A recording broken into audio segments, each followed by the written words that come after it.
Had it not been for the race problem early thrust upon me and enveloping me, I should have probably been an unquestioning worshipper at the shrine of the established social order into which I was born. But just that part of this order which seemed to most of my fellows nearest perfection seemed to me most inequitable and wrong, and starting from that critique, I gradually, as the years went by, found other things to question in my environment. W.E.B.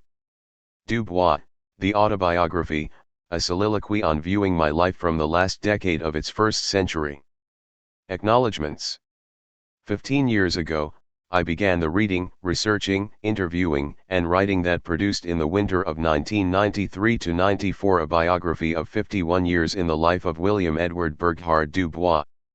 The assistance of several hundred people on 4 continents and the cooperation of a dozen institutions in this country and abroad have enabled me to complete the remaining extraordinary 44 years from 1919 to 1963.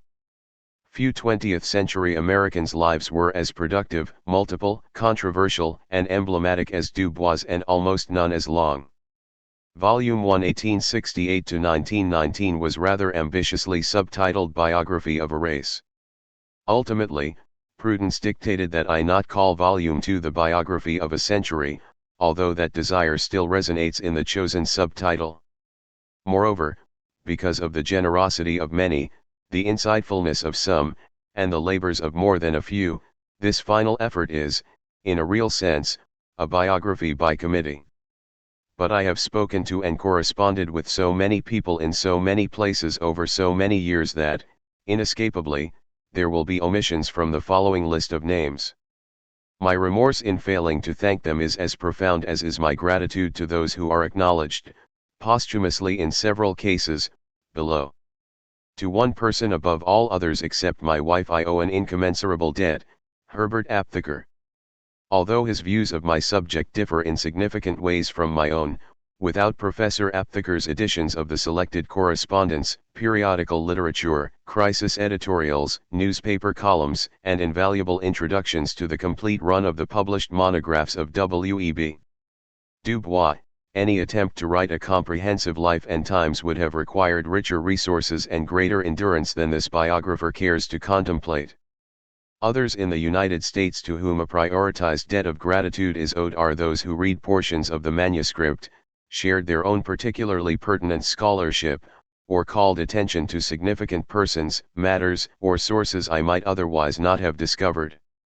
At Rutgers University, my colleagues Paul Clemens, William Gillette, and Donald Roden read and critique chapters, as did John Hope Franklin at Duke University, Irwin Gelman at Chapman University, Paula Giddings at Duke, who indulged endless therapeutic telephone calls, Robert Hill at UCLA, Kenneth Jankin at University of North Carolina, Chapel Hill, August Meyer, Emeritus, Kent State University, Wilson J. Moses at Pennsylvania State University, Arnold Rampersad at Stanford University, and Claudia Tate at Princeton University. Those who volunteered information and responded to pleas were Ray Alexander Minter at Rutgers, David Anthony III at UC Santa Cruz, Edward Believe at the Harriman Institute, Columbia, Esm Bon at Howard University, Leonard Bethel at Rutgers, Faith Berry at UC Santa Barbara, John Bracey at University of Massachusetts, Amherst, Marcus Bruce at Bates College, Alila Bundles at NBC, Jack Cargill at Rutgers, John Netta Cole at Spelman College, Leslie Collins at Fisk University, Massimo Daly at University of Texas, El Paso, Martin Duberman at CUNY, Gabrielle Edgecombe, deceased, of Washington, D.C., Vanessa Gamble at University of Wisconsin-Madison, Marvin Get-Lehman, Emeritus, Polytechnic University, Justin Hart at Rutgers, Walter Hill at the National Archives, Alan Howard at Rutgers, Spencer Jourdain at Metastar, Inc., Kiyofumi Tsubaki at Tuda College, Japan, Peter Lau at Rutgers, Wilson J. Moses at Pennsylvania State University, Kathy Nicastro at the National Archives, Richard Newman at Harvard, Brenda Gale Plummer at University of Wisconsin, Madison, Paul Robeson, Jr., of Brooklyn, Barbara Savage at University of Pennsylvania, Arthur Schlesinger, Jr. Emeritus, CUNY, Victor Schuster at Einstein College of Medicine, and Shockley at Fisk, William Strickland at University of Massachusetts Amherst, Jerry Thornberry at the Gilman School, Richard Thornell at Howard University Law School, Ernstine Walker, Emerita, Morgan State University, Carolyn Wedden at University of Wisconsin, Whitewater, Deborah Gray White at Rutgers, Sandra K. Wilson of New York City, Dubois Williams at Xavier University, C. Van Woodward, deceased, at Yale. I wish to thank those who especially facilitated the progress of this biography in Western Europe. Berlin, former German Democratic Republic Ollie Harrington, deceased, K. Pank, deceased, and Irene Runge. Brussels, Robin and Simon Hinson-Jones, Victor and Mady Lowenstein. London, Paul Bremen, Cameron Duodu, Haywat, Greta, and Yawan Dwosan Mang Asha. Paris, Barbara Chase Rybaud, Ruth Lazarus. I extend the same appreciation to those who were of assistance in the former Union of Soviet Socialist Republics. Kiev, Igor Semida. Moscow, Alexei Andreev, Karl Blois, Lily Golden, Ovid and Alla Bobricheva Gorzhakov, Alia and Alexei Grechurkin, Robert Ivanov, Elena Kangat, Tatiana Kudryavtseva, Frida Lurie, Yuri Surovtsev, and Afanasy Vasilitsky. St. Petersburg, Ina Smirnova. Tashkent, Ulugbek Eshtiv. In Accra, Ghana, Dubois' final resting place, the following individuals were exceptionally cooperative: Adu Bohen, Robert and Sarah, deceased, Lee, Owusu of Hertz, F. Y. Sutherland, deceased, J. O. Vanderpuy. Of my excellent research assistants, Charles Cooney, Kim Carlton Smith, Floris Coven, and Betty Goobert, it could be said that they performed the difficult on the appointed day, then took an extra day to do the impossible. The death of two computers might have spelled the death of the Dubois biography along with its author, but for the wizardry of Robert de Mariano. For the efficient, timely transcription of some 150 taped interviews, some in poor quality and several in Russian, I thank Carol Grant of ProTypist. I thank Robert Ahrens for his fascinating limousine service lectures. In the final phase of preparation, 6 persons labored indefatigably as a team for 3 weeks of 8-hour days decoding, checking, and supplementing where necessary an ocean of endnotes in order to make it possible for the author to deliver the manuscript in time to appear before the end of the 20th century. My gratitude to Matthew Guderl, my former graduate student and now fellow author, who provided close reading of several chapters, Khalil Muhammad and William Jelani Cobb, my graduate students and authors-to-be, David Brighouse, my model honors student now a graduate scholar, and Betty Goobert and Alice Adam Chick, librarians extraordinaire, formerly of the Schomburg Center for Research in Black Culture, is everlasting. Edward Gordon arranged a stimulating year at the City University of New York's Graduate Center during the academic year 1994-95 with an obligation to deliver several public lectures, but no teaching. Kenneth Wheeler, former Senior Vice President for Academic Affairs, and Richard Foley, former Arts and Sciences Dean of Rutgers, good and true friends, encouraged this project through the years with sage advice, good conversation, and the provision of generous resources. I was extremely fortunate to receive a 5-year fellowship from the John D. and Catherine T. MacArthur Foundation in June 1999. It could not have come at a more propitious moment. The papers of W.E.B. Dubois are housed at the W.E.B. Dubois Library, University of Massachusetts, Amherst.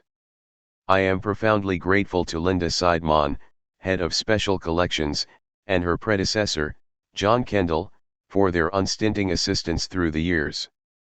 The following libraries and repositories were also indispensable for Volume 2, their staffs were superb: American Academy and Institute of Arts and Letters, Special Collections, Robert W. Woodruff Library, Clark Atlanta University, DuSable Museum, Chicago, Special Collections, Fisk University Library, Houghton Library, Harvard University, Records Management Division, Federal Bureau of Investigation, U.S. Department of Justice, the Lenin Library, Moscow, Manuscript Division, Library of Congress, Marcus Garvey Papers, African Studies Center, UCLA, Moorland Spingarn Research Center, Howard University, Rare Books and Manuscripts Division, New York Public Library, Rockefeller Archive Center, Pocantico Hills, North Tarrytown, New York, Special Collections and University Archives, Archibald S. Alexander Library, Rutgers, the State University of New Jersey, the Schomburg Center for Research in Black Culture, NYPL, Tamiment Library, New York University, Harry S. Truman Library. Independence, Missouri. Special Collections, Walter P. Reuther Library, Wayne State University, State Historical Society of Wisconsin. But for the companionship and generosity of friends and acquaintances sensitive to the pressures of writing, the ordeal of completing this biography would have been far greater than it was. Ruth and I offer affectionate thanks to Mary Belfridge and Sophie Lehrman, Jean-Claude Boffard and Marie Lohr, Lyle Carter and Jane Livingston, Paula Cooper, Pat Ellis, Lois and Alan Fern, Sheila Goldberg-Astory, Francine Duplessis and Cleve Gray, Amanda and Lawrence Hobart, Jacqueline Hofer, Dolores Lewis, Joan and Roderick Nordell, Eloise and John Norton, Alida O'Laughlin and Washington Ledesma, Susan and Fred Plum, Morris Pullen, Carol and Preece, Helen Quiglis, Victor Schuster and Sandra Masser, Kay and Ronald Springwater, Isabel and Donald Stewart, Judy and Gordon Street, Carolyn and Richard Thornell, Lee and Stuart Udall, Anne and Gordon Winchester. My editor, Jack McCrae, who was there with steady cheer from the beginning, cajoled and excised, suggested and objected, and, until the last chapter, was the soul of patience. Thanks also to Carl Brandt, my agent, the very voice of reason. The other editor of this biography, my wife, Ruth Ann Stewart, has improved W.E.B. Du Bois by endless rereadings and suggestions, and she has also continually improved the biographer. I thank her as well for saving the quality of our lives. Allison, Jason, and Allegra, thank you for the grown-up patience required of you as all of you and this book were growing up. David Levering Lewis. New York, May 25, 2000. 1. The Reason Why. Sitting at his large, uncluttered desk at the Crisis on a damp October morning in 1919, W.E.B. Du Bois must have wondered if he would ever see the last of such images as the one before him. The editor was examining a photograph grisly enough to cause the stomach of someone less inured to retch. It had been taken by the Chicago Tribune reporter so soon after the final agony in Omaha, Nebraska, that the body still sizzled. The blackened, naked remains, twisted and scabious like a badly burnt pretzel, sank into a pyre heaped up by the grinning white mob at a downtown intersection. The victim, a young male, was one of the last black Americans to die in the more than 25 race riots during what had become known as the Red Summer of 1919. The picture is a splendid one and we will bill you at the usual $2 rate for this type of photo, the Tribune's picture editor advised Du Bois, if he wanted to run it in the NAACP's monthly magazine. By the time the Omaha atrocity appeared in the December 1919 Crisis, 76 black men and women had been lynched, 18 more than in the previous year, these mainly in the rural South. Some 250 more were slaughtered in urban riots in the North and during a pogrom in the Arkansas Delta. The Red Summer's long powder train had ignited on May 10, a Saturday night, in Charleston, South Carolina, less than 6 weeks after Du Bois' boat docked from France at New York Harbor. The grandly symbolic Pan-African Congress successfully concluded and documents revealing the mistreatment of Negro troops in France packed in a steamer trunk, W.E.B. Du Bois had returned to New York to resume his post at the National Association for the Advancement of Colored People, NAACP, resolved to do his considerable part in the service of racial democracy in America. Whatever their skepticism about the near term, tens of thousands of Crisis readers applauded the brave assurances of returning soldiers, his ringing May editorial. Make way for democracy, Du Bois had proclaimed. We saved it in France, and by the great Jehovah, we will save it in the United States, or know the reason why. Such sentiments resonated deeply with the 1,000 or more commissioned officers and 367,000 doughboys of African descent whose attitudes about race and rights in America had been forever changed by their war experience.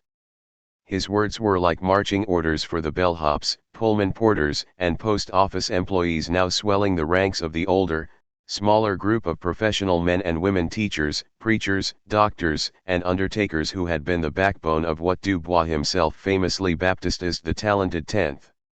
To the smartest and the boldest of the migrants shaking off the red clay of Georgia in Manhattan or the loam of Mississippi in the Windy City, Du Bois' elevated language, if accessible only when mediated through the palaver of barbershop and beauty parlor, began, nevertheless, to register powerfully. Returning soldiers spoke to all of them in their new, self-proclaimed, exhilarating incarnation, the new Negro. 52 on his next birthday, Du Bois was the founding editor of one of the most remarkable journals of opinion and propaganda in America. Its monthly circulation of 100,000 and better exceeded that of Herbert Croly's 4-year-old New Republic and Oswald Villard's just reorganized Nation, and was 4 times larger than Max Eastman's Liberator, the successor to the banned Masses. The September crisis promised an additional 16 pages in the redesigned number debuting in November, all for a mere 5-cent increase in price.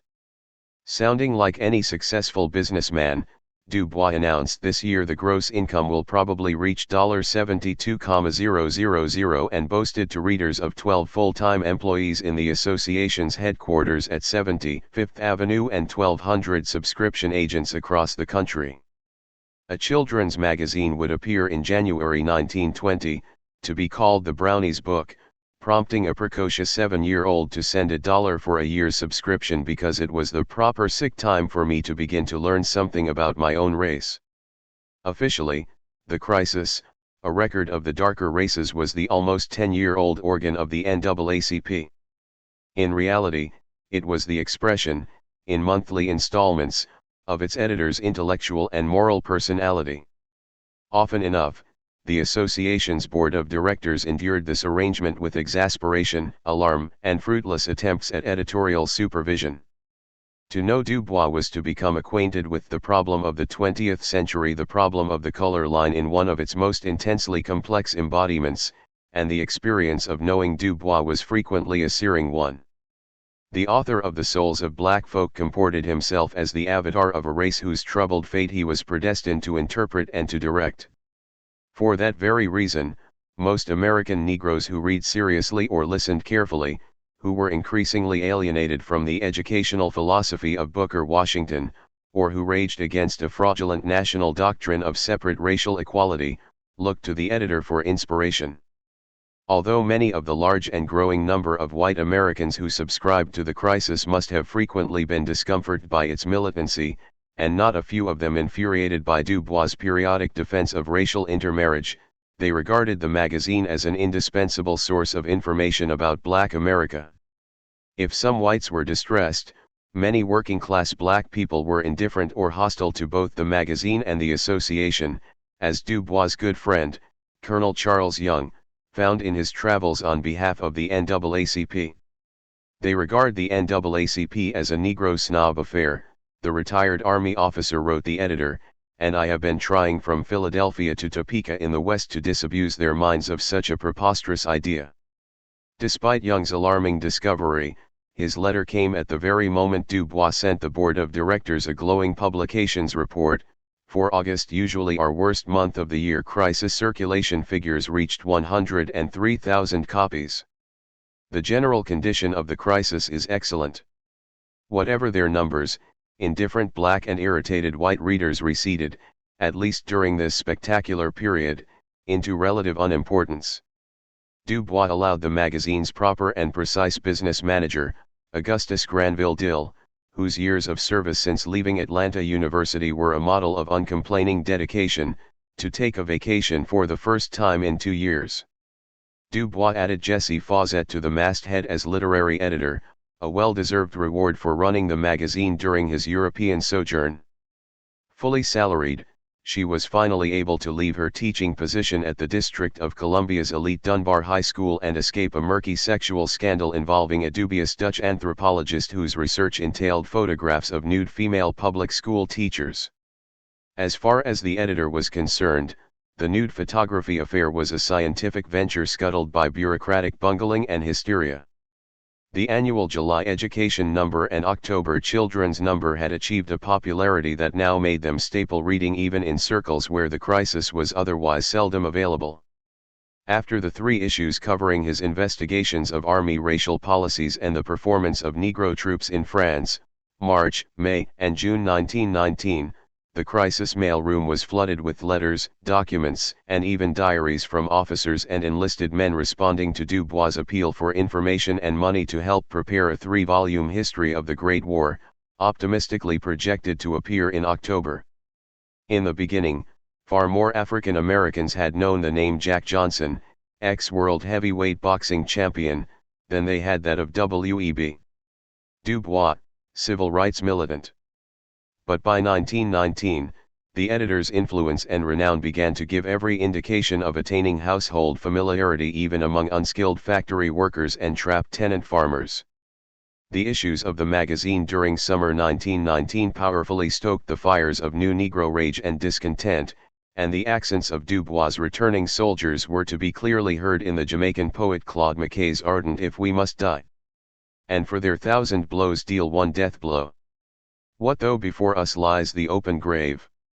Like men we'll face the murderous, cowardly pack.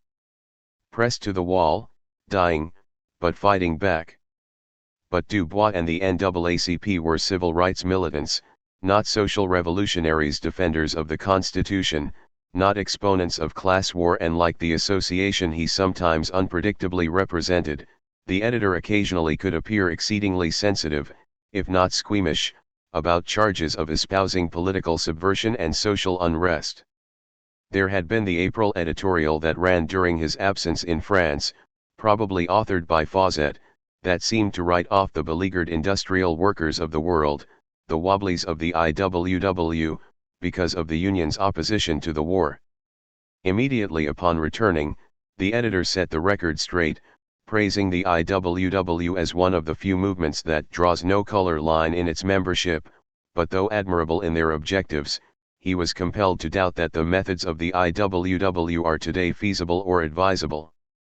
The editor made it clear, repeatedly, that the Bolshevik Revolution was not in his eyes what it was in Asa Philip Randolph's the greatest achievement of the 20th century.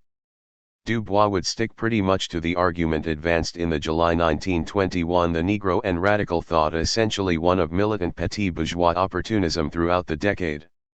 Seeing little relevancy in the Bolshevik triumph in Russia to the United States, and abhorring the politics of violence, Dubois would insist in a June 1921 editorial, "The class struggle, that we do not believe in revolution.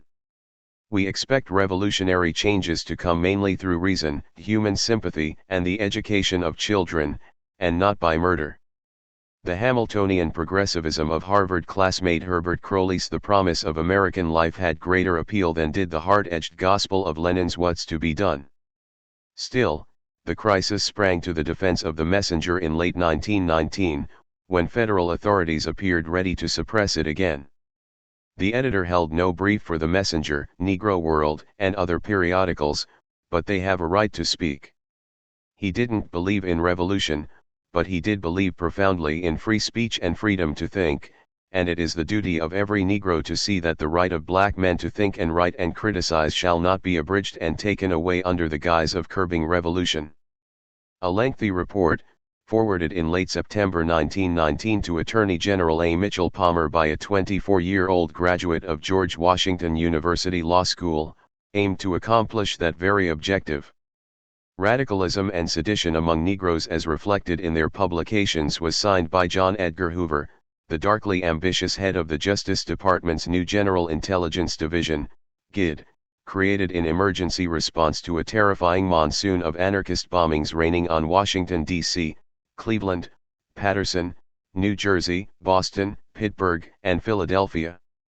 With assassination attempts against the Attorney General of the United States, a Justice of the Supreme Court, members of the United States Senate, the Secretary of Labor, and prominent public officials barely foiled or failing through luck, and a final blast in September 1920 ripping through the heart of Wall Street itself, killing 30 people.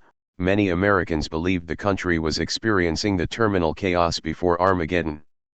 Bomb-throwing anarchists, anti-war socialists, leveling wobblies, and conspiring communists seemed bent on recasting America in shapes as alien as many of their foreign-sounding names. In Seattle, the shipyard upheaval in January sent temblors rolling across the country over Judge Elbert Gary's U.S. steel mills and Boston's police force by September, then shaking the coal mines of West Virginia in November, until 4 million workers had gone out on strike. What became known as the Red Scare of 1919 unfolded against a backdrop of revolutionary consolidation in Russia, establishment of the Third International, rapid advance of Soviets in Germany and Hungary, and the formation of two feuding blocs of North American communists, Charles Ruthenberg's Communist Party and John Reed's Communist Labor Party. The U.S. House of Representatives expelled socialist Victor Berger, and the New York State Legislature promptly kicked out its 5 socialist members. Disabled by a stroke suffered in his manic campaign to drum up public support for the League of Nations, Woodrow Wilson languished bedridden through the remaining months of his presidency. Law and order was in the hands of Attorney General Palmer, the ambitious fighting Quaker, whose uncomplicated solution to the national crisis was to terrorize those who couldn't be deported and deport those who, because they were aliens, were ipso facto terrorists or subversives. Not for at least a half-century, perhaps at no time in our history, declared one historian of the period, had there been such wholesale violation of civil liberties. Du Bois' crisis provided Palmer's Department of Justice with abundant and unambiguous evidence of sedition and conspiracy, or so it would claim. Unintimidated by the post office delay of the controversial May issue containing the exposé of military documents and the defiant editorials returning soldiers and the League of Nations, Du Bois had continued to write and speak about the new militancy of the race. Negroes would not be passively butchered, nor would they allow themselves to be indiscriminately barred or ousted from their wartime labor gains. Addressing the association's spirited 10th anniversary national conference in Cleveland that June, but clearly speaking beyond the NAACP to white America, the editor called racism the handmaiden of Bolshevism, a sentiment overwhelmingly endorsed by the 265 delegates from 34 states. South Carolina Congressman James F. Burns, whose political ambitions were as broad as his racial ideas were narrow, heard the message. Anarchists and wobblies were far less vexatious to Burns than was a Harvard-educated Negro editor whose inflammatory writings were being read and talked about by thousands of black people in his part of the country. Future Secretary of State, presidential aspirant, and Supreme Court Justice Jimmy Burns demanded that the Justice Department do something about Du Bois. Burns charged the editor with causing race riots in Washington and Chicago and with posing the gravest threat to race relations and order in America. For good measure he read a crisis editorial into the Congressional Record. Cordially thanking Burns for providing him a readership of some 75 million of our fellow citizens, a sardonic Du Bois countered the politician with his own indictment in the October crisis, making Burns and his kind responsible not only for the urban race riots of the Red Summer, but also of encouraging for 50 years the lynching of 4,000 Negroes, the disfranchisement of 1.5 million voters, the enforced ignorance of 3 million human beings and the theft of hundreds of millions of dollars in wages. Nor did he stop with a blast in the magazine. In an unprecedented feature article in the New York Sun for October 12, Causes of Discontent, Du Bois wondered, ironically, whether Americans had lost their sense of humor. Could they really seriously believe that Negroes were increasingly discontented because they were being unduly excited by the Russian Bolsheviki? Learning that the Justice Department intended to investigate the causes of racial discontent was even more reason to laugh in order not to cry, Du Bois groaned. We black folk have for some years been trying to get the United States Department of Justice to look into several matters that touch us. The danger facing the nation came not from communist revolution but from the consequences of its own moral and humanitarian failure. Negroes are in a fighting mood, he asserted, and mainstream America would have to learn to live without the class of race leaders who told whites that Negroes wanted nothing but the right to work at such wages as the white people wished to give them. Du Bois and Hoover were never to meet in person, but their encounter in print during the late summer and fall of 1919 imbued both with prejudices that would fester in the years ahead with fateful consequences. Radicalism and Sedition Among Negroes as reflected in their publications, his 1919 report to Palmer, won young J. Edgar Hoover, as he now signed himself, a starring role in the Red Scare capers. The head of the new General Intelligence Division had saved his severest censure for Randolph's Messenger, the most able and the most dangerous of all Negro publications, but there was no doubt that he and his superiors regarded Du Bois' crisis as a major menace to the status quo. The report made him invaluable to the Attorney General and commenced his unique role as purveyor to congressional bodies of confidences about the actions, ideas, and morals of American citizens. Palmer incorporated Hoover's report into the Justice Department's comprehensive report forwarded to the Senate in mid-November. A curious coincidence unnoticed until now was that radicalism and sedition among Negroes was remarkably similar in analytical power and scope of detail, covering the NAACP, the UNIA, the Messenger, Hubert Harrison's Liberty League, and Cyril Briggs's West Indian Marxists in the African Blood Brotherhood, to a document submitted to the Director of Military Intelligence by Major Walter Loving, a man of impressive culture and one of the Army's most effective wartime Negro undercover agents. Loving's report weighing the pros and cons of Du Bois' officers' commission 2 years earlier had been a major factor in Colonel Marlborough Churchill's decision to withdraw the Army's offer. Loving's 15-page essay, Final Report on Negro Subversion, had been handed into military intelligence on August 6, just in time for young Hoover to acquire his expertise in this area. Congressman Burns had taken a more accurate measure of Du Bois' significance as a leader of his people than had the inexperienced Hoover. The editor's power to inspire returning soldiers, ambitious migrants, and determined college men and women to stand up for their basic citizenship rights was far more dangerous in his eyes than any prospect of Negro Americans being converted in significant numbers to communism, as Burns, and even Hoover, knew, whatever was stated in official documents or barked into the congressional report. And never was inspiration more needed as 1919 flamed out. The riot in Charleston had been contained fairly quickly by the authorities, but there were 2 black fatalities. The 3-day convulsion in the nation's capital, triggered partly by the Washington Post's incendiary journalism at the end of July and extinguished as much by heavy rains as by 2,000 infantry ordered up by Secretary of War Newton Baker, injured more than 100 people and killed 6. In Washington, as was the case in the Chicago riot beginning on July 27, people of color defended themselves with guns, bricks, and other makeshift weapons. Reporting on the situation in the Capitol, NAACP Field Secretary James Weldon Johnson was positively euphoric.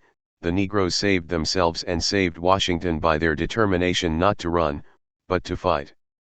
In Chicago, black and white workers and demobilized soldiers and sailors skirmished for 12 days back and forth along Wentworth Avenue, the line dividing the white, blue-collar stockyard neighborhoods from those in what Chicagoans called the Black Belt.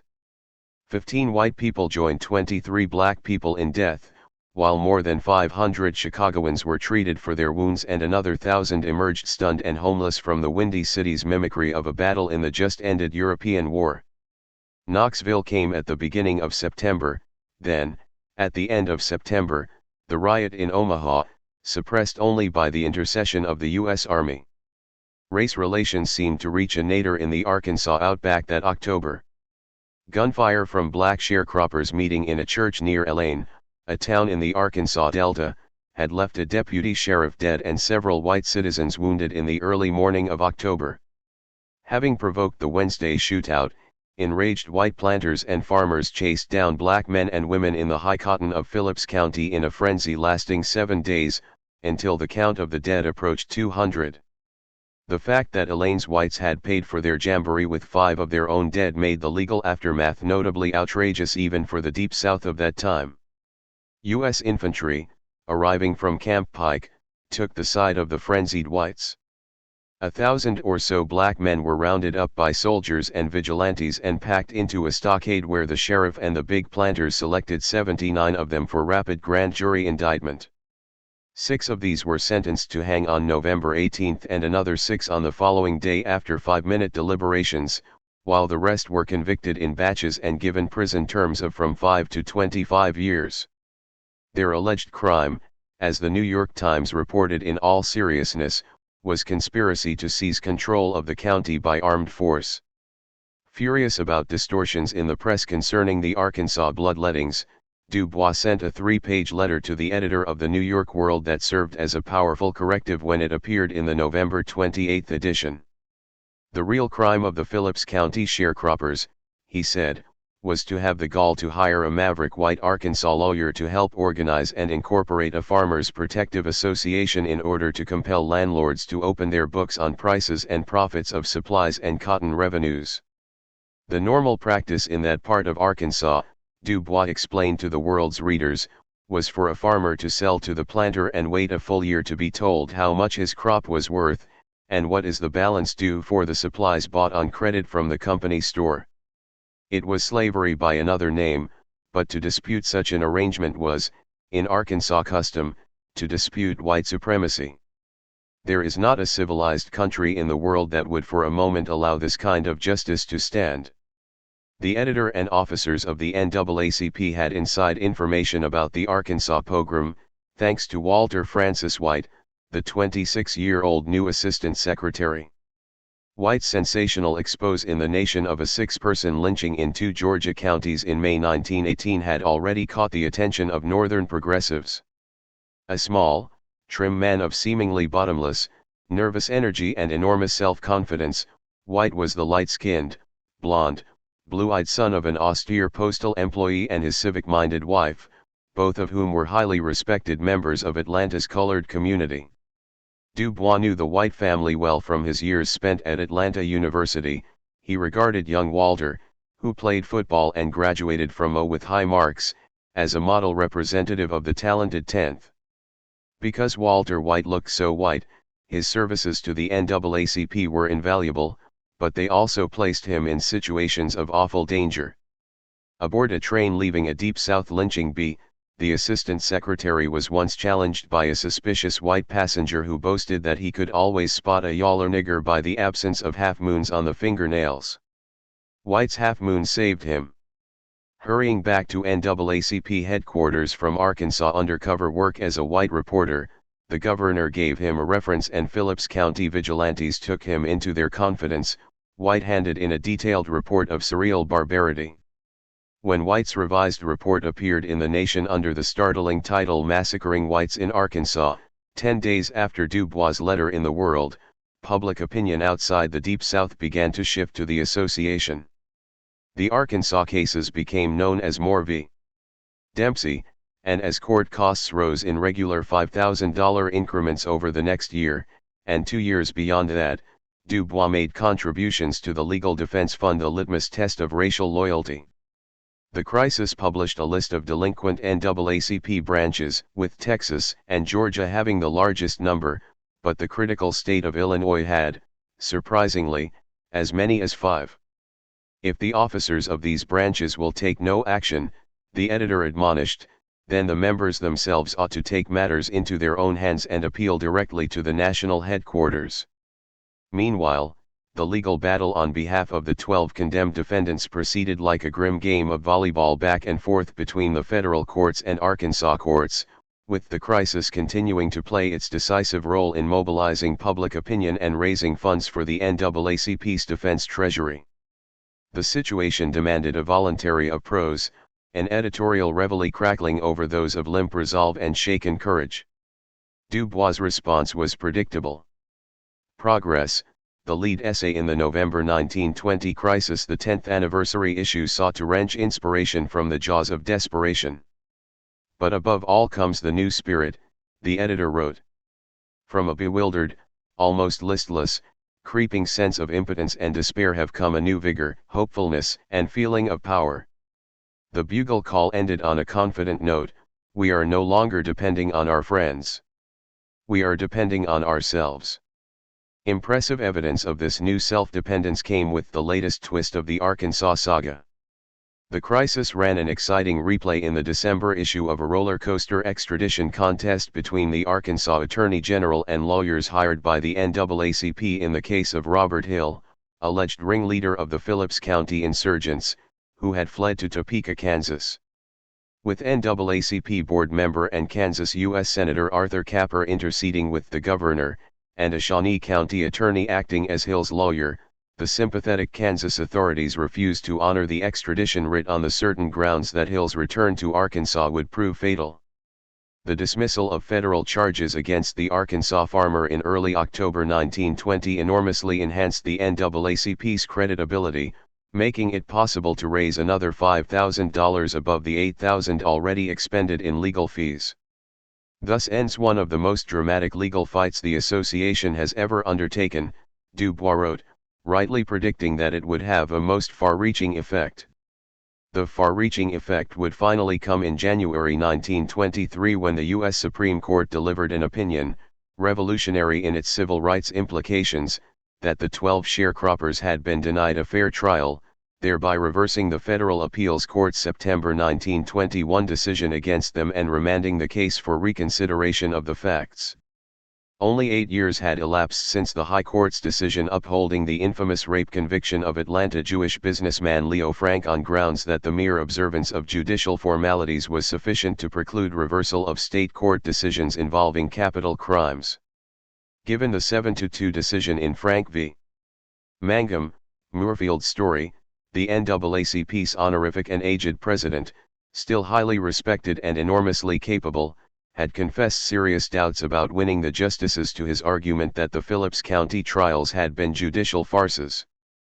But when the day came for arguments, Story had exquisitely refined the brief handed over by Scipio Africanus Jones, the portentously named Black Little Rock attorney retained earlier by the NAACP.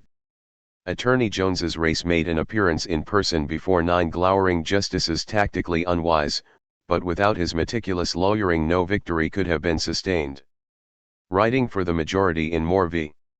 Dempsey, Oliver Wendell Holmes noted such circumstantial peculiarities in the case as the all-white Phillips County juries in a population 2/3 black, the hysteria surrounding the trials, the absence of basic procedural guarantees of counsel, speed of conviction, and other matters, which led the leonine senior jurist to sneer that the trials had been nothing more than a charade in which the whole proceeding is a mask. The crisis would record the last Gothic act in the drama in the issue for April 1925 when, after $50,000 in legal fees and 6 years of propaganda, all the original defendants, the 12 sentenced to die along with the 76 clapped in prison, were finally released. It was a complete victory for the NAACP, Dubois wrote, even though he, above all others, must have realized how remote was the time when even minimal due process standards would be found in real-world trials of colored people in the South. Darkwater, Voices from Within the Veil was released by the new firm of Harcourt, Brace and Howe in February 1920. It was Dubois' 6th book since the 1896 publication of The Suppression of the African Slave Trade to the United States, 1638-1870, his Harvard dissertation. The attraction for Dubois of Alfred Harcourt's firm was Joel Spingarn, recent former chairman of the NAACP Board of Directors and one of the principal partners in the year-old publishing house. Dubois and Spingarn, despite greatly differing origins of race and class, were curiously attuned to each other. Neither man suffered fools lightly, and both gave the impression, frequently, that they were the only ones dedicated to the work of the association who were not fools themselves. In aristocratic bent and demanding intellectual temperament they were spiritual siblings and, oftentimes, rivals. The Negro, Dubois' last nonfiction work, had been published 5 years earlier by the venerable New York firm of Henry Holt, with whom his dealings had been quite satisfactory, but when Alfred Harcourt and Donald Brace left Holt to form their company in partnership with Spingarn, Dubois' allegiance went with them. There was a certain appropriateness of moment in claiming that Darkwater was finished on February 23, 1918, my 50th birthday, as he wrote in The Shadow of Years, the collection's opening essay, but Du Bois actually continued to retouch the manuscript over the next 18 months, between crisis deadlines and European travel. Many years later, he wrote of having intended for THIRD-WORLDISM to serve as his apologia, a sort of semi-biography, since he believed, at the time, that the largest part of his life had passed. The finished work arrived at Harcourt, Brace and Howe in September 1919. Its 270-odd pages consisted of an autobiographical sketch and 9 major pieces of social commentary and fiction, half of which had appeared in somewhat shorter versions in publications such as the Atlantic Monthly, The Crisis, and The Independent. Each of these was followed by 11 shorter entries of poetry and symbolic vignettes. Du Bois dedicated the book to Nina, his wife of 24 years. Among THIRD-WORLDISM's 10 substantial essays and fictional pieces was The Damnation of Women, a paean to the rights of women in general and to the grandeur of black women in particular, a document of such radiance as to place it among the worthiest feminist texts. His imprecations against antebellum concubinage and contemporary rape figuratively scorched the pages as the author served notice to the Anglo-Saxon South that it could be forgiven slavery, secession, bogus aristocracy, and the passion of its hot blood, but one thing never to be forgiven, neither in this world nor the world to come, proclaimed Du Bois, was the South's wanton and continued and persistent insulting of the black womanhood. He was an uncompromising advocate of female suffrage who had burnished some of his most memorable prose in the service of the National American Women's Suffrage Association, NAWSA, and for the full empowerment of the other half of humanity. Now that the enfranchisement of women was at least a formal reality with the ratification, at that very moment, of the 19th Amendment, Du Bois spoke through The Damnation of Women not only for full economic rights for women, but for equal rights in the highly controversial sphere of procreation. The future woman must have a life, work and economic independence, he declared. She must have knowledge and the right of motherhood at her own discretion. The present mincing horror at free womanhood must pass. The essay put him solidly on the side of the Washington feminist Anna Julia Cooper, sole female member of the American Negro Academy, whose volume of uncompromising essays, A Voice from the South, Du Bois had read avidly upon its appearance in 1892. Damnation also paid a debt to Charlotte Perkins Gilman, whose 1898 classic Women in Economics the author knew well as to Alice Paul's National Women's Party and Margaret Sanger's soon-to-be established American Birth Control League. Yet even as he postulated that the uplift of women was our greatest modern cause, to his thinking it remained subordinate to the problem of the color line and the peace movement. Du Bois wrote as one of the most enlightened men of his time, one whose failure to see the inseparable parity of these issues many feminists even today might be able to forgive, all the more so since it was inconceivable to Du Bois, unlike Gilman and Paul and so many of the white feminists of his time, that equal rights for white women should ever take precedence over civil rights for black people. In dedicating THIRD-WORLDISM to Nina, however, there was a sense in which Du Bois' tribute of affection and esteem was somewhat incongruous with his liberating essay on women's rights. Indeed, his dedication may have been less an act of tribute than of atonement for the subordinate role imposed upon Nina Du Bois, whose world governed by the demands of her driven husband and their teenage daughter ended at the borders of W.E.B. Du Bois' cosmic concerns. Her condition, and that of millions of other wives, he summed up consummately, only at the sacrifice of intelligence and the chance to do their best work can the majority of modern women bear children. This is the damnation of women. But Du Bois went on to reveal that black women more valued by their race than women of any other modern race were, nevertheless, doubly damned. The racial history of its institutions and the economics of color-coded work operated at cross purposes in contemporary society. For American Negroes above all others, the family group was the ideal of the culture with which these folk have been born, posited Du Bois. But this was a concept that rejected the idea of an economically independent working mother. Yet black working women outnumbered black men in the labor force. And the inevitable result of what Du Bois called the clash of such ideals and such facts was the broken family and the female-headed household. What Du Bois failed to observe, however, was that the other inevitable consequence of the clash of ideals was the rigidly patriarchal household, such as the one in which Nina Dubois lived. To tap into Nina's correspondence during the early 20s is to catch a thinning stream of ideas and emotions, to scan a sad record of psychosomatic debility and shriveling superego. "I am some rested," is one such typical sigh written to Will during another of his lengthy absences. The neck still aches badly, and Yolanda was complaining of an abscessed tooth. "The first 2 Sundays you were away, I spent most of the days in bed," reads another. What thoughts about the plight of women may have come to her in their small house in Brooklyn's Johnson Street if, indeed, she ever read Will's essay, have gone unrecorded. By the time he arranged and polished the Darkwater essays for final submission, there had been 4 months of red summer bloodlettings, and Dubois' already grim state of mind verged on apocalyptic bitterness. Could his readers imagine the hypocrisy of the United States protesting Turkish atrocities in Armenia? He challenged. What was Armenia or Louvat, Belgium, raised by the Hun, compared with Memphis, Waco, Washington, places where American citizens of African descent had been brutally dispatched?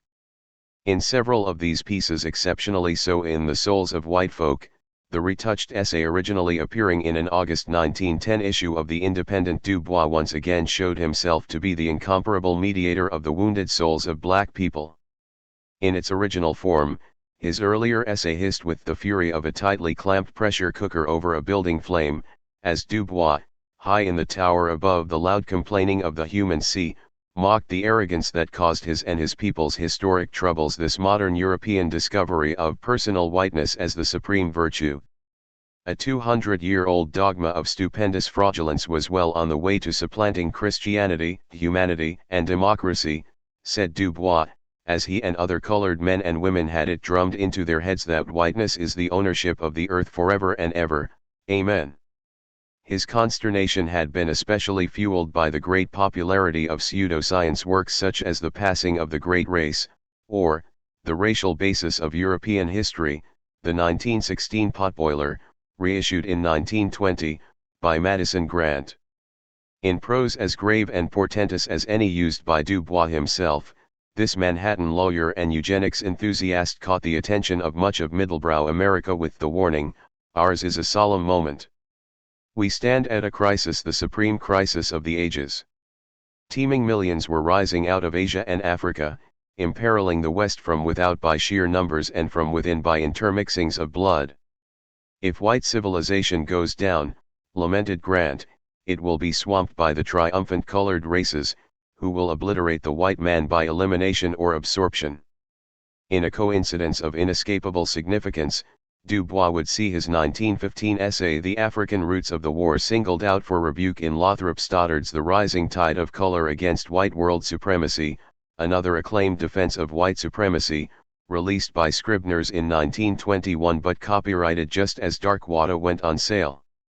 Dubois would meet and defeat Stoddard in a highly publicized public debate in Chicago at the end of the decade when the racial thinking of genteel white America was somewhat less hysterical, but, then as in the spring of 1920, the Grants and the Stoddards spoke to cherished prejudices that the author and hardly more than a handful of American intellectuals resolved to disprove and denounce. Because he was in the world, but not of it, Dubois proclaimed himself endowed with the wisdom of inner torment, and from this inner torment of souls the human scene without had interpreted itself in unusual and even illuminating ways. With that, he threw down his collection of essays and poetry as a gauntlet to racism in its vast manifestations. The revised Souls of White Folk now belched fire in Darkwater as Dubois seemed almost to scream, "Merciful God, in these wild days and in the name of civilization, justice, and motherhood, at what had been done to men and women of Negro descent in the United States through orgy, cruelty, barbarism, and murder." Sounding like Frederick Douglass, Bishop Henry McNeil Turner, and other Afro-Americans forming a long column of unforgiving reproach, Dubois wrote that, instead of standing as a great example of the success of democracy and the possibility of human brotherhood, his country was an awful example of its pitfalls and failures, as far as black and brown and yellow people are concerned. As this pulsating essay made clear, He construed the failure of American racial democracy to be integral to the evolving European world order in which and leave no room for mistaken meaning the Great War was primarily the jealous and avaricious struggle for the largest share in exploiting darker races. The rape of Belgium, mild in comparison to Belgian atrocities in the Congo, he observed, the killing fields of Flanders, and the sausage grinding of armies on the Eastern Front were not aberrations, as most Europeans wanted to believe, but inherent in the history, culture, and institutions of the West. The Great War was not aberration nor insanity, he wrote, this is Europe, this seeming terrible is the real soul of white culture back of all culture stripped and visible today. Here Du Bois scared thousands of white readers with a prediction.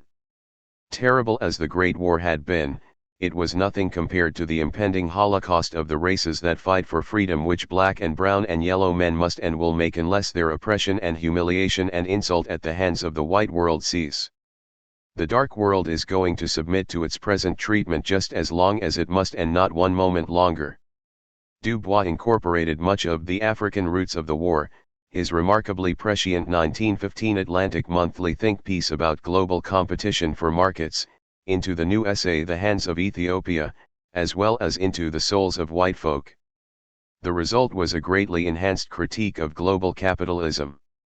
The internal contradictions of capitalism aggregating extremes of wealth and poverty had generated such influential treatises as those of English economist John Hobson and French politician Jules Ferry, decades before Lenin's just published thesis arguing that capitalism continued to thrive by exporting the exploitation of labor to Asia and Africa.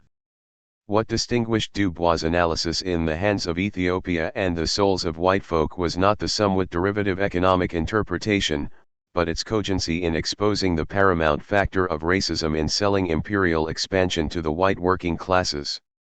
It was plain as day to modern white civilization that the white working classes cannot much longer be maintained, he contended. But there is a loophole. In places beyond the Suez Canal where no labor unions or votes or questioning onlookers or inconvenient consciences existed, where niggers are cheap and the earth is rich, Europe and America could rack up profits sufficient not simply to the very rich, but to the middle class and to the laborers. But the justification for injustice, the rationale for rapacity that made the collusion of classes politically and intellectually viable was, Du Bois insisted, the dichotomy of color, the ideology of white supremacy. There must come the necessary despisings and hatreds of these savage half-men, this unclean Canaanite of the world, these dogs of men. All through the world this gospel is preaching. It has its literature, it has its priests, it has its secret propaganda, and above all it pays. Conceding the superiority of European cultural achievements to any culture that arose in Asia or Africa, Du Bois discounted Europeans as the reason for these achievements. Europe has never produced and never will in our day bring forth a single human soul who cannot be matched or overmatched in every line of human endeavor by Asia and Africa. His roster of non-European world beaters, Nefertari, Jesus, Muhammad, Askia, Confucius, and Buddha suffice to prove the point. The real reasons for Europe's hegemony lay quite outside and beyond Europe, back in the universal struggles of all mankind, in Negroid Egypt of the pharaohs, Semitic Phoenicia, and multiracial Islam. But alas, education meant European education for subject peoples of color, deliberately educated ignorance, Du Bois scolded, by which they remember Napoleon and forget Sunny Ali, the 15th century ruler of the Songhai Empire. Because most men today cannot conceive of a freedom that does not involve somebody's slavery. More than half of humanity, people of color, women, workers, had no active role in constructing the education of the masses of people. Lions have no historians, he noted at one point, and therefore lion hunts are thrilling and satisfactory human reading. In Du Bois' scheme of democratic learning, the matching of Sunny Ali with Napoleon would be complemented by the pairing of Mary Shad and Harriet Beecher Stowe, Samuel Coleridge Taylor, and Antonin Dvorak. The Souls of White Folk, The Damnation of Women, and The Immortal Child, along with much else in Darkwater, made the argument for the broadest public education, for expansion of the canon of general culture to include the lives and works of the excluded and oppressed. The objective was to make all intelligent by exposing them to what a generation in the last decades of the 20th century would know as multiculturalism, the better, Du Bois said, to discover special talents and genius. If the souls of black folk achieved its singular impact through Du Bois' masterly interweaving of the personal and the universal in such a way that each appropriated something of the illustrative and symbolic value of the other, much of Darkwater was a cri in which the author's personal bitterness and anger crackled through the text like electric jolts with the power to scorch, illumine, or stun. In one of several entries serving to bridge the main essays in the collection, The Riddle of the Sphinx, originally published in The Crisis for November 1914 as The Burden of Black Women, Du Bois was carried away by his wrath against white racism into excoriation bordering on the homicidal. A similar anguish animated those whiplash sentences inserted in the final version of The Souls of White Folk and spoke to his own fate as an intellectual and a black man. Few knew better from long experience the efficaciousness with which American Negroes of conscience and courage were stigmatized and marginalized in a nation as guilt-ridden about race relations as it was ill-disposed to face up to them inevitably. The message was buried with the punished messenger. Foreseeing accurately the reception of Darkwater in much of mainstream America, Du Bois observed acridly, "My word is to them mere bitterness and my soul, pessimism. They deny my right to live and be and call me misbirth."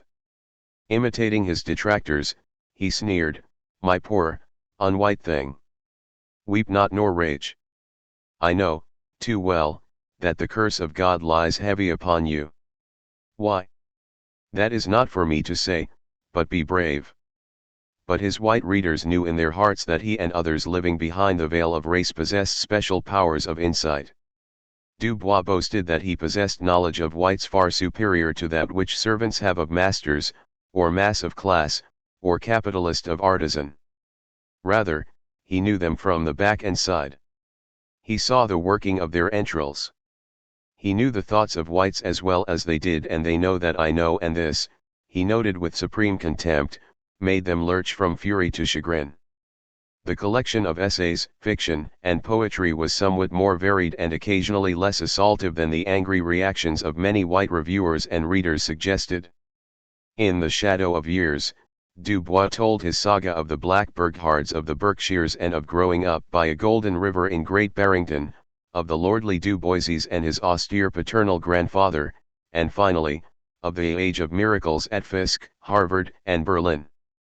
It was here that Du Bois shared what was, for him, a decidedly personal confession, musing that in those 10 years of great spiritual upturning in Atlanta he had found himself. He had grown more broadly human, he wrote, developing those few holy friendships that would sustain him in the trials ahead. Then he pondered, rhetorically, what a different run of luck might have meant. Suppose that pompous old village judge had sent him to reform school for stealing apples? Suppose Principal Frank Hosmer had been born with no faith in darkies? Suppose I had missed a Harvard scholarship? These were suppositions that cultural historians of the future would read as critical markers of opportunity in the general phase of early 20th century racial, religious, and ethnic confrontation, negotiation, and assimilation in America. Two trenchant personal documents that were synecdoches of upper-class Jewish experience appeared within 2 years of Darkwater, Edward Bach's The Americanization of Edward Bach, followed by Ludwig Lewison's Upstream. The incommensurable difference between Du Bois' personal drama and theirs, however, was that in a figurative sense Bach and Lewisohn were able to write themselves out of the capriciousness and strictures of bigotry, while Du Bois could only write himself ever more profoundly into his. The author celebrated his own genius with affecting immodesty in this rhapsodic memoir in order to underscore to his white reading public the wasted lives of countless other gifted boys and girls of color who found the escape hatch of education nailed shut. Du Bois' evangelical faith in the transformative power of education was at open throttle in The Immortal Child, a sometimes lyrical evocation of the short, extraordinary career of his friend, the Afro-English composer Samuel Coleridge Taylor, and a plea for progressive education of the young along the instrumentalist lines traced by John and Alice Dewey. The aim of education was to identify talent, nurture curiosity, and promote social democracy, and to do so early and generously, he insisted. Du Bois aphorized splendidly, in the treatment of the child the world foreshadows its own future and faith.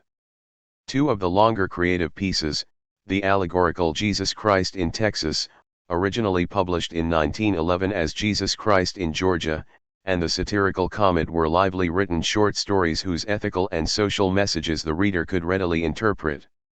When Du Bois tried his hand at fiction, the usual result was history or sociology dressed up with dialogue and female protagonists, but Jesus, despite its ornate prose, blended gallows humor, irony, and Gothic absurdity to make a parable in which a Texas town becomes Gethsemane and a swarthy Jesus figure is narrowly spared a lynch mob's noose.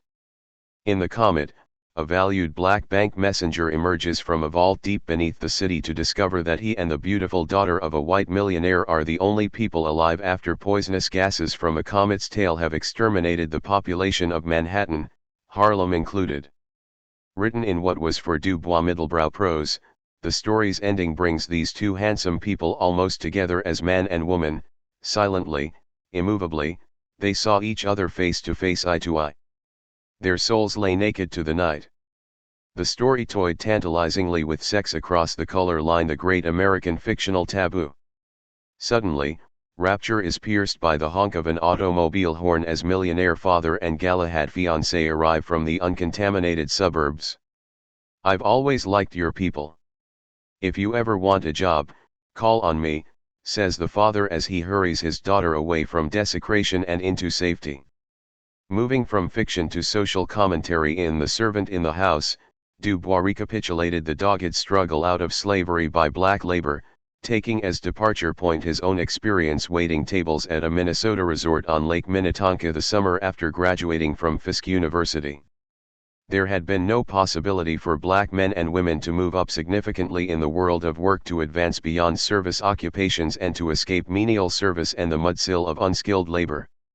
The mark of Canaan and the stigmata of the auction block made servitude and color synonymous in America. Negroes are servants, servants are Negroes. Barring intervention by a poisonous comet, Du Bois seemed to be saying, organized labor would hold the door shut to factory and trade in their fellows' faces and batten down the hatches to keep 300,000 dark-skinned citizens from ever earning equal pay with whites.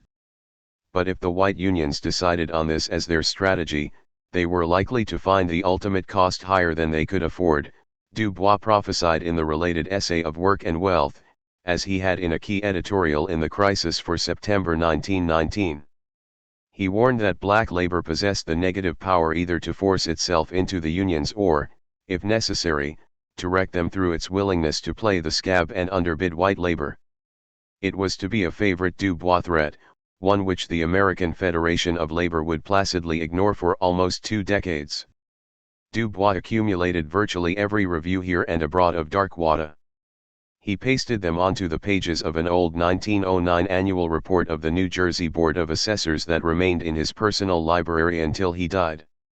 Unfriendly reviews would run the gamut from dyspeptic to penetrating, yet almost without exception none of the critics panned the literary quality of any of the entries. The best of Darkwater, the shadow of years, the damnation of women, of beauty and death, credo ranged from outstanding to superlative, while the recurrence of genius as defining noun or adjective applied to the author even by hostile reviewers is striking. Thus, since the best of the collection was so good and the intellectual caliber of the author was uncontested, a genius, but also, inescapably, a Negro genius, the weaker, flawed pieces escaped serious literary criticism. Some of the pieces reworked for the collection were surcharged with symbolism to the point of opacity or encrusted with prose of such deep purple as to render them increasingly inaccessible to many modern readers. If none of it was literary dross, some of the pieces suffered either from being time-bound by their late Victorian matrix or from melodramatic compulsions of their author or from both. The Princess of the Hither Isles, taken from the October 1913 crisis, was an allegorical exuberance that delivered a timely message smothered in fustian. Here, Du Bois fused the thesis of his forthcoming book The Gift of Black Folk, a folk possessed of intuition, compassion, artistic prowess, and grace, with his reiterated condemnation of a social order in which people of color and women of whatever color were ruled by a class of white men whose authority derived mainly from the accident of color and gender. What Darkwater revealed to black and white readers alike far more vividly than the souls of black folk or the general run of crisis writings was the temperament of its intellectual author, for whom language was as much an aphrodisiac as a weapon in the service of rights. The riot of imagery and emotional inflation in the short feminist allegory The Call, in the long poem The Children of the Moon, or in the blazing THRE-NODI A Litany at Atlanta suggest trances, Gnostic visions, dark nights of the soul, and, as one perceptive biographer observes, other intensely religious moments that are surprising at first to see in an agnostic and publicly restrained Du Bois. In these and other pieces, the problem of race was mediated, with sometimes excessive symbolism, through themes of aesthetics, gender, mortality, the family, childhood, and religion. Often, Du Bois' exaltation of the beauty, goodness, and superiority of blackness bordered on cultural chauvinism. The Call, first published in the May 1911 crisis as The Woman, combined the courage of black womanhood with the nobility of blackness in such a way as to suggest that both were incomparably splendid. Even more, that God himself was black. The king spake not, but swept the veiling of his face aside and lifted up the light of his countenance upon her, and lo, it was black, as was that of God's Son in Jesus Christ in Texas and the Second Coming. On March 22, 3 weeks after publication, Du Bois received a royalty check for $280. Darkwater had already sold 1,400 copies, a robust number for such a book.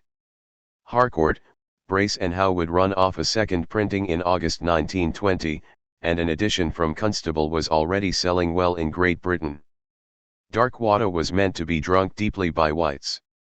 Having seen the human drama from a veiled corner, Du Bois had set about trying to lift the veil of race enough for white people to see and even to feel through the medium of arresting language and moral signposts what it was like to be a second-class citizen in America, a virtual caste whose pariah status inhered in the inescapability of skin color. In doing so, he also meant to show much more, how the veil fell over African savannas and Asian rice fields. Obscured and distorted by the veil, real and relative differences between peoples based on geography, natural resources, and history became moral and genetic manifestations of inferiority, justifying dominion and debasement by those who reduced technological advantage ultimately to color. It must have pleased the author when the Socialist Review proclaimed the book's universal significance, praised pieces on the manipulation of women and children, and touted its nutshell observations of the circumscribed Jew, of the Hindu, of the dark peoples whom imperialism holds in subjection. The collection raised a firestorm of reviews abroad as well as in the United States. It was one of the most controversial English-language nonfiction works published that year. In London, the Athenaeum superciliously dismissed Darkwater as pathetic, while the Paris edition of the New York Herald alerted readers to Du Bois' Bolshevist madness. The Times literary supplement much preferred Moton's conciliatory finding a way out to the dark, fanatical mind of Du Bois. The New Statesman showed more tolerance for this born artist with words, but counseled him and his sympathizers to forego fixation with color and to give whites the benefit of the doubt. Even the London School of Economics' Harold Laski, the voice of academic socialism, found Darkwater a very brilliant, but hateful book, rather like, he wrote Supreme Court Justice Holmes, what the Southerner would write if he turned Negro. In many of the mainstream American newspapers and periodicals the standard reproach was similar: Darkwater was tragically infected with its author's bitterness. It was hardly surprising that the book was dismissed as a madman's hymn of racial hate by the Greensboro, North Carolina, Daily News, that Nashville's Southern agriculturist denounced it as full of bitterness against white people, or that the Kansas City Star saw it as full of threat, foreboding, and intimidation, although, interestingly, the Montgomery Advertiser conceded it had undeniable charm of style. Similar hand-wringing over Du Bois' alleged intemperance, resentfulness, inferiority complex, and extreme bitterness also went on in the Bookman, the Christian Science Monitor, the Outlook, the New York Times, and even in The Nation where, on May 29, 1920, Villard, conceding that no other colored American has ever written like this and few white, went on to deplore the author's note of bitterness, tinctured with hate, and the teaching of violence which often defeats his own purpose. As much of the serious white readership in America and Britain debated his book, Du Bois must have been conscious of two relatively recent developments in what was, overall, an intensely proud and grateful Negro reception. It was both more broadly based than ever and more critical. As he had the good sense seldom to comment on bad reviews, the contretemps with Villard over John Brown being a notable exception, whatever irritation or anger he may have felt is unknowable. But he could well have taken some satisfaction from the fact that he, the widely acknowledged leader of his people, was being criticized by other activists and intellectuals of his race, satisfaction in seeing it as a measure of how much liberation and sophistication had come about in Black America since the era of Booker Washington, when he, Du Bois, and a handful of others had defied the Tuskegee machine and dissent had usually been professionally fatal. Some of the criticism was razor sharp, some of it acidly personal. Fellow Harvard man Carter Godwin Woodson, as intellectually self-confident as Du Bois and by his own lights the better historian, was downright patronizing in the Journal of Negro History, describing the author as a poet whose mind was not yet adequate to the task of scientific treatment of the race problem. Du Bois could hardly have been offended when Yale and Harvard man William Ferris brushed aside his publisher's hyperbole that he, Du Bois, was chief spokesman for 200 million men and women of African blood. Nor was he completely astonished to read that Ferris believed the book to be circumscribed by temperament and class, an amazing revelation of the soul of a cultured, refined Negro of mixed blood, Ferris called it in the influential Negro World. But Ferris, who was very dark-skinned, unattractive to women, and notoriously unkempt, went for the jugular, and Du Bois may have winced at the assertion that his agony was only his white blood crying for its own. In closing, the pugnacious new editor of the Negro World pronounced a severe judgment that many who thought they knew Du Bois fully shared, and one that would pursue him until he drew his last breath, that the editor of the Crisis looked down upon the masses and their infirmities from the heights of his own greatness. But it was the Messenger's William N. Colson, recently demobilized as a lieutenant from the 367th Infantry, whose essay may have given Du Bois the greatest pause for thought. Extolling him as a poet rather than a thinker whose sweeping grasp somehow floated above the needs of the man farthest down, Colson thought that there was too much Hegel and not enough Debs in Darkwater. For all its marvelous learning and championing of democracy, the young socialist reviewer saw it as the testament of a moralist and a mystic. Paraphrasing Du Bois' famous dictum, Colson declared that the distribution of wealth and knowledge is the problem of the 20th century. The culture of criticism of the new Negro, then, was becoming more robust, with Du Bois serving both as its preeminent model and victim. And even in the role of victim, there could be no doubt that the overwhelming response to him and his work was summed up by the Washington Bee, which pronounced Darkwater as nothing less than a milestone in the history of the Negro race.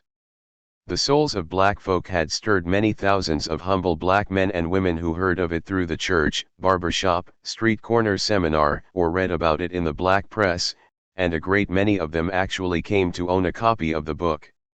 Total sales for Darkwater probably ran to between 8 and 10,000 by the end of the decade, figures about matching sales for Souls during its first 10 years.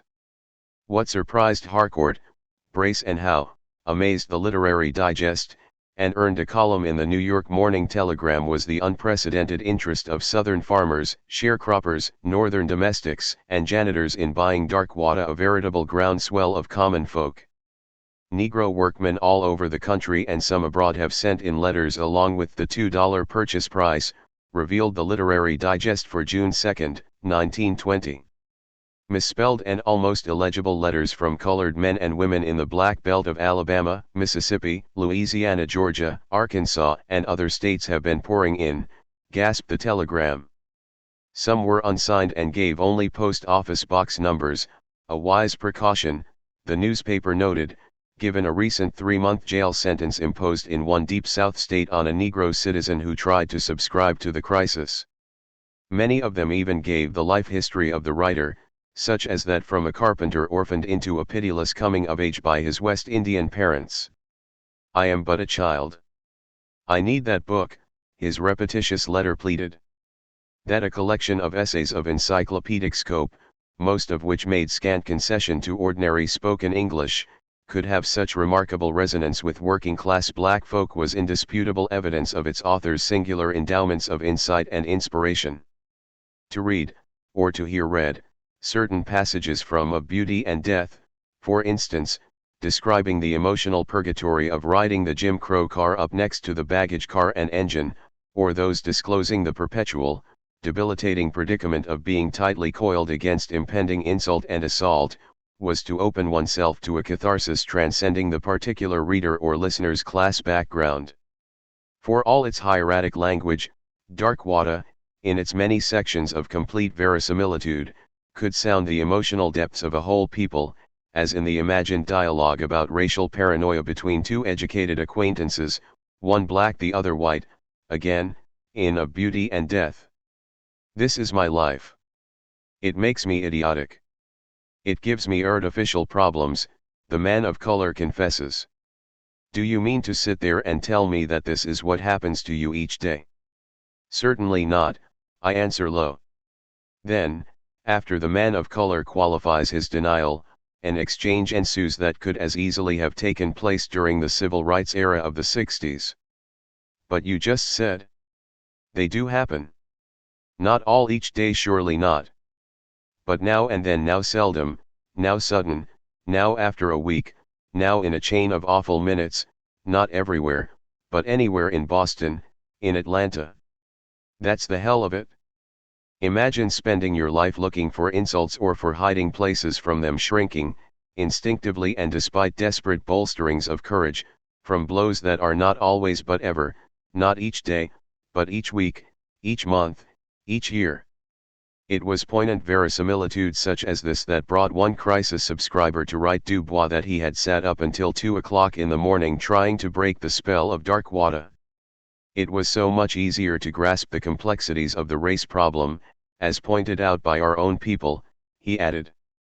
One awakes to a fuller realization of life.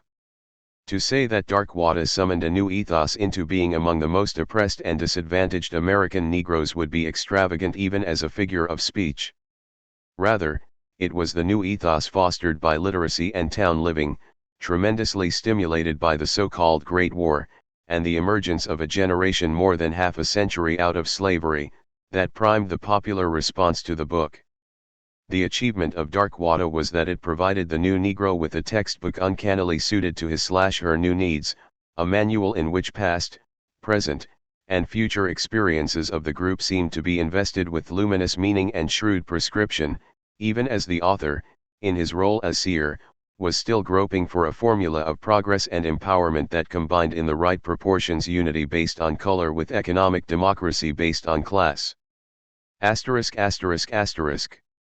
The 11th annual conference of the NAACP met on the campus of Atlanta University at the beginning of June 1920.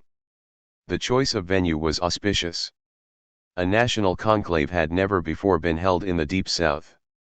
Moreover, the association's Atlanta branch had only been organized the previous year. In choosing to meet in Atlanta, symbol both of the region's rebirth and of the doctrine of separate racial equality, the leadership meant to serve notice of the NAACP's growing numbers and determination to force change in the status quo in the Jim Crow South. It was the sort of gesture Dubois could have been expected to propose, and he weighed in to carry the vote in the board of directors for the site. The editorial in the May issue of the Crisis, Atlanta, threw down the gauntlet, declaring, with characteristic brio, that Negro citizens insisted on their full rights in the South and everywhere else. But the editor and the association also graciously acknowledged the sporting invitation received from the mayor and Chamber of Commerce of Atlanta. No doubt wanting to atone in part for the 1906 riot but also to demonstrate how well segregation and civil rights could coexist, the capital of the New South executed an adroit maneuver in wasting little time before sending the NAACP its positive response. With a recent gun battle in Lexington, Kentucky, taking the lives of 5 black men and the lynching of another on the way to trial, as well as the furious legal skirmishing to save the Arkansas sharecroppers in the news, and much else north and south to underscore the deteriorating state of race relations. Going to Atlanta was a case of offense being the best defense. Mississippi had banned the circulation of materials favoring social equality, and Texas was trying to outlaw the association. John Shillity, the NAACP's third executive secretary and the third white to hold that position, had tendered his resignation on the eve of the annual conference, still badly shaken many months after a white mob including a judge and a constable were reported to have savagely beaten him in August 1910 when he went to Austin, Texas, to reason with officials who claimed that the NAACP was a business operating without a state charter. Under subpoena from the Texas Attorney General to make its records available, the Austin branch had appealed for help from New York. Shillity's battering, shocking to a broad segment of Northern public opinion, gave the NAACP something of a cause célèbre, with the board demanding that President Wilson appoint an investigatory commission and branches throughout the country mounting protest rallies. Du Bois' crisis, several issues of which had given a special offense to the Texas authorities, thundered against brutish cowards and demanded a moral reckoning when the executive secretary returned to testify before a grand jury. Shillity, a veteran social worker once noted for his cheerfulness, now confessed that he had become deeply pessimistic about the prospects for better times between the races, or that the NAACP could even hope to possess within a reasonable period, the means and methods sufficient to combat the opposition. He wouldn't be returning to Austin. The crisis thundered again. The haters of black folk beat him and maltreated him and scarred him like a dog because he tried to talk quiet reason to Texas. When Bishop John Hurst, chairman of the selection committee, looped the sash and bronze pendant of the Spingarn Medal around Du Bois' starched collar on the opening day of the Atlanta convention, the NAACP merely formalized in ceremony the reality that the editor and his magazine were the association's most valuable assets. The bestowal of its highest honor symbolized, as well, the widely held belief among American Negroes everywhere that in W.E.B. Du Bois the race found a tribune of peerless audacity, intellect, and principles. 27 years ago, on the night of his lonely 25th birthday, tipsy and exalted in his Berlin student quarters, he had vowed that he would raise his race by becoming renowned in social science and in literature, or perhaps to raise a visible empire in Africa. He had turned 52 on his last birthday, a little more than 3 months earlier. Trim, erect, in superb physical condition, goateed and with mustaches pointed up, and a dark, well-tailored suit making him seem taller than his 5 feet 6 inches, he graciously acknowledged the delegates' applause with a brief address. As he stepped from the platform that June day in 1920, his medal glinting in the brilliant sun, Du Bois had not only trumped the scholarly and literary portion of his 25th birthday wager, he had contributed mightily to the laying of the foundations for an empire of the mind among people of color, a realm in which culture and history offered a degraded race possibilities of ennoblement and empowerment against ignominy and impotence. His personality and pen defined the NAACP in the public's mind, black and white. In Europe he was regarded as the most important thinker of his race. One series of letters from a French aristocrat living in England and asking for a reading list and general guidance through the morass of American racial theories was especially illustrative of Du Bois' international stature. The Comte de Voilemont was writing some articles on the color question in the United States for a French periodical.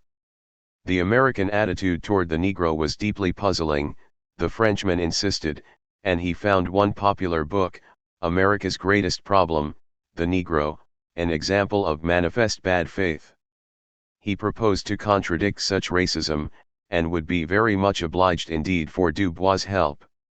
De Voilemont received letters of advice, a bibliography, and 3 parcels of articles, all forwarded by Nina to a post office box in the village of Harpenden. Less than a month before leaving for Europe, Du Bois sent a final letter and a copy of his article in The Nation to show the Frenchmen our attitude toward the next election. There are more than a few surprising and bizarre letters in Du Bois' enormous correspondence. But Voilemont's Harpenden letters were unique. Du Bois never realized that his French correspondent was Ferdinand Valsin Esterhazy, the officer whose treason in 1894 had sent Captain Alfred Dreyfus to Devil's Island, France into a decade of paroxysm in one of the greatest judicial and political scandals of the 20th century, and Europe into the maw of scientific anti-Semitism. It was the very period during which Nina was mailing parcels to their incognito aristocrat that Dubois joined with more than 100 other prominent Americans in signing a protest against the circulation by Henry Ford of the insidious forgery The Protocols of the Elders of Zion. The exchange between Dubois and Esther Hazy was an irony of breathtaking implausibility. Even as the editor fulfilled his unique role as propagandist and prophet, there were changes underway both in the NAACP and the colored community, as well as in the nation at large that would alter imperceptibly, at first, and then with increasing tensions his relationship to the organization. The changes occurring at the 75th Avenue headquarters made the civil rights organization racially more representative and more aggressive, which would have the double-edged effect of enhancing the work of the editor and, as time passed, of creating agendas that increasingly competed with it. James Weldon Johnson, after an earlier stint as acting secretary and a highly successful tenure as secretary for branches, replaced the shell-shocked Chility in August. Doubts about Johnson's Bucharite past and some white board members' fears about social and professional handicaps to be encountered by a Negro executive secretary had largely dissipated. Board chairperson Ovington admitted that she had been too suspicious of Johnson, whom she now positively admired nearly as much as the always difficult Dubois. At long last, the time had arrived for the NAACP to hire a black permanent executive secretary. Mr. Johnson would do quite nicely, Ovington, Story, Villard, and Spingarn agreed, easily overcoming whatever resistance remained, especially as Dubois, Archibald Grimke, George Crawford, and the other Negroes on the board believed the decision was long overdue. Final confirmation of Johnson awaited the board's December 1920 meeting, but the new regime had already begun functioning even before the Atlanta Convention, with Walter White assuming the duties of Associate Secretary. Although they shared an Atlanta University education, Johnson and White were a study in temperamental and intellectual contrasts as striking as their physical differences. Johnson, 49, brown-skinned, fairly tall, and graceful as a panther, calculated the possibilities of a situation with the mind of a chess master, whereas the blue-eyed and blonde White, 27, short and terrier-like, seldom met a civil rights impulse he could resist. As a team, however, Johnson and White complemented each other admirably, imbuing the NAACP's undertakings with energy, efficiency, boldness, and design. During August and September 1920, The Nation ran 4 articles on Haiti by Johnson that caught the attention of the American public and the approval of the Republican National Committee. Occupied and run by the U.S. Marine Corps, Franklin Roosevelt, Wilson's Secretary of the Navy, boasted that he had drafted the island's constitution in a few hours. Haiti's people lived under political and economic conditions reminiscent of the Belgian Congo during the reign of Leopold II. The National City Bank of New York controlled the Banque Nationale de Haiti, an arrangement facilitating the transfer of the country's revenues to the United States. The Haitian president took his orders from the American military authorities and without benefit of the National Assembly, dissolved 5 years earlier at Bayonet Point. The people lived in terror of the largely southern white troops who policed the country. Johnson came back from a 2-week investigation in Haiti to report that, despite the Wilson administration's propaganda of uplift, the United States had done nothing to improve public education, that 3,000 men, women, and children had been shot down in a so-called pacification campaign, and that the building of the modern highway from Port-au-Prince to Cap Haitien had reduced much of the population to slavery. In the name of progress, the Marine Corps had transformed the relatively benign and inefficient Haitian labor system requiring a few days a year of work for the state, the corvée, into a national labor dragnet of long-term, imbrooding service. Readers of The Nation learned that the recent, bloody pacification campaign Caco hunting, the Marines called it, was ordered by Washington in response to the guerrilla movement led by an educated Haitian, the charismatic Charlemagne Perrault, after he escaped a 5-year sentence on the corvée. The Republican Party used self-determining Haiti in the 1920 national elections to influence the Negro vote, and after Warren Harding's victory the State Department and the Senate indulged in a charade of inspections and hearings on the occupation scandal.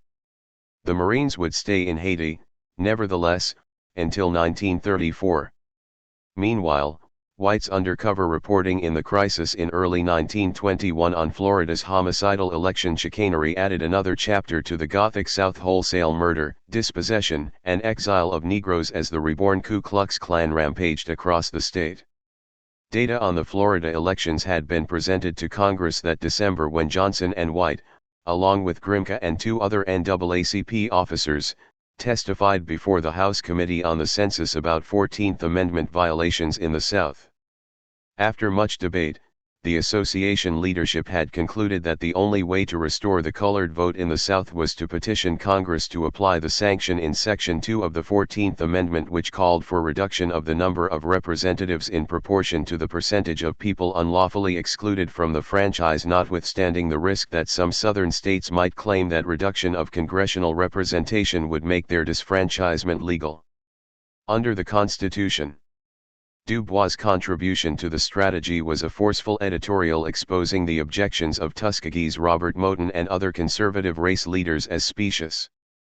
Privately, he wrote exasperatedly to a college administrator ally about Moton, "I am continually astonished by his lack of courage." Despite Du Bois' assurance that the 15th Amendment would nullify claims of legal disfranchisement, unease about the 14th Amendment ploy remained strong among many, perhaps even a majority, of Negroes, and the power of the white South through the seniority system soon made it obvious that Congress would never act on the NAACP's petition. But even as the trial balloon of the Section 2 sanction was about to be launched, Du Bois wrote an important conjectural piece for The Nation, The Republicans and the Black Voter, which seems to have contained the first outlines of the balance of power concept that would become a staple of American Negro politics after World War II and lead to the hard-fought recovery of the ballot in the South. "Let the GOP take the Negro for granted and let the Democrats race bait," he challenged with bravado, "neither attitude will disturb the new Negro voter." In 4 major electoral states, Illinois, Michigan, Indiana, and Kentucky, the Negro voter holds the balance of power, Du Bois crowed, and the eventual consequences of the Great Migration would increase the leverage of the race on national politics. The day would come when the GOP would stop taking the Negro for granted and even the Democrats would have to seek the black vote. If the short-term prospects for a national realignment of political parties were little short of dismal, Du Bois still thought that smart bargaining on a case-by-case basis could win more clout for the race in congressional, gubernatorial, and local politics down to the level of alderman and sheriff. The Nation article enumerated a 7-point NAACP questionnaire submitted to all presidential candidates calling for support of federal anti-lynching legislation, enforcement of Section 2 of the 14th Amendment, abolition of Jim Crow cars in interstate travel, termination of racial segregation in the federal civil service, withdrawal of American forces from Haiti, federal aid to elementary education equally apportioned, and the enrollment of Negro officers and soldiers in the armed forces, in proportion to their numbers in the population. Modifying the disastrous 1912 electoral ploy in which he had championed Woodrow Wilson, Du Bois opted for a flexible partisanship, a testing of candidates with the questionnaire. It was still quite possible, he argued, for state and local Democratic candidates to attract a considerable number of Negro votes.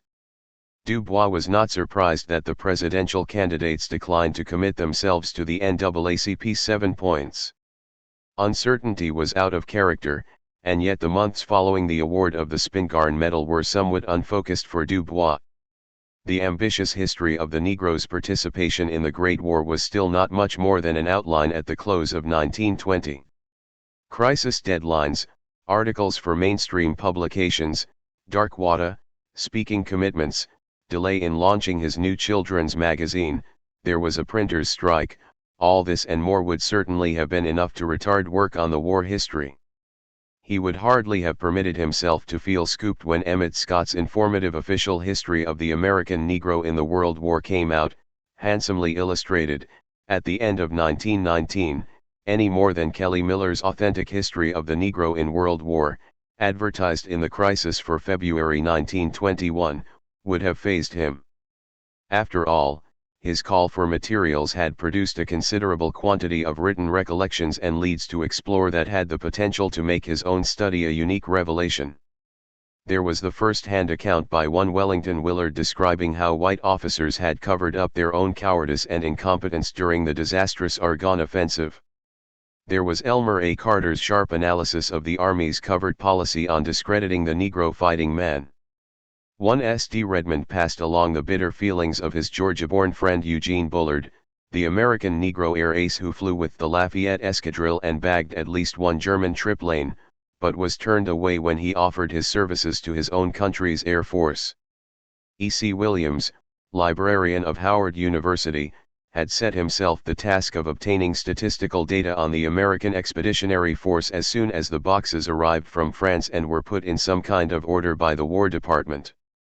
Du Bois was still holding on to the remarkable manuscript sent by a Washington insider and talented 10th notable, Major Adam E. Patterson, in summer 1919, some 10 of a projected 25 chapters of a war history that Du Bois thought were excellent and informing.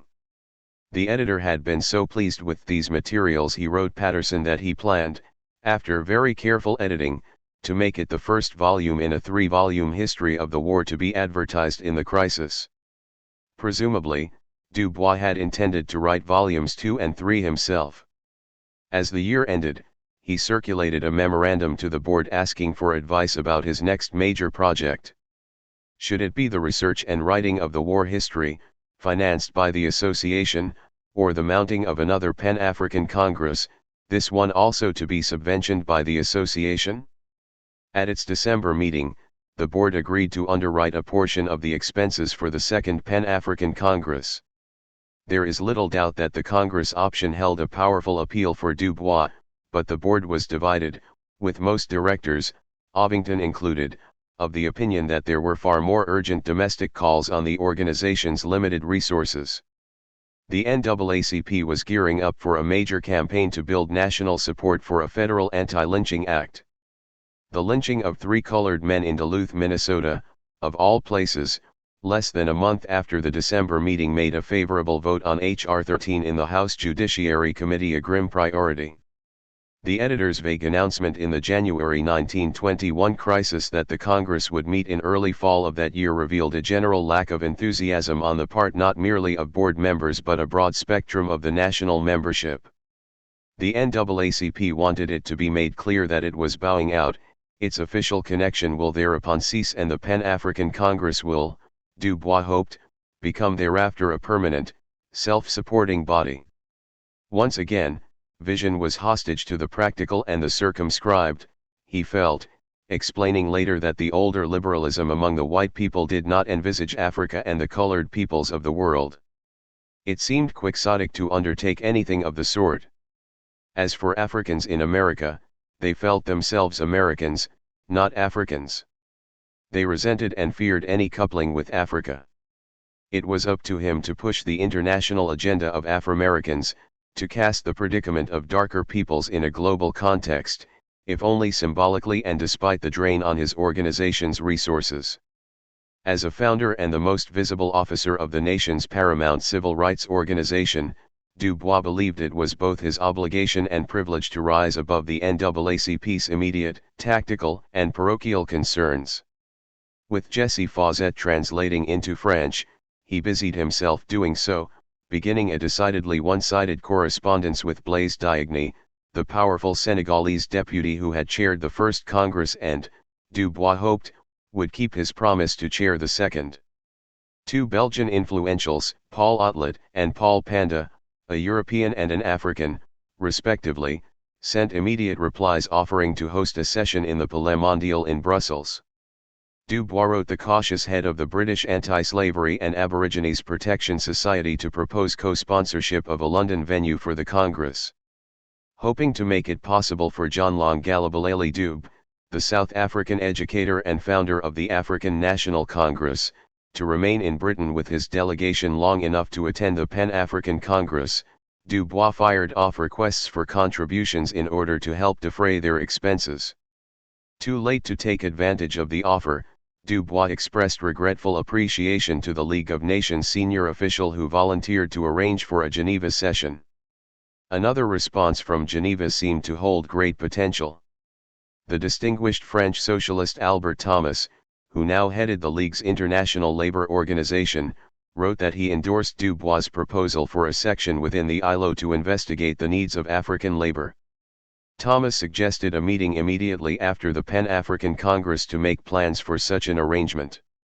Meanwhile, Dubois' point man in Paris, Rayford Logan, reported that Diogny and Gratian Candace, representing Senegal and Guadeloupe, respectively, in the Chamber of Deputies, were dragging their feet. A Williams College Phi Beta Kappa, who made a living by speculating in currencies, Lieutenant Logan had been so soured by race prejudice in the American Army that he insisted on being demobilized in France. The editor's connection to Logan came through Fawcett, Logan's French teacher at Washington's elite M Street High School. "You will find Messieurs Diogny and Candace a bit slow, but do not get discouraged," Dubois wrote. It was a busy time. He hoped to leave for France in early August.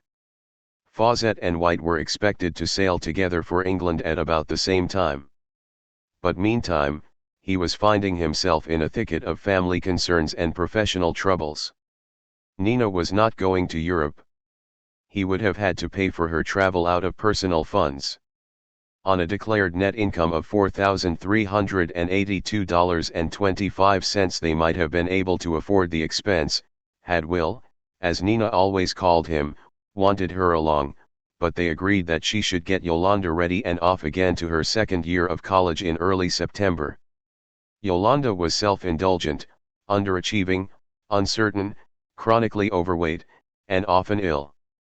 She appears to have craved her father's approval in almost exactly the proportions she sensed that her inadequacies would preclude her winning it.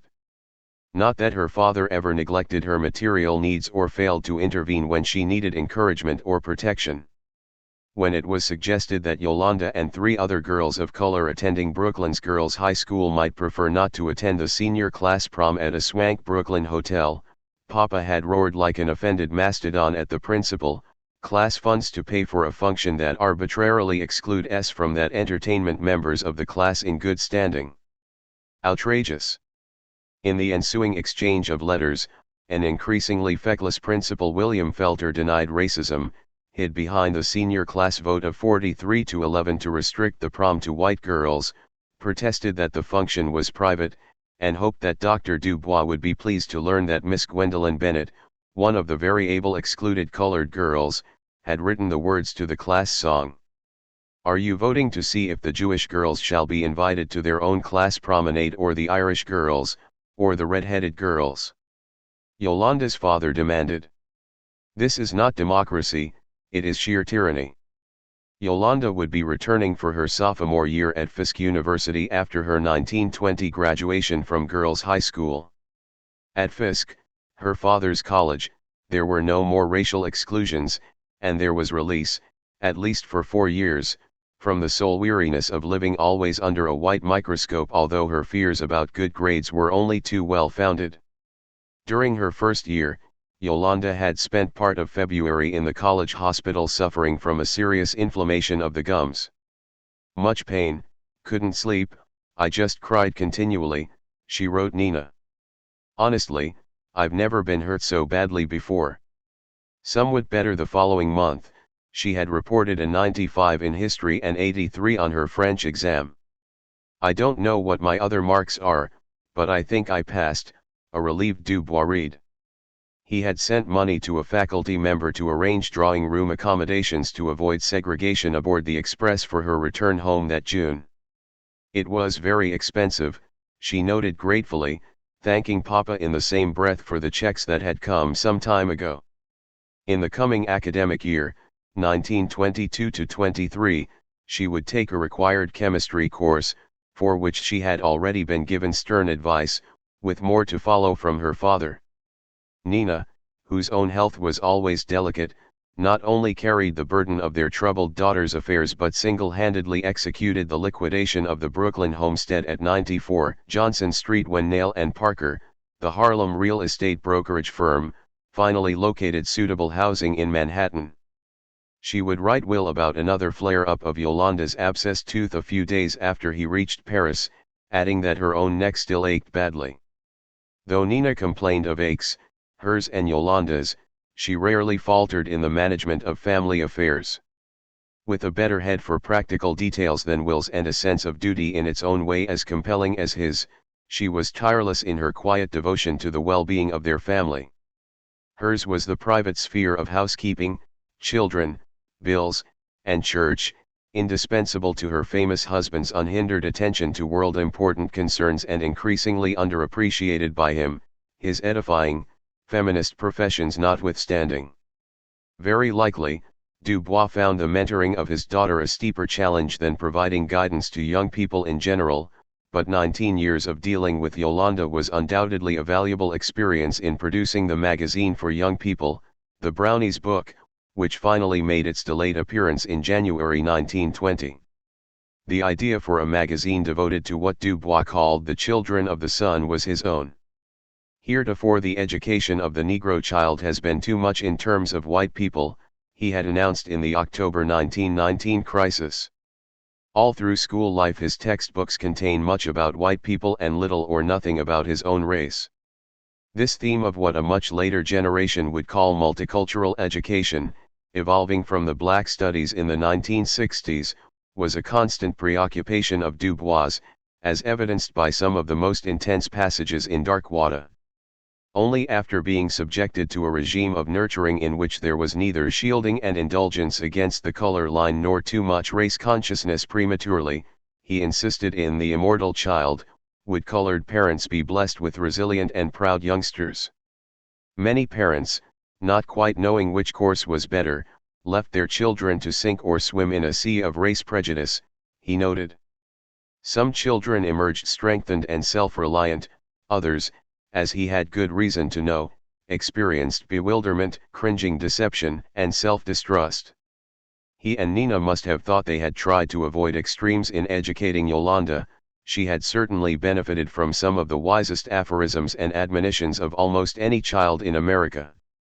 Yet Dubois had chosen to send his daughter to an experimental boarding school in Great Britain, entrusting the shaping of her impressionable mind and spirit not merely to white teachers in an insular and exclusively white environment but to teachers who, though more enlightened than those at the great public schools, thought it self-evident that the British Empire was ordained by God working through history to be global custodian of the white man's burden.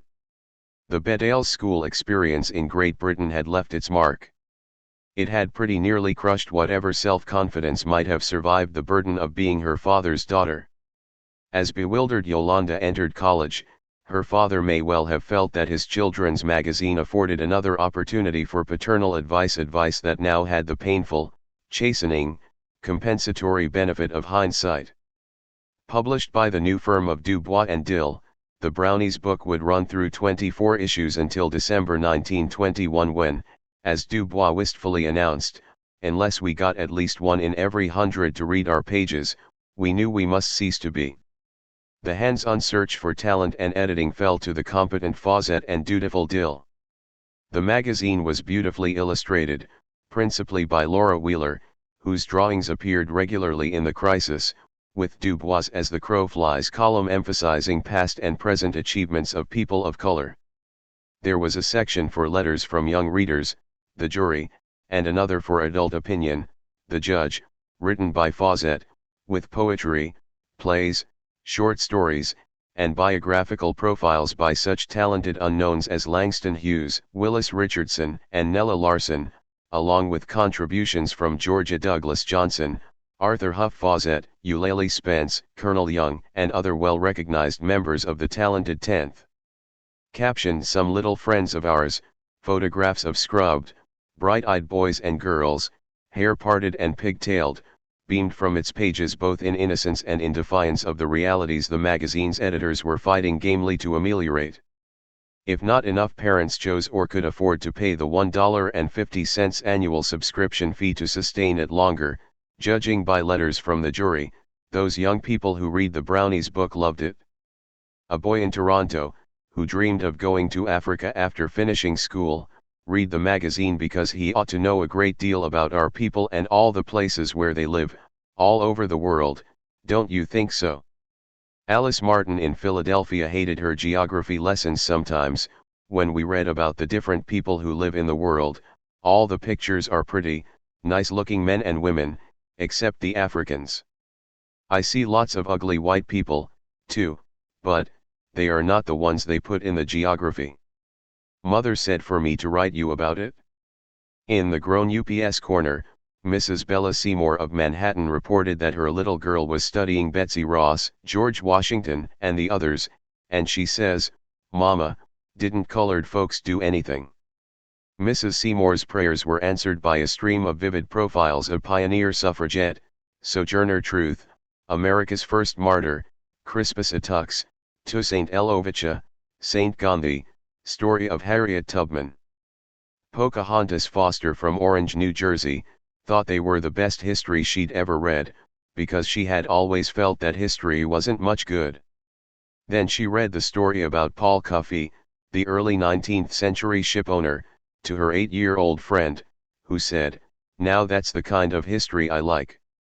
Won't you ask the Brownies book to tell some more stories like that?" Fawcett's dedicatory poem in the January 1920 issue had pledged, "To children, who with eager look scan vainly library shelf and nook, for history or song or story that told of colored people's glory, we dedicate the Brownies book." With her help and special touch, and the reliable Dill's business sense, Du Bois could feel satisfaction in having launched a unique venture. There was much talk among preachers and teachers and leaders about the emotional and intellectual care and feeding of black children. Immortality is the present child, proclaimed Du Bois, but not until the Brownies book had emotional care and feeding been packaged in monthly installments for the hope of the race. Du Bois had anticipated the problematic lifespan of his children's magazine. The sharp downturn in Crisis subscribers from the August 1919 high of more than 100,000 was another, far more serious, development. By April 1921, their number had declined to 53,000. The cost of paper had necessitated an increase in the price of the magazine just before the Depression of 1921 began to bite, and, although Du Bois' reports to the board contained no racial breakdown of subscribers, the lost readers would almost certainly have been disproportionately black. "Our agents everywhere are feeling the industrial depression," he lamented. Not even the July issue recounting the details of the Tulsa riot, a gehenna of arson and murder in which some 44 blocks of the Oklahoma City's thriving Negro quarter were laid waste, was able to lift circulation. Tulsa had erupted on May 31, after a local newspaper, the Tribune, excited mob fury over an elevator incident involving a female operator and a young colored shoeshine employee. Pharmacies, barbershops, grocery stores, cinemas, a bank, rows of neat homes, the incarnation in wood and brick of a generation of black people's faith in hard work and respectability, were incinerated in a 24-hour invasion by hundreds of white Tulsans armed with rifles, machine guns, and a strafing airplane. The Crisis reproduced a stark aerial photo showing a gridiron of devastation receding into the horizon, and it claimed that scores of Tulsa refugees had arrived in New York, possessing practically nothing except the clothes on their backs. The drop-off of revenues coming to the Crisis worried the board's executive committee, which now began regularly to vex the editor. Reverend John Haynes Holmes, a founding member and conscientious officer, tactfully floated a proposal to consolidate the staffs of the association and the magazine. In addition to Dill, Fawcett, and Madeline Allison, a stylish, recently hired assistant literary editor, Du Bois was responsible for a half-dozen salaries, a number that Haynes suggested could be reduced significantly. Failing that, the NAACP would be drawn into a burgeoning subsidy of the magazine. Holmes's proposal was met with a categorical negative, the problems of merger having been so fully proven in the past, the annoyed editor responded, as to merit no further consideration. Not only was a reduction in staff out of the question, but he refused, as in the past, to share with the NAACP fees generated on his regular speaking tours.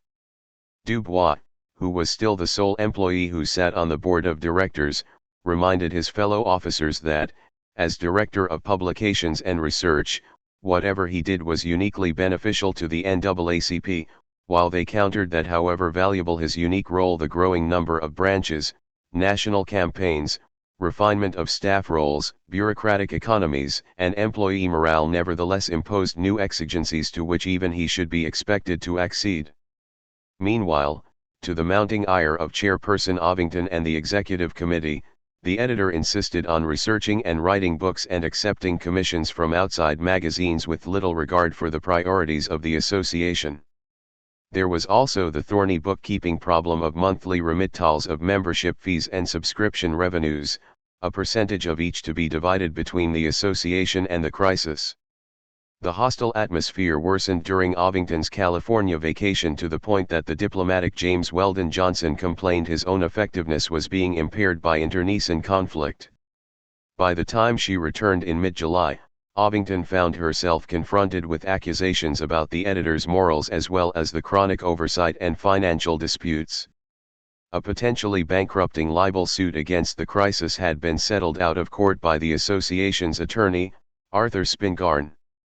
But now there was scandal. Dubois was said to have compromised himself so egregiously, Holmes and several others believed, as to be unfit to serve as editor.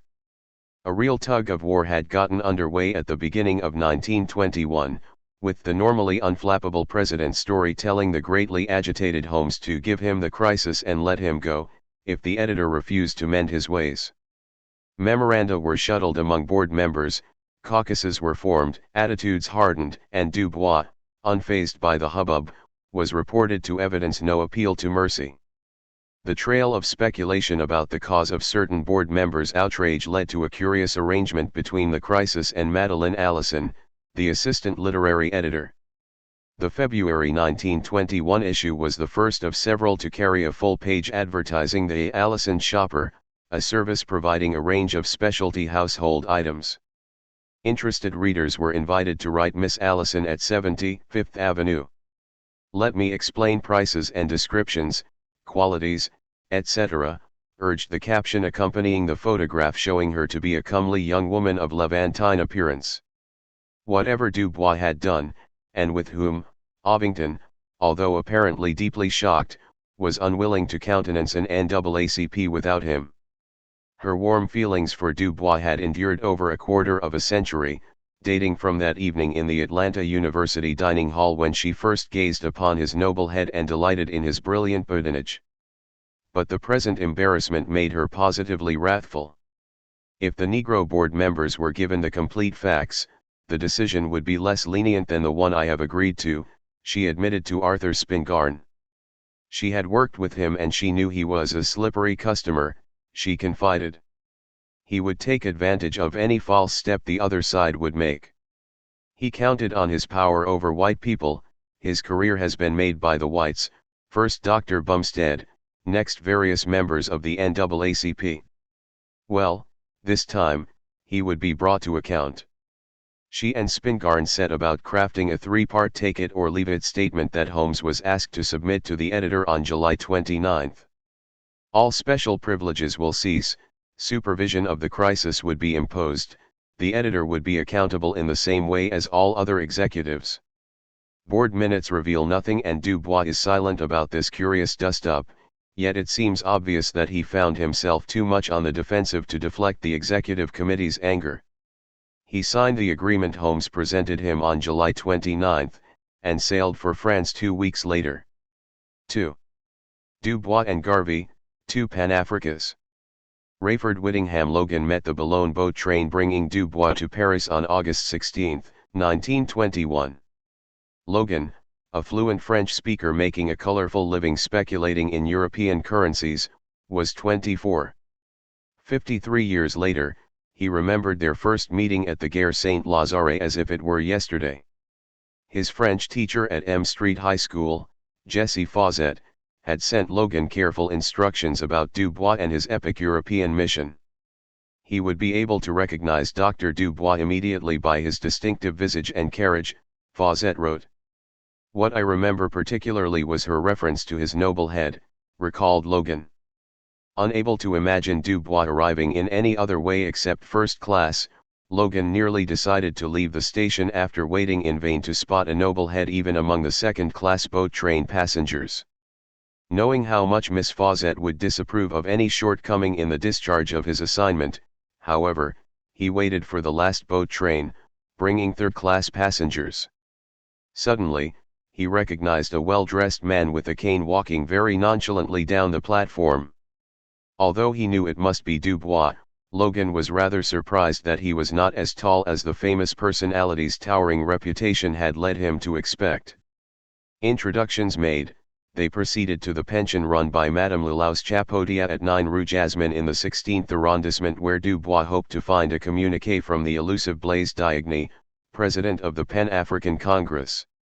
Dubois' determination to follow through on the formal pledge of 1919 to convene yet another Congress 2 years later had clearly surprised the Francophone Africans. As the editor prodded them in letters translated into French by Fawcett, surprise soured into resentment and finally into passive resistance. Gratian Candace and Isaac Bethune, men of exemplary culture and Gallic manners who perpetually represented the Department of Guadeloupe in the Chamber of Deputies, had only minimal enthusiasm for the enterprise by the time Dubois reached Paris. Part of the difficulty was Dubois' almost innocent imperiousness as he forced the planning into high gear. Meeting sites had to be negotiated, agendas drafted, funds raised in record time. Inevitably, egos were bruised as Dubois ignored or overrode the advice of his European organizing committees. A case in point was Brussels, selected by him as the venue for the most important of the 3 sessions. When Secretary Robert Broadhurst objected in the name of the London-based African Progress Union to meeting in the Belgian capital, with all that Brussels evoked of extreme African exploitation, Dubois brushed him aside. Senator Lafontaine and Monsieur Otlet were personal friends who were doing everything to promote the Congress, and, far more significantly, he explained impatiently, Belgium was the only European nation offering semi-official recognition of the Pan-African Congress by allowing it to convene in the grandiose Palais Mondial. In a hurried attempt at mollification, Dubois sent the unavailable Diagne an urgent note stating his readiness to bring an interpreter for his bad French in order to have a long conference about the business of the Congress, that he would gladly consult with him at a place of his choosing. The exact date of their meeting remains uncertain, probably on the 24th or 25th, but what was said between the 2 men Logan never forgot. Although Dubois sometimes boasted that he could be silent in 6 languages, Logan discovered that French was not one of them. Nor was Diagne able to converse in English. The Frenchman claimed to be distressed about the Garvate agitation in Africa and almost as alarmed about the Pan-African Congress being charged with Bolshevism. Calming Diagne with expressions of his own distaste for Garvey and his movement, Dubois could make no headway at all when it came to self-government in Africa and the Caribbean. Africans living under the tricolor wanted to become more French, not less so. They wanted assimilation, not independence, Diagne explained haughtily. As the politician and the editor grew more agitated in their native tongues, Logan ceased translating faithfully in order to preclude an irreparable breach. A word here, a shade of meaning there, several complete omissions along the way, and the ex-lieutenant managed to navigate Dubois and Diagne to a working agreement in principle, what the politician called un formule transaction L, final details of which Logan was charged to work up as soon as possible in a second meeting. Accompanying Dubois to the Gare du Nord for the Channel train, Logan was told to do whatever was necessary to keep the Frenchmen from dumping the Congress. In Dubois the Pan-African idea found an intellectual temperament and organizational audacity enabling it to advance beyond the evangelical and literary to become an embryonic movement whose cultural, political, and economic potential would assume, in the long term, worldwide significance. No other person of color then living, with the significant and calamitous exception of Marcus Garvey, was more capable of articulating the idea and mobilizing others in its service. 750 years before Christ, the Negroes were rulers of Ethiopia and conquerors of Egypt, the editor had reminded his readers in the March issue, but supremacy brought no continental unity. Then came the rise and fall of kingdoms in the Sudan, followed by the confusion of the slave trade. For the first time in history, conditions were propitious for the construction of a global movement to advance the common cultural and political objectives of people of color, Du Bois proclaimed. Pan-Africanists had nothing to fear but fear of their own audacity, he might have written, and racial parochialism. With that visionary passion for justice nurtured in Great Barrington and present in every book from the suppression of the African slave trade onward, Du Bois rose above particularisms to deliver the same solution to Arkansas pogroms and Gompers's American Federation of Labor, as to South African land acts and systematic brutality of cartels in the Belgian Congo. The absolute equality of races, physical, political, and social, is the founding stone of world peace and human advancement. There was, he would later claim with hollow modesty, nothing spectacular nor revolutionary about his plans.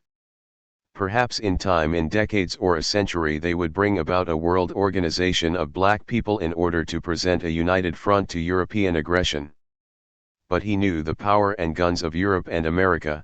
For the present, then, in the face of this power, it would be splendid enough achievement to sit down hand in hand with colored groups and across the council table to learn of each other, our condition, our aspirations.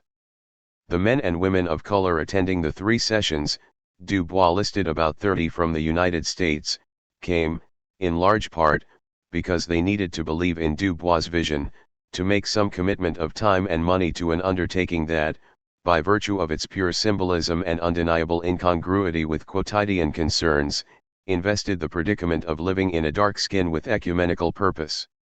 Undoubtedly, too, some came to London, Brussels, and Paris because they wanted to boast about their travels when they returned home.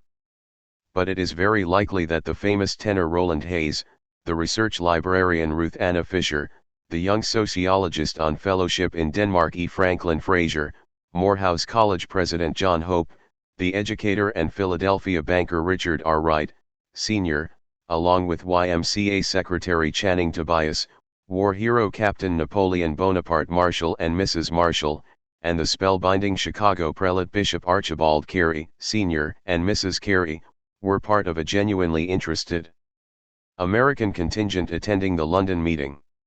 Also attending were Hastings Bunda, the East African physician, John L. Dube, the South African educator, and Albert Mary Shaw, the Grenadian trade unionist, all of whom were to play similar senior statesman roles in their respective countries, as would Ibid Abad End of Nigeria. The wealthy mulatto planter from Sao Tome, Nicola de Santos Pinto, represented the Liga Africana, an organization of highly assimilated Portuguese Africans. Mrs. Helen Curtis, the able consul general at Brussels, represented Liberia. The evidence is circumstantially strong that a peripatetic young Annamese nationalist named Nguyen That Tan, who became much better known as Ho Chi Minh, attended the Paris session. Thanks to the energetic efficiency of Walter White, who had sailed with Du Bois on the Dutch steamer Rindam, the opening of the London meeting on the 27th was assured, whatever the Francophone Africans decided. White had disembarked at Plymouth with instructions to contact Norman Angell and Harold Lasky in London and get things started at once, while Du Bois had proceeded to Boulogne. On the day before the conference, Du Bois and White spent an hour or so with Sidney Webb and Norman Angell of the Labour Party's Executive Committee in cordial but ultimately meaningless discussion of British abuses in the African colonies. "We received only vague evasions," White would record in his autobiography of Du Bois' earnest attempt to convince colleagues of his old acquaintance Ramsay MacDonald of the rightness of a formal Labour Party pledge to rectify the most extreme conditions when it came to power. White was even disposed to credit the Colonial Office's almost comic overreaction to Marcus Garvey and his Back to Africa movement as a factor in the decision to accord Du Bois the high-level Labour parley. In fact, Du Bois found himself on a number of occasions having to conceal his annoyance as he drew careful distinctions for the British press between his movement and Garvey's. In one interview, Du Bois explained that, although sharing the Jamaicans' main aspirations, he believed Garvey's methods lacked plain sense and that his finances were unsound. The well-attended proceedings in Central Hall opposite Westminster Abbey moved apace over 2 intense days. "We were all one family in London," Fawcett enthused. What small divergences of opinion, slight suspicions, doubtful glances there may have been at first were all quickly dissipated. With Dubois in the chair as secretary on the 29th, the Congress voted unanimous approval of 8 general motions that became known as the London Resolutions. Several speakers had gone out of their way to reassure watching European officialdom of their patient and realistic understanding of the burdens of empire.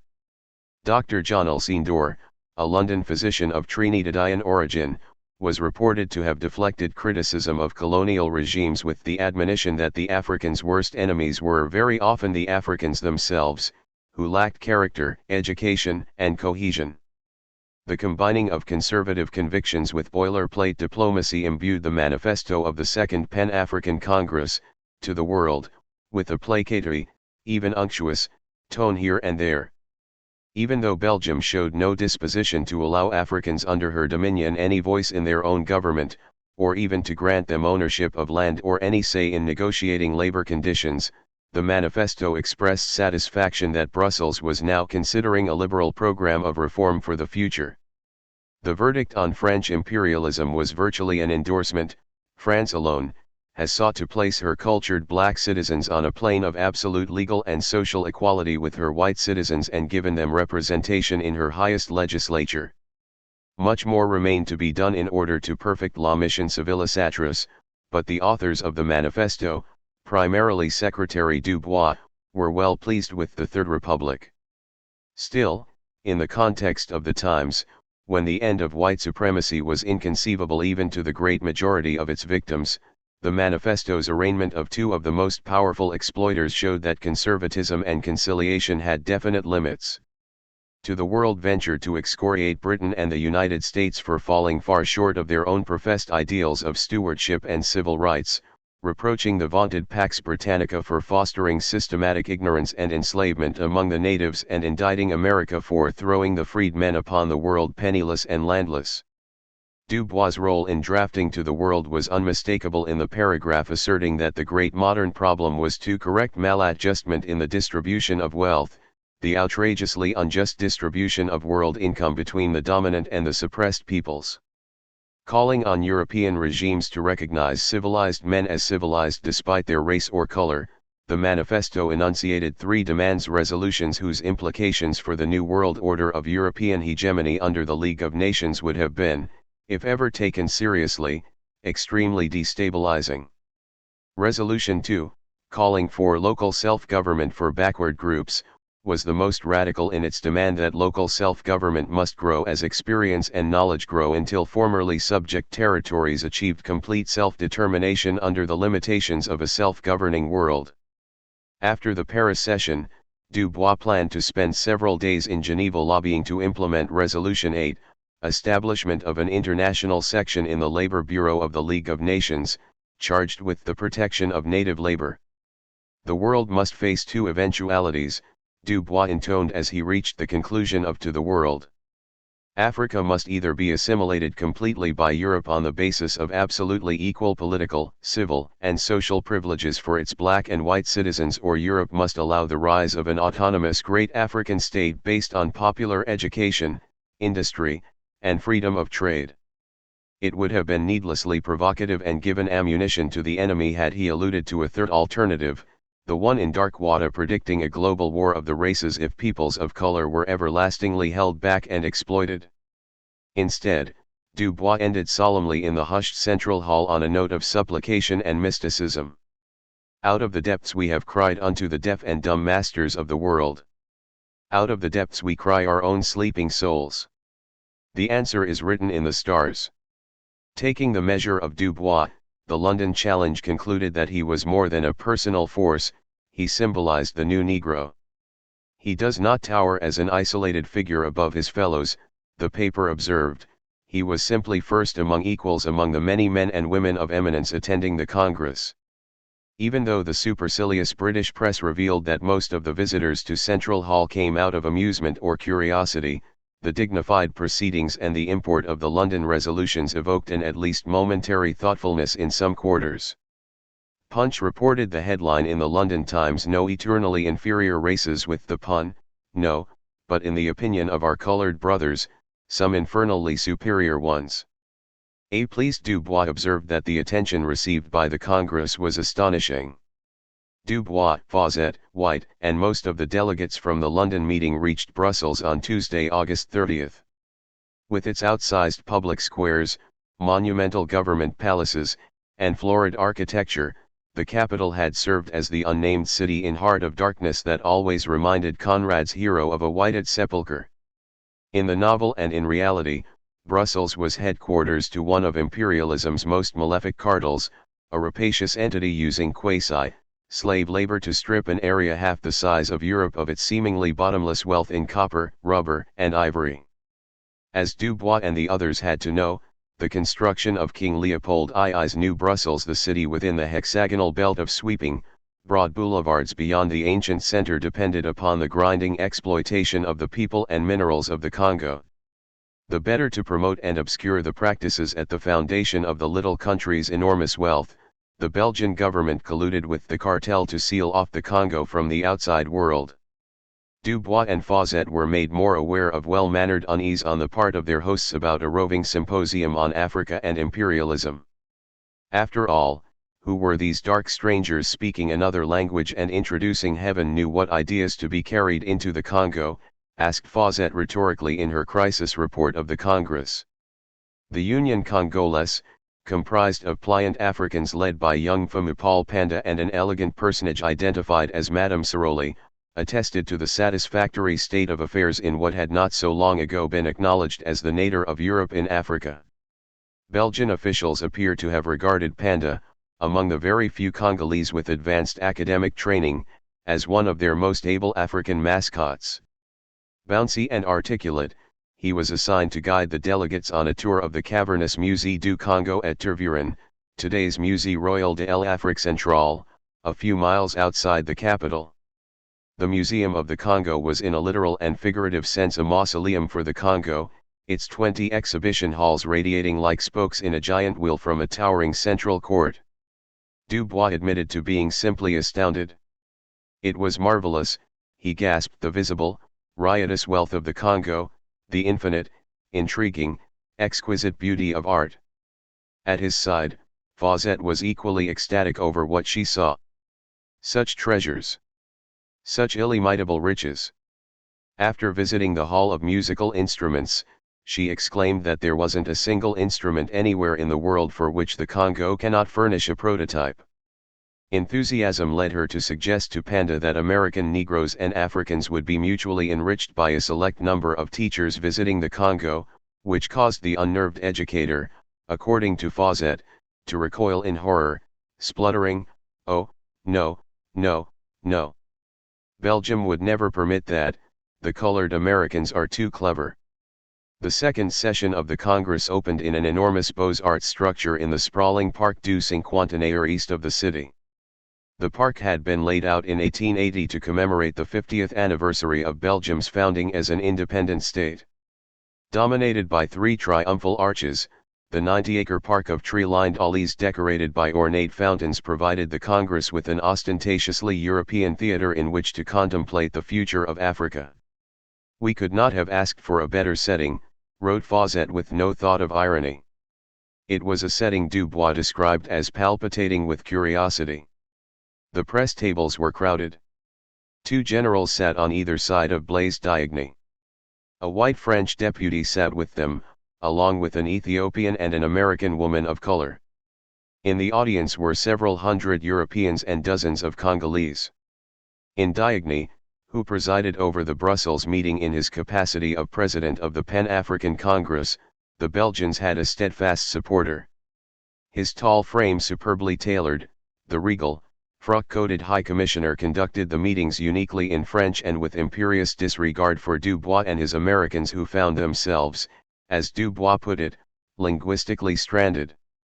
The London resolutions had not been well received in the principal colonial ministries, and Diagne's handlers intended to scuttle them before they reached Paris.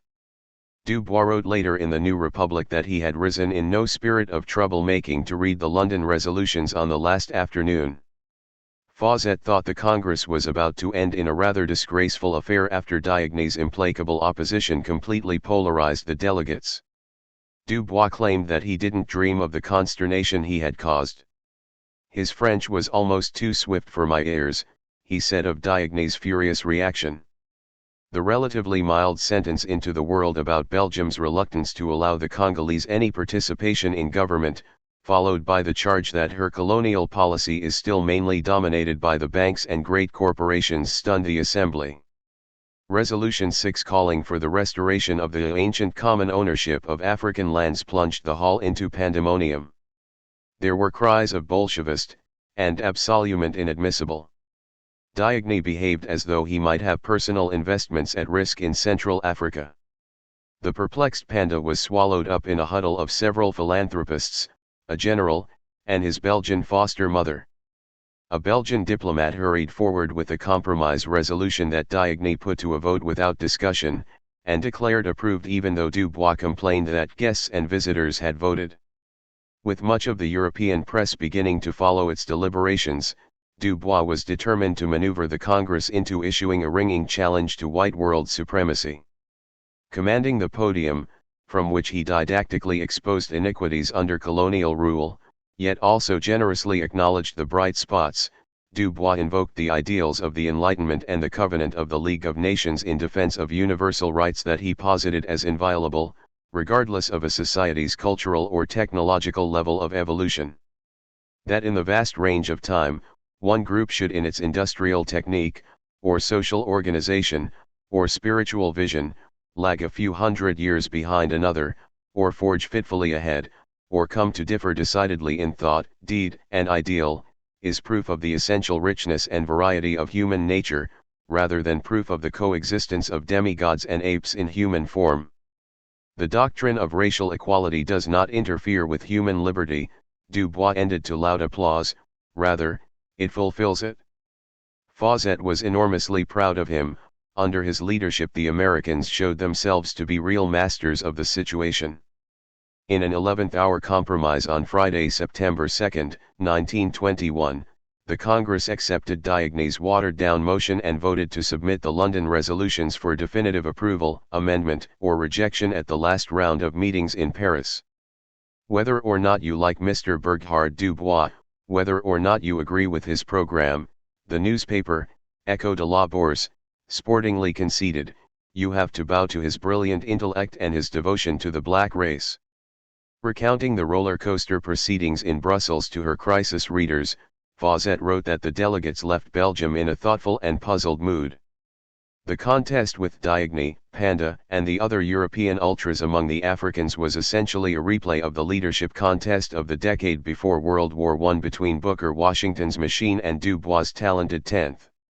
Yet, if conservative francophones were performing the same dutiful function of legitimizing European overlordship in Africa that the Bookerites had discharged on behalf of racial segregation in the United States, that reality was somewhat obscured for Dubois and many other American Negroes by the admiration they felt for the assimilationist ideals opportunistically preached by some French and Portuguese imperialists. There was much talk at the time of the humane Portuguese native code and of La France outre-mer, overseas France, and the France with 100 million inhabitants. How fine a thing to be a black Frenchman in 1919, Dubois had limned in an editorial bitterly contrasting the Third Republic's gratitude to her African troops with the treatment meted out to black soldiers by America. Africans sat in legislative assemblies in Paris and Lisbon, they held teaching posts at universities, they advanced in the army and civil service. Intermarriage of Africans and Europeans occasioned little if any public controversy. France's highest literary distinction, the Prix Goncourt, would go in 1921 to René Marin, a novelist from Martinique. Paris had been synonymous with sanctuary to a generation or more of American Negro expatriates. Small wonder, then, that when they compared the mystique of French civilization to the reality of Jim Crow America, American men and women of color, even those as cosmopolitan as Dubois and his fellow delegates, sometimes displayed considerable gullibility.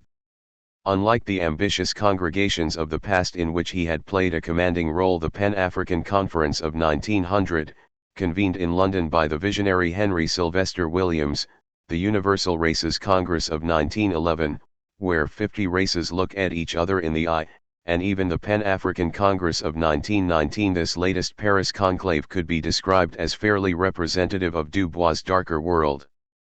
Among the 120-odd men and women assembling on a clear Sunday morning in the narrow Rue Blanche not far from Place de l'Opéra were delegates from Indochina, India, Madagascar, the Philippines, the British and French Antilles, the independent nations of Haiti, Liberia, and Ethiopia, more than 30 from the United States, including Florence Kelly and the Arthur Spingarns, and at least 2 or 3 persons, amounting to a third of the Congress, from every region of sub-Saharan Africa. As Fawcett had noted in London, there were no delegates in Paris from the French, Spanish, and Italian portions of North Africa. The British government kept interested Egyptians away. The scene in the meeting hall, the salle d'ingénieurs, moved Fawcett to rapture, and she probably expressed Dubois' own elation. Looking at that dark sea of faces, her heart palpitated. On that platform was, I suppose, the intellectual efflorescence of the Negro race. To her friend and employer, she gave complete credit for the achievement, for he had first envisaged this moment. In the short time before deliberations had resumed on September 4, however, the Francophone Africans warned that any criticism of French colonial policies or practices was unacceptable. "We are willing to help in an evolution which we ourselves have prepared," the influential Daily Le Matin warned, "but we do not hold with being the victims of a revolution." A courtesy call to Diogny, who occupied, according to White, as large and imposing an office and was as carefully protected by as many secretaries and flunkies as the Prime Minister, brought an explicit threat of public denunciation of the Congress and an implicit one of possible expulsion from France if Dubois and the Americans offended their hosts. After opening remarks in which Diogny denounced Garveyism as a mad idea, une idée insensée, and communism as an insidious temptation, the day was taken up with pledges of loyalty to France. It seemed absurd to have the floor given repeatedly to speakers who dwelt on the glories of France and the honor of being a black Frenchman, an exasperated Fawcett complained. Henry Ossawa Tanner, the American Negro painter who was a permanent Paris resident and a Dubois enthusiast, may have been similarly disconcerted. As the speeches droned on with Diogny and fellow assimile Gratian Candace presiding, while Logan and the Haitian diplomat Dantes Bellegarde tirelessly translated back and forth, the bomb defused in Brussels began to tick again loudly. Even Isaac Bettern drew away from his fellow assimiles, confiding his distress to Fawcett and passing along useful intelligence. Walter White recalled a dramatic turning point when a Frenchman belonging to an organization for native protection gained the dais to tear into his own government's policies in so-called overseas France with telling illustrations and hard figures. As the Congress drew to its close on Monday, the transparent Francophone attempt to focus discussion on lynching and civil rights abuses in the United States ran up against solid opposition.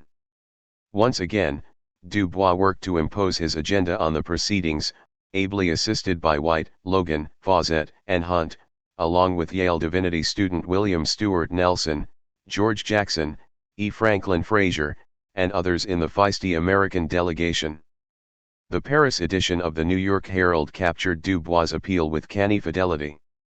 "The question of the status of the Negro in modern society," it reported, "is no longer a domestic problem of the United States, or a parochial problem of Jamaica, or a colonial problem. It is rather a great worldwide problem to be viewed and considered as a whole." Dubois would brook no compromise of the principles of absolute racial equality and eventual rule of Africa by Africans, and not Africa ruled with the consent of Africans, as the 1919 Congress had demanded. He insisted on retaining the general criticisms of European colonial regimes and on keeping the mandate to present grievances to the League of Nations.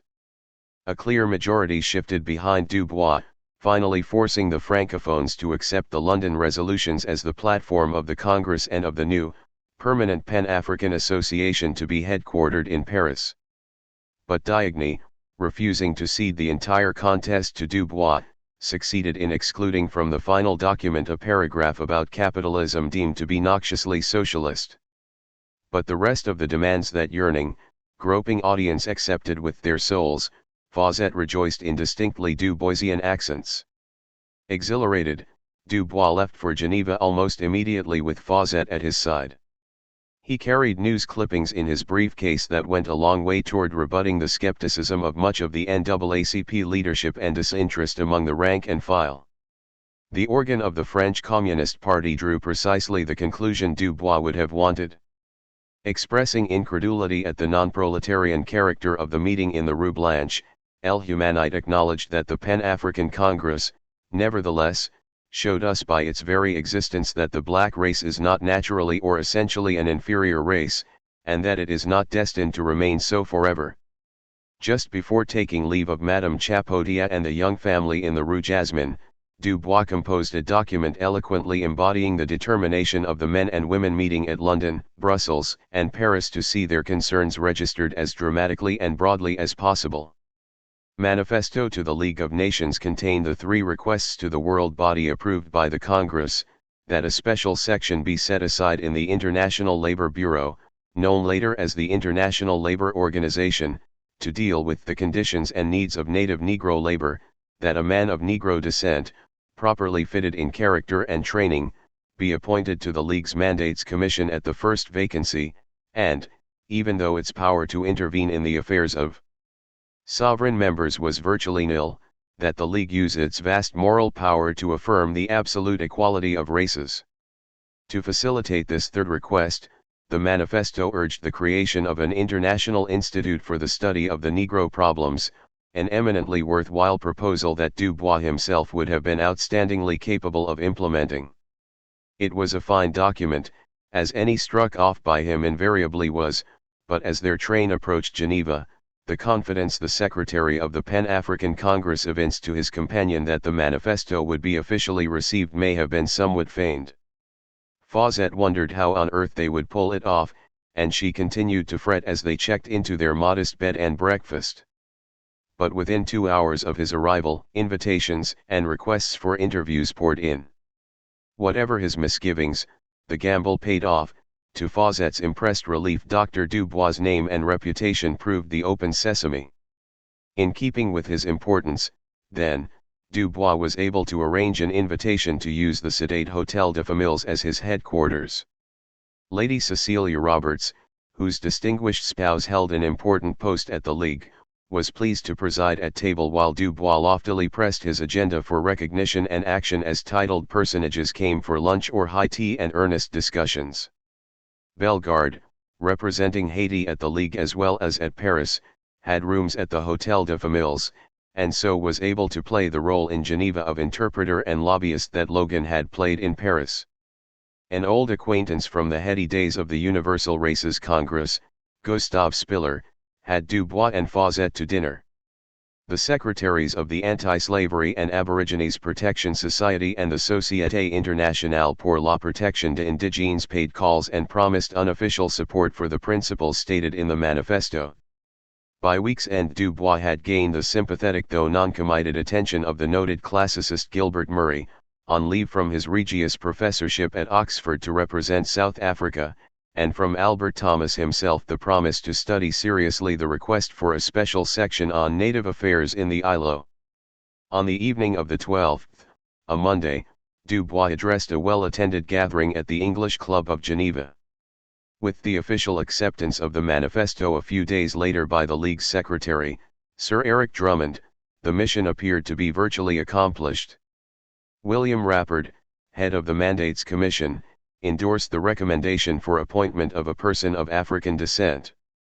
Formal action on the manifesto to the League of Nations would take place after Bellegarde's address to the world body several months later. Despite the support he believed his mission had garnered, and the large significance of its precedent, the League would take only minimal action on Dubois' appeal. The ILO would maintain a Native Affairs research section for a few years, Dubois wrote, but it eventually disappeared due to inattention. The Mandates Commission continued to be staffed exclusively by Europeans, nor would there ever be any institute for the study of the Negro problems. As for the exercise of vast moral power to promote the equality of races, the League would cede the pursuit of that ideal entirely to member states. Disappointing in practical terms, the London Resolutions and Manifesto to the League comprised one of the earliest displays by educated men and women of African descent of the dramatic art of racial protest and liberation acted out before a global audience, an early dress rehearsal of a production whose plot surprised, disquieted, and bemused those Europeans alert to its subversive meaning, but a drama still much too far ahead of its time really to educate or even alarm the critics. It was stagecraft eliciting little more than the equivalent of a few curious reviews. For Du Bois and his allies, the play was the thing, performance was meant to be everything, for by acting as though they spoke for hundreds of millions of the darker world, by reading their provocative lines across the footlights of Europe, they intended to propitiate audiences for the new cultural and political roles that black people were determined to adopt in what he and they hoped would be their liberated, triumphant future. Even though Du Bois soon admitted to himself that it had been unrealistic to expect meaningful institutional modifications or broad policy shifts in the status quo founded at Geneva, his certainty that the germinal impact of the Second Pan-African Congress would ultimately transform global power relations never wavered. Now that he had been on the go without a moment's relaxation since arriving in France on August 16, Du Bois headed for Chamonix Mont Blanc, the fashionable resort town in the French Alps. 2 letters from Nina were awaiting his return to Paris at Madame Chapotia's. The first had arrived soon after the Paris session ended on September 5. In that letter, dated August 30, Nina acknowledged the letters Du Bois had written on board the Random, wrote of Yolande and preparations for the fall semester at Fisk, and sent greetings from a recent visitor to their new Edgecombe Avenue house. As usual, she hadn't been feeling well, but Nina said she owed it to you and Yolande not to give out entirely. She had been going rather slowly now. The second letter waiting for him in Paris was more cheerful. She was trying not to get too given out, and Yolande was being bustled off to Nashville. Dear Miss Pingree had spent part of the week with them. You will be coming home pretty soon, won't you? She wondered. He would, but first there was the bomb of the Alpine Mountain Resort. Du Bois and Fawzet are silent after Geneva about their movements as a team. With the official business of the Congress over, they may have been concerned about the propriety of a week of companionship whose obvious motive of mutual enjoyment, if reported to 75th Avenue, might distress some of the more prudish NAACP board members. That they had been lovers for some time now, there could be little doubt. Typically, he revealed nothing in writing, but Fawzet was barely able to screen her feelings of amorous worship from the readers of Impressions of the Second Pan-African Congress, her vivid account in the crisis of how Dr. Du Bois spent the summer attempting, as she would have it, to overhaul the world order. Her discreet poem about their relationship, which would appear in the July 1922 crisis, probably hadn't yet been written, but the emotions informing it must have been given a large boost during this Pan-African summer abroad. Yet if there is a strong probability that he and she were together in Chamonix, proof is now part of the entropy of the past. Fawzet's whereabouts are missing, and, as for Du Bois, his stay in the Alps is recorded with great emotional inflation, but with himself as the solitary focus. Hiking, resting, and writing, and no doubt managing his per diem with considerable care, prices had quadrupled after the war. Du Bois reveled in the outsized beauty of the locale, the play of light and the bracing climate, and gave way to an afflatus whose periodic recurrence had become a personality trait since his Berlin student days. He fancied himself praying to Mont Blanc, throwing his hands in ecstasy, screaming his tears, if he were to stay long in Chamonix. He sat, he told his crisis readers, scribbling, and then returning again to admire the great mountain from his window. The marvel of it, the sheer inhuman perfectness of it all, he rhapsodized, the almost pain of its beauty and hurt of its joy. Du Bois' agitated state was the understandable condition of a mind that had conceived, organized, and largely dominated a strenuous undertaking whose magnitude of importance he would have believed at that moment to be incalculable. At the foot of Mont Blanc, he was close to being literally on top of the world. Jessie Fauset's presence would have been a perfect complement to his mood. Du Bois sailed home in triumph in late September 1921. A few weeks later, he found himself embroiled in the second great controversy of his life, a confrontation in which not only his ideas and standing as the leading intellectual of his people, but also his very birthright, were to be bitterly assailed by Marcus Garvey, one of the most gifted mobilizers of the mass discontent and ambition of black people during the first quarter of the 20th century. On Tuesday, April 25, 1916, the day Garvey had bounded into the offices at 75th Avenue, neither man yet thought of the other as a traitorous lunatic or a half-breed, libels Du Bois and Garvey would hurl at each other 7 years later. The young Jamaican had been in New York for only about a month, the departure point for a speaking tour of the country that would take him to 38 states.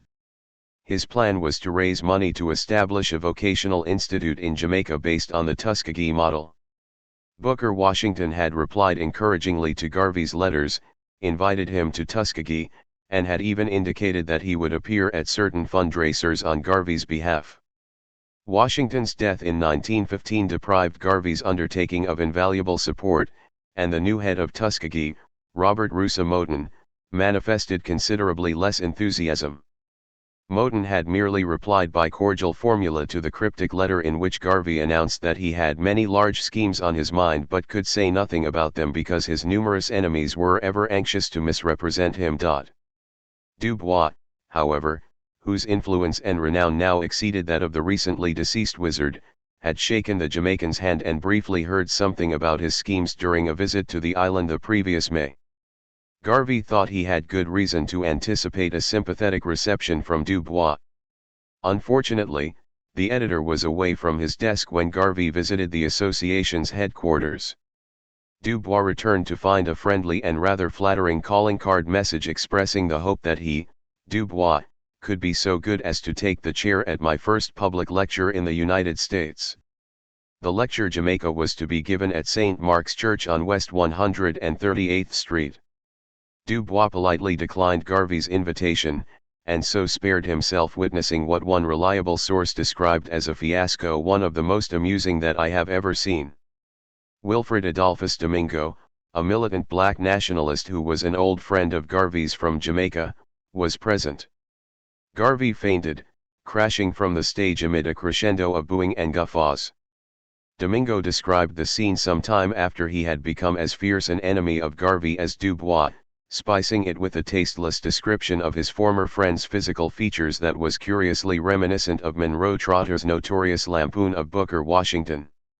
If the short, round, dark man with flashing eyes and brilliant teeth was hardly the grotesque of Domingo's calumny, it was also true that there was probably no standard of physical attractiveness by which Garvey could ever have been deemed handsome.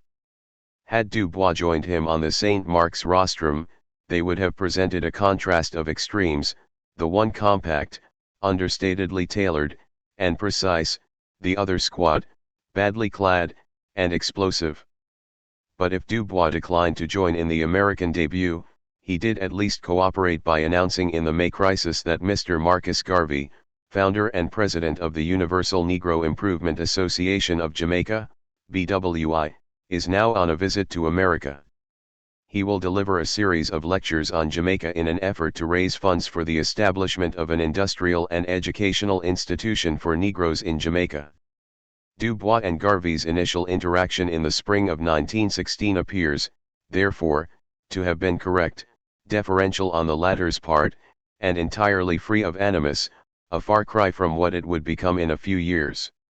The point is important in light of Garvey's famous version of his first impression of the scene at 75th Avenue as one that sent him hurrying away in distressed puzzlement, unable to tell whether he was in a white office or that of the NAACP. Whatever his true reactions that day to encountering the mix of white and black officers and staff at NAACP headquarters, a sizable proportion of them light-complexioned persons of color, several years were to elapse before Garvey's consternation erupted into print. Until the battle of editorials led to all-out war during 1923, Du Bois proceeded cautiously in his dealings with Garvey. as Garvey himself had not been altogether sure what his long-term plans were, whether to return to Jamaica or attempt to build a racial uplift organization in the United States. Du Bois, curious and somewhat perplexed, waited and watched. But neither he nor anyone else at the NAACP really paid the visitor from Jamaica much attention. Left to his own devices and surviving a bout of pneumonia, Garvey had finally managed to save enough money working as a printer in New York to begin traveling and speaking in summer 1916. His cross-country lecture tour opened his eyes as never before to the relative vitality of American Negroes and to the potential for a mass-based race movement. Whereas his own West Indians had been asleep for the last 80 years, and are still under the spell of Rip Van Winkle, Garvey unhesitatingly and unreservedly praised people of color in the United States as the most progressive and the foremost unit in the expansive chain of scattered Ethiopia. What American Negroes had going for them, Garvey decided, was white racism, what he saw as the honest prejudices of the white South which forced black people to build their own segregated institutions and to develop a race consciousness that could in time command respect from their oppressors. This was to be a fundamental construct of what became Garveyism, the postulate that racial liberation and empowerment were inherent in racial opposition and alienation. This proud, black-skinned son of an even prouder father had received a solid primary education in the Anglican Church School in St. Ann's Bay, the small seaport town where he was born on August 17, 1887. Garvey's cantankerous father, who doggedly impoverished his own family in court battles over grudges and picayune wrongs, was a stonemason and small landowner. Many years later, a claim would be fabricated, probably by the son's second wife, that Garvey père was descended from the Maroons, the escaped African slaves whose ferocity in the Jamaican highlands had forced the British to grant them a measure of autonomy. Although Garvey's father had little formal schooling, his respect for knowledge became so consuming that he spent hours by himself reading, solitude that Mrs. Garvey and their children learned never to intrude upon. Captivation by books and ideas, as well as a decidedly patriarchal view of women and the world, were legacies from an autocratic and monastic father to a driven and somewhat paranoid son. There was another legacy from St. Ann's Bay, that of a psychic affront astonishingly, even suspiciously, similar to that recounted in the souls of black folk of an adolescent wound inflicted by a callous white female classmate upon a young, innocent Du Bois in Great Barrington. Writing in Current History in September 1923, Garvey would disclose how, at age 14, he, also, had been devastated when a white playmate's parents forbade her ever to speak to him again, for I was a nigger. It was then that he had understood for the first time, supposedly, that there was some difference in humanity, and that there were different races, each having its own separate and distinct social life. Garvey learned the trade of printer in St. Ann's Bay, and later in the larger town of Port Maria, before going to Kingston in 1906 to work as a compositor in a commercial printing establishment. 4 years on a fast learning curve in the capital propelled him into politics, unionism, and serious trouble with his employer. First, there was Dr. Robert Love, a septuagenarian of considerable learning and legendary political acumen, one of the first black men elected to the Legislative Council of the colony. Love, a committed Pan-Africanist and admirer of fellow physician and Trinidadian Henry Sylvester Williams, organized the Pan-African Association of Jamaica in April 1901, not quite a year after the London Pan-African Conference, at which Du Bois had proclaimed the color line to be the problem of the 20th century. A Garvey biographer would characterize the physician as, in a very real sense, a Du Bois type intellectual. Garvey revered Love and swore by the Jamaica Advocate, Love's newspaper, which, asserted the young printer, one cannot read, without getting race consciousness. Finally, there was Garvey's apparently peripheral connection to Kingston's National Club, organized in 1909 by a mulatto barrister named S.A.G. Cox. Garvey may well have been introduced to Sinn Féin and the struggle for Irish independence at the club. Serious trouble occurred in November 1908. By that time, Garvey had risen to the position of vice president of the Jamaican branch of the Typographical Union of America. He either led or, it seems more probable, followed his union out on strike against the island's printing establishments. Blacklisted by the private sector, he was able to secure an appointment as a government printer, a position he held while putting out a periodical during 1910 called Garvey's Watchman. His growing reputation as an activist almost surely influenced the 23-year-old compositor's decision to take a job on a Costa Rican plantation less than 2 years later. Garvey soon moved on to Bocas del Toro, Panama, where he saw Jamaican laborers being horribly exploited by the banana and coffee cartels. His protests to the British consulate on behalf of these abused subjects of the empire were unavailing. Then he wrote editorials about their conditions in a Panamanian newspaper called La Prensa. By late 1911, on his way back to Jamaica, Garvey had seen firsthand how Africans and Indians were allowed a bare living in Guatemala and Panama. Garvey had a burning desire to know what life was like for Africans in Europe, what they thought and hoped for, and how they were treated by supposedly civil and cosmopolitan white people. How he was actually treated while in Great Britain and on the continent depends on which of his myriad accounts is cited. The leading Garvey expert has insisted that Garvey was generally well received wherever he went, citing the sojourner's own words in evidence. But other words of Garvey's relate dismay and rage, and protest that in Great Britain and on the continent, as in Jamaica and throughout Central America, he found himself banging his head against the Caucasian ceiling, found the same stumbling block: "You are black." Sailing home in June 1914 from a 2-year stay in England where he had written at least one piece in Duse Muhammad Ali's African Times and Orient Review, probably taken classes at the University of London, made contacts with African and Asian students and merchant seamen, and visited Scotland, France, Spain, Germany, and Italy, this dejected man of destiny claimed to have had a blinding vision. Badly shaken by what a Guyanese passenger, returning from missionary service in Basutoland, told him about horrible and pitiable abuse of the Africans there, Garvey had retreated to his cabin. I asked, "Where is the black man's government? Where is his king and his kingdom? Where is his president, his country, and his ambassador, his army, his navy, his men of big affairs?" I could not find them. My brain was afire. There was a world of thought to conquer.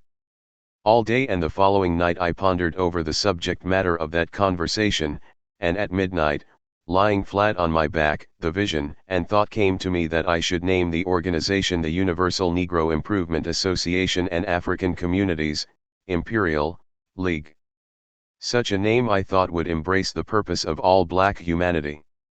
5 days after returning home, on July 20 he had established his new organization in Kingston. But embracing the purpose of all black humanity was more than a notion. By late April 1915, when Du Bois visited Jamaica and met Garvey for an instant at the garden party hosted by the royal governor, Sir Sidney Olivier, the young idealist and his Universal Negro Improvement Association, UNIA, had made almost no impact. Writing that he never really knew there was so much color prejudice in Jamaica, "In my native home, the dark-skinned Garvey had discovered that the island's mulatto population was generally indifferent if not hostile to his mission." It was then that he had sought the help of Booker Washington and resolved to go the United States. When he came back to New York exhilarated from his continental speaking tour in summer of 1917, Marcus Mosiah Garvey felt that the years of weary searching and wandering were about over. 30 years old and world-traveled, he now believed that he had found a place on which to stand and move the earth, a race that he could lead, a chosen people to whom he could be Moses and who would thrill to his gospel of a black Zion. An invitation to address the inaugural meeting of the Liberty League of Colored Americans, a racial uplift movement founded by Hubert Henry Harrison, gave Garvey his opportunity. Bellhop, telephone operator, evening school prodigy, Virgin Islander Harrison was already a fixture in Harlem. The Speaker's Corner at 135th Street and Lenox Avenue owed much of its reputation for pungent oratory to the dark-skinned agitator with the potato-shaped face framed by horn-rimmed glasses. He had pledged himself to the Socialist Party, served as assistant editor of the Masses, and ventured to criticize the Tuskegee machine, which had cost him a secure position in the post office in 1911. 2 years later, Harrison had marched with Big Bill Haywood, Elizabeth Gurley Flynn, and John Reed in the Paterson, New Jersey, silk workers' strike. Self-improved to the point that his broad learning would gain him the moniker Black Socrates and a position as staff lecturer with the New York City Board of Education, Harrison's collected wisdom would appear in 1920 as When Africa Awakes, the inside story of the stirrings and strivings of the new Negro and the nation, a black nationalist classic. On Tuesday, June 12, 1917, Harrison introduced Garvey to some 2,000 Harlemites filling Bethlehem Church. There was no pratfall that night. Experienced and confident, he was a hit. From that success, Garvey had gone on to hold weekly Sunday afternoon meetings in Lafayette Hall on 131st Street in Harlem. His byline appeared regularly in the Voice, official organ of the Liberty League. Those who began showing up at Garvey's increasingly charged Sunday meetings tended to be younger, angrier, poorer, and darker than the typical card-carrying members of the NAACP or the National Urban League. That the majority of them, at least in the early years, were overwhelmingly from the West Indies was a powerful asset that would become, with help from Garvey, a liability exploited by enemies. West Indians poured into the United States between 1911 and 1924, the year in which the new Immigration Act would severely reduce their influx. Almost 30,000 would settle in Harlem during the period roughly corresponding to Garvey's rise and fall. Being a West Indian in Harlem was to belong to a double minority discriminated against by whites because of the color of their skins and resented by native blacks because of differences perceived under the same skin color. Still, it happened often enough to rankle the native-born Negroes that West Indians were better treated by some white Americans than they were, as when an astonished Claude McKay, his documents missing, was ordered released from vagrancy charges after a smiling judge in Pittsburgh heard his Jamaican lilt. Virgin Islander G. James Fleming, small, smart, and as articulate as a British extra in Hollywood, had been in New York less than 24 hours when someone shouted, "Oh, you're a monkey chaser." Fleming observed the scene at Liberty Hall, fascinated, but never joined the UNIA. Instead, he earned degrees in journalism and political science, and, later, even aspired to edit the Crisis. Some said West Indians were smarter than anybody else. Fleming recalled in his retirement from college teaching a double-edged compliment like saying, "Jews are smart." There was a great deal of antagonism, George Schuyler confirmed more than 50 years after Garvey had disappeared from Harlem, and he blamed it on organizations such as the UNIA. Nominally, Garvey remained a soldier in Harrison's militant organization. In reality, the older man increasingly deferred to his spellbinding collaborator. Liberty League rallies became UNIA rallies, and their popularity so great that they had to be held at the Palace Casino, one of Harlem's largest entertainment centers.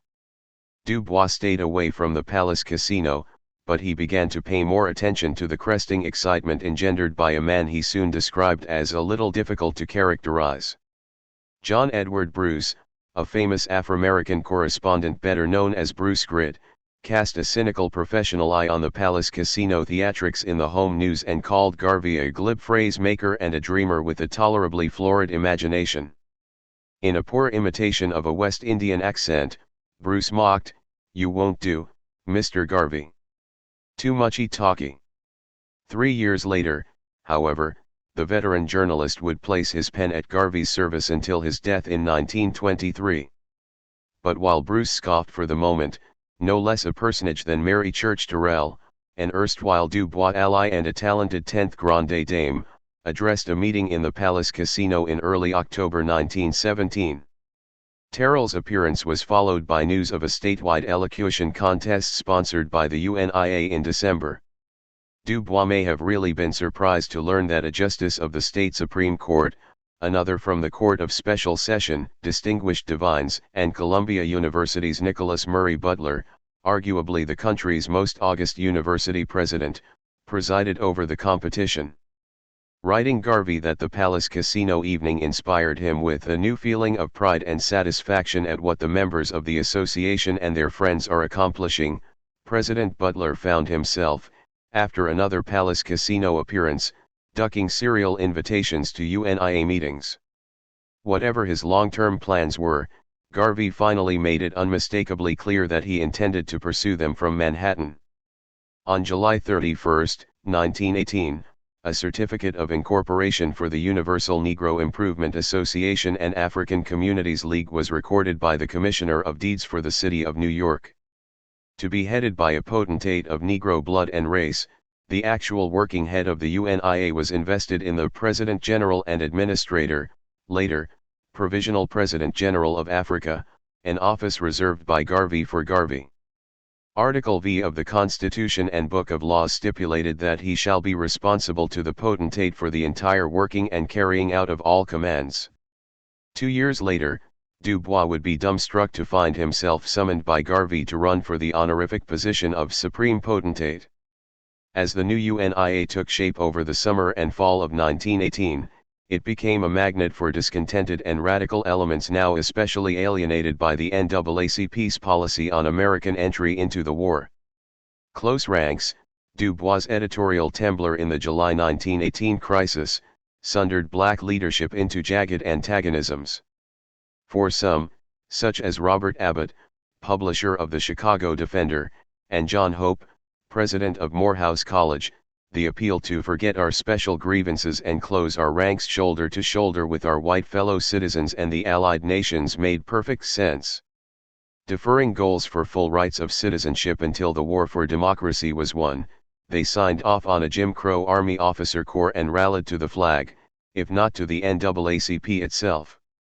Others, such as Trotter, Archibald Grimke, and Ida Wells Barnett broke ranks with their talented 10th peers and savaged Dubois as a betrayer, but had little use as yet for the UNIA.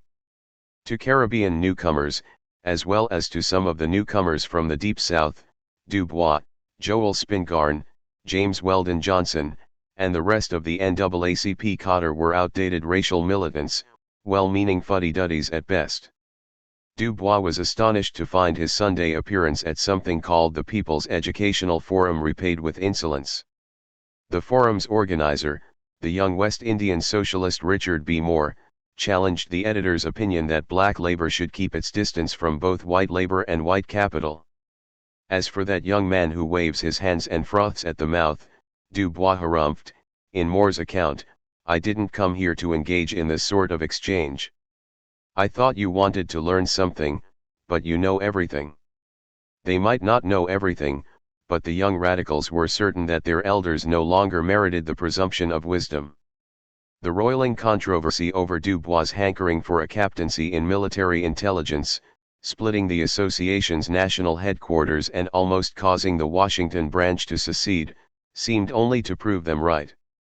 They applauded when Garvey's new weekly newspaper, The Negro World, castigated close ranks with the Jeremiad, they enslave their children's children who make compromise with sin.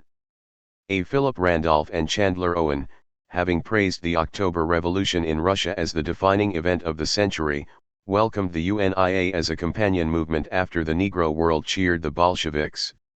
Garvey's friend Domingo, a contributing editor to Randolph's Messenger and editor of The Emancipator, his own periodical, found nothing to laugh about now and much to praise in the President General and Administrator. Among the organizations eventually affiliating in some fashion with the UNIA, none would sound more revolutionary than the Hamitic League of the World and its ideological cousin, the African Blood Brotherhood, ABB, each formed sometime between 1917 and 1919 by a small band of young West Indian intellectuals in Harlem who synthesized black nationalism and communism into a unique doctrine. 2 men were the engines of the group, George Wells Parker, founder of the Hamitic League, and his 31-year-old disciple, Cyril Valentine Briggs, a black nationalist so Caucasian in appearance that the New York News once called him an angry blonde Negro. Although the Hamitic League prated its Afrocentric nationalism while the Blood Brotherhood served up a stew of communistic nationalism, the ideological distinctions tended greatly to blur as the two groups increasingly collaborated. The Hamitic League published a remarkable little monthly, The Crusader. The first 10-cent Crusader appeared in September 1918, along with the inaugural Negro World.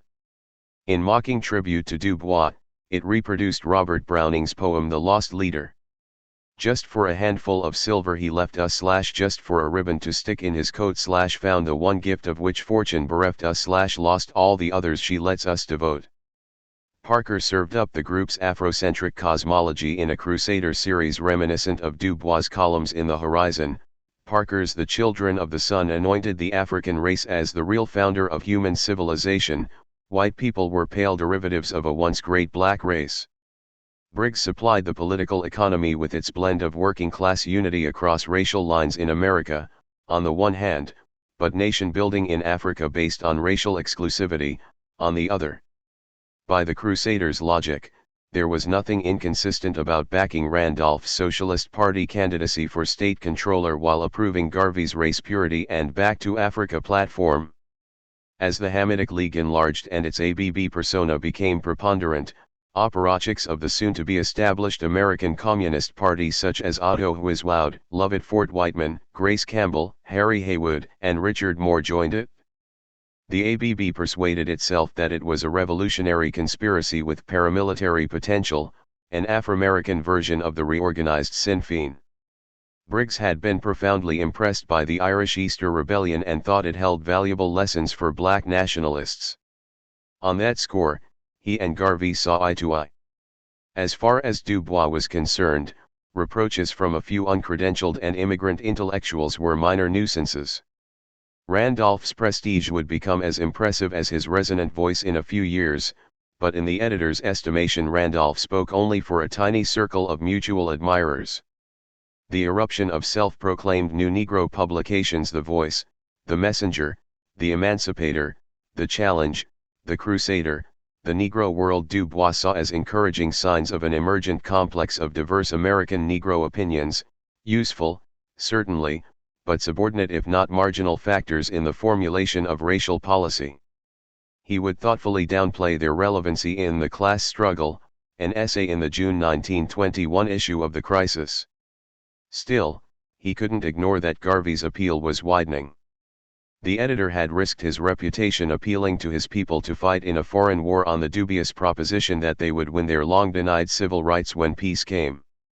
Garvey had bellowed from the stage of the Palace Casino that Wilson's war was a white man's calamity having nothing to do with black people. The war for democracy over, Du Bois had commanded America to honor the claims of its African citizens in the Defiant Crisis editorial We Return Fighting. Garvey's Negro World, its circulation already at 10,000, chronicled the seamless post-war perfidy of the White House, the War Department, and most of white America, and the President General and Administrator was said to have wept salt tears as he watched the black troops march home to Harlem. Du Bois acclaimed the League of Nations as absolutely necessary to the salvation of the Negro race. Garvey reserved judgment, but drew inspiration from Briggs's belligerent black nationalism and would soon pronounce the League null and void as far as the Negro is concerned. Du Bois would have sensed a definite rise in Garvey's credibility as he monitored the procession of dignitaries in and out of the casino. Ida B. Wells Barnett, a founder of the NAACP, tenacious civil libertarian, and archetypal feminist, made common cause with the UNIA, as did Reverends George Fraser Miller of Brooklyn and Adam Clayton Powell, Sr., of the powerful Abyssinian Baptist Church, now about to relocate to Harlem. Madam C.J. Walker, the immensely wealthy manufacturer of hair and beauty products, helped finance the start-up of the Negro World as well as the purchase of the UNIA's permanent meeting hall in 1919. 3 weeks after the signing of the armistice on November 11, 1918, the Bureau of Investigation's special agent reported a dramatic Palace Casino meeting whose agenda was the structure of the post-war world.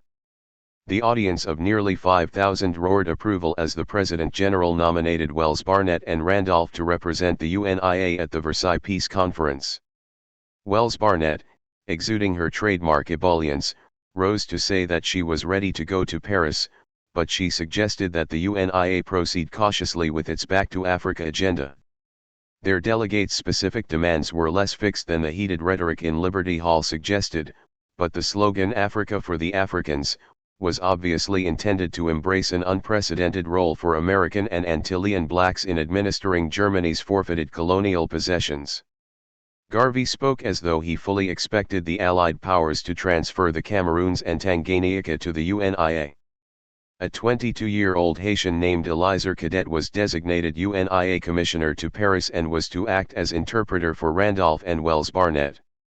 With emotions at fever pitch, Garvey prophesied that the next war would be fought between blacks and whites, unless the former achieved political and social justice, and he boasted that with the aid of Japan on the side of the Negroes they will be able to win such a war.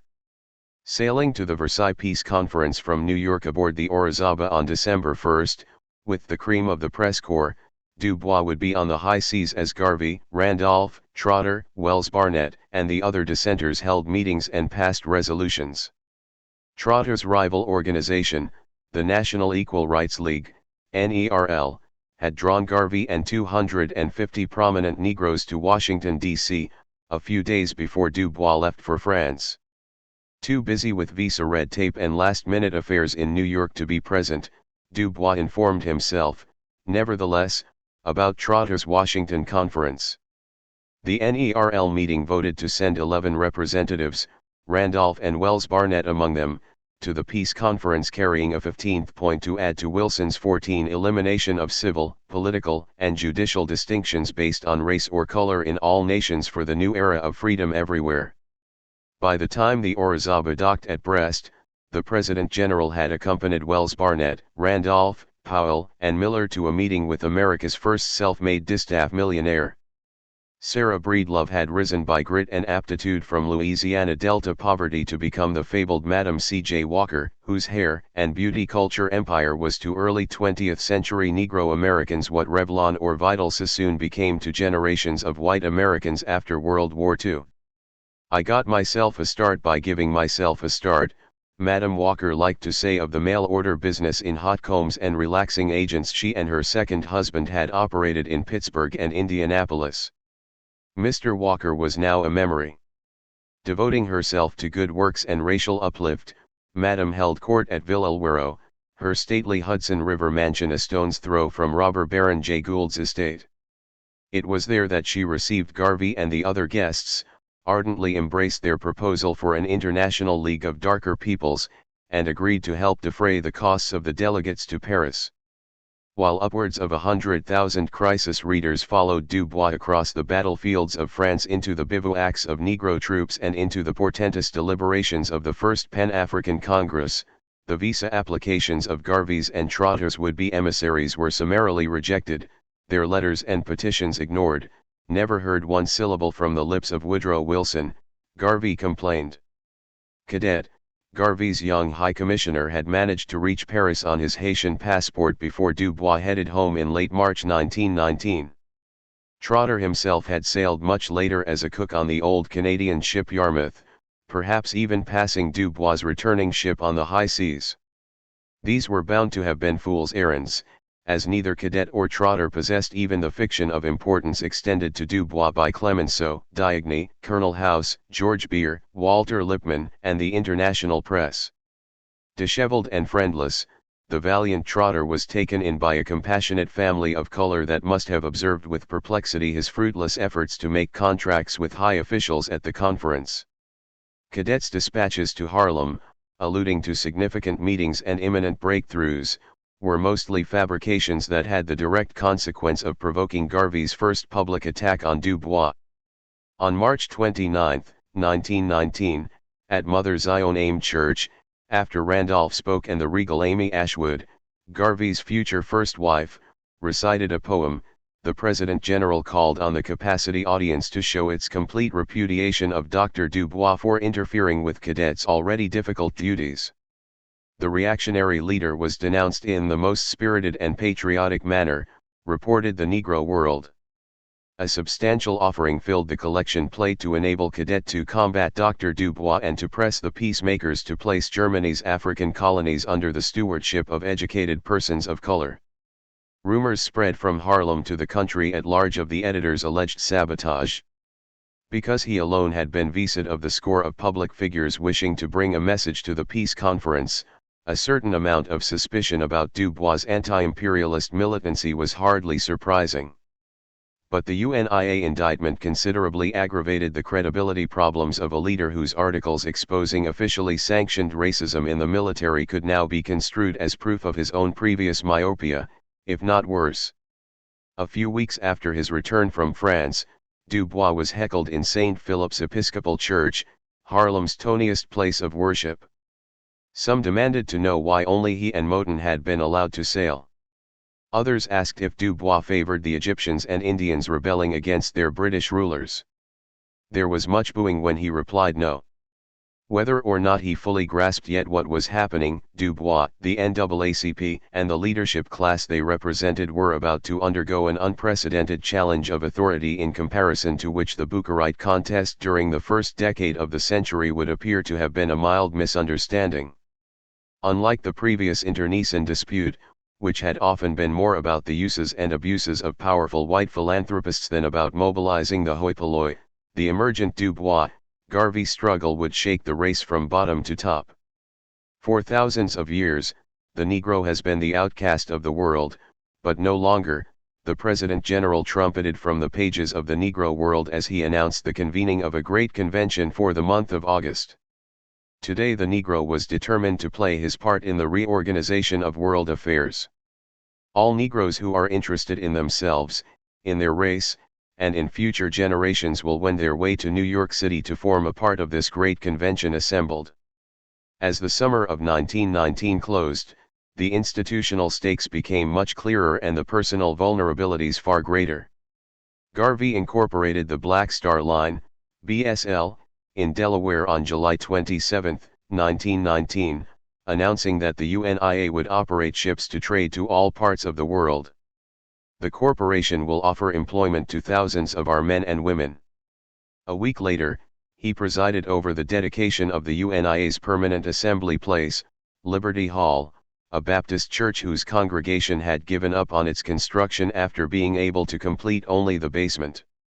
Like the Negro World, which took its inspiration from the Irish World, this unfinished structure at 120 to 140 West 138th Street took its name from Liberty Hall in Dublin, reflections of Garvey's fascination with the struggle for Irish independence.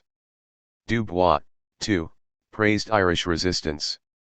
Unlike Garvey, however, the editor characteristically reminded readers of the irony that no people had more willingly killed niggers from Kingston to Delhi and from Kumasi to Fuji than the Irish, who had provided the backbone for the AFL's policies excluding Negro workers. In this world it is the oppressed who have continually been used to cow and kill, in the interest of the universal oppressor, Dubois sighed. Garvey was not much given to qualified endorsements, and less so now that his popularity took a quantum leap with the acquisition by the Black Star Line of its first ship. Skepticism surrounding the UNIA leader vanished overnight from the streets of Harlem, Boston, Philadelphia, Baltimore, Chicago, and New Orleans, nor was it any longer quite so fashionable to mock the President General and Administrator in the parlors of the talented 10th. The anchoring of the old Canadian ship Yarmouth at 135th Street Pier on September 14, 1919, was received by 5,000 jostling, cheering Harlemites as one of the greatest events in the modern history of the Negro race. Dubois frankly had no idea what to make of it yet. Nearly a full year was to pass before he inquired of the United States Shipping Board about the particulars of age, construction, and ownership of Garvey's ships. Moving cautiously, one of the first things he did was warn Uncle James Burghard in Great Barrington not to invest any money in the Black Star Line. The District Attorney of New York County has pronounced its methods as fraudulent. An inquiry of a prominent Jamaican, C. Dodd, brought the much-delayed reply that Garvey's standing in the island was negligible. Dubois wrote another prospective source for advice about how best to proceed in obtaining information about the Yarmouth's ownership, liens, etc. The situation called for diplomacy, Dubois decided, moderation that was in striking contrast to the shrill denunciations of Garvey in the Chicago Defender, Black America's leading newspaper.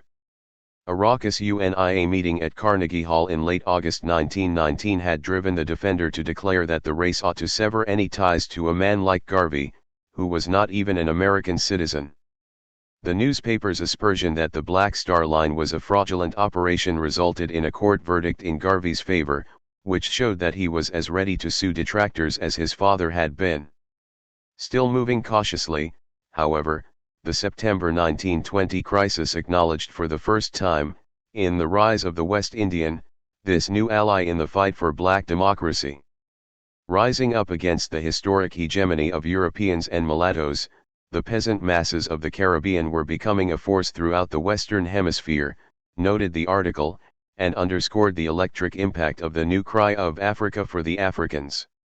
The editor's off-the-record comments, however, were far from civil when he was interviewed in late August 1920 by a representative from the National Civic Federation, a coalition of conservative white businessmen. Garvey was not sincere, Du Bois was reported to have said to Charles Mowbray White. He was a demagogue whose movement would collapse in a short time, and his followers are the lowest type of Negroes, mostly from the West Indies. Barring some not readily discernible motive for misrepresentation, White's report, whose authorship was identified by one source as a white lecturer on socialism, captured the editor in a particularly supercilious and reactionary frame of mind. Garvey's followers were allies of Bolsheviks and of the post-Easter Rebellion Sinn Feiners, he charged. These people were not representative in any sense of the word. But given the boiling point hatred that black Americans now felt for white Americans as a result of their war experiences and the upsurge of violence against them, Du Bois speculated that Garvey's movement just might succeed. "I shan't raise a hand to stop it," he declared somewhat imperiously. 4 days earlier, Garvey had told White exactly what he thought of the editor of the crisis. Du Bois represented the antebellum Negro whose time was fast running out.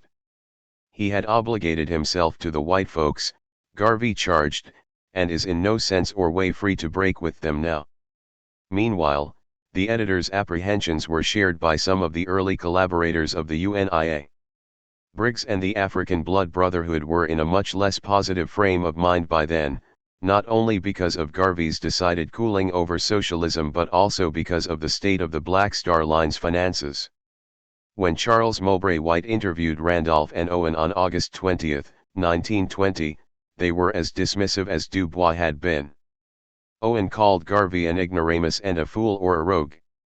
The solidarity of the messenger group with the UNIA had crumbled in recent months, largely due to Garvey's equivocation about socialism. Although Garvey had predicted in his newspaper in late March 1919 that Bolshevism would continue to spread among the oppressed of the world until it produced a universal rule of the masses, 6 months later he had expelled his boyhood friend and earliest New York collaborator, Domingo, from his post as the Negro World's first editor. The Red Scare and the Red Summer of 1919 caused Garvey to regret praise for the Russian Revolution and collaboration with its American enthusiasts, especially after incriminating documents written by Domingo turned up in a Lusk Committee raid on the Rand School of Social Science. Domingo was charged with insinuating Bolshevism into the movement and driven out of the UNIA. With Booker Washington, Garvey believed that wealth and the power that came with it were the results of sweat, savings, and risk-taking. With the Palmer raids and their local imitations sweeping the country, to abandon his left-leaning allies cost Garvey little in the way of conscience and nothing more than the appearance of ideological consistency. The watchword for Garveyites was now race first, which meant building the New Jerusalem on the model of the National Negro Business League rather than the new economic policy. Barely out of Assistant District Attorney Edwin P. Keelrow's office, where he had been grilled about Wobblies, anarchists, and Reds, Garvey made a hard turn to the political right, telling his followers, "We are not going to waste time over the white man's politics. All the time we have to waste is with pro-Negro politics." Dictatorship over the proletariat was as close as he ever came to an understanding of dialectical materialism. International socialists need no longer apply, said Garvey, who soon wondered why a leader as gifted and determined as Lenin had ever wanted to experiment with communism. That message was communicated in no uncertain terms to a deeply disappointed Claude McKay, the dazzling young Jamaican poet serving as associate editor of The Liberator. The poet had corralled Harrison, Briggs, Grace Campbell, and one or two others for weekly political discussions in Greenwich Village. Mackay said he wanted to use nationalism as a bridge to communism by winning over the UNIA, this great army of awakened workers, to the finer system of socialism. Yale man William Ferris, tiny author of the big book The African Abroad, and Domingo's successor at the Negro World, rebuffed Mackay's overtures after attending a meeting or two. A saddened Mackay decided that, although his fellow Jamaican possessed a revolutionary spirit, Garvey failed to understand the significance of modern revolutionary developments. Maybe he chose not to understand, the poet added perceptively. The growing number of followers certainly understood Garvey's appeal to ethnic pride better than they would have the economics of Marx and Lenin. Many of them Port of Spain shopkeepers, Panamanian stevedores, New Orleans cooks, and Harlem bellhops were as conservative in their economic outlook as they were hopeful of righting ancient racial wrongs.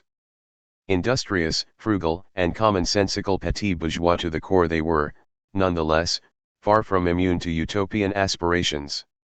When the President General spoke to them of past glories and imminent triumphs, as he did to a black American crowd in Norfolk, Virginia, in October 1919, they were electrified. The Negro gave the white man science and art and literature and everything that is dear to him today, they heard him shout, and the white man has kept them for thousands of years, and he has taken advantage of the world. With greater intellectual tidiness, Du Bois had advanced similar claims in Darkwater and other writings, but Garvey made them come alive for the little people as never before. Ovington saw how he affected them and wrote about the phenomenon some years later with sensitivity. Garvey was the first Negro in the United States to capture the imagination of the masses.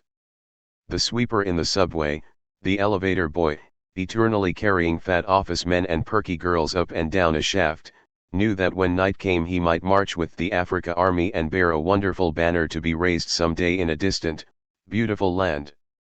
They wore uniforms and marched under banners, as she said, but they also sent money and bought issue after issue of BSL stock $200,000 in less than 4 summer months in 1919.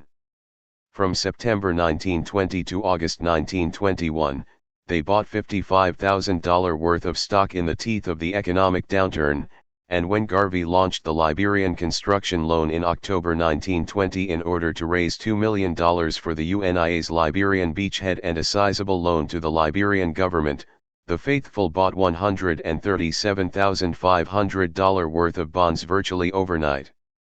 The drama of the First International Convention of the Negro Peoples of the World opened on Sunday, August 1, 1920, under angry Harlem clouds, with rainfall intermittent throughout the day.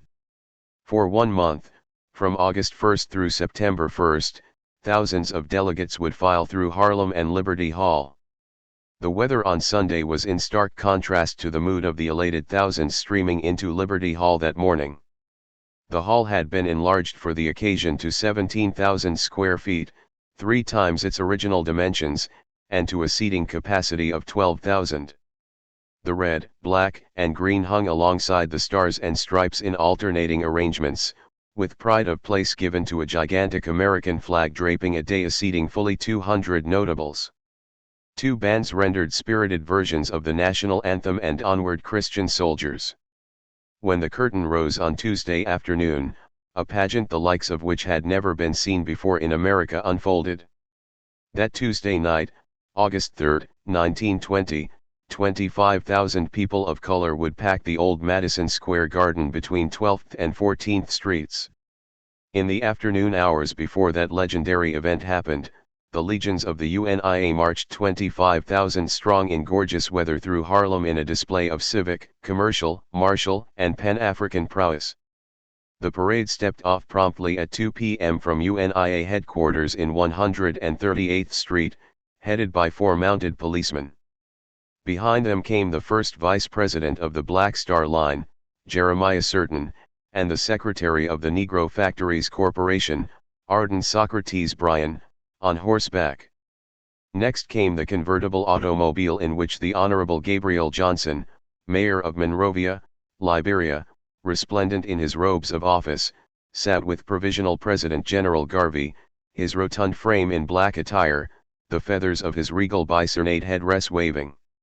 Harlem, at full turnout, bordered on delirium as 100-member bands played and choirs sang, followed, in order of march as reported in the Negro World Convention Bulletin, by the men of the African Rifles Corps, immaculate in their black uniforms as they quick-stepped down Lenox Avenue, the Philadelphia contingent with banners showing they represent the 9,500 members of that division, the Norfolk, Virginia, Band, the Black Cross Nurses of Philadelphia, who with their fellow sisters of the New York Division, made a truly inspiring spectacle, clad in white costumes and flowing white caps. There were contingents from Jamaica, Panama, St. Lucia, Bermuda, and Nigeria. 500 automobiles brought up the rear, trailed by 2 mounted policemen. 40 years later, Hugh Mulzac of the Black Star Navy and first mate of the Frederick Douglass, recalled that day as the greatest demonstration of colored solidarity in American history, before or since. And the spectacular of the day was yet to come. 25,000 wildly cheering people rose from every filled seat in Madison Square Garden as Garvey in cape and regalia led the UNIA nobility to the speaker's platform at precisely 8:45 that night. Onward Christian soldiers resounded as the band of the Black Star Line gamely complimented Harlem's regimental band of the fabled 15th Infantry. The universal Ethiopian anthem had not yet been adopted. Reverend George Alexander McGuire, a regal Episcopal priest from Antigua soon to comport himself as religious patriarch of the UNIA, delivered the invocation. McGuire would feud bitterly with Garvey the following year, only to return 3 years later bringing his African Orthodox Church with its catechism of black divinities to the UNIA faithful. After a stirring musical program, Garvey was introduced by presiding officer Henrietta Vinton Davis, the stylish, vibrant Baltimore elocutionist. At that moment, as the crowd hushed, his boasts that he spoke for tens of millions of people of color no longer seemed a mad conceit. "I have in my hand 2 telegrams, Garvey announced dramatically, one received from a Jew, the other to be sent to an Irishman. Reading the message from Louis Michel, a California Zionist, there is no justice and no peace in this world until the Jew and the Negro both control side by side Palestine and Africa." He waited for applause to die down before reading the second message, his own, to President Eamon de Valera, "We believe Ireland should be free even as Africa shall be free for the Negroes of the world. Keep up the fight for a free Ireland." The young historian Charles Harris Wesley, like Du Bois a product of Fisk and Harvard, may not have been in the garden on that historic night, but he did hear Garvey speak in public more than once during the early 20s and was impressed. "I hadn't heard anybody dramatize Africa in the way that Garvey had done it," he recalled 55 years later. It would have appealed to Du Bois, if he'd heard it, Wesley thought. There is even a slight probability that Du Bois may have been in the audience that night.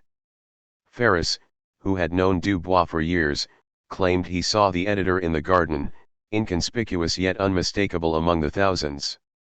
Du Bois was already gathering information about Garvey, making inquiries in Jamaica, probing his business affairs, seeking data from maritime organizations, even sending Garvey a questionnaire in late July in order, the editor explained, to present to our readers a critical estimate of UNIA objectives. When he finally decided to present Garvey and his organization to the NAACP readership in the December-January issue of the magazine, Du Bois wrote about his subject with all the keenness of the investigative journalist. "Garvey is an extraordinary leader of men. Thousands of people believe in him," the editor advised his readers. "He is able to stir them with singular eloquence and the general run of his thoughts is of a high plane." The 2-part essay bristled with balance sheet numbers, contained much material on the inner workings of the UNIA, and presented its subject's personality with a sure touch. The trail of money Du Bois followed into and out of the Garvey's various enterprises: the Black Star Line, the Negro Factories Corporation, the Liberian Loan Fund plunged, twisted, and detoured as crazily as the path through a circus chamber of horrors. Of even greater destructive potential than these data-filled observations, however, was Dubois' highlighting of what he saw as the Garvey movement's alien and invidious elements. The West Indian antagonism between blacks and mulattoes had no place in the United States, Dubois warned. Pigmentocracy was absolutely repudiated by every thinking Negro. The greatest mistake Garvey could make was to attempt to perpetrate the politics of color conflict here in America. American Negroes recognize no color line in or out of the race, and they will in the end punish the man who attempts to establish it, he stated as a simple, fatal fact. The reason Dubois' threat was likely to be fulfilled, however, was not because Garvey's exploitation of the in-group color line was nothing more than an inflammatory libel, but precisely because it violated one of the most sensitive taboos of the native leadership class. The explosive reality was that one of the best-known secrets in the United States was the persisting correspondence between lightskins and influence and position in Black America. Color reigned even at Tuskegee Institute in the Black Belt, as the farmer wanting to send his son there lamented in Charles S. Johnson's 1934 classic, The Shadow of the Plantation, "I suppose if I'd gone to Tuskegee and had schooling I'd a married a yellow woman too. So many colored folks only want to be with white folks. All of them Tuskegee people is like that." Sentiments such as these, usually ignored or humorously discounted, contained less truth than Garveyites claimed, but still more than enough to cause Dubois and his peers to wince whenever they were insisted upon. There was an almost plaintive dismay in Dubois' distress over the UNIA leader's insolent ingratitude, his profoundly reckless roiling of the waters of civil rights power relations. Why then does he sneer at the work of the powerful group of his race in the United States where he finds asylum and sympathy? Attempting to make sense of the UNIA's July 1920 financial report, the only one available to the public, indicating neither profit nor loss, Dubois calculated, now that the first cycle of enthusiastic giving was over, that the UNIA would be able to collect no more than $150,000 annually from some 300,000 devoted UNIA members. Dubois dismissed the figure of $3 million, in order to finance its leaders' grandiose schemes: more ships, a grocery chain, a restaurant, laundries, real estate investments, a publishing house, an autonomous community in Liberia. By the close of 1920, Dubois also knew the real story behind the rechristened Yarmouth's implausible voyage to Cuba and the West Indies, the first of 3 trips to the Caribbean. On a cold, clear October 31, 1919, 6,000 members of the UNIA, the red, green, and black official colors streaming above their heads, had marched, bursting with pride, to 135th Street Pier for the Yarmouth's rechristening as the SS Frederick Douglass. Ignoring Captain Joshua Coburn's protests of mechanical unreadiness, Garvey had signed a full liability contract with the Green River Distillery Company to transport liquor on the eve of the January 1920 federal enforcement of the Prohibition Amendment. Its boilers wheezing and the hull listing dangerously due to the hasty, lopsided loading of the $4.8 million whiskey cargo, the Frederick Douglass had been towed under Coast Guard protection back to port for repairs soon after weighing anchor from New York. A portion of the cargo had been thrown overboard in order to steady the ship. Boilers patched and the Black Star standard flapping from its mast, the Douglass had finally limped into Havana Harbor on March 3 with much of the whiskey stolen by gangsters and the crew while in port, the line's paltry $11,000 transportation fee wiped out many times over by the contract's indemnification clause. A gasp might have been heard coming from talented tenth parlors across America. Less than 2 months after the international convention closed, the Black Star Line had acquired 2 more boats, the Kanawha, a tired yacht priced at $65,000, $55,000 more than she was worth, said Mulzac later, and the Shady Side, a rickety excursion boat sold for an inflated $35,000. The great difficulty with him, Dubois sadly observed of Garvey, is that he has absolutely no business sense, no flair for real organization, and his general objects are so shot through with bombast and exaggeration that it is difficult to pin them down for examination. Briggs's Crusader soon disclosed, however, that, contrary to Garvey's boast, the Yarmouth had yet to be registered as the property of the Black Star Line, that it still belonged to the North American Shipping Corporation, Limited, and that there was an $83,500 balance due on the aged ship's ludicrous sale price of $168,000. No answer was forthcoming from Garvey about the nearly $200,000 taken in during the 4 months since the first Black Star Line stock issue in June 1919. Du Bois sensed a racial catastrophe in the making, another knockout blow to group self-confidence comparable in magnitude to the collapse of the Freedmen's Bank in the early 1870s. He can have all the power and money that he can efficiently and honestly use, Du Bois wrote anxiously, and if in addition he wants to prance down Broadway in a green shirt, let him, but do not let him overwhelm with bankruptcy and disaster one of the most interesting spiritual movements of the modern Negro world.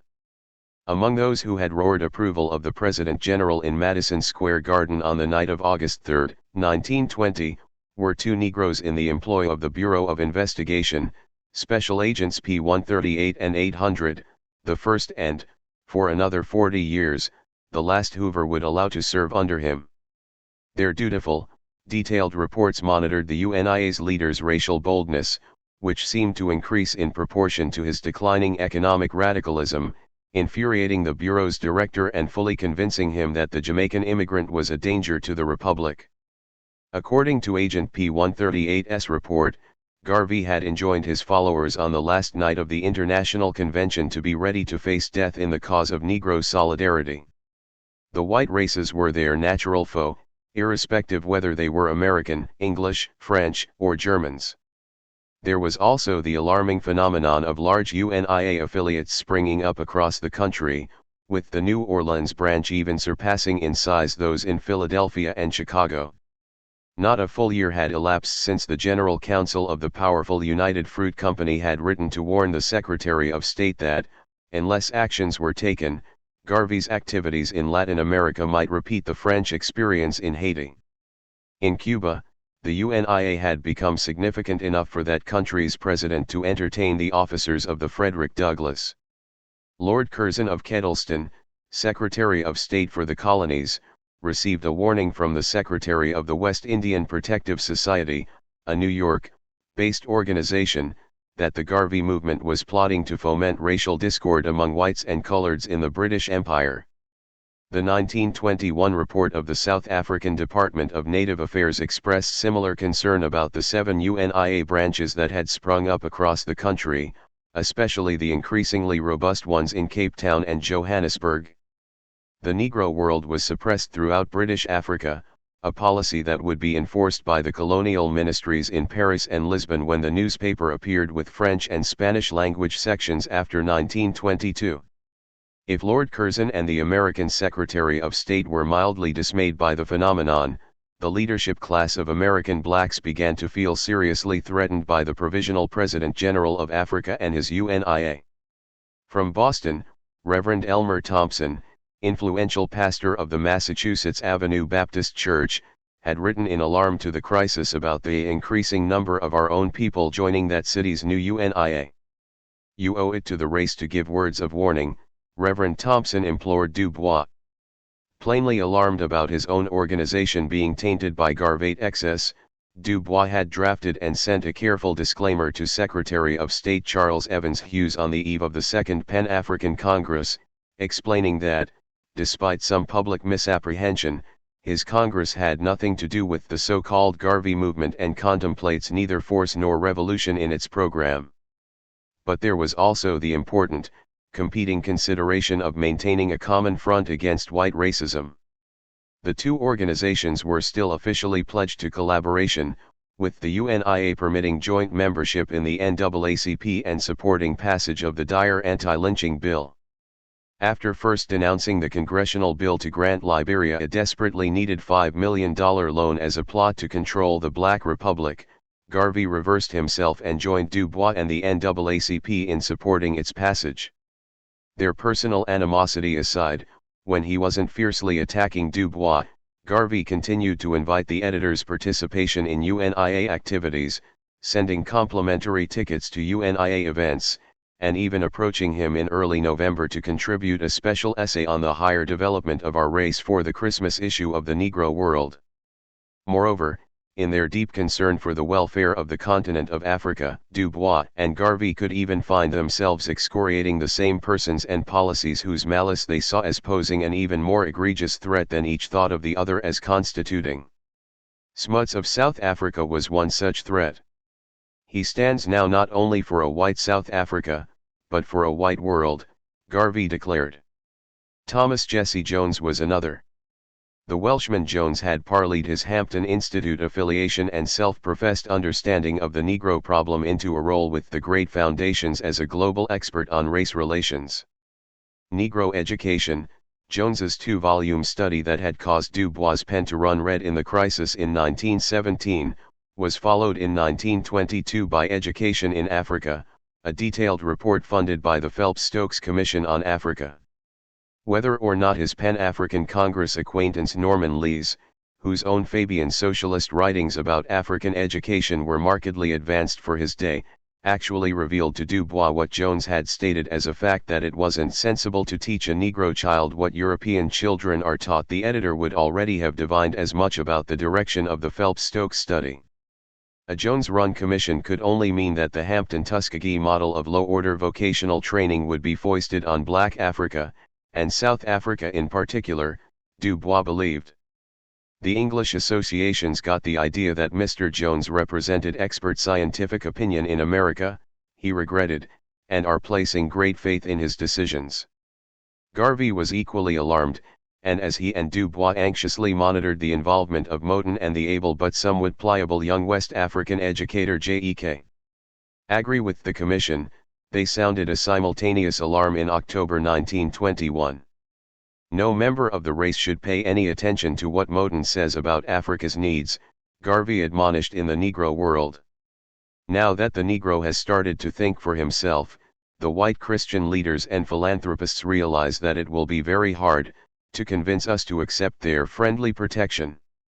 The real-world consequences of Garvey's heightened emphasis upon racial exclusivism very soon became evident.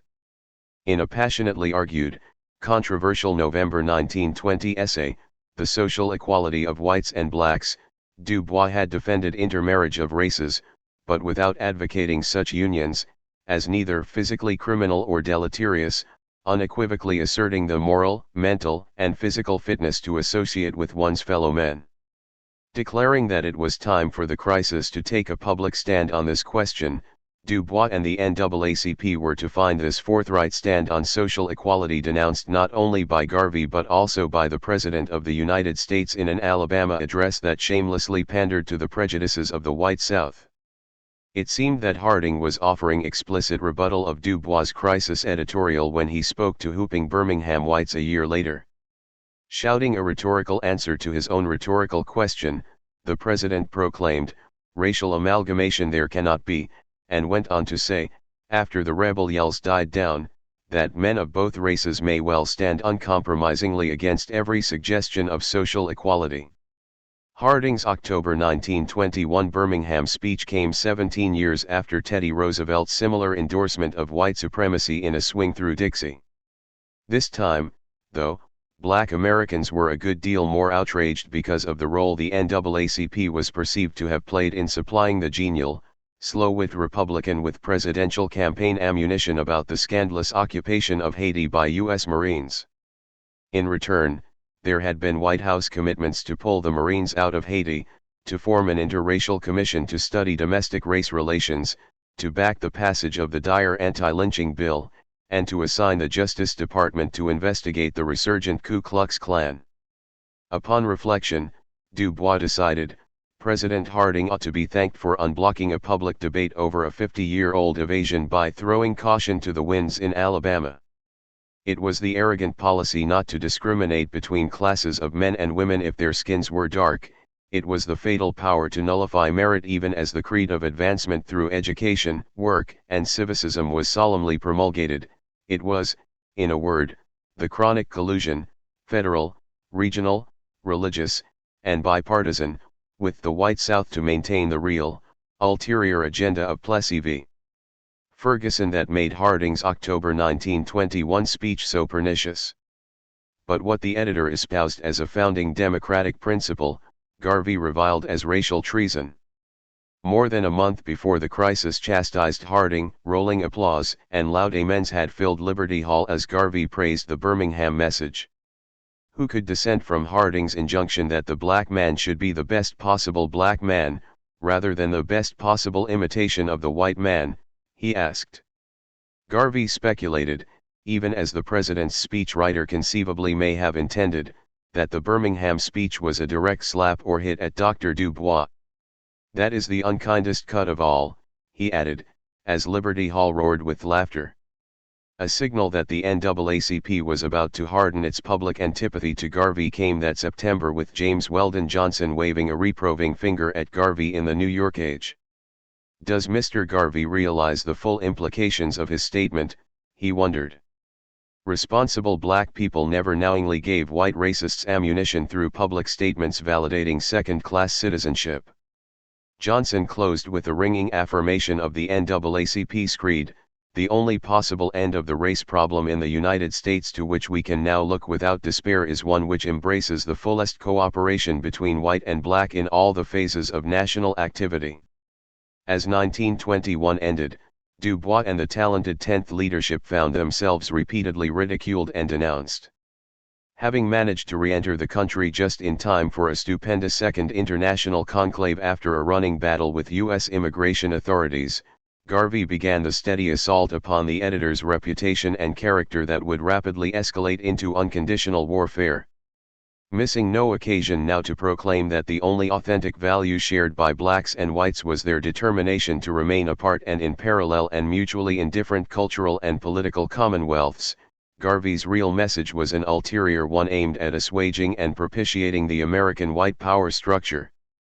The African Zion was to be built by Negro capitalism, the economic system that was not only necessary to the progress of the world, but had no place in it for labor unions. The black worker, in order to keep the goodwill of the white employer and live a little longer under the present scheme of things, ought to be willing to work for less than the white worker, advised Garvey. He adopted with a clear conscience the survival calculus of a messiah willing to play the mountebank if that was the price of his people's deliverance. And if the gambit flattered his innate conservatism and megalomania, it was equally obedient to values forming the vital core of Garvey's racial credo, that all politics was racial and that duplicity in the service of racial solidarity was a virtue. This flawed strategy depended upon guile and cynicism, one in which white enemies were to be bought off by a UNIA, performing the service of undermining those blacks who mounted the most troublesome opposition to the racial status quo in America. It was for this reason, then, that he now hastened to reassure the United States government that racial chauvinism was fully compatible with patriotism, proclaiming that the Negro must be loyal to all flags under which he lives. If Hoover's agents no longer reported hearing threats of race wars in Liberty Hall and postal authorities lightened their scrutiny of BSL stock issues, Garvey counted on being able to buy enough time and space to build an empire powerful enough, eventually, to bargain its way to toleration in the United States while steadily expanding his influence in Africa and the Caribbean. Whether it was the integrationism of the NAACP, the socialism of the Messenger Group, or the communism of the Crusader Circle, he indulged his full showmanship powers to broadcast the chasm dividing his own ideology from theirs. In his determination to present a conservative face to mainstream America, Garvey fought with and finally expelled Briggs's Crusader Group, one of the most able, articulate supporters of the UNIA, at the close of the 1921 International Convention. The timing of these expulsions seems very likely to have been accelerated by the aggressiveness of the Crusader Group and the Blood Brotherhood who made a bid for UNIA support of the new Communist Worker Party. Briggs, Harrison, and Moore, Campbell, Hugheswood, and Hall, and perhaps a score more had succeeded in winning a place on the program for Rose Pastor Stokes at the Second Convention. Stokes, playwright, journalist, and wealthy white revolutionary, was a member of the Communist Party's Central Committee who, some amused observers claimed, regularly darted into the Waldorf Astoria to shake her federal surveillance. A gracious Garvey presented Stokes after putting the press on notice that no one should misinterpret the UNIA as being Soviets. "The press I wish to understand us as not being ultra-radical, because we are not radicals, he reiterated. Stokes came to Liberty Hall on the night of August 19 with Robert Minor, the gifted cartoonist from Texas who became the party's principal proselytizer among American Negroes, in tow. With members of the Brotherhood cheering from strategic locations in the hall, Stokes gave a stirring speech from the platform, declaiming that wherever the workers want the land, there they shall have it. A week later, Garvey expelled the African Blood Brotherhood, shouting that these agents of Sovietism were the hirelings of certain destructive white elements which aimed at exploiting Negroes for their own subservient ends. Yet Garvey must have sensed that he was running out of time. Du Bois was certain of it. Consequently, the tone of the crisis turned sharper, even minatory. Let the followers of Mr. Garvey insist that he get down to bedrock business, the crisis had challenged many months earlier. It was high time for severe economies, published audits, and the gagging of this inspired wild man in order to preserve his wide powers and influence, the journal pleaded. Salary checks had begun bouncing like tennis balls at the hugely overstaffed UNIA headquarters in 135th Street, an embarrassment serious enough to persuade the entire Executive Council to vote a unanimous 40 to 50% reduction in their own salaries in early January 1921. By the beginning of 1922, the denounced civil rights leaders had become extremely concerned about the domino effect of Garvey's collapse. Whenever Du Bois wrote or spoke of Garvey, there was always the unmistakable hint of a tolerant, well-bred preceptor's exasperation when forced to deal with a gifted, unruly, somewhat gauche parvenu, someone woefully uninstructed in the vicarious and solemn symbolism of responsible black leadership. What possible value could there be in talk of pride of race without responsible, efficient racial conduct? He would have had the Jamaican answer. Garvey's charge was so much nonsense that he, Du Bois, and other American Negro leaders were jealous of his success. They were simply afraid of Garvey's failure, for his failure would be theirs. No doubt it was the expectation of that failure that explained why Pan-Africa, a tour d'horizon in the March crisis, had omitted all mention of the Provisional President General and his organization. The exodus of well-known West Indian radicals from the UNIA, their informed and somewhat principled denunciations, and the willingness of Briggs and Domingo to assist the mail fraud probe of federal examiners, were serious blows to Garvey's movement. Figures never lie, but liars do figure. Domingo's coruscating piece on Garvey in the October 1921 Crusader, reproached his former friend's dictatorial methods, detailed the profligate mismanagement of tens of thousands of dollars, and defended the Pan-African efforts of Du Bois. Derided by Garvey as a Negro for convenience because of his European appearance, Briggs hauled his fellow West Indian into court for libel and won such a crushing settlement that the Yarmouth had to be sold as scrap, for a mere $6,000, at the end of 1921 to satisfy it. One of Garvey's most trusted American associates and a member of the Executive Council, Reverend J.D. Brooks, had been arrested on charges of grand larceny at the end of November 1921. Months earlier, the crew of the expired Kanawha had been brought home courtesy of the United States government. The excursion boat, Shadyside, after a few trips up the Hudson in summer 1920, now lay capsized on the beach near 175th Street. On December 20, 1921, Special Agent 800 reported to Hoover that postal inspectors had questioned UNIA personnel and been seen leaving 135th Street with circulars, correspondence, and copies of the Negro World. In Washington, Hoover fretted as he followed the 11th-hour maneuverings of Garvey's attorney, Henry Lincoln Johnson, who apparently hoped to persuade Postmaster General Hayes to drop mail fraud charges for a $20,000 consideration. There was to be no deal.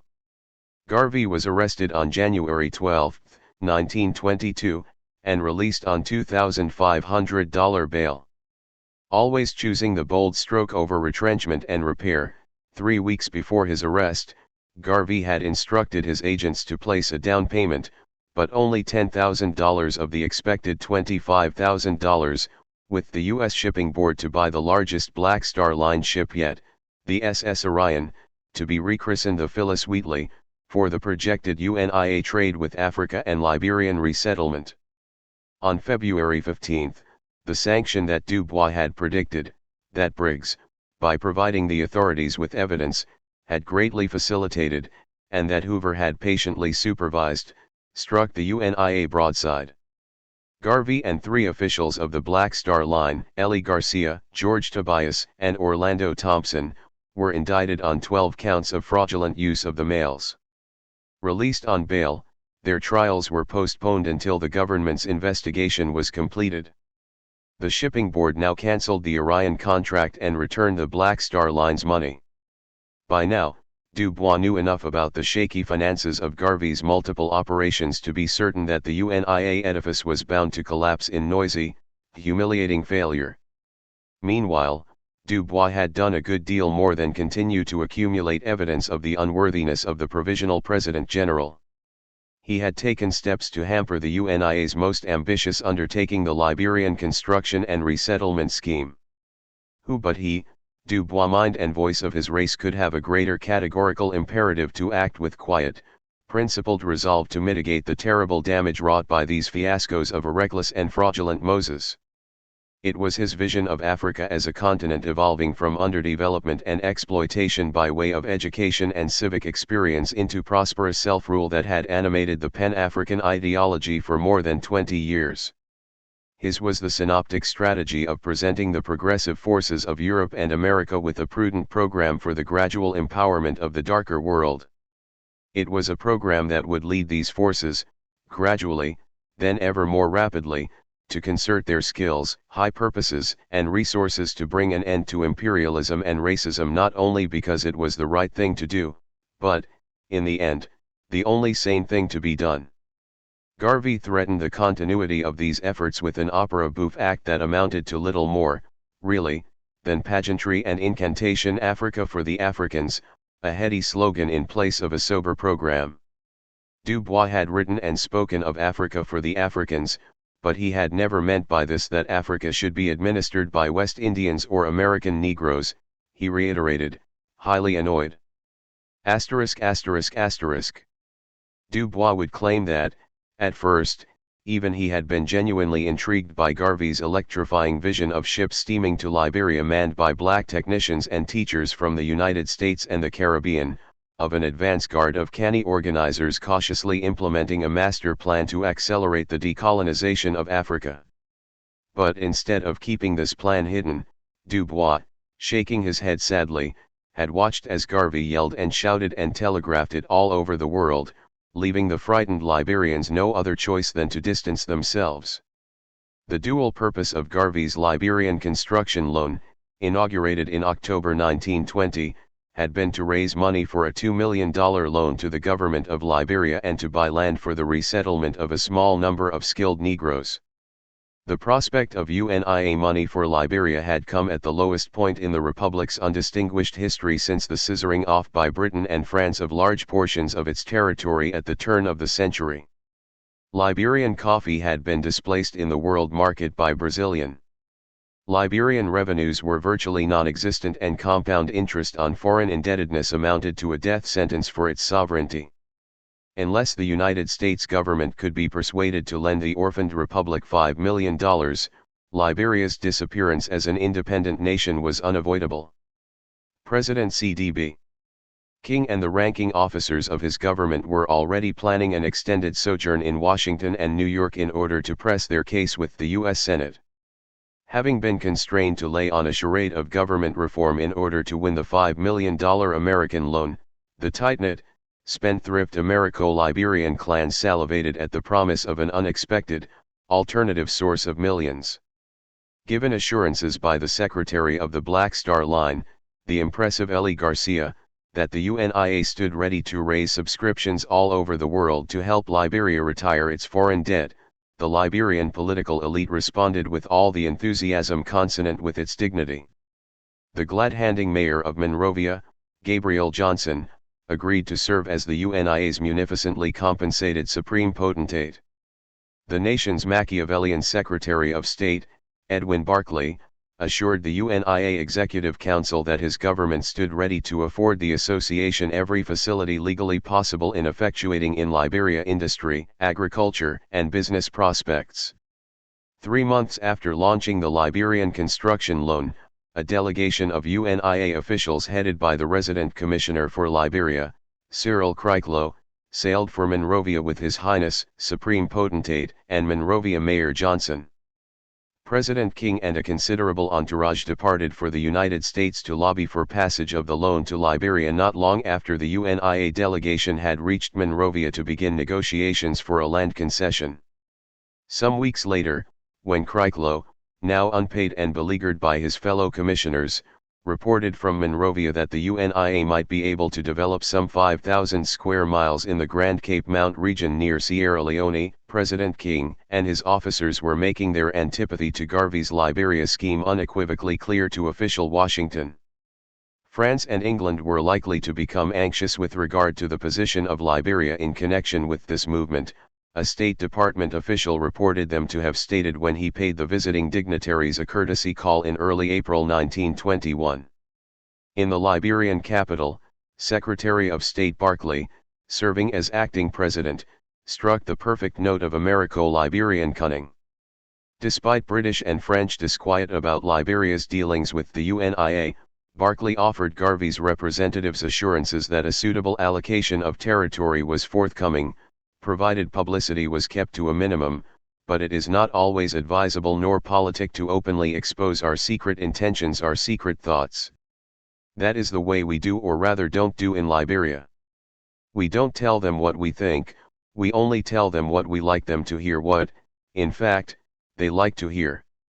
While Garvey's mission languished in Monrovia, Dubois communicated with President King during early April 1921 to discuss the Republic's participation in the forthcoming Second Pan-African Congress. At some point, they discussed Garvey.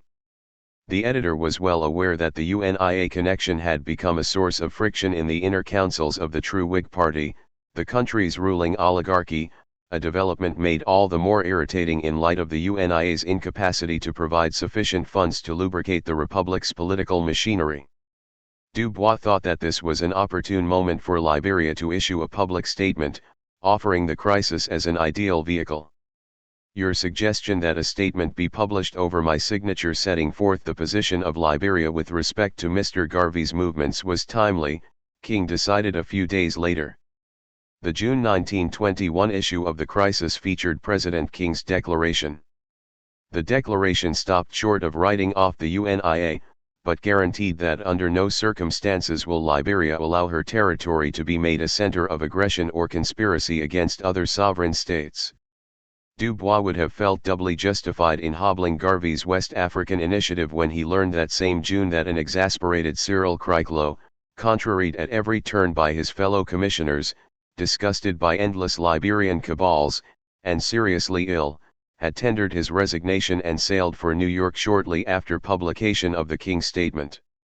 To protect his reputation against charges from Johnson and Mark, Kriklo had handed over to the American ambassador confidential UNIA documents, including a damning appraisal of the country's rulers, which would be published in the December 1922 edition of the African World in London with fatal consequences for Garvey's future Liberian plans.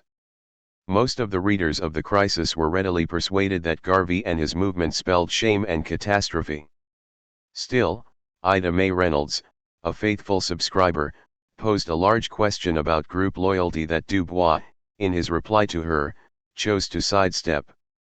It was her impression, as well as that of quite a large number of the readers, she wrote in early July 1923, that it would have been far better if the Crisis had spent as much time arousing interest among the NAACP membership in the UNIA and in helping it, as has been given by you and your organization to sending Mr. Garvey to jail and trying to wreck the UNIA.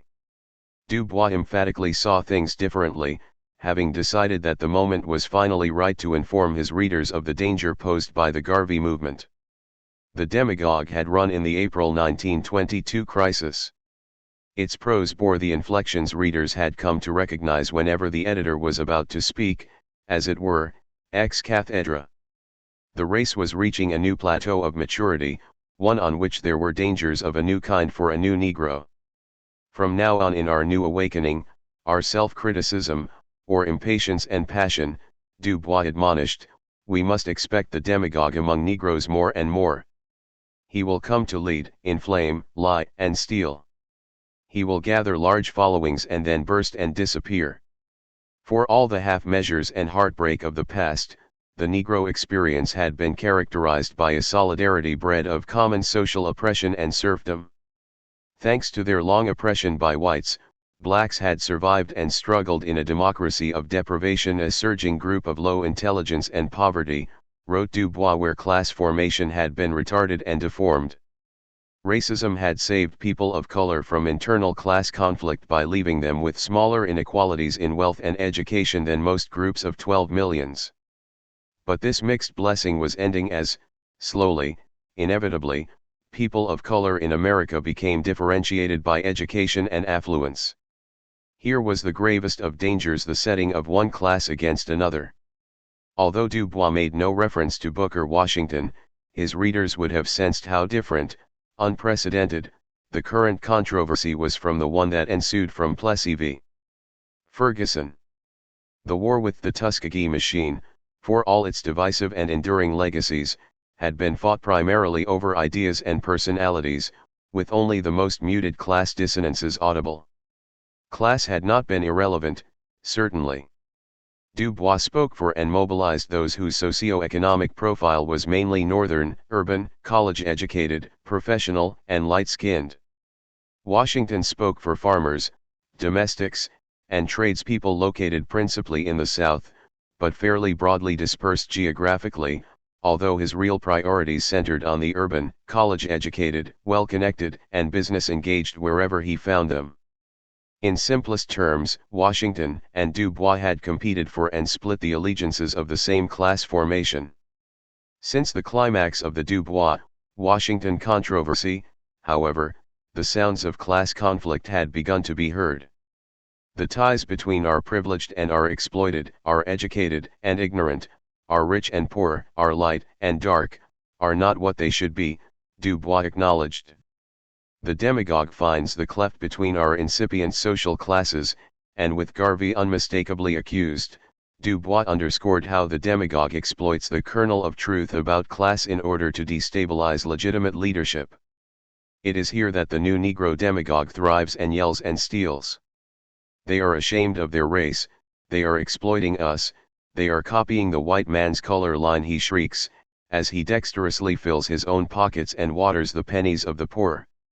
Du Bois had warned in the two-part Marcus Garvey appearing in January 1921 that the native leadership class of Negroes would punish anyone who attempted to play off one group of colored people against another, by which he clearly meant, without saying so explicitly, that any challenge from outsiders to the paramount authority of the talented tenth would be fiercely repelled and ruthlessly repelled if the aggressor were reckless enough to use skin color as a weapon.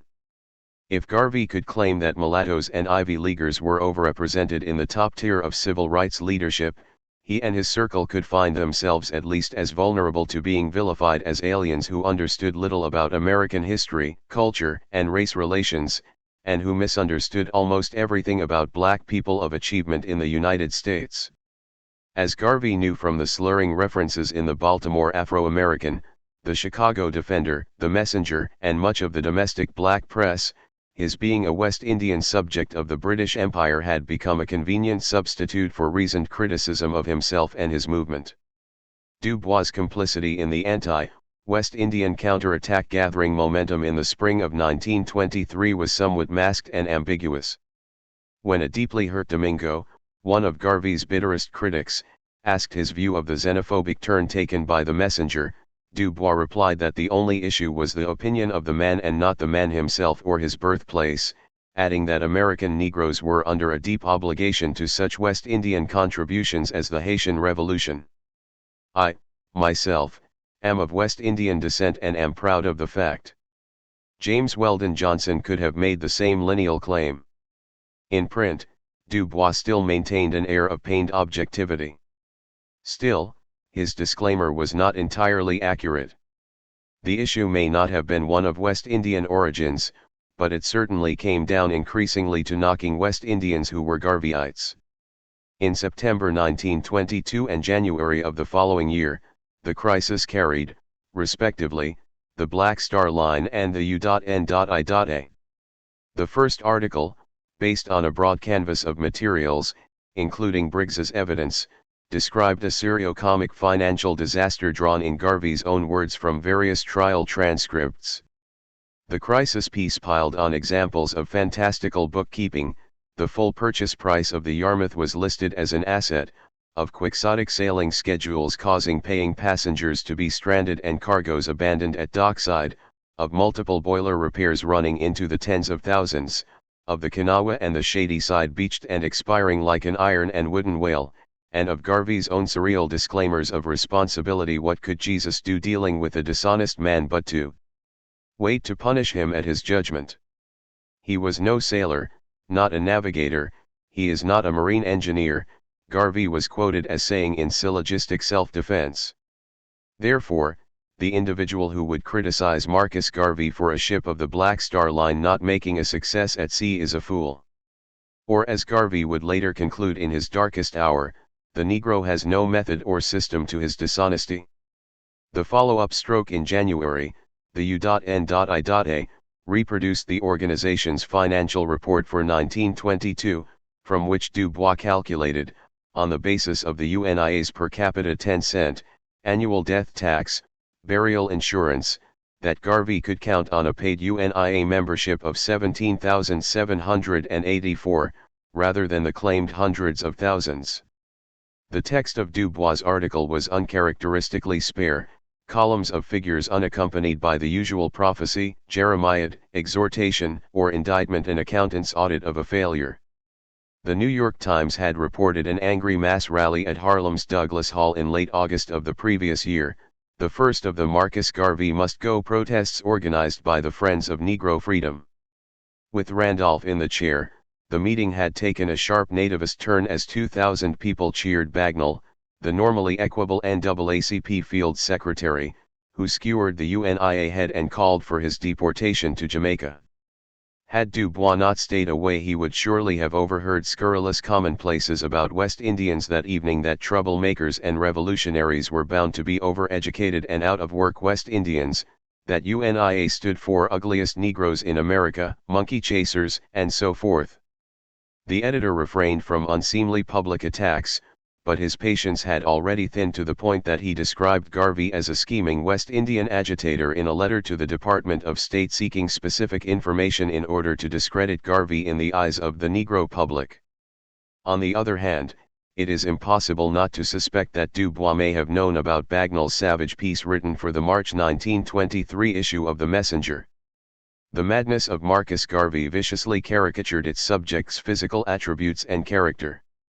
Garvey was reviled as a Jamaican Negro of unmixed stock, squat, stocky, fat and sleek, with protruding jaws, and heavy jowls, small bright pig-like eyes and rather bulldog-like face.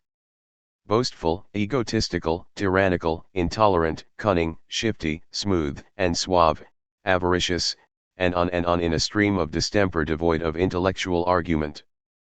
Machinations with white racists became more and more dismaying as news and rumor spread that Garvey had gone from a Ku Klux Klan rendezvous to meetings with arch-racist Theodore Bilbo, Mississippi's senior senator, and courtly John Powell, head of the Anglo-Saxon League of America, that he spoke at a rally of racists in North Carolina. Garvey had explained himself, typically, with twisted logic wrapped in hyperbole. Between the Ku Klux Klan and the Moorfield Story National Association for the Advancement of Certain People, give me the Klan for their honesty of purpose toward the Negro, he boomed. He was fed up with integrationist hypocrisy and black dependence on feckless whites and the whole dire anti-lynching campaign of the civil rights establishment. Taking the UNIA out of the civil rights collaboration, he claimed that while on a speaking tour of Missouri he had been unable to get a soda served even by a dirty Greek who kept his so-called white soda fountain in a Negro section of Congressman Dyer's St. Louis district. Speaking in Youngstown, Ohio, In the fall of 1923, Garvey appealed to the soul of white America to help him achieve the only feasible solution to the race problem, which was to provide an outlet for Negro energy, ambition, and passion, away from the attraction of white opportunity, and to surround the race with opportunities of its own. If it took an understanding with the Klan to help make it possible for black people to survive and thrive separately, equally, and totally apart from white people in the Americas and on the African continent, then Garvey was up to the challenge. The days of subtle and underhand propaganda fostered by a few men of color in America, the West Indies, and Africa to destroy the pride of the Negro race by building up what is commonly known as a blue vein aristocracy were finished. But it was Garvey himself who was just about finished. The concert with the Klan had the effect of binding his opponents into a solid, raucous, and unforgiving mass. Hoover's agents reported holding covert interviews with Chandler Owen, Bagnall, Pickens, and others who wanted to see Garvey prosecuted. Mr. Garvey apparently does not know, James Weldon Johnson declared solemnly some months later, that the American Negro considers himself, and is, as much an American as anyone. Johnson, Du Bois, and Randolph chose not to sign the fateful open letter sent on January 12, 1923, to the U.S. Attorney General asking the Justice Department to use full influences completely to disband and extirpate this vicious movement, a signal that Hoover's agents had almost certainly suggested as useful to speed up the start of Garvey's trial for mail fraud. But there could be no question that the 8 signatories of the open letter represented the spectrum of talented 10th leadership: Owen, Abbott, publisher of The Defender, Bagnall and Pickens of the NAACP, John Nail, Harlem's leading realtor and James Weldon Johnson's brother-in-law, Julia P. Coleman, civic leader, George Harris, alderman, and Harry Pace, venturesome businessman and Du Bois protégé. On February 16, Carl Murphy, influential and highly respected publisher of the Baltimore Afro-American, followed up with an editorial asking Attorney General Harry M. Doherty to explain the government's delay. By the time Back to Africa, Du Bois' liquidating retrospective of the Garvey movement, appeared in the February 1923 issue of Century magazine. The Provisional President General of Africa had wrecked the UNIA hierarchy, expelled most of his closest associates except elocutionist Henrietta Vinton Davis, dissolved the Black Star Line, declared his admiration, as would Winston Churchill, John Foster Dulles, and Bernard Shaw, for Italy's new dictator, Benito Mussolini, and conspired in Eason's assassination to prevent his appearing as a witness in the upcoming fraud trial. Eason, who was scheduled to leave New Orleans the next morning to be deposed by government attorneys in New York, had been fatally shot in the back twice as he left church on the night of January 1. Taking careful, well-rehearsed aim, Du Bois' century essay centered Garvey in the lethal crosshairs of history, analysis, Du Boisian judgment, and satirical contempt at the most vulnerable, desperate period in the UNIA chief's public career. The opening sentence: "It was upon the 10th of August, in High Harlem of Manhattan Island, where 100,000 Negroes live," primed the readers, overwhelmingly white, for storytelling at its best about hilarious doings. There, in a church basement, low and unfinished, Du Bois presented Marcus Mosiah Garvey to highbrow America as a character bound to evoke fresh memories of Eugene O'Neill's Emperor Jones or Vaudeville's Bert Williams, a little, fat black man, ugly, but with intelligent eyes and big head, was seated on a plank platform beside a throne, dressed in a military uniform of the gayest mid-Victorian type. Amid the epaulets, plumage, and swirling capes, and in the presence of 1,000 or more applauding dark spectators, the elite of the UNIA were duly knighted and raised to the peerage as knight commanders and dukes of Uganda and the Niger. What did it all mean? Du Bois positioned the article's final coffin nail. In Garvey's pandering to the Klan, the author saw another variation of the great accommodator's Faustian bargain with the white supremacist South. 2 grave temptations had challenged the present generation of Negroes. First had come Washington's The Greater One, which said, "Let politics alone, keep your place, work hard, and do not complain," and which meant, insisted Du Bois, perpetual color cast for colored folk by their own cooperation and consent. The present challenge of the race was to survive Garvey's lesser temptation, which said, "Give up. Surrender. The struggle is useless, go back to Africa and fight the white world." The hope of the future lay in disciplined work and unflagging courage, exhorted the editor, in owning property and earning education, in the well-kept homes of families living on 138th Street in Harlem's swank Strivers Row. This was the future in which all members of the Wizards National Negro Business League would have taken out life memberships in the NAACP, a future in which Garvey would be remembered as no more than an exotic, diverting parenthesis. The fabled chance meeting of Du Bois and Garvey may well have happened soon after the February Century magazine went on sale. Asked half a century later about some vivid instance that captured these two dissimilar titans, their contemporaries invariably recalled seeing or hearing about the editor and the UNIA president rushing to a public dinner affair and arriving at the same time before an elevator. Compelled to ride up in eerie silence together with a group, Garvey was said to tremble violently while Du Bois' nostrils were observed to flare. Charles Wesley, George Schuyler, Arthur Davis, and several others claimed that, when asked about the behavior of his nose, Du Bois icily attributed the flaring to odors emanating from the kitchen.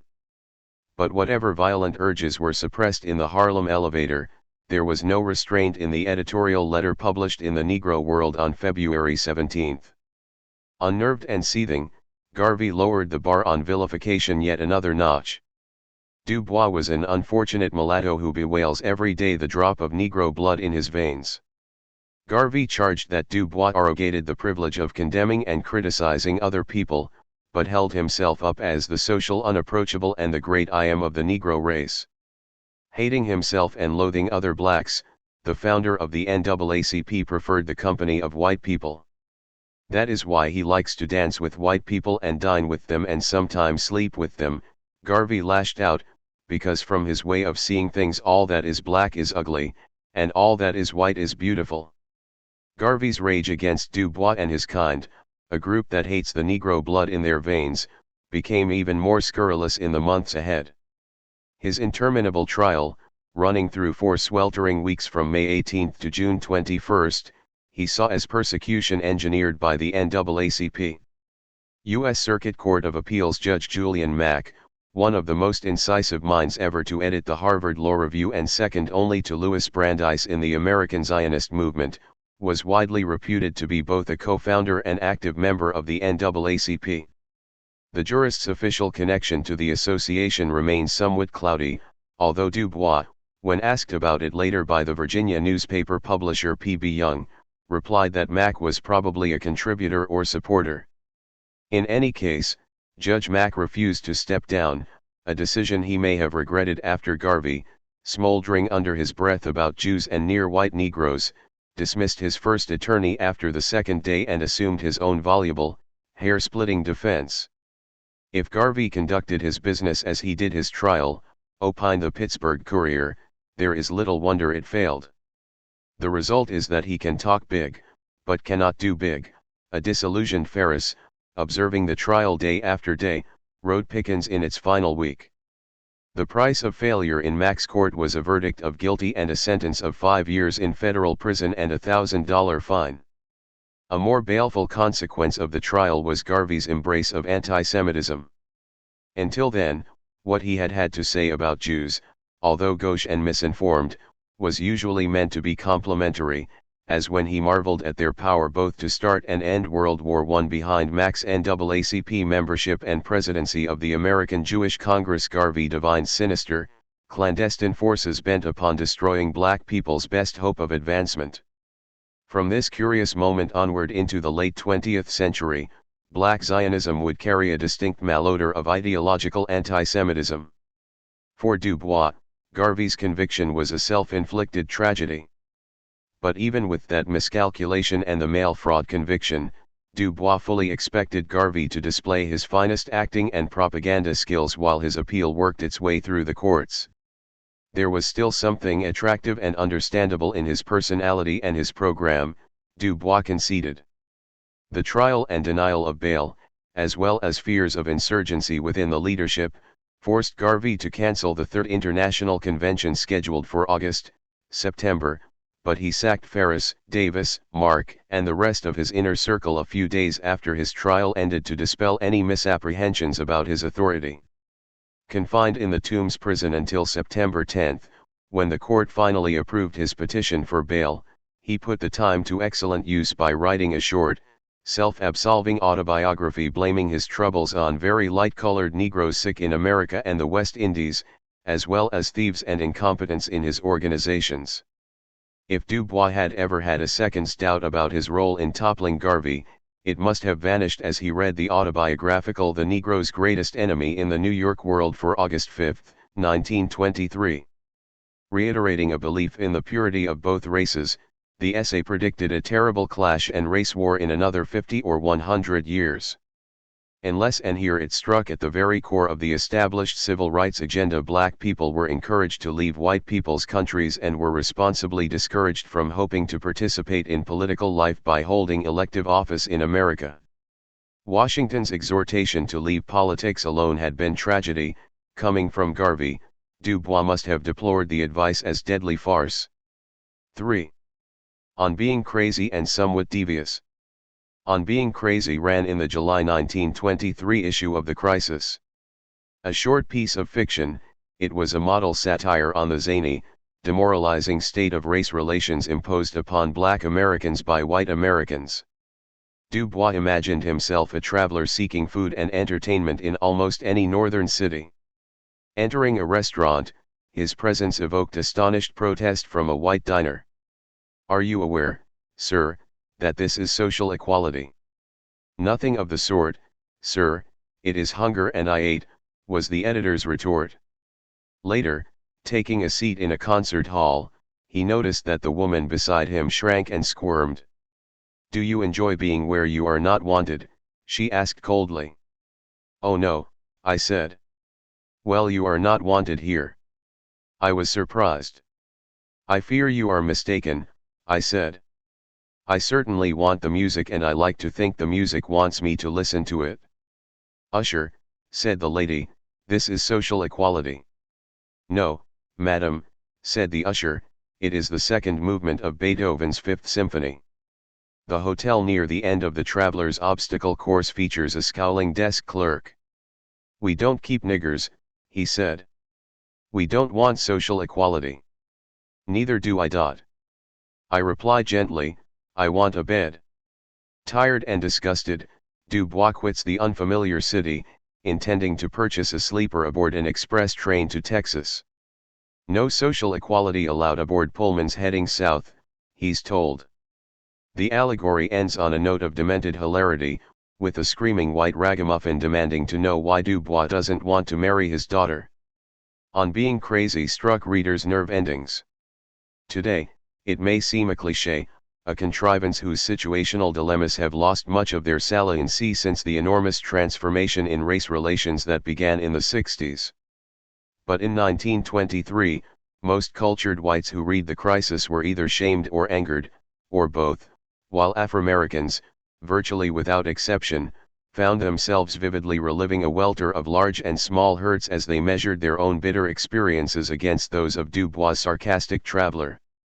The special resonance of On Being Crazy came from the fact that it was written against the unique psychic backdrop of the early 20s when hundreds of thousands of men and women of color were still being propped up and recharged by a one-time-only optimism and earnestness. Life in the North was one of rising expectations. 1 out of every 2 Negro males in New York had been employed in domestic service in 1910, 10 years later the percentage was down to 37.4. More than 20% of the city's male manufacturing workforce was now colored, up from 13.9% in 1910, 90% of it unskilled. Men had made steady, if undramatic, gains in the city's trade and transportation sectors, from 30.3% to 35.1% in a decade. Advancement was steeply uphill, yet enough men made it into the professions between 1910 and 1920 to augment their percentages from 4.7 to 5.9. Because colored men's wages rose during this period, the much higher number of colored women than white seeking work outside the home declined somewhat. Numbers varied, whether in Philadelphia, Chicago, or Pittsburgh, but overall the picture was one of upward movement in wages for the Negro working man, notwithstanding his near total exclusion from skilled labor by Samuel Gompers's American Federation of Labor, AFL. More of a flux than a rising tide, perhaps, but the better jobs in the North for the masses of Negroes decidedly buoyed the professional opportunities of their better educated cousins, the graduates of Atlanta, Fisk, Howard, and a select number of mainstream universities. Dentists, physicians, and morticians, preachers, lawyers, and pharmacists serviced the great migration in increasing numbers, with a sizable percentage of them enrolling as active members of the talented 10th. As a record of the darker races, the crisis kept track of the things that were crazy, and becoming even crazier. A university course in lynching, in the issue for June 1923, reported the fate of James T. Scott, a janitor at the University of Missouri accused of raping a white teenager. Thus far, no American university had actually offered a comprehensive course in lynching, the editor wrote, discounting a nighttime hanging near the campus of the University of Georgia because female students did not have a fair chance to see it. Lynching 101 was perfected at Missouri, however, with a demonstration in broad daylight, ample notice given, and a comparatively orderly audience of 500 men and boys along with some 50 women students. We are very much in favor of this method of teaching 100%er Americanism, Du Bois observed sarcastically. So long as mob execution was a nationally approved institution, university students should have first-hand instruction so as to understand exactly what lynching is. But far more realistic than the danger of college credits for lynching was the reshaping of the national memory through film. The Birth of a Nation, in the judgment of more than one historian of the period, was uniquely responsible for encoding the White South's version of Reconstruction on the DNA of several generations of Americans. Release of the 1915 film in the spring of 1923 inspired an eloquent editorial denouncing its inflammatory power and perversion of historic truths. Once again, in full support of the NAACP's petition to suppress the film under New York's motion picture censorship law, Du Bois unhesitatingly chose a restrictive reading of the First Amendment in the interests of racial justice as he perceived them. In May and August, the crisis reminded Americans just how everlastingly unpredictable racial justice for Negro Americans was. After well over $50,000 NAACP dollars in legal costs, roller coaster appeals in state and federal courts, and heroic feats of lawyering by attorney Scipio Jones, 6 of the 12 men sentenced to death in the 1919 Elaine, Arkansas, conspiracy trials were freed after their case, Moore v. Dempsey, was remanded for rehearing before the High Court of the state. With a scrupulosity both tardy and rare in such cases, the Supreme Court of the United States accepted the argument of Moorfield's story, strategically replacing Attorney Jones, that the mere formality of a trial was an insufficient guarantee of due process. The crisis predicted that the remaining 6 would soon be released, a prediction that was to be realized 6 years after their conveyor belt trials by a kangaroo court of white landowners had convicted them of the capital crime of organizing a farmers' cooperative in the Arkansas Black Belt. The May 1923 issue reported that Representative Dyer had agreed to barnstorm the Midwest to breathe new life into his federal anti-lynching bill, his expenses underwritten by the NAACP. The filibustered death of the Dyer bill in the Senate had come not unexpectedly but no less mortifyingly despite petitions and telegrams from a broad array of religious and civic groups, NAACP-sponsored parades and public addresses in major cities, tireless lobbying in the Capitol by Johnson and White, full-throttle editorials by Du Bois, and hard-won passage in the House. Putting a brave face on defeat in the immediate aftermath of Senate lynching, the editor issued standby orders to the association's faithful and praised the potential power Negroes had demonstrated, now that they had mastered the mere rudiments of using it. What a trumpet blast, what a call to hope and courage, are your editorials! Joel Spingarn fairly shouted. In issues published just before and immediately after On Being Crazy appeared, the crisis had disclosed 3 appalling institutional developments of major consequence to educated colored people: racial discrimination at Harvard, Southern white control of the new Veterans Administration Hospital at Tuskegee, and the denial of scholarship assistance by the Fontainebleau School of the Fine Arts to colored American artists. Individually, each amounted to a brutal uppercut. Taken together, they seemed to deliver an immobilizing body blow to the aspirations of the talented 10th. First came the news of Harvard's decision in the fall of 1921 to bar men of color from the freshman dormitories. Opening his orientation and registration packet, William J. Knox of New Bedford, Massachusetts, class of 1925, had been nonplussed to find his room assignment in Standish Hall cancelled. He was instructed to report to Weld Hall along with 5 other entering colored students, each of whom was the son of an affluent, professionally accomplished family, and 2, Edward Wilson and Roscoe Conkling Bruce, Jr., who were second-generation Harvard. Bruce, Jr.'s father had graduated in the class of 1902, and his grandfather, Blanche K. Bruce, had represented Mississippi in the United States as its second senator during Reconstruction. Pritchett Clough was the son of a distinguished Boston clergyman. Bertram Bland's family was Old New England. Cecil Blue's father was a prosperous Washington, D.C., physician. When the new residence halls, Standish, Smith, and Gore, were built along the Charles River in 1912-13, much had been made of them as molders of class identity. These halls were conceived as performance venues in which the distinguishing qualities of manner and mind that made Harvard men special would be preliminarily learned, rehearsed, and commonly reinforced. If the few Negroes admitted each year insisted on residing on campus, Weld Hall in the Yard, with its mix of graduate students and presumably already molded upperclassmen, was deemed appropriate by the administration. A science major who would earn a doctorate in chemistry from the Massachusetts Institute of Technology, Knox was to cap his career as a member of the exclusive band of scientists working on the Manhattan Project to build the atomic bomb. In September 1921, however, Bill Knox, whose racial identity the admissions office had only recently discovered, was a depressed young man whose privileged New England background left him poorly equipped to deal with the stigma of ostracism. Harvard admission was prized by select talented 10th families as though it were the Holy Grail. But it was equally true, even for the many thousands of ambitious families whose children had almost no prospects for an Ivy League education, that fair Harvard was upheld as a precious symbol of what was finest in New England values: a color-blind meritocracy in a democracy corrupted by racial subordination. A distraught Knox had turned to his friend and hometown mentor, Edwin Jourdain, and decided on Harvard partly due to Jourdain's urging. Handsome, self-confident Jourdain, class of 1921, holder at that moment of the world's broad jump record, had stayed on for a year of graduate studies in the business school. Stunned by his friend's news, he did what was expected of a son whose father had joined Du Bois at Niagara. Jourdain confronted the patrician President Abbott Lawrence Lowell at his home and politely demanded an explanation.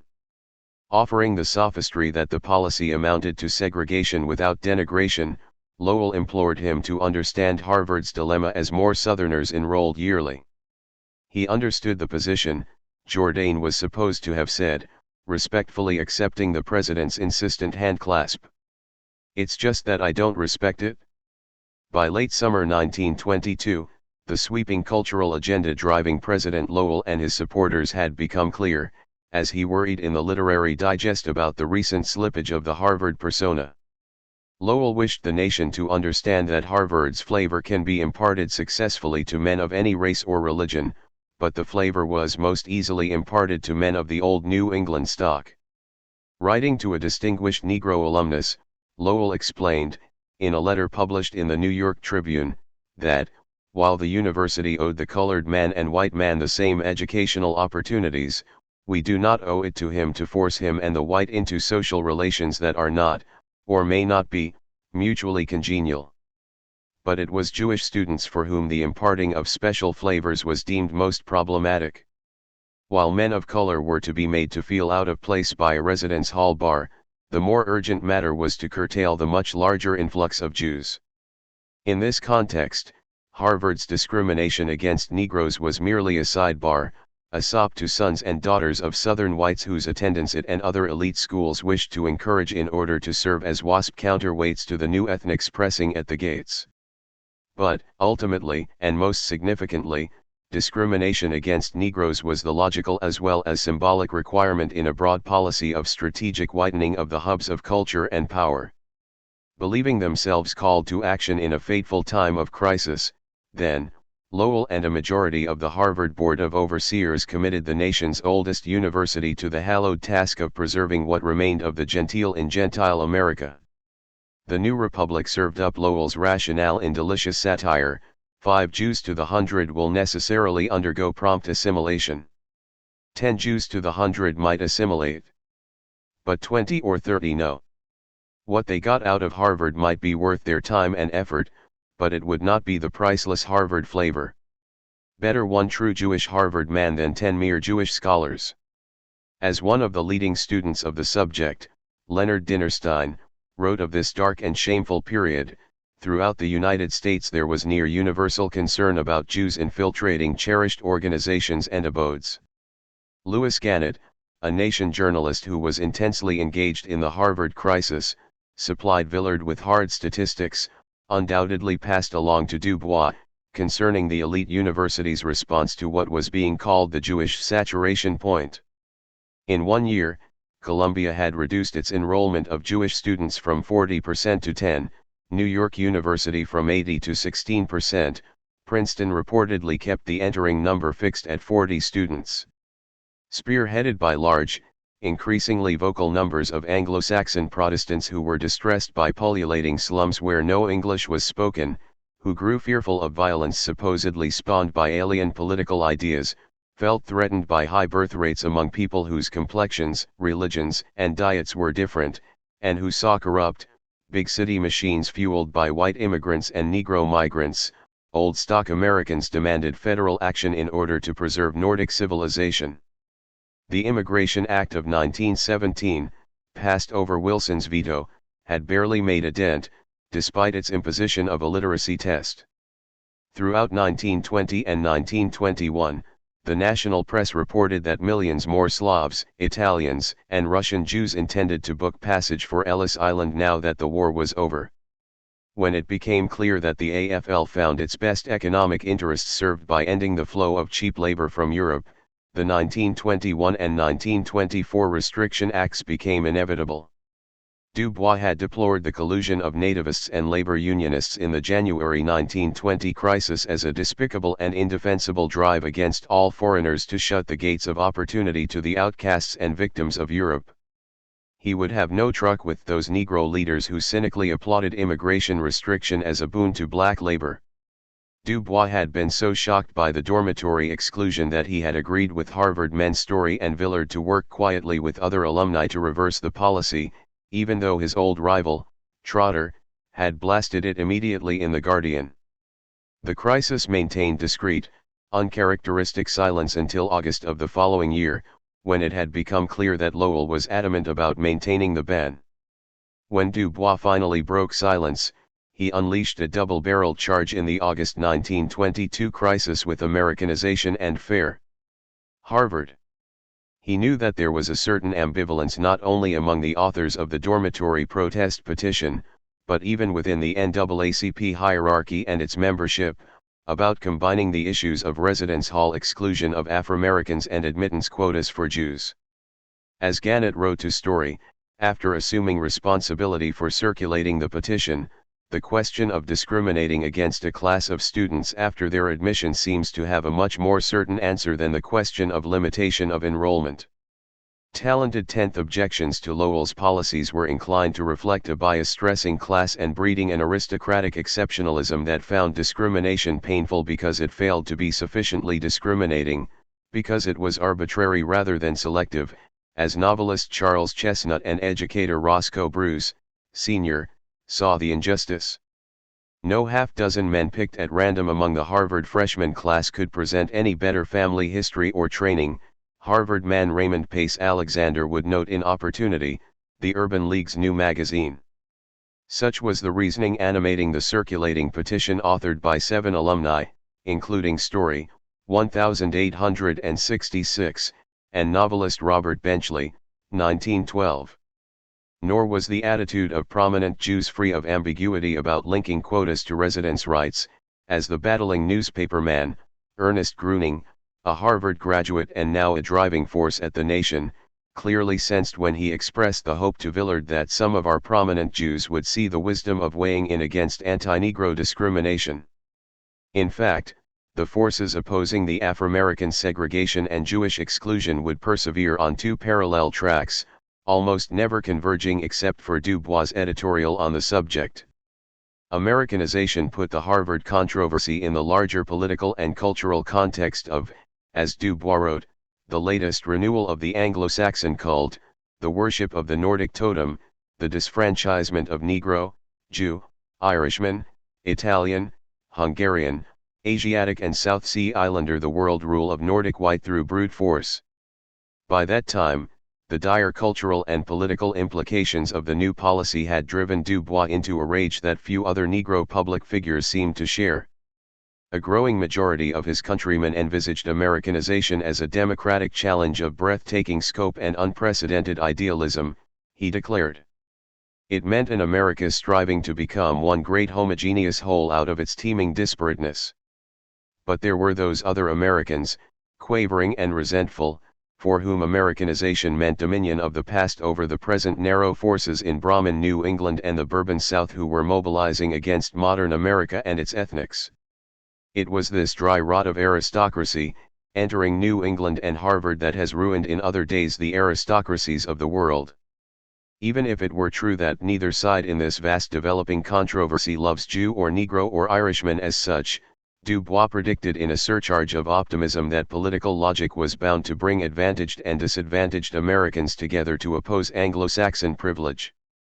The forces that wanted to proscribe Negroes and Jews were the same forces South and East that are fighting democracy in the United States.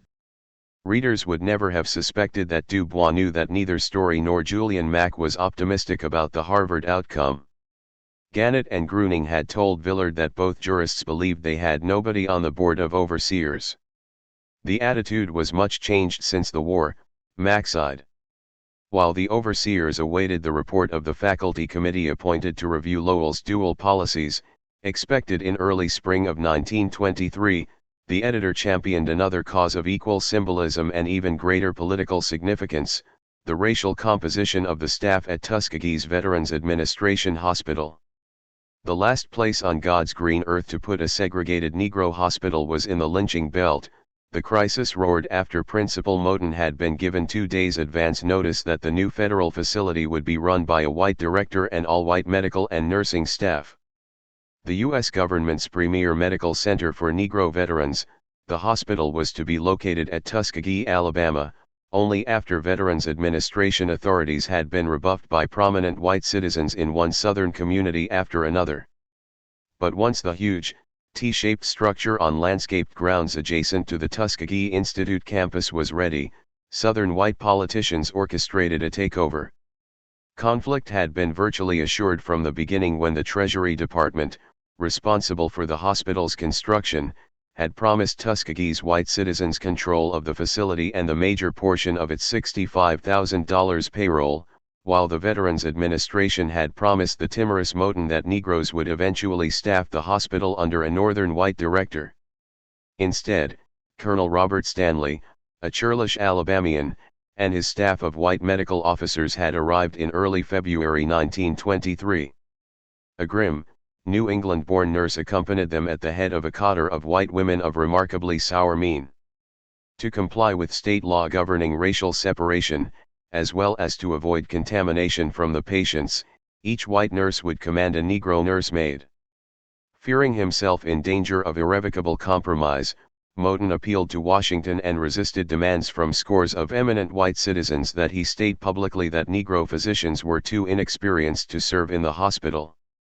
At the same time, however, he declined to back publicly the demands of the Colored National Medical Association for total control by Negroes of the facility. Principal Moten's office figuratively sat just below the mouth of a smoldering volcano, with each rumble sending him ducking for cover beneath his imposing oak desk. Although he once described the principal as the most distinguished living graduate of Hampton Institute, Du Bois now smirked that Moten was a much simpler and more straightforward type than Booker Washington. Negro America, as Du Bois well knew, had never forgotten the incident in which Mrs. Moten had been ejected from a Pullman car in Alabama.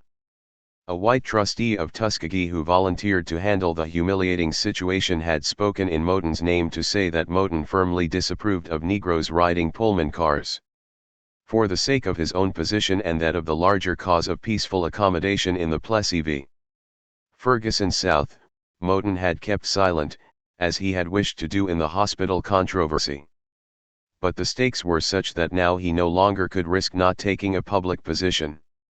Du Bois declared his sympathy for the educator in his undoubted danger and humiliation, although he still rapped Moten's knuckles for his compliant past. Here was a great government duty to take care of the black soldiers wounded in soul and body, Du Bois asserted.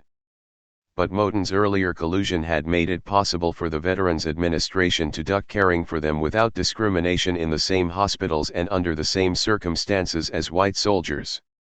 After a February Oval Office conference with Moten, President Harding had instructed the Civil Service Commission to find qualified Negroes to staff the hospital, although the authority of Colonel Stanley remained unchallenged. The NAACP leadership, backed by the influential National Medical Association and the National Negro Press Association, had made it clear to the White House that it regarded the staffing issue of sufficient importance to influence the Negro vote in the upcoming three-way presidential contest among the Republican, Democratic, and La Follette Farmer Labor parties. We had understood that Southern white people simply could not be asked to nurse and heal black folk, the editor wrote in The Fear of Efficiency. Yet here were Deep South congressmen and the Alabama governor salivating to grab physicians' and nurses' salaries reserved for Negroes. Nothing more astonishing has happened in this astonishing generation. On a Tuesday night in July, Moten's undoubted danger seemed real enough. With a debauched sense of occasion, some 700 Klansmen paraded through the town of Tuskegee and across the hospital grounds on the night before the 4th of July.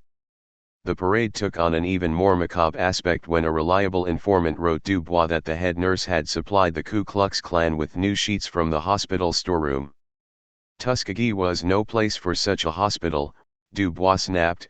Furthermore, despite Moten's nervously correct response, it had been evident from the beginning that Tuskegee had been induced to accept the facility as part of a deal that had been struck by federal officials sympathetic to the white South. The editor growled throughout the summer of 1923 over the foot-dragging by the Civil Service Commission. What galled him more than the blatant intimidation at Tuskegee was the White South's convincing propaganda campaign in the North. Despite a 9-point refutation of misinformation about the hospital in the July crisis, he knew that the gently skeptical letter his Tuskegee hospital evoked from Mrs. John K. Howe reflected a bias broadly shared among many well-meaning whites. A subscriber who gave her copy each month to the apartment house janitor, Mrs. Howe wondered if sometimes something that excites you might have a less ulterior cause. Reminding the editor that white people suffer just as much when unjustly accused as colored people do, she enclosed a clipping from the Current Outlook informing its well-bred readers that the Veterans Hospital was originally intended to be run and staffed by whites, that the government had been unable to find a large enough pool of available Negro physicians, that the NAACP and other militant organizations had demanded that the Civil Service Commission adjust standards in favor of unqualified applicants, finally, that the racial friction in Tuskegee was due to agitation by the NAACP. If he betrayed an almost harsh impatience in replying to Mrs. Howe and the Outlook's willful disregard for the facts, it was partly due to the fact that Du Bois had become bitterly distraught after the failure of the Justice Department to intervene. At first, he'd been cautiously encouraged by White's report to the board of his breakthrough meeting with Justice Department officials, claiming that the Bureau of Investigation was entering the case. Dashing to the sweltering Capitol on June 6, the NAACP secretary had eventually reached Colonel Theodore Roosevelt, Jr., who enabled him to meet with the Assistant Chief of the Bureau of Investigation, apparently about the only Justice Department official in town at the time.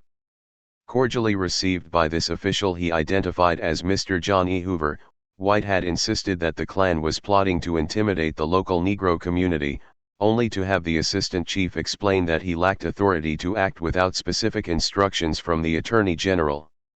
Ascertaining the name of the official empowered to speak for the absent Attorney General, White promptly telephoned from Hoover's office and not only received assurance from Attorney General Harry Doherty's deputy, a Mr. Krim, of the Harding administration's concern, but listened over the telephone extension while the deputy dictated instructions to Hoover to investigate any situation where government property or government interests were involved. The July outrage of the Klan parade at Tuskegee, the refusal by the town's white merchants to sell to black customers, the expulsion of the only black doctor, and the summary dismissal of black nursemaids from the hospital had followed hard on the heels of White's Justice Department discussions. Yet Washington had done nothing prior to Harding's sudden death at the beginning of August, not even the removal of Colonel Stanley. Before the matter came to Calvin Coolidge's attention, the White South was very likely to have settled it on the ground while the Civil Service Commission vacillated. Human hatred, meanness, and cupidity gone stark mad. Du Bois expostulated. Du Bois saw yet more evidence of madness in the treatment meted out to Augusta Savage during spring 1923 by the directors of the Fontainebleau School of the Fine Arts, a recently established, American-sponsored academy outside Paris. Ernestine Rose, the Whitehead librarian of the 135th Street branch of the New York Public Library, who hovered over her patrons like a mother hen, had written the chairman of the school's sculpture department for an explanation. Could there have been a mistake, she wondered. Miss Savage had done outstanding work in sculpture at Cooper Union. From a poor Florida family, 31 and patchily educated in the public schools of the state, Savage had been in New York less than 3 years, yet her talent had already won enthusiastic support among a small circle that would eventually see its faith in her outstandingly rewarded. Savage's commissioned sculpture, the harp, would be the central attraction in the Contemporary Arts Building at the 1939 New York World's Fair. That she was destined for an exceptional future was already evident from the evaluation of her work sent to the Fontainebleau School by the Cooper Union, excellent and her conduct irreproachable.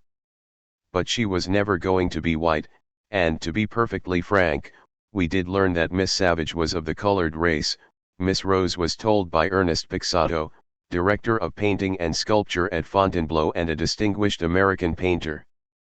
Back at his desk after a month's speaking tour in the West, Du Bois fired off his own inquiry to each of the school's 8 prominent American directors as soon as the Rose correspondence reached him.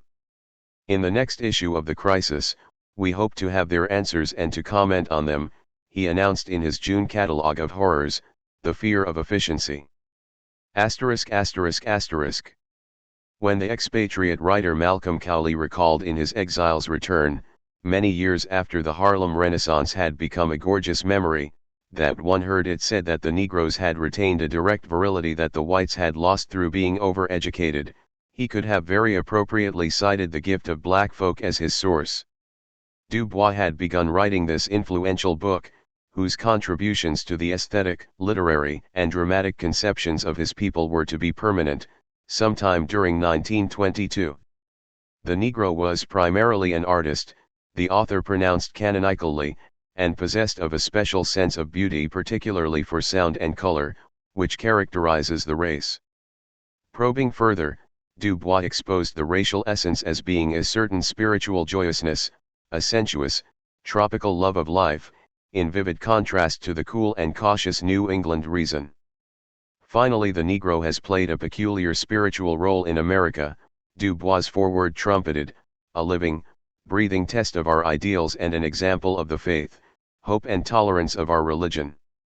In one sense, however, Du Bois' stipulations that black people had contributed a sense of meekness and humility which America never has recognized and perhaps never will, or that they possessed a slow and dreamful conception of the universe, a drawling and slurring of speech, an intense sensitiveness to spiritual values, could as easily have been stigmatized by hostile racialists as esteemed by admiring racialists. The gift of black folk was an outstanding example of the complexity of unintended consequences, a work whose copious evidence and emphatic thesis cut both ways across the plane of racial typologies, an argument that could be construed to have exactly opposite meanings. The book was commissioned by the Knights of Columbus Historical Commission just as the alliance of the Northeastern Protestant establishment, Middle America, the Klan-ridden South, and much of organized skilled labor was heading for victory in a frenzied campaign to revise the nation's immigration laws. The redoubtable Dr. Edward McSweeney, the Historical Commission's chair and former Deputy Immigration Commissioner at Ellis Island, hoped that a thoughtful book by the foremost intellectual of color might help to blunt the runaway momentum of Anglo-Saxon racism and religious bigotry. The Historical Commission's series on the making of America underwrote two other studies dealing with distinctive populations: the Germans in the making of America and the Jews in the making of America. McSweeney's introduction to Gift fully complemented Du Bois' perspicacity in the Harvard dormitory controversy about the preeminent national values at stake in the nativistic eruption of the 20s. To attempt, in this country, to set up a caste control based on the accident of birth, wealth, or privilege, is a travesty of democracy, McSweeney protested. Yesterday, the bigoted slogan was "No Irish need apply," he recalled. Today, the cry was to turn back the Jews and the Italians, slogans with strong appeal to the pocketbooks of white working men and women, and, he might well have added, to those of most black Americans. What McSweeney and Du Bois gamely tried to do was to oppose conservative Gentile elites, Ku Klux Klan loyalists, hard-shell Baptists, gentrified eugenicists, and Henry Ford's Dearborn independent readership with the counterweight vision of an American pluralism or multiculturalism that had only just begun to be conceptualized at the beginning of the century.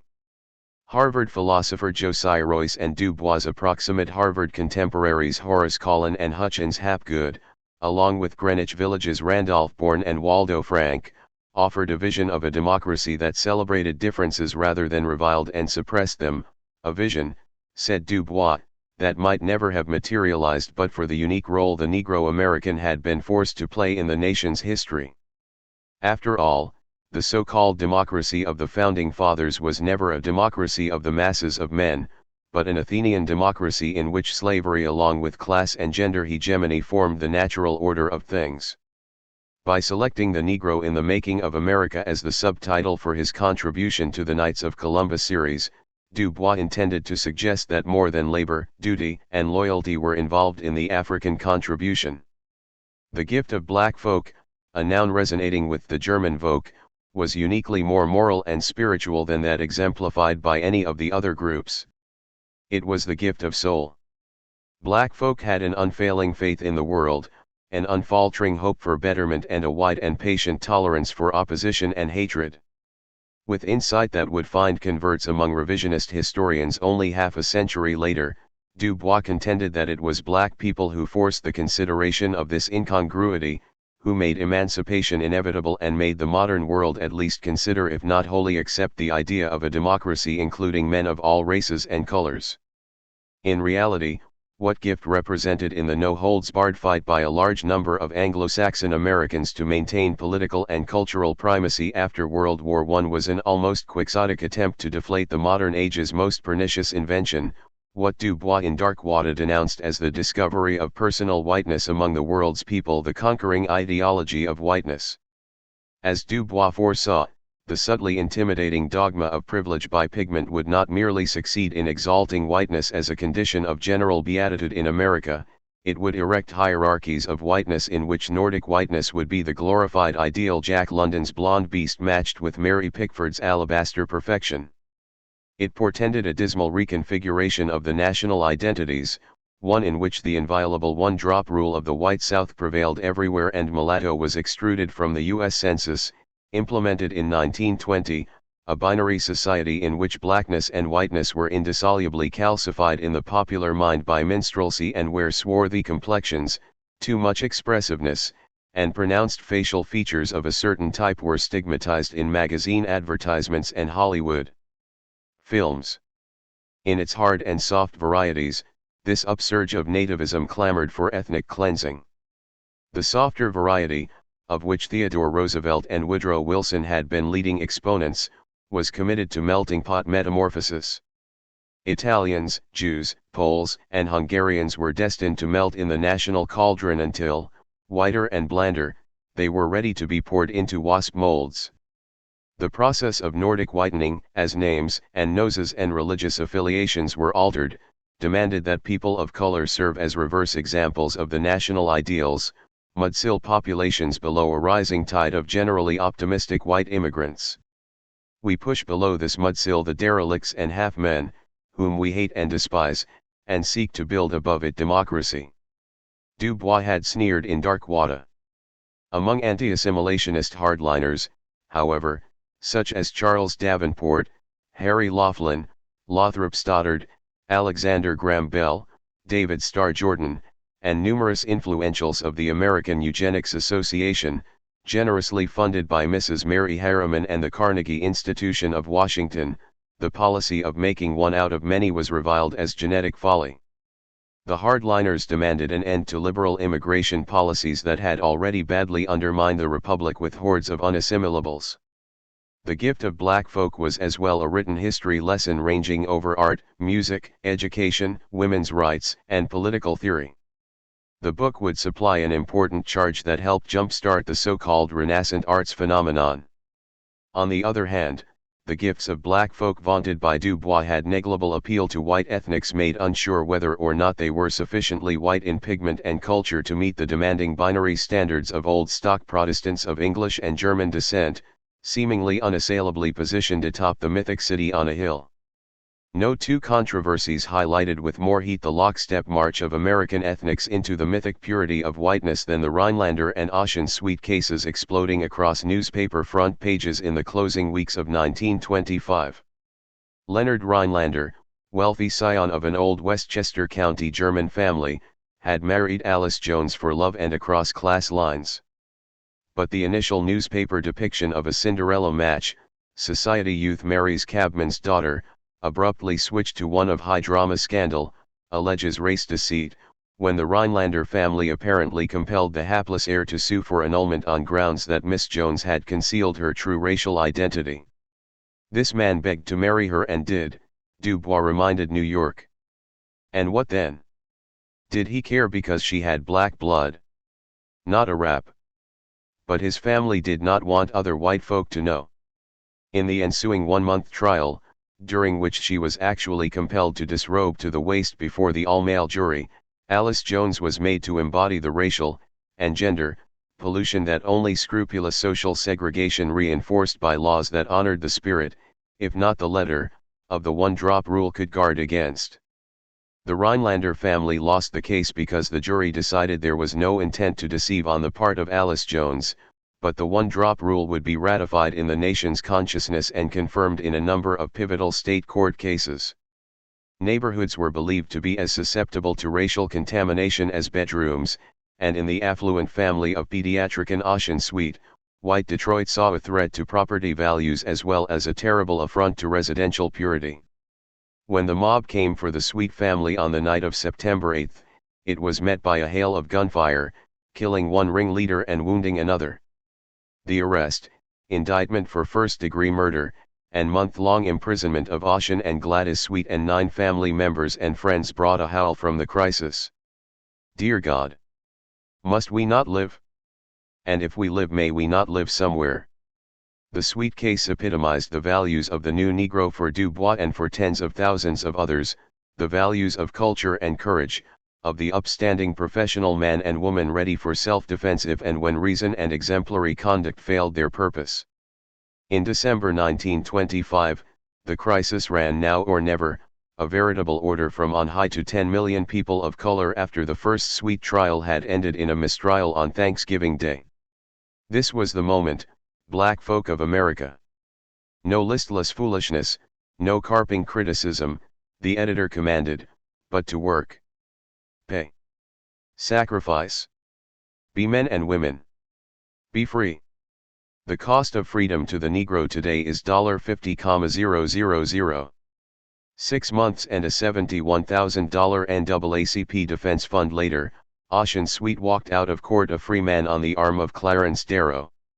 In Americanization, the August 1922 crisis opinion piece, The editor had wanted to believe that a great alliance between the darker peoples the world over with disadvantaged groups like the Irish and the Jew and between the working classes everywhere is the one alliance that is going to keep down privilege.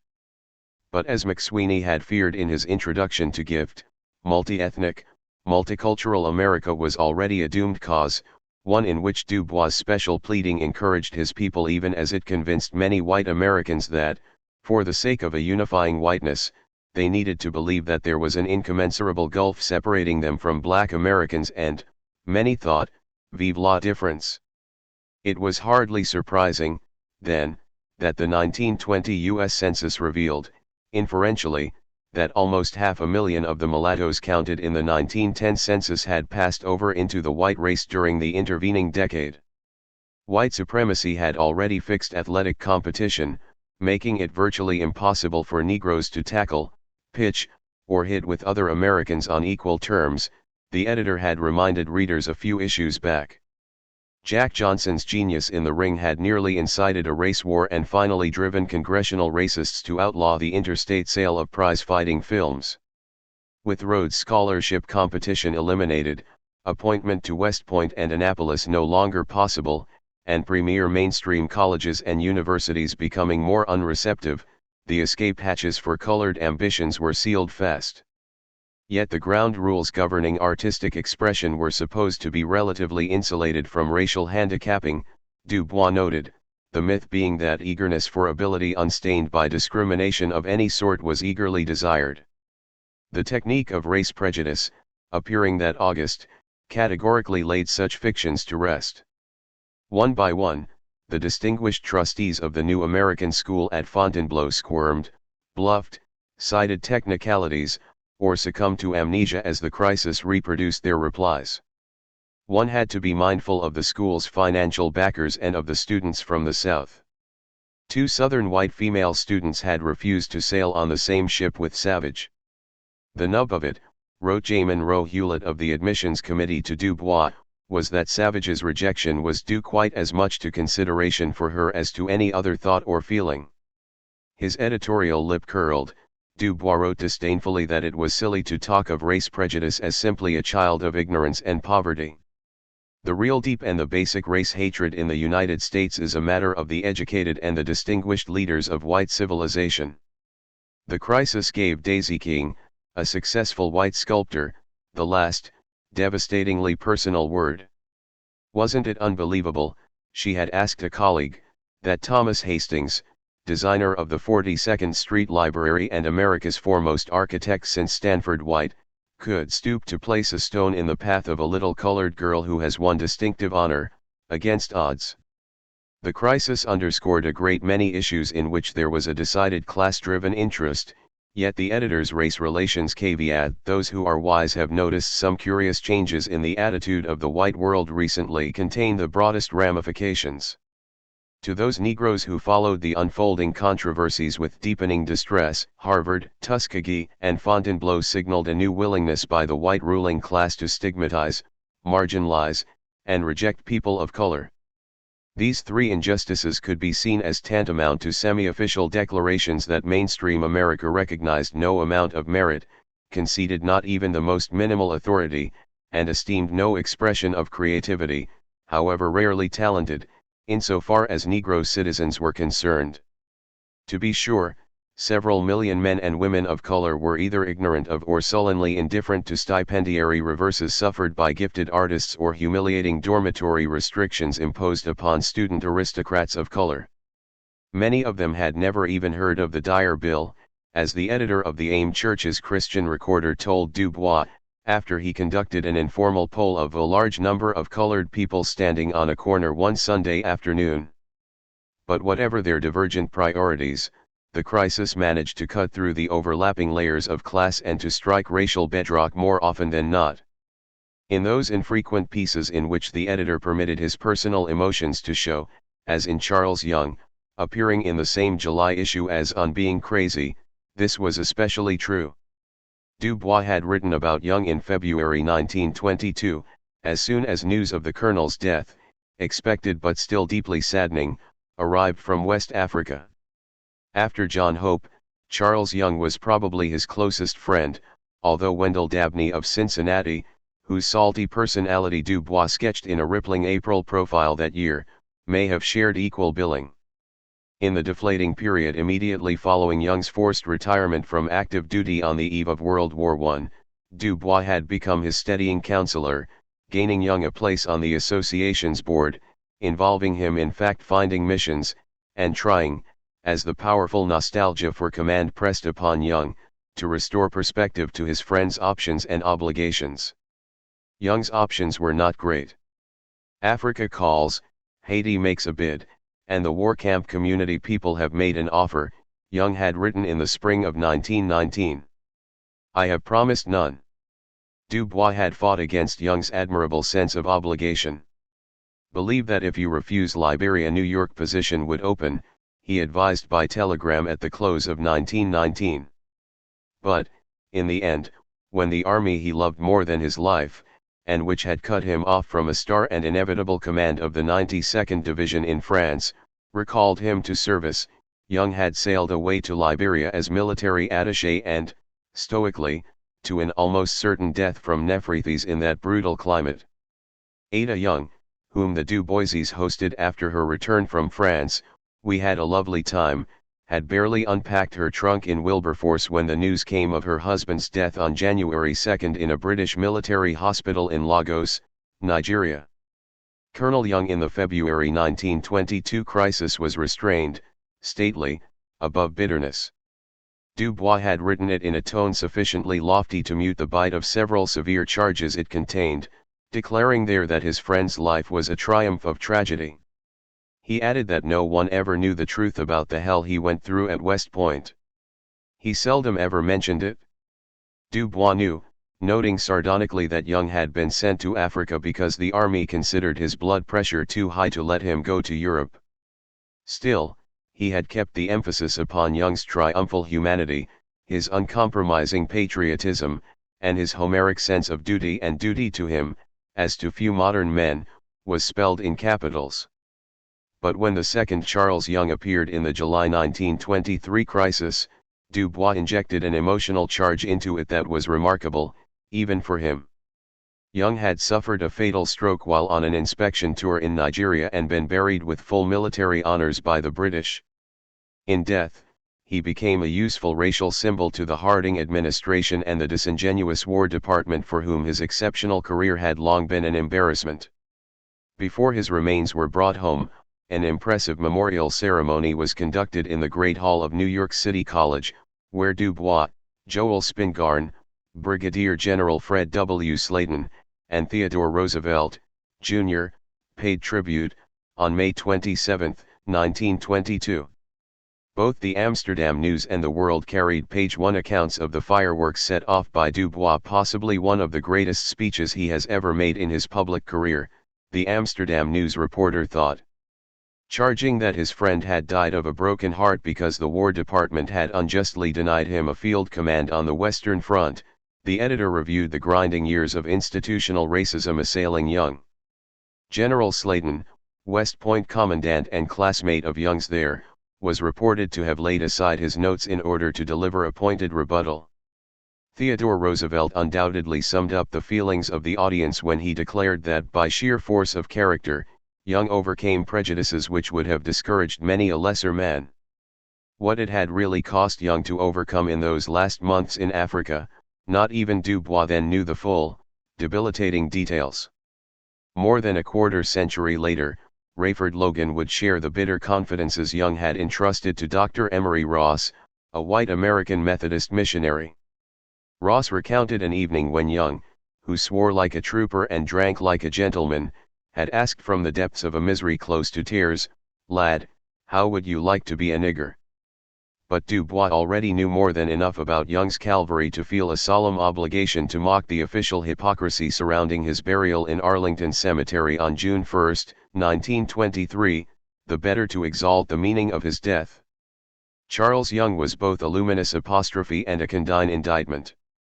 A full-dress funeral processional accompanied the remains through the capital to Arlington, where the catafalque reposed in the grand marble amphitheater during the interment ceremony, only the fourth warrior so honored after 2 Confederate veterans and the unknown soldier.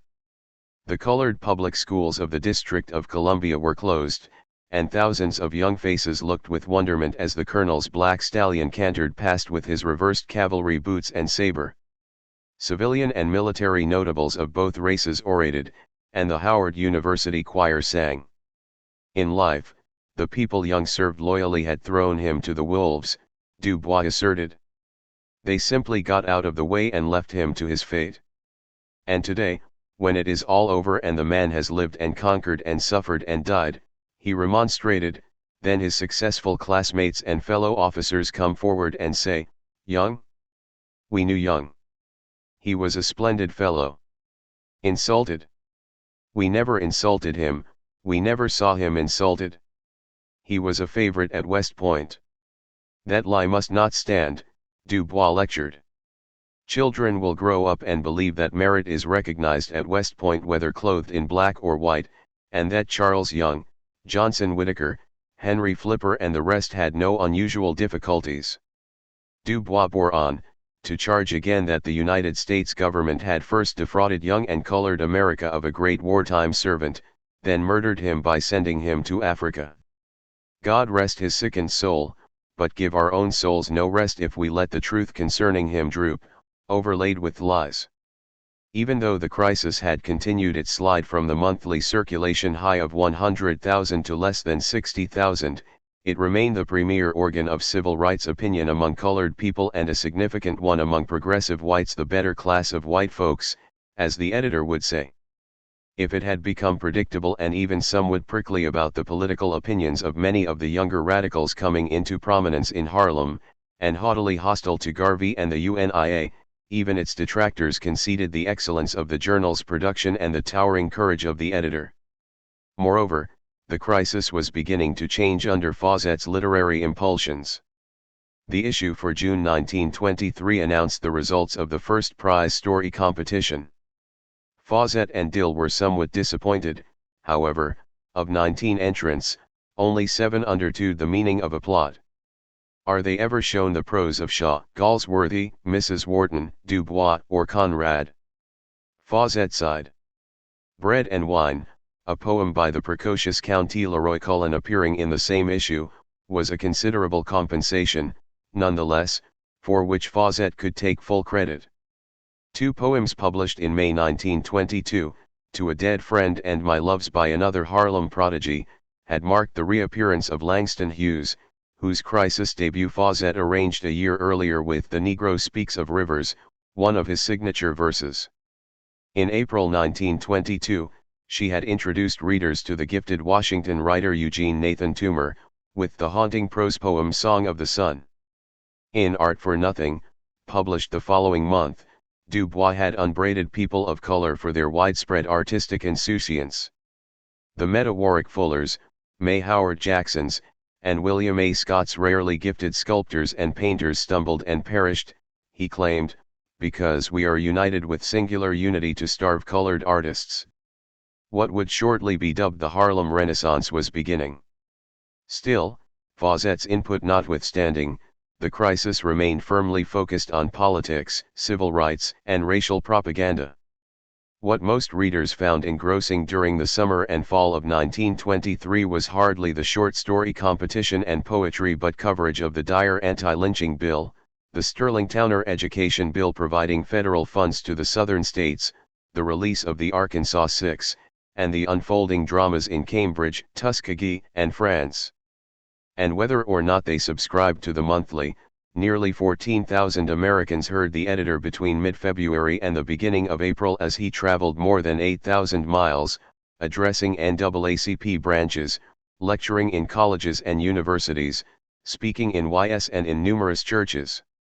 Circuit riding into and out of the purlieus of the talented 10th, his route passed through Toledo, Zanesville, and Chicago, Indianapolis, Denver, and Portland, Eugene, Sacramento, and San Francisco, Oakland, Los Angeles, and San Diego. He had left New York a week before his 55th birthday, a decision that may have saddened Nina and affected her delicate health. Wishing Will many happy returns of the day on the eve of his birthday, her letters from 108 Edgecombe Avenue seem one long sigh. American Samoa. She described cold, dark, wintry days and her various ailments, telling him in early March, "The first 2 Sundays you were away I spent most of the day in bed." He shouldn't worry, she added, because she was taking good care of her neck. ******. Mildred Bryant, the petite, playfully disrespectful music teacher Dubois had first met a decade ago in Louisville, Kentucky, devotedly welcomed him to Chicago, as she was to do many times again. At Berkeley, his campus visit resulted in another of those life-changing impacts that were becoming a Dubois stock and trade. Louise Thompson's parents were the whitest people of color in Oakland, and about the poorest. They had an abundance of what people called native intelligence, and raven-haired Louise, 21 years old and endowed with a will of iron, was one of the smartest seniors at the university. 60-odd years after first laying eyes on him in an auditorium, Louise Thompson Patterson, the notorious Madame Moscow of Harlem Renaissance legend, still felt the moment. Once, as a child, she had heard Booker Washington tell darky jokes in Walla Walla, Washington, the only important black person she'd ever seen. But Dubois was something marvelous, but there he stood and talked without notes and without paper, and I had never seen such a black man in my life. Louise walked out of that room for the first time in my life, proud to be black. She began dreaming from that moment how she could go to New York and work for the crisis. It would take Louise what seemed an eternity to reach Manhattan, almost 4 years, but their friendship was to be an asset after she joined the Hampton faculty and Dubois began an investigation into the paternalism of the school's white administrators in 1926. In Los Angeles, Dubois' sophistication and avuncular charm shook the earth beneath another talented, attractive young woman. By pure coincidence, she was also named Thompson. Anita Thompson, the aspiring daughter of Mrs. Beatrice Thompson, a grande dame of imposing carriage and towering social authority in the city's Negro community. The editor had already introduced Anita to his readers that January when she appeared on the cover of the Crisis in profile, turbaned and sultry, her left shoulder bared, a bit of drapery pressed to her right shoulder and the tilt of her head emphasizing her aquiline features. Dubois had yet to meet her in person. She was known to him only as the daughter of a prominent family active in the Los Angeles branch of the association.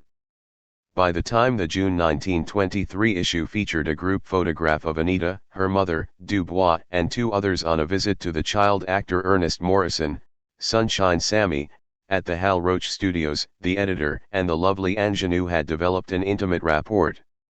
More uncloaked in his correspondence than usual, he thanked her for a carton of cigarettes, probably Benson and Hedges, and expressed delight at the prospect of her arrival in New York. He told her that deep emotions could take one only so far. I hate to say it, but still one cannot exist indefinitely on that sort of thing, and marriage is a serious and more or less humdrum matter, he added.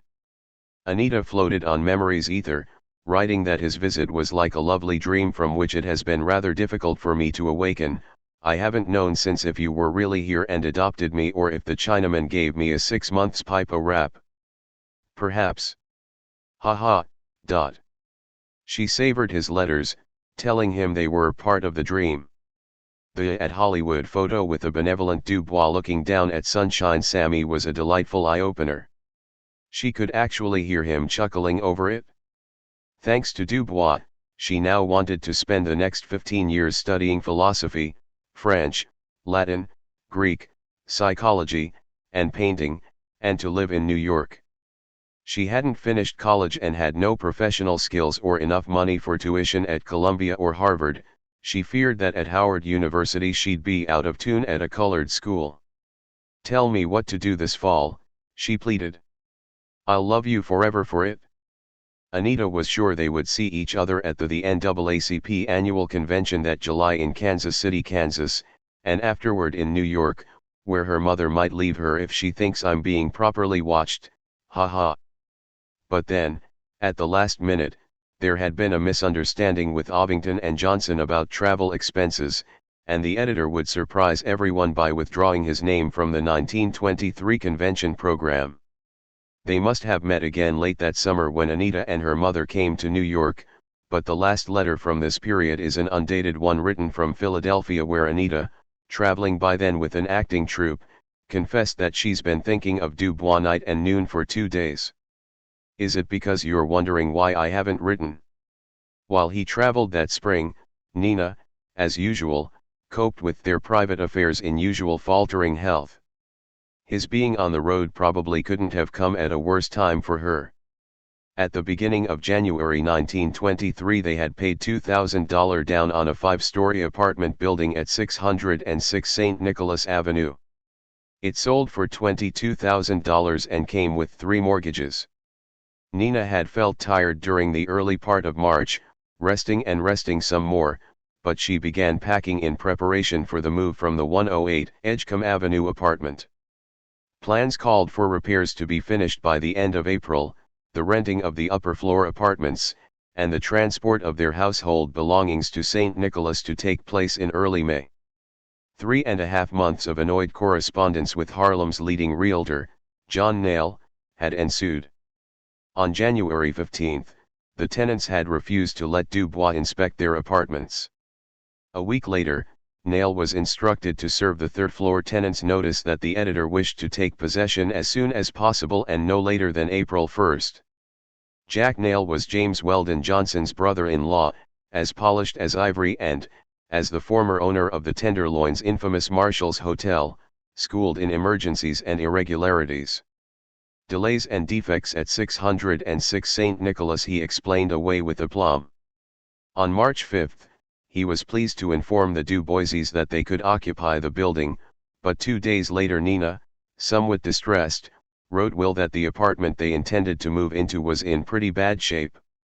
Off to consult with Nail about repairs, she wondered, with perhaps just a hint of reproach, if Will had any suggestions to offer from such a distance. Closer scrutiny of their new property prompted a mid-April stream of letters after Dubois' return from his speaking tour. There was 4th-floor rot, basement subsidence, Nina's demand of a new bathtub in their apartment, and, to Nail's professed bewilderment, a question about missing fire escape ladders. But these housing worries paled into insignificance when, at the worst possible moment, Yolanda was hospitalized at Fisk at the end of April with deadly complications resulting from an appendectomy performed in early September 1922 by Louis T. Wright, Harlem's leading surgeon. Yolanda's health had caused them much concern since the beginning of her junior year.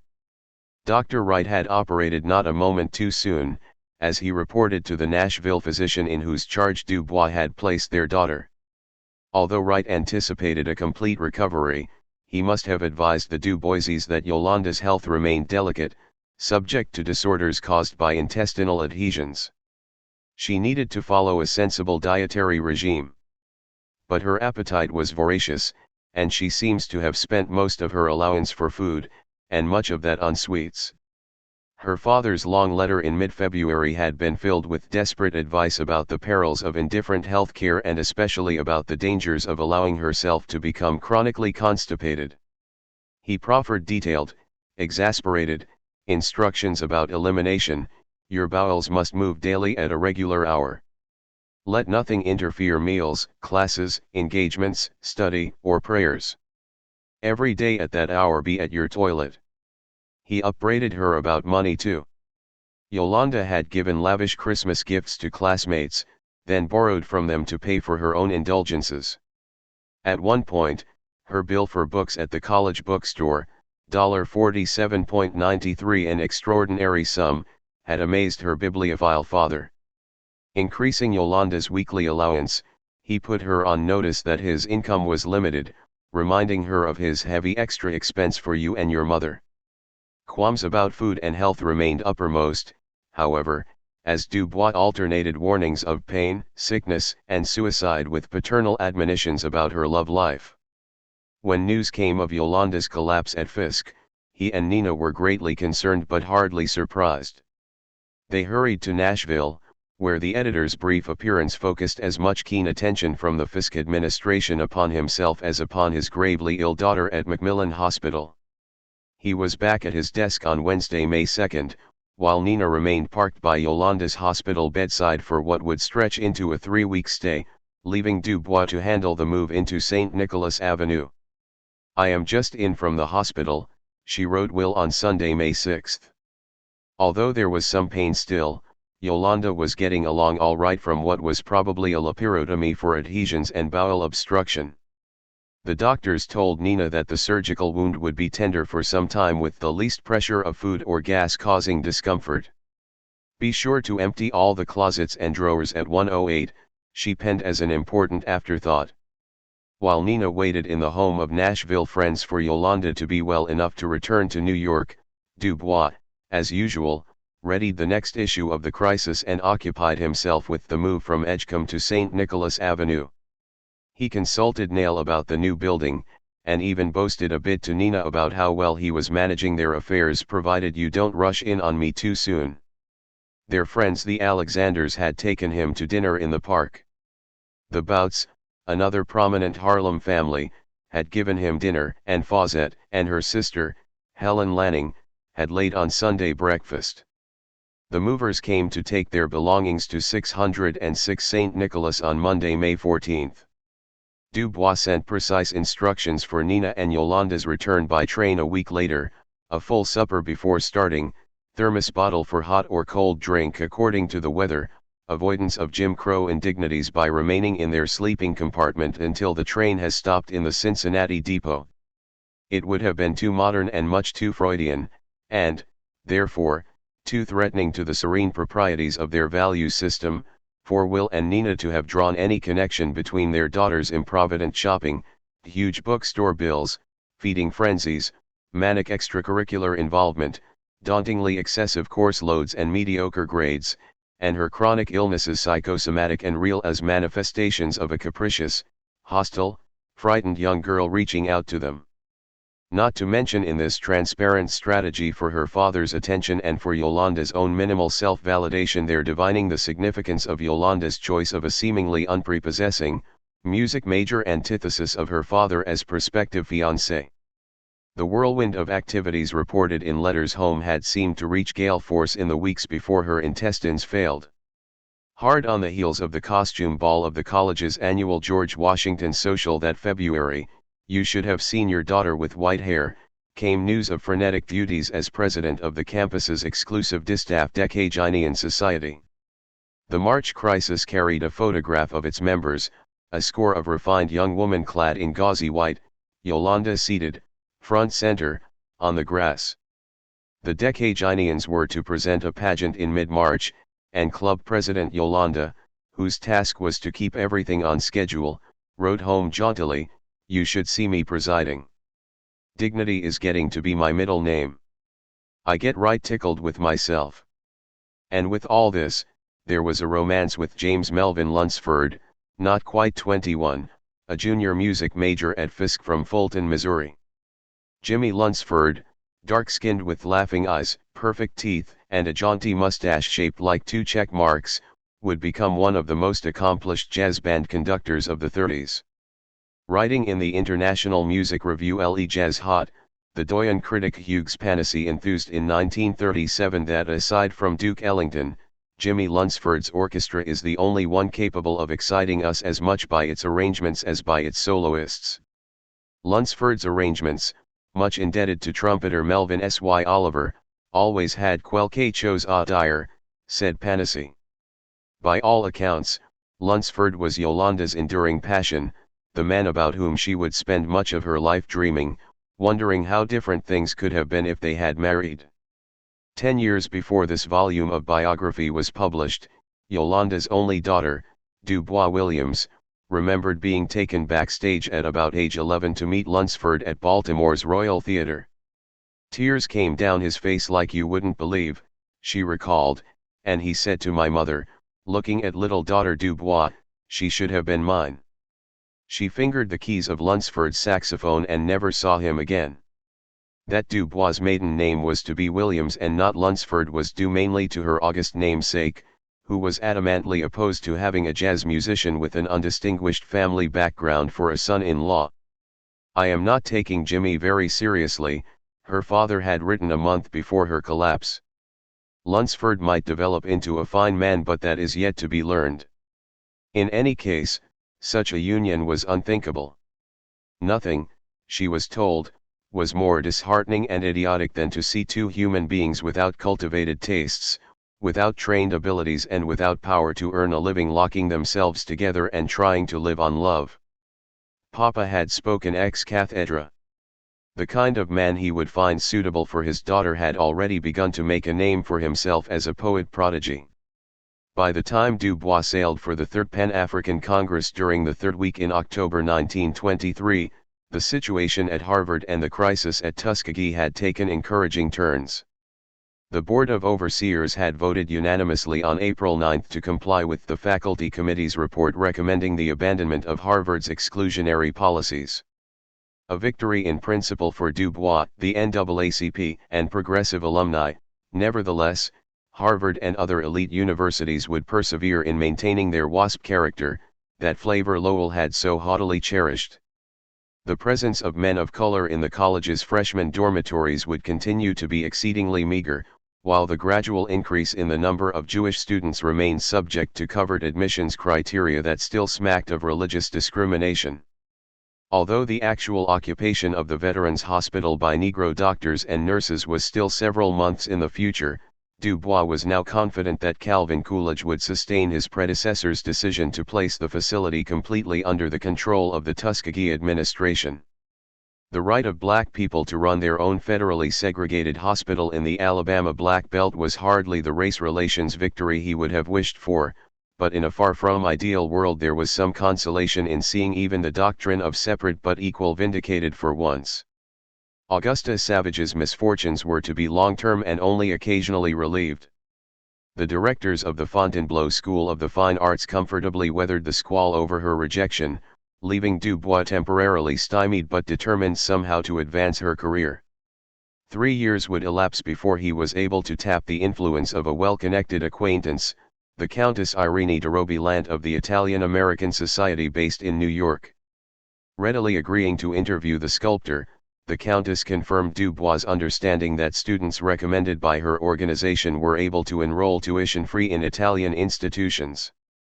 I think she was a trifle disappointed to find that I am a realist instead of a modernist, however we got on famously, Savage wrote Du Bois delightedly early in May 1926.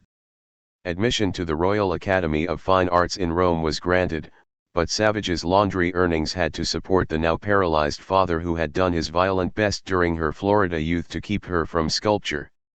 In the end, there would not be enough money for travel and living expenses. Finally, 6 years after the Fontainebleau rejection, Savage reached Paris in 1929 on a 2-year fellowship from the Julius Rosenwald Fund. By then, at 37, her once steep artistic learning curve would have begun to flatten after so much time wasted waiting and deprived of expert mentoring. About 6 weeks before sailing for Europe on October 24, 1923, Du Bois had sent a less than reassuring circular to persons likely to come to the Third Pan-African Congress. The choice of London as the venue for the main meeting had been rather suddenly thrust upon us because of unexpected developments in the Pan-African movement, it announced. This circular, and several others purporting to explain the sudden confusion surrounding the meeting that had originally been called for Lisbon, concealed much more than it revealed. Behind the scenes, from March 1922 until August 1923, the planning for the Congress had been compromised by honest misunderstandings and growing acrimony at the outset and sabotaged by elaborate deceit on Du Bois' part and desperate, last-minute improvisation in the final stage. In the Du Boisian version, the fault lay squarely with those in Paris responsible for organizing the Congress. As he confided by letter to Miss Ira Aldridge, descendant of the great expatriate Afro-American tragedian, the Francophone Africans had practically scuttled the enterprise. The whole work of 6 years seemed about to fail. The loyal Rayford Logan, still in Paris, was told that failure was not permitted. Even though the secretary of the Pan-African Association and others have fallen down on us, Americans did not propose to be stopped by any little difficulties like that, the editor commanded. The holding of the Congress, is obligatory and not optional. The Secretary cannot of his own motion postpone a Congress. The collapse and reconstitution of the Third Pan-African Congress in late summer and fall of 1923 was a story Dubois was no longer either interested in or honestly capable of reconstructing accurately.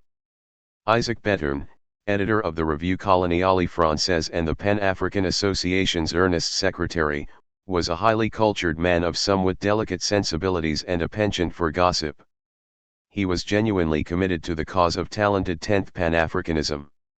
Dubois had judged Bethune to be the best of the Francophones during the 1921 proceedings. Rayford Logan thought highly of him, and the editor knew he could count on Fawcett's special influence over the finicky secretary. When dealing with Fawcett, Bethune could be positively purry and pliant.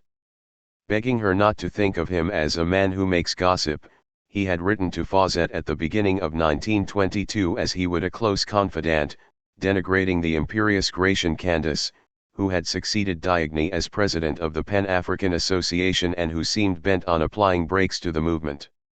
Dubois had finally decided that Candace was virulently French and devoid of any conception of Negro uplift, as apart from French development. Bethune took credit for inveigling the first of Candace's resignations in the fall of 1922, Je vous apprends la bonne nouvelle, for which Dubois and Fawcett had at first been grateful.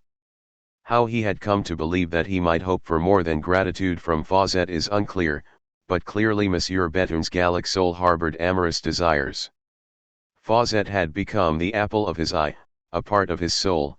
He had sighed in a letter in which he renewed a proposal of marriage. Declaring his amour indefectible, he protested Fawcett's reasons for refusing him, c'est l'amour seul qui doit décider, love alone ought decide their fate. Dutifully, if somewhat fussily, while hoping for a change of Fawcett's heart, he had set about planning for the third meeting. He leapt at the invitation from the learned president of Portugal's Liga Africana, a society of Creole men of letters, to hold the Congress in Lisbon in early September 1923. Observing the secretary at first hand at 8 Avenue du Maine, the Pan-African Association's headquarters, Logan believed that Bethune had been untiring in his efforts and lavish in his expenditures to make the Congress a success.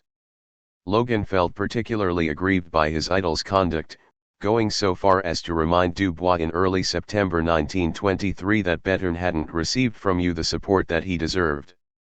As for Dubois' request that he publicly disavow the secretary, Logan icily replied that he was forbidden to do so by his conscience. M. Bethune deserves unlimited praise rather than the blame implied in your letter, Logan countered. The faithful Ida Hunt sided with Dubois, but she may have betrayed more than a little sympathy for the secretary when she added, by way of explaining Bethune's bitter disappointment, that he doesn't understand your brief and American business-like way of writing him. Whatever Dubois' real motives for wanting to scuttle Bethune's plans, pro-colonial sentiments among the Paris and Brussels members, upstaging Garvey in his own backyard, fear of a diminished role for himself, one of them must have been financial. The large expenditures for the new apartment building, combined with Yolanda's surgery and Nina's support during almost a month in Nashville, left him without funds to finance a trip to Portugal, even had he been willing to spend his own money. Such an inference can readily be drawn from his correspondence with the Grenadian barrister T.A. Mary Shaw. The Caribbean as a venue for the Congress he could afford. But when his West Indian contacts, almost surely discouraged by British authorities, failed to follow through, Dubois had been compelled to throw himself into a frantic letter-writing campaign in order to save face. Regretting that it was now much too late to mount a full-dress Pan-African Congress that included the League's colonial branches, 2 months is the minimum time for a response from Mozambique or Angola, the courtly Creole José de Magalhães, a member of the Portuguese Assembly, generously offered to sponsor a small conference in late November with you and your friends. Logan was dispatched to Lisbon to jump-start the Portuguese Creoles. As for Dubois' own travel to Portugal, his appeal for funds had just been answered by the National Association of Colored Women, NACW, whose Foreign Relations Committee voted him a special appropriation. Knowing that the meeting in Portugal could now hardly amount to more than a formality and that the French had opted out of participating, Dubois improvised boldly. "Now that I am running it," a letter dashed off to one of his supporters explained, "I'm adding London to Lisbon." Agreeing to serve as co-chair of the London session, Ida Hunt joined a fundraising marathon in Paris with a somewhat out-of-sorts Logan, just back from Lisbon. They had some success in persuading the Francophones that, as Logan wrote Fawcett, inasmuch as Dr. Dubois is going ahead with the Congress in spite of all the difficulties, they might all just as well pitch in to avoid a miserable outcome. Logan managed to extract 500 francs from hard-pressed African-American jazz musicians in Montmartre, to which Hunt donated 300 out of her own pocket. Meanwhile, Dubois fired off long shots to East and West Africa. Did the head of the British and Foreign Bible Society in Khartoum know of anybody in London of Negro descent who could represent Egypt and the Sudan? Perhaps Mrs. Casely Hayford of Sierra Leone could send him names of Sierra Leone nationals residing in London? Norman Lees answered Dubois' 11th-hour plea by suggesting the Fabian Society's auditorium as the conference site and forwarded a blue-ribbon roster of prospective Fabian participants that included Gilbert Murray, Ramsay MacDonald, Harold Lasky, and Sir Sidney Olivier, the former governor of Jamaica. MacDonald hoped to be able to attend if he returned in time from Istanbul. Dubois had assured MacDonald, who would become Britain's Prime Minister in a few months, that the Pan-African Conclave was entirely unrelated to the wild but unimportant Garvey movement in the United States. H. G. Wells, writing that he'd long wanted to meet Dubois, promised to look in one of the sessions, although declining to speak because he didn't quite know your drift. With something approximating a Pan-African Congress back on track, Dubois sailed for London on Wednesday morning, October 24, not only relieved but already savoring triumphs that would enhance the ambitious cause of which he was the preeminent leader. He dashed off regrets to Carter Woodson that he couldn't address the annual meeting of the Association for the Study of Negro Life and History, ASNEL, in Atlanta. "I sail for Europe to attend the Third Pan-African Congress." Rather surprisingly, Dubois made no mention of the fact that he was finally going to Africa. "If I do not succeed in getting to Liberia," he had promised President King that August, "it will not be from any want of eagerness on my part, as a visit to Africa has long been my dream." In a letter in late September to William H. Lewis, Harvard football great and the first Negro assistant U.S. Attorney General who now sat in the highest councils of the Republican Party, Dubois had planted the idea of a special appointment as diplomatic representative at King's inauguration that December. 3 weeks before sailing, the editor had Lewis's encouraging reply. Baskin Slamp, President Coolidge's secretary, seemed to think very favorably of it, Lewis wrote, and both Emmett Scott and Perry Howard, an unscrupulous fixture of black GOP cloakroom politics, were on board. Dubois' September 20 memorandum to Johnson and White also suggested that the NAACP urge the White House to consider his appointment as Minister Plenipotentiary to Liberia a capital idea. "Great and good friend, I have made choice of Dr. W.E.B. Dubois as my special representative, with the rank of Envoy Extraordinary and Minister Plenipotentiary." President Coolidge would write President-elect King on the day after Christmas, 1923, in language that seemed to owe something to Indian treaties of the previous century. Meanwhile, the London session had unfolded at Denison House in two rather chummy meetings on a cold and wet Wednesday and Thursday, with here and there, as Dubois recalled, the white sunshine of promise. The timing of the Pan-African Congress could hardly have been worse. The rulers of much of the planet had only just adjourned their own conclave in the capital, and Dubois heard newsboys shouting grand pronouncements about stewardship and civilization by viceroys and prime ministers in attendance at the Imperial Conference of the British Empire. A token presence of Maharajas was allowed, but not a single black person preened himself among the imperial fauna of overlords. Once again the brilliant Jan Smuts, whom Dubois both detested and respected more than any other hierophant of white nationalism, had spoken in the name of 50 million black Africans. In this atmosphere, Pan-Africa sat and whispered, Dubois wrote. But some few listened. The tone of his own meetings on November 7 and 8 was decidedly British. Distinguished Fabians filled the benches on both days, with only a handful of delegates coming from across the Channel. Logan and co-chairperson Ida Hunt were listed on the program as representing France, along with Madame Chapaudiat, the Paris landlady. Martha Gruning became a German for 2 days. Dubois' upbeat telegram to Fawcett the day after the London session ended mentioned delegates from 13 nations and from 6 of the United States, as well as 1 African chief present, a Mo3 of the Gold Coast, but Punch might suitably have featured a cartoon with the caption, "Dr. Dubois presides over a meeting of the Bloomsbury Socialist Club." Rayford Logan had given lively responses that morning to Dubois' address, History of the Pan-African Movement. Ramsay MacDonald, after all, had not been able to join his remarks to those of Dubois on the Black World at present, scheduled for 7 o'clock on the first evening. At the end of the evening, Ida Hunt responded to yet another Dubois speech, The Colored Races and the League of Nations, with prepared remarks whose implications were to receive attention the following evening. Thursday's proceedings were livelier, with Dubois and Harold Laski, the brilliant young London School of Economics professor, taking as their topic in the morning session the American Negro.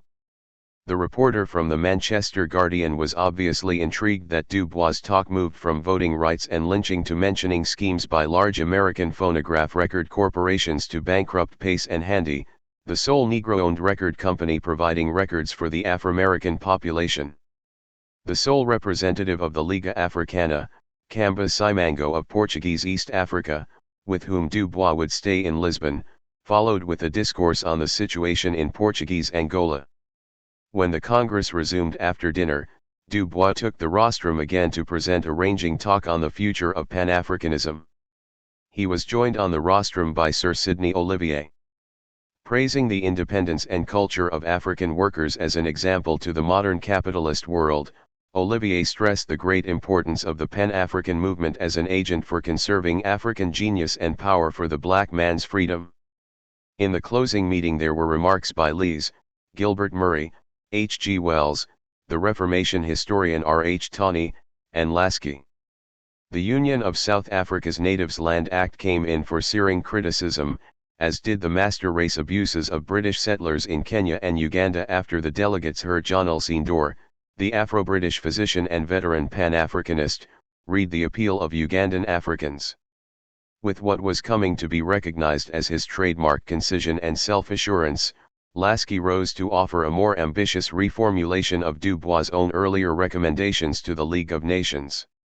It was the striking suggestion, Dubois wrote soon thereafter in the New Republic, that accredited representatives of ministerial rank, trained in anthropology and empowered with full investigative powers, should be sent to all the mandated territories in order to present regular reports to the League. Except for the significant addition of the right to armed self-defense by subject peoples, the Congress let stand the 8-point Declaration to the World of 1921 as the expression of what Dubois called the irreducible needs of our people. The orderly and well-behaved delegates also readily subscribed to a Charter of Rights drawn up by Dubois at the end of the meeting. It demanded, among other things, the suppression of slavery in Mozambique, an end to brutal exploitation in the Belgian Congo, land rights for natives in Kenya, Rhodesia, and South Africa, appointment of people of African descent to the League's Mandates Commission, and restoration of the Egyptian Sudan to an independent Egypt. But if the tone of the document was somewhat more confrontational than the pronouncements of past Congresses, it remained essentially melioristic and trickled down in its expectations. Whereas the UNIA and the loose affiliation of groups in Madam C.J. Walker's short-lived International League of Darker Peoples had demanded independence for African colonies, prompt handing over of German colonies to be administered by qualified Africans of the diaspora, international acceptance of the equality of races, and proportional representation in any scheme of the world government, Duboisian Pan-Africanism continued to shun such immediatism as both impractical and too provocative. In much the same way that the editor and his talented 10th Loyalists tended to harbor doubts about the civic maturity of the mass of poor, undereducated black people in the United States, so he and they were inclined to concede European arguments that not only were all Africans not equal but that few of them would be ready to rule themselves in the near future. Local self-government for backward groups, in the measure that their development permits, was the pitch in the declaration to the world more than a difference in tone. It would take several decades of shifting social perspectives before Dubois and much of his class began to modify their deeply embedded presumptions of ethical and cultural hierarchies. Upper class in structure and piecemeal in agenda, Duboisian Pan-Africanism nevertheless professed its fidelity to the spirit of liberal democracy and, therefore, in contrast to its UNIA rival, disdain for Caesarism and racial chauvinism. The British publication African World quoted Dubois' careful distinction between such militant movements of hate against the world as Pan-Germanism, Pan-Slavism, and Pan-Islamism. Partly from determination to fix in the mind of respectable Europe that there was no connection to Garveyism, as well as from purer motives of principle, he limbed his movement's quest for peace and world democracy through the inclusion of all in opposition to the idea of aristocracy of races where the backward are to be permanently ruled by the forward. Successful Congress, Dubois wired Fawcett as he left for Lisbon by way of Saint-Étienne, Marseilles, Carcassonne, and Madrid. At Saint-Étienne, he stopped with Ida Hunt and her husband, William, one of the few persons of color to survive the State Department purge under Woodrow Wilson. William Henry Hunt was now a Class 8 U.S. consul in his mid-50s, one of the very few Negro Foreign Service officers ever assigned to Europe. Competent, gracious, and gregarious, he and his wife had established themselves at the center of elegant Saint-Étienne society since their arrival there from Madagascar in 1906. The State Department is worried over Hunt, Dubois wrote in The Crisis. He deserves promotion and they dare not promote him. A few years later, the State Department would abolish the Saint-Étienne consulate and reassign Hunt to the Azores. A warm au revoir to the Hunts, and Dubois was off to Valence and Avignon, scattering mostly canned descriptions of these and several other cities that were second-rate Baedeker, and usually florid. From a hill to the right the ghost of the 12th century stares stonily down upon us.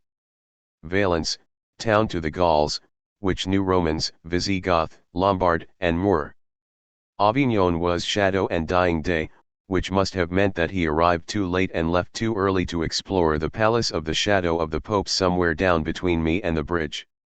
He stayed in Marseilles for a day, roamed the old port city as water came down in sheets, and ate mediocre bouillabaisse in a pricey cafe that was on the must-do list for tourists in the gamey Canebière quarter. Heading north from Provence and then in a westerly direction by train, he took more notebook snapshots from his window of half a dozen cities at high speed to show readers of The Crisis. In Carcassonne, instead of going to sleep after checking into his hotel, he patrolled the moonlit, narrow streets until daybreak, alternately absorbed and appalled by the musty dignity and medieval filth encircled by its walls. Muttering something about its crumpled beauty, Dubois left for Spain with the dissonant image in his memory of telephone wires hanging over Carcassonne's ancient tournament field. Whenever he traveled outside the United States, Dubois was invariably seized by an almost giddy feeling of liberation, an exhilaration that often billowed into magniloquent opinionatedness and archly inflected prose. To be free of America's enveloping racism and new Negro sniping was intoxicating. On this trip, he spoke and wrote, as he had on past reprieves from his condition, in the manner of a man whose cosmopolitan, upper-class Edwardian birthright had been certified for the duration of his visa. My brown face attracts no attention, he almost sang in the streets of Barcelona. I am darker than my neighbors, but they are dark. I become, quite to my own surprise, simply a man. As he informed readers of The Nation that winter, going south from London, as the world darkens it gets happier. Sowing more judgments left and right like barley seeds, he decided that Madrid was a disappointment. It is artificial. The soul of the city had been cut away, leaving the empty Prado, the wide and ghostly park, the ranging avenues and the empty countryside. Yet he conceded that a day's sojourn may have been too brief to form a valid opinion, that no one who saw Goya writhing in oil could regret coming to Madrid. Dubois reached Lisbon on the weekend of November 30, 1923, where he lodged with the Kamba Simangos, who gave him a beautifully carved walking stick that he would leave on a streetcar his first day back in New York. The two-day Lisbon session of the Pan-African Congress began on December 1, a Saturday evening, in the small, frescoed hall of the Liga Africana. There may not have been 50 participants among the doctors, engineers, lawyers, professors, and merchants, but Dubois was particularly impressed by the well-dressed and courteous manner of the university students from the Portuguese colonies of Angola, Mozambique, São Tomé, Guinea, Goa, and Cape Verde.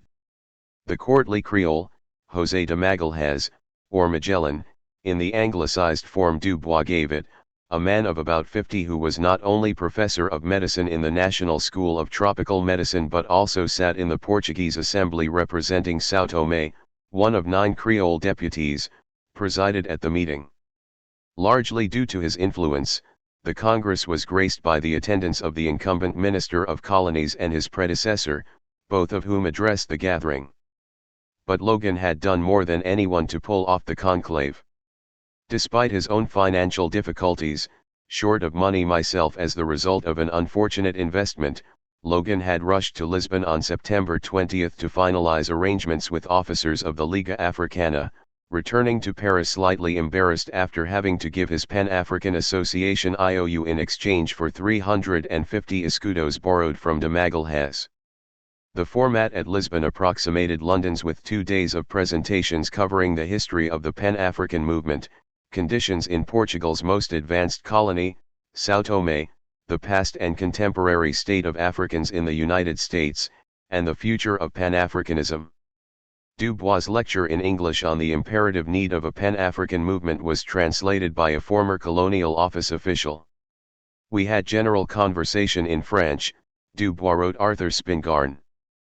Between meetings, there were tours of the city, time to watch a corrida, a visit with de Magalhães to the assembly, and a Sunday afternoon supper for 20 at the home of a wealthy Afro-Portuguese businessman. A catered affair of several courses, white wine, port, and champagne, capped off by violin and piano in the parlor. Dubois thought it was one of the simplest and most pleasing meetings, in perfect taste and goodwill, that I have ever seen. The editor was invited to pay a courtesy call by the American ambassador, which he did as one senior official representing the United States to another. Dubois relished the society of Lisbon and Madeira, took vicarious pride in the accomplishments of men and women of color such as the diminutive, expressive de Magalhães, and lost no opportunity to contrast the easy interaction of whites, near whites, and blacks in Lisbon's public places with American Jim Crow in its legal and informal varieties. There is so much ancient black blood in this peninsula, he enthused. But his investigative eye and innate good judgment never entirely failed him, and in Worlds of Color, a continental evaluation of Europe in Africa appearing in Foreign Affairs, Dubois would detail the widespread use of slave labor on São Tomé plantations and the chasm between Portugal's high-minded new colonial code and the endemic illiteracy and poverty that made a mockery of that nation's paper reforms. On balance, what Dubois had accomplished in forcing his own time and venues on the Pan-African Association was more personal than collective, a tour de force of inspired obstinacy and ego rather than a significant promotion of an ambitious ideology and program.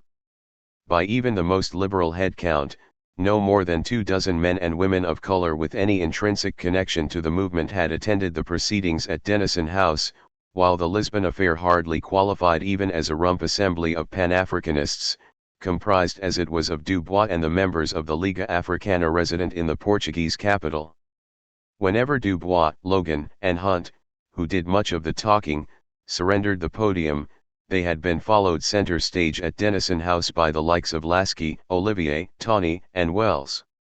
The meetings in London and Lisbon garnered little of the European newspaper attention that had been accorded the 1921 sessions in London, Brussels, and Paris.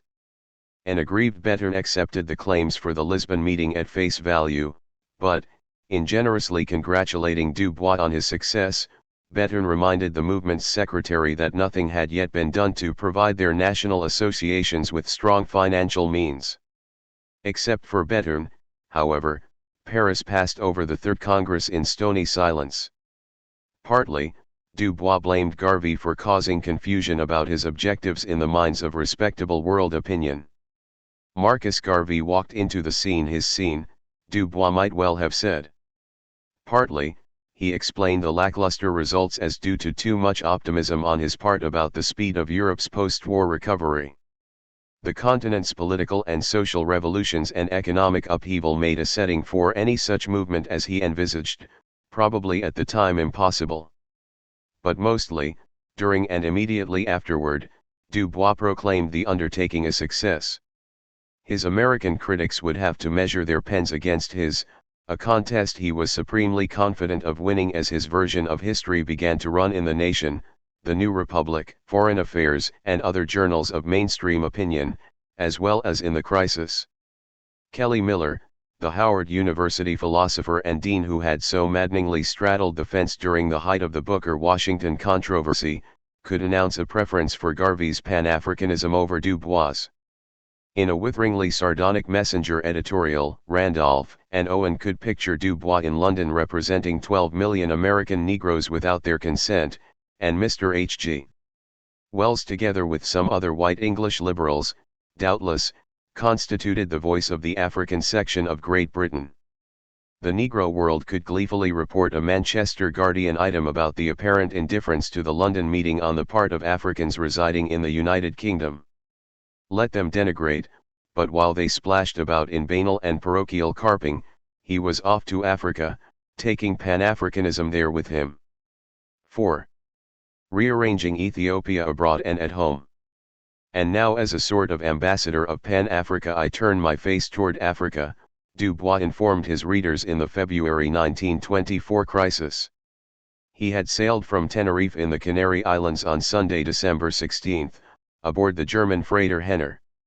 Describing his companions aboard the Henner, the editor announced, "We are 6 Germans in this little floating Germany." He downed a Bremen beer, smoked cigarettes, and joined in telling tall tales in fluent German. By Friday afternoon, he was practically overwhelmed by excitement and impatience. Still no sight of land, but the heat was remorseless. That night he thought of that little black Bantu ancestor who crooned the untranslatable West African tune at the fireside of his Great Barrington childhood, Dubanakoba, Jean me, /Dubanakoba, Jean me, /Bendinule, Bendile. On Saturday morning, December 22, Dubois packed his trunk and large travel bag, photographed the officers, and fidgeted as he tried to read. At precisely 3:22 p.m., he saw Africa. So my great-great-grandfather saw it 2 centuries ago, he reflected. It was Cape Mount, pale against the far horizon. The moment was historic for him, a solemn experience few American men and women of color in his generation, or even in the next, would ever savor. William Edward Burghard Dubois, the 6th of his line in America, had returned to the ancestral continent. 5 hours more elapsed before the Henner arrived within range of the longboats. Finally at 9 p.m., the distinguished visitor clambered down the ladder into a longboat escorted by President-designate King's aide-de-camp, a brown major in brown khaki. Chanting oarsmen rowed him ashore, their lean torsos bending and muscles rippling to the beat as he sat ecstatically in the bow of the longboat knifing through the moonlit surf. And lo, the minister plenipotentiary was in Africa. He slept that night in the United States legation as the guest of Solomon Porter Hood, Lincoln University graduate and Harding's appointee as minister resident. Accompanied on his rounds by the commander of the frontier force that Charles Young had brought to near spit and Polish perfection, the special envoy roamed the capital's unpaved streets, the waterfront with its jumble of wharves and crazily leaning houses, then chugged up the St. Paul River past polychrome vegetation and dilapidated homesteads whose sheet iron roofs glinted in the sunlight until the broad, black, murmuring waterway reached villa country. Sprawling coffee plantations along the river produced much of Liberia's modest wealth. Dubois disembarked with his retinue at a plantation about 20 miles above Monrovia. The host was an Americo-Liberian senator whose family had lived on its estate for 5 generations, a descendant of American slaves resettled before the Civil War. It was Christmas Day and there were cakes and champagne, and a regiment of smiling servants happy to be commanded. The senator's daughters were comely, and Dubois observed with particular pleasure the chains of pale Liberian gold delicately encircling the beautiful black skin of their necks. The exuberant dinner of chicken, beef, and duck, rice, plantains, and collard greens was washed down with Madeira. Then we went and looked at the heavens, the up-twisted sky Orion and Cassiopeia at zenith. He beamed. There was sun for snow at Christmas, and happiness and cheer. I have walked 3 hours in the African bush, the editor exulted, describing a mini safari in mid-January in Jungle Book clichés as one of whine of monkeys, scramble of timid unseen life, glide of dark snake. There were more passages of surpassing dark continent Gothic. The spell of Africa is upon me. The ancient witchery of her medicines is burning my dreamy, drowsy blood. This is not a country, it is a world, a universe of itself and for itself, a thing different, immense, menacing, alluring. The Crisis for June 1924 featured the editor doffing his pith helmet to the camera as 3 villagers struck dignified poses. Dubois of Liberia relished each day of his symbolic sojourn in an Africa whose perception was almost as much the product of his 8-year-old book, The Negro, as it was the result of first-hand observation. That book's opening sentence set the tone for much of what he would see and feel in the winter of 1923-24. Africa is at once the most romantic and the most tragic of continents, a realm of mystery and wide-ranging influence. A 75-year remove from these African effusions invites a certain amount of amusement at Dubois' expense, and, perhaps, for some, even disappointment bordering on reproach. Pan-Africanism's origins in the black diaspora elite were never more evident than during his performance in Liberia and Sierra Leone, where a tone of unconscious cultural superiority permeated Dubois' carefully crafted statements proclaiming the solidarity of darker peoples. Too many gestures and phrases bore the stamp of the classic European in Africa, as though Cecil Rhodes and Kipling were shaking hands with Delaney and Alexander Crummell. Whether or not Howard University professor Alain Locke had his Harvard elder in mind when he wrote apropos of Africa, appearing in Opportunity shortly after Dubois left Liberia, the cultural conceits Locke deplored in this brilliant think piece as much too prevalent among his peers also applied to Dubois. We need to be the first of all Westerners to rid ourselves of the insufferable bias of the attitude of civilizing Africa, Locke admonished. Exhilarated as seldom before in life by what he saw as the significance of being in Africa, puffed up by Ethiopianist presumptions and conceits embedded in his uplift ideology, Dubois came perilously close to imagining himself a Pan-African proconsul empowered to redirect the political course of the continent. No longer the result of a cynical White House favor arranged at his own request by a powerful GOP stalwart, the mission to Monrovia took on unprecedented historic and political valence as Dubois moved among the Liberians. Burdened by foreign debt and threatened by Britain and France on its borders, the tiny republic had been left high and dry by its mentor without even an official expression of regret after the insurgent U.S. Senate scuttled the $5 million development loan. It was then that the United States made a gesture of courtesy, Dubois explained, a little thing, merely a gesture, but one so fine and so unusual that it was epical. It appointed him, a Negro, as special envoy, the highest rank ever given by any country to a diplomatic agent in Black Africa, as a means of mollifying a proud, poor people for the insult. There was nothing personal. Another appointee would have been equally significant, Dubois observed generously, but it held enormous meaning to the Liberians. In the opinion of the State Department, their special envoy had gone overboard in conveying enormous meanings when he presented his credentials to the President of the Republic of Liberia. The occasion was a heady one. Resplendent in top hat and tails, he and Minister Hood were met at the entrance to the presidential mansion by Secretary of State Barclay. The honor guard saluted as the band struck up the Liberian anthem and the envoy extraordinary and minister plenipotentiary ascended a grand staircase leading to a room that stretched the width of the old, two-story frame residence. There he joined the other ministers of the diplomatic corps, ministers of Britain, France, Germany, Spain, Belgium, and Panama, arrayed in semicircle with the cabinet secretaries awaiting President King. Had there ever been a comparable moment in his life, Dubois asked himself, and readers of the Crisis, a finer hour, than this one unfolding on the first day of 1924 in one of the world's oldest republics? His 1890 commencement address at Harvard had been a news item. Standing in for the indisposed Sir Harry Johnston, he had spoken to the assembled races of the world at the 1911 Universal Races Congress. These were high points, yes, but not greater than the day when I was presented to the President of the Negro Republic of Liberia, he decided. His message was tailored to the occasion's significance.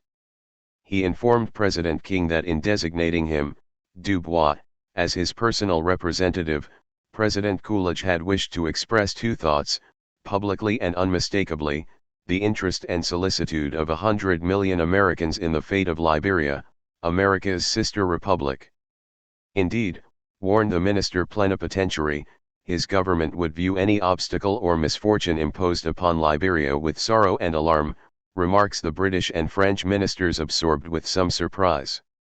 Dubois' interpretation of Silent Cal's second thought would be news to the Foreign Affairs Committee of the U.S. Senate. To the redoubled delight of President King, he informed the assembled diplomatic corps that his appointment signaled the Coolidge administration's acknowledgement of the great importance that black rule in Africa held for the struggle against color caste in the United States. While versions of Dubois' singular address circulated throughout Monrovia society and its European community, another unusual message was on its way to President King. On December 5, 1923, President General Garvey had entrusted a letter to 3 emissaries to be delivered in person when they reached Liberia. Costly mistakes had been made during the first UNIA mission to Liberia, Garvey admitted, a bad choice of emissaries and poor planning. But now people understood much better, after false starts and false friends, what was at stake. The Liberian president no doubt knew of the bitter struggles rending the diaspora. In America and the West Indies we have had a tremendous fight of the lighter element against the darker ones, an allusion to the battle royal with Dubois and the talented 10th, which Garvey was certain that King would interpret correctly. Garvey assured King that large numbers of them who are fairly independent are desirous of permanent home settlement. If only the Liberian government were to send the right signal, there was no reason King and his government could not become in a few years the savior of our wandering people. If there was a hint of the desperation that failed to conceal a crumbling empire and prospect of prison, the letter also conveyed the author's characteristic vision and resilience. Liberia and the UNIA were being summoned to change history. On December 11, the UNIA mission under the direction of the 3 special emissaries sailed from New York to Europe aboard a Cunard boat inauspiciously called the SS Britannia. UNIA Secretary General Sir Robert L. Poston, a 34-year-old black journalist who had actually attended Princeton during Woodrow Wilson's tenure, headed the mission. Henrietta Vinton Davis, perhaps Garvey's most capable advisor and one whose loyalty outlasted all but 2 or 3 others, was now the 4th Assistant President General. Milton Van Lowe, West Indian, born and educated in California and at the University of Pennsylvania, practiced law in Detroit. Stopping in Lisbon on the final stage of its journey in late January, Garvey's mission was received by de Magalhães and the Liga Africana with ceremony and cordiality matching that accorded to Dubois. What Dubois could have known about the advent of Poston, Davis, Lowe, and the half-dozen accompanying technical experts is largely speculative. Gossip being one of the liveliest activities in the languorous Liberian capital, he would almost certainly have heard about any cablegrams the mission might have sent to UNIA sympathizers in Monrovia. Not only was he on excellent terms with Solomon Porter Hood, but, as a resident guest of the legation, Dubois had also cultivated a warm relationship with consular clerk Lily Mae Hubbard. Miss Hubbard was delighted to serve not only as an impeccable source of wide-ranging information, official as well as casual, for the envoy extraordinary, she served as the hands-on member of what appears to have been a silent partnership in an export business involving Dubois and Hood.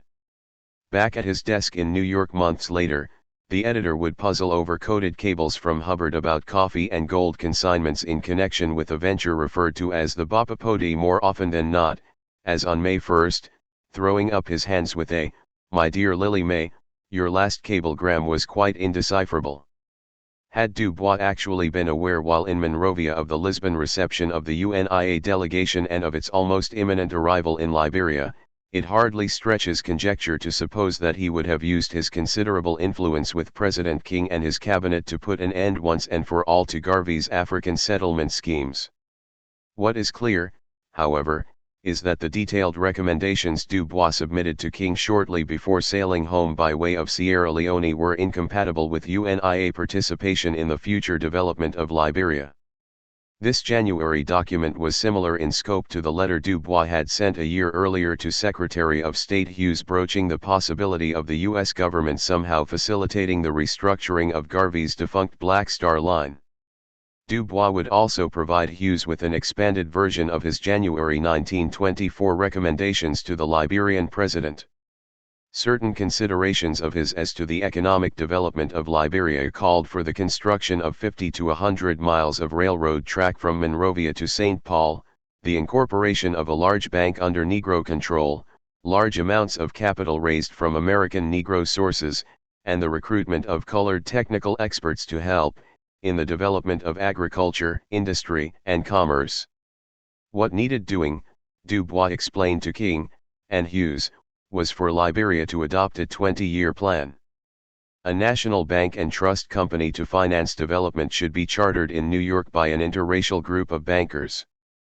In lieu of visionary, unpredictable Garveyites pouring into Liberia, Dubois proposed that politically astute men and women knowledgeable about Africa, with his Pan-African cadre clearly in mind, would choose qualified black farmers, mechanics, and merchants, as well as educators and engineers, for stipulated periods of service in the West African Republic. When Dubois sent the Liberians a copy of his official State Department report at the end of March, President King was deeply impressed by its sympathy and friendly character, so much so that he wrote his recent visitor that he had read that portion of the report to his cabinet in which Secretary of State Hughes was urged to adopt a policy fostering Liberian development through a system of advice. Such a system of advice, entreated Dubois, should not be a more or less concealed attempt to take the functions of government out of the hands of the Liberians, but it should be real advice of the highest order, offered to Liberia with the idea that America wishes her progress and is pointing out the way. But Liberia's critical need was money immediately, with or without sympathy. There was a real danger to the Republic's sovereignty if some means were not soon found to retire the large debts owed to foreign banking interests. In 1922, British possessions produced 75% of the world's rubber, 70% of which was consumed mainly on roads in the United States.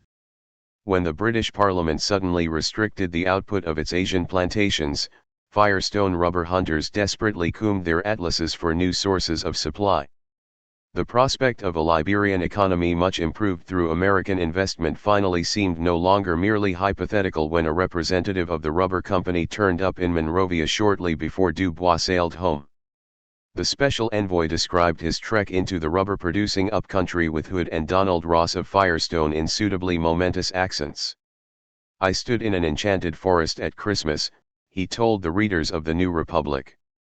Rows of trees planted by a failed British venture stretched before him.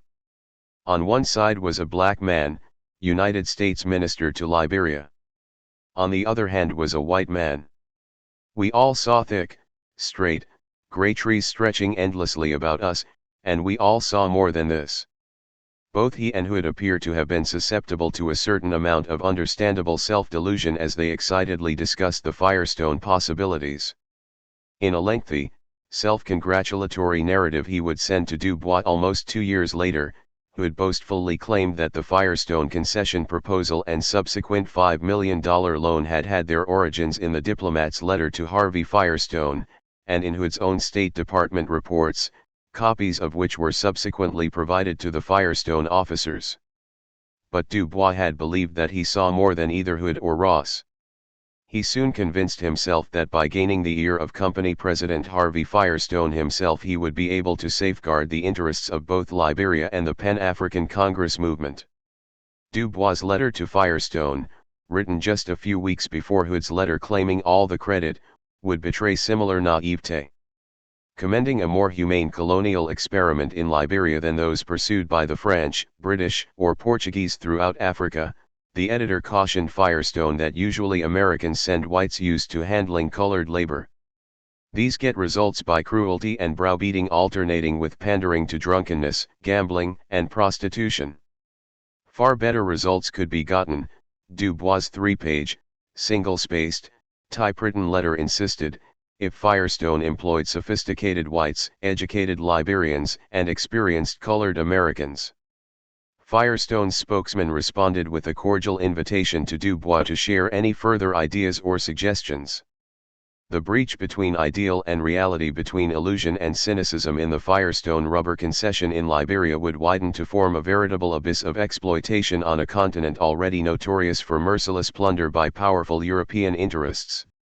The engines of American economic imperialism consistently lived down to the standards of regimented abuse set by such European precursors as Belgium's Union Minière, Great Britain's De Beers Consolidated Mines, Limited, and France's Compagnie Française de l'Afrique Outre-mer, CFAO. Objectively, there was scant reason to suppose that Firestone in Africa would behave differently from United Fruit and Standard Oil in Latin America or Dole in Hawaii. Yet Dubois, who would write about Portuguese depredations in Angola and British machinations in Sierra Leone with tough-minded perspicacity after his return from Africa, faltered when it came to Firestone in Liberia. Liberia was to the League of Nations what Atlanta or Fisk universities meant to black higher education for Dubois, solitary African promise in a mocking European universe of independent states. Haiti, occupied by the U.S. Marines in 1915, was not much better than a eunuch among the polities at Geneva. Ethiopia still remained a mysterious mountain kingdom, inspiring for its defiance of conquering Europeans, yet somehow almost too culturally exotic. But Liberia, with all its comic mimicry of American political institutions, and despite the virtual enslavement of its original peoples, was still envisaged by Dubois as the lodestar of Africa's struggle for independence. The African Republic's problems were not of her own making, they came from her colonial neighbors who coveted her natural resources and despised her people. This experiment in black self-government had produced for size an unusual number of exceptional men, Dubois reminded readers of the New Republic, providing some salient examples of balance of power diplomacy worthy of Talleyrand and Bismarck. The editor's psychic need for a plausible Negro state among the world's nations was a Pan-African imperative so exigent that it distorted his keen judgment and even corrupted his humanitarianism. Time and again he excused the Republic's unscrupulous rulers and the barbarous treatment of its citizens, even going so far as to tell a white American in Monrovia that the scorched earth incursions of the frontier force trained by his soulmate Young were no worse than brutalities practiced by soldiers everywhere, Americans in the Philippines, the English in Ireland, the French everywhere. Government-authorized attacks upon the Capel, Gola, Mono, and Kissi peoples were absolutely necessary, in order to assure them that it really was a government, otherwise the tribal chiefs would take matters into their own hands. Judgment and Liberia were like oil and water in Dubois' optic. When King wrote him at the end of June 1924 about the potential dividends from the rubber concession under negotiation, the editor posited a theorem about American investment overseas so sanguine that it could have been valid only if the NAACP had already achieved the major civil rights goals that would take it at least another 2 decades to begin to win. American investments were a much safer bet, he told King, because if white businessmen failed to treat Liberia fairly and they try and get the United States government to back up their demands, the Negroes of America have enough political power to make the government go slowly. Then, too, there was the not irrelevant factor of his own influence with Firestone directors, or so Dubois seemed to believe. After all, hadn't Harvey Firestone's spokesman given assurances that the company had felt all along that this enterprise is much greater than a purely commercial project? But did Dubois really think that Negro Americans had the political clout to affect government policy vis-a-vis a corporation whose own clout could modify the State Department's policies when its vital interests were at stake? As he himself would acknowledge in Liberia and Rubber in the New Republic for November 1925, everything really depends upon the attitude of white capital in America. It seems unlikely that even his sometimes astonishing capacity for self-deception and racial romanticism could have misled Dubois so badly. Yet he must have felt obliged not to focus on the bleakest scenario possible for Firestone in Liberia, given his earlier cautious sharing of Hood's enthusiasm and now the Liberian government's determination to proceed to closure. The preliminary agreement negotiated in June 1924 even seemed to have justified his optimism, a 99-year lease of 1 million acres, no less than 20,000 of which must be under cultivation in 5 years, with Firestone paying 6 cents per acre annually on land actually under cultivation. The agreement projected a company investment of millions of dollars and the hiring of tens of thousands of Liberians. Neither side broached the subject of a loan at that time. Before the signing of the final accord in November 1926, however, Harvey Firestone would come to the conclusion that the best way to protect his investment was to make the Republican offer it couldn't refuse, a $5 million loan, in order to hamstring the Republic with long-term indebtedness. Secretary of State Barclay and others immediately saw the unsolicited arrangement as a snare and a threat to Liberian autonomy. Indeed, President King had earlier insisted to Dubois that their unhappy experiences had convinced Liberians to forego the fool's gold of foreign loans for a policy of frugal domestic savings and prudent investments from overseas. Such squeamishness soon began to evaporate in the face of power politics and surgical bribes, especially after the loan project became a priority of Liberia's customs receivership bureaucracy. This multinational agency had been established during World War I by the United States, in collaboration with Britain and France, to handle the payment of the interest on the Republic's 1912 foreign loans. The prospect of a sizable percentage of the Firestone millions underwriting generous salaries for an enlarged customs receivership of white American mediocrities strongly appealed to General Receiver Sidney de la Rue, an aggressive American, who paid a personal call on Harvey Firestone in July 1924 in order to coordinate strategy. The gambit required liens to be placed on all Liberian revenues and a financial advisor designated by the President of the United States to oversee repayment of the projected Firestone loan. When the Liberian legislature finally balked before the trap of perpetual indebtedness and dared to insert 24 amendments, a furious Firestone wired the State Department, "They must accept agreement without a single change if we go into Liberia." The Firestone 5 millions, at 7% and with 26 years to pay, would bring virtually no improvement to Liberia, as most of the money went to liquidate the 1912 indebtedness. As details of these negotiations reached him in New York, Dubois must have begun to harbor an undeclared understanding that his Liberian friends were being compelled to accept an offer they wanted to refuse. Thus Liberia becomes a pawn in the duel between England and America for control of the rubber production, he wrote to New Republic editor Bruce Blyven. Just as the Garvey mission was tacking down the West African coast, Dubois, red sash and star of Ethiopia draped across a starched dickey, was addressing the Sierra Leone branch of the National Congress of British West Africa, NSPWE, an organization whose goals roughly paralleled those of his own Pan-African Congress. The meeting in Freetown, the British colony's neat, picturesque capital, was the NSPWE's second conclave, the first one having met in Accra, capital of the old Gold Coast, in March 1920, under the founding chairmanship of J. E. Casely Hayford, the West African barrister every bit as visionary as Dubois. Like Dubois' Pan-African Congress movement, Casely Hayford's National Congress would lose momentum after holding a fourth and final meeting in Lagos, Nigeria, in 1930. By then, however, it would have served as a critical catalyst in the emergent nationalism south of the Sahara. The founder of the NSPWE and the co-founder of the NAACP were mutual admirers. Casely Hayford's 1911 classic, Ethiopia Unbound, owed a transparent debt to the souls of black folk for its opening paragraph, which paraphrased Du Bois' famous question about the problem of the 20th century. But Casely Hayford had also been critical of Du Bois for what he took to be the editor's racial assimilationism, and he was a genuine admirer of Garvey.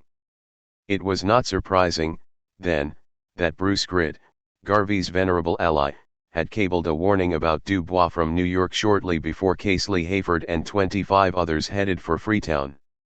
"Watch him. Make no committals," the fatally ill journalist gasped, adding spuriously that Joel Spingarn, a Jew, and other interests, white, inimical to African independence had underwritten Du Bois' trip. Whether Bruce's cable had any impact is unknown. In any case, Adelaide Casely Hayford, the founder's activist second wife and a Sierra Leonean herself, brought warm official greetings on behalf of the NSBWE at the meeting on January 27 in Wilberforce Memorial Hall.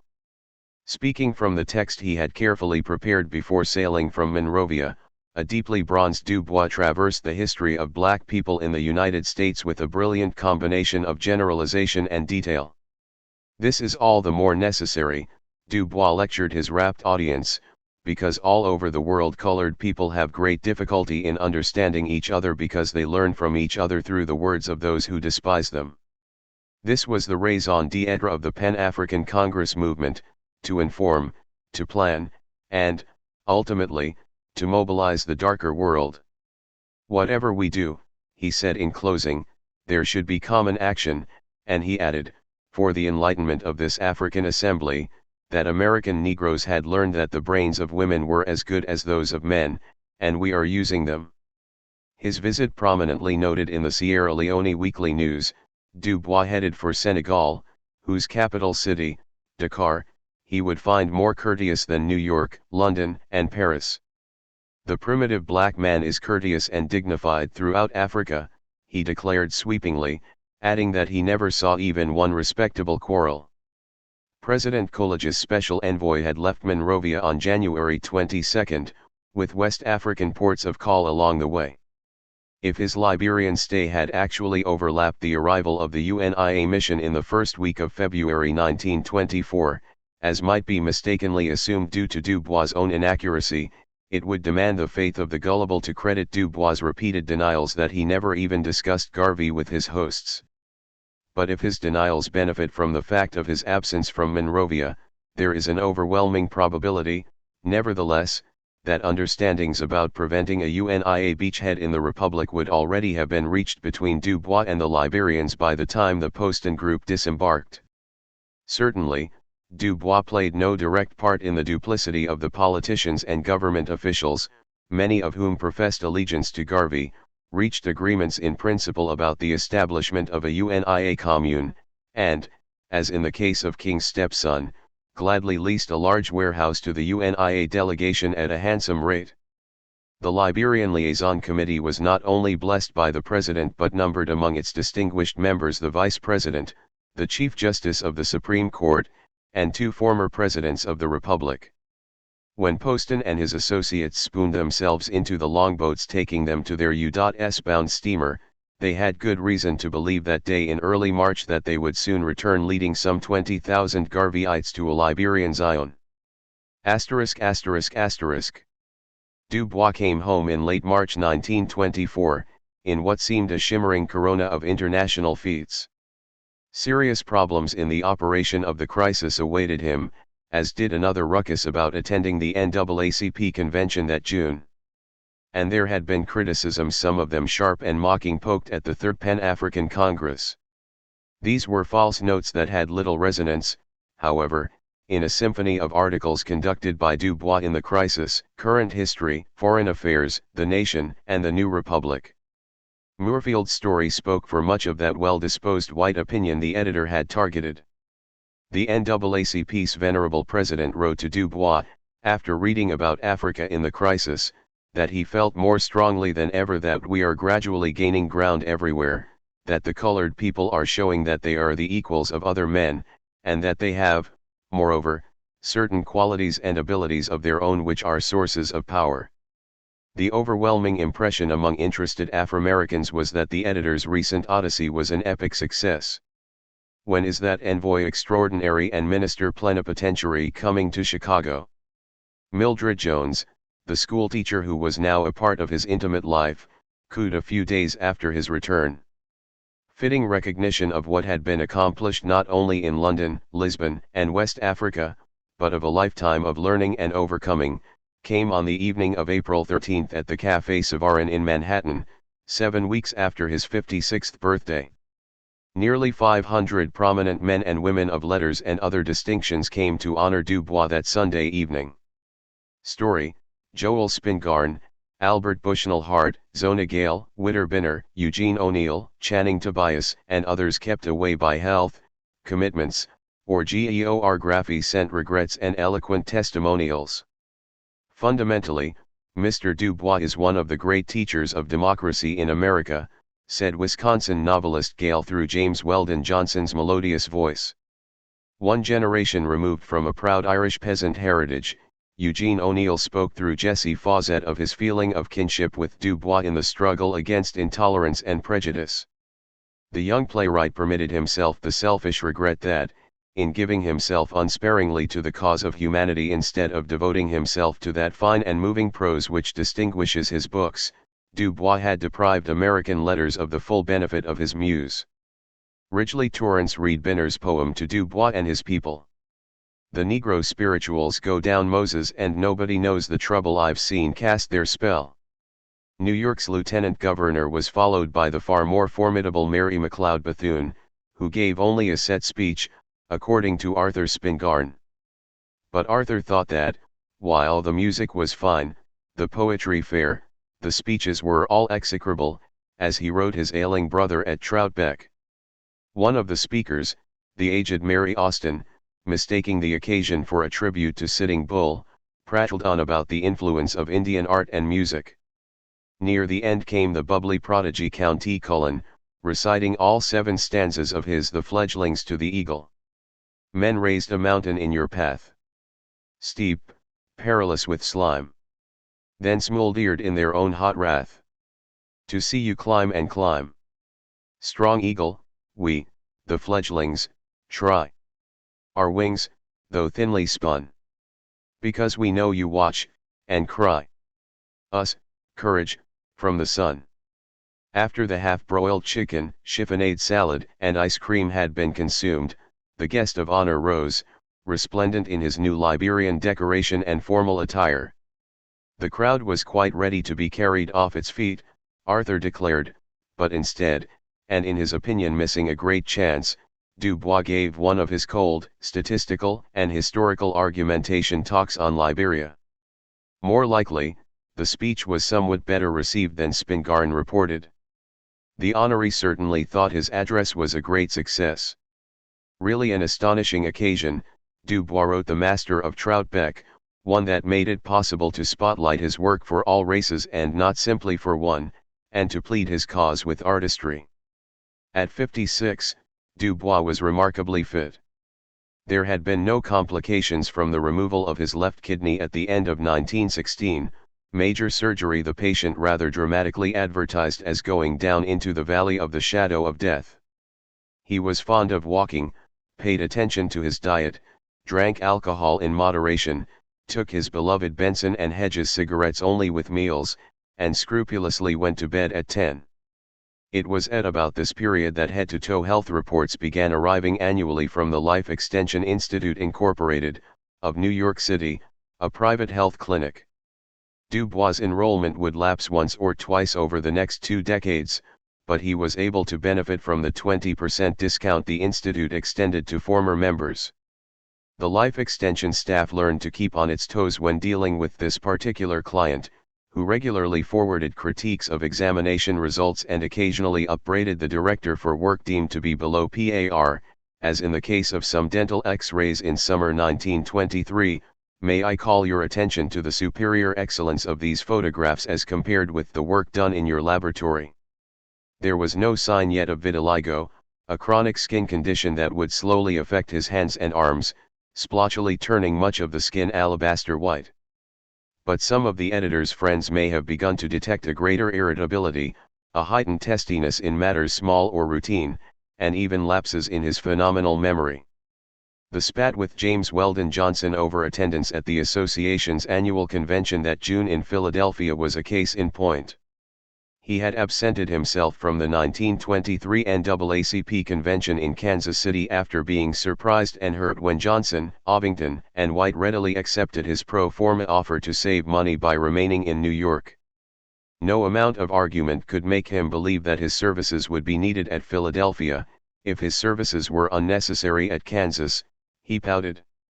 Festering suspicions of the last 2 years deepened into a feeling that he was no longer needed in this capacity and that my gradual elimination as a speaker on the platform of the NAACP was desirable. No, he would not go to Philadelphia. Although he had attended every national conference from 1909 to 1922, self-respect now required non-participation. Working up to a considerable lather, he declared that, if a man is kicked once, he may not be at fault, but to offer himself for repeated kicking is spiritual suicide. On the other hand, Johnson and White might have been pardoned had they suspected that an offer to underwrite convention expenses on the association's budget, with no contribution from the crisis, would have considerably mollified the editor. Johnson's reply, a mixture of flabbergast and sensitive concern, meticulously rehearsed the background facts of the two conferences. Rather than trying to eliminate Dubois, the effort of his fellow officers had been one of balancing the editor's demanding multiple activities with the work of the conferences. Johnson reminded Dubois that, at the first hint of what he assumed to be a scheduling conflict, he had pleaded in person with Dubois to find a way to come to Philadelphia. Closing the skillful rejoinder on his own note of self-respect, the executive secretary wondered if he oughtn't to resent Dubois' insulting implication of conspiring against your prestige in the association. 10 years before, Joel Spingarn had written a long letter to the editor, similarly combining reasoned rebuke with conciliatory esteem. The NAACP was then in its infancy, and Spingarn had admonished his friend to wear his indispensability more lightly. A telling measure of the organization's growth and diversification since then was that Johnson informed Dubois that, valuable as they were to the association, he didn't believe the services of any single individual are now indispensable to the NAACP. Less than indispensable, Dubois would finally decide, nevertheless, to go to the Philadelphia conference. But he would evince no such reasonableness about another touchy subject, the black man and the wounded world, his long-awaited study of American Negro participation in the Great War, bearing the subtitle, A History of the Negro Race in the World War and After. On account of its length and pro-Negro attitude, the monograph would probably have to be published by subscription, readers had learned from the January 1924 issue of the Crisis. Sign and return the appended blank or one similar to it. The issue contained a preliminary version of a first chapter, entitled Interpretations, in which the editor blamed all the participants equally and contended that the ideology of white supremacy had begun to lose its grip over the white working classes in the aftermath of the Great War. Readers were given the definite impression that The Black Man and the Wounded World was nearly finished. When, therefore, Adam E. Patterson, a prominent black Chicago Democrat and former infantry major in the 92nd Division, requested the return of the manuscript he had loaned to Dubois almost 4 years earlier, he was plainly miffed to be told that it was impossible. Outraged by aspersions recently cast on the 92nd by General Robert Bullard, wartime commander of the American Second Army, ex-Major Patterson wanted his material back in order to prepare a series of corrective articles for the Chicago Tribune. He was one of several veterans whose diaries, memoirs, and other writings had been entrusted to the editor to help compile a true record of Negro participation in the war. Patterson had also forwarded to Dubois a large quantity of photographs of black troops in action and in bivouac, an invaluable source that Dubois had flatly refused to return a year earlier, even though the Chicagoan protested that the men who loaned them were clamoring for their return. Patterson's history, Dubois explained peremptorily, was now an inextricable part of his own 21-chapter manuscript. I find it quite impossible to restore or copy your manuscript. Moreover, Dubois claimed untruthfully, 16 chapters of The Wounded World were already finished. The rest could be done in another 2 or 3 months, and the whole of the matter can be rewritten and condensed and put in final form for the printer by January 1926. Dubois suggested that Patterson and his organization of black veterans, the Committee of 100, would be better served by making a contribution toward the $2,500 needed to publish The Wounded World. Patterson refused to be put off, however, and arranged a meeting with Dubois at which he secured the editor's agreement to accept the services of the former's clerk for 1 week's work disentangling the mess. But Dubois would have the last word, writing Patterson in late July 1925 that he had decided that it was impossible for anyone to go through the material without disturbing my work of years. The truth was that The Wounded World was far from ready for publication, and that Dubois repaid Patterson's generosity with a selfish ruse in order to keep his manuscript until he, Dubois, got around to finishing the history of the war. In years to come, he would periodically approach foundations and sound out publishers about the book, but, although it seems implausible, as he would never get much beyond the outline stage and a trunk full of sources, Dubois' contribution to the history of World War I went the way of his missing University of Berlin thesis. Surprisingly, in light of their testy exchange of letters in 1919 about competing war histories, Carter Woodson offered to publish the monograph through his association press in April 1924. Woodson would have to see the manuscript, of course, but he assumed that it was much more than merely a history of the Negro in the World War because that was a subject about as dead, he said, as the League of Nations. The Negroes themselves have lost interest in their own record during that upheaval. A work of broader scope and grand interpretation, however, had definite possibilities. That Dubois intended to make it much more than a narrative in the genre of Emmett Scott's competent official history of the American Negro in the World War is evident from the preliminary first chapter. Part of what he had in mind was derived from the paradigm worked up in The African Roots of the War, the brilliant 1915 essay published in the Atlantic Monthly that anticipated Lenin's thesis on the unanticipated resiliency of capitalism. Perhaps the flagging public interest Woodson detected in the topic caused Dubois to have increasing doubts about following through with the time and concentration required in order to overcome conventional assumptions about what would have been an unconventional book. As Dubois aged, impatience and principles came together in more extreme concentrations, as in the case of his dealings with his undergraduate college. Neither Fisk University nor much of higher education in Black America would ever be the same again.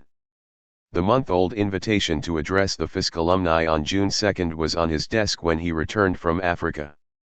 Recalling the everlasting impression made upon the students the previous year when Dubois had rushed to the campus to be with Yolanda, the Alumni Association president left open the choice of subject.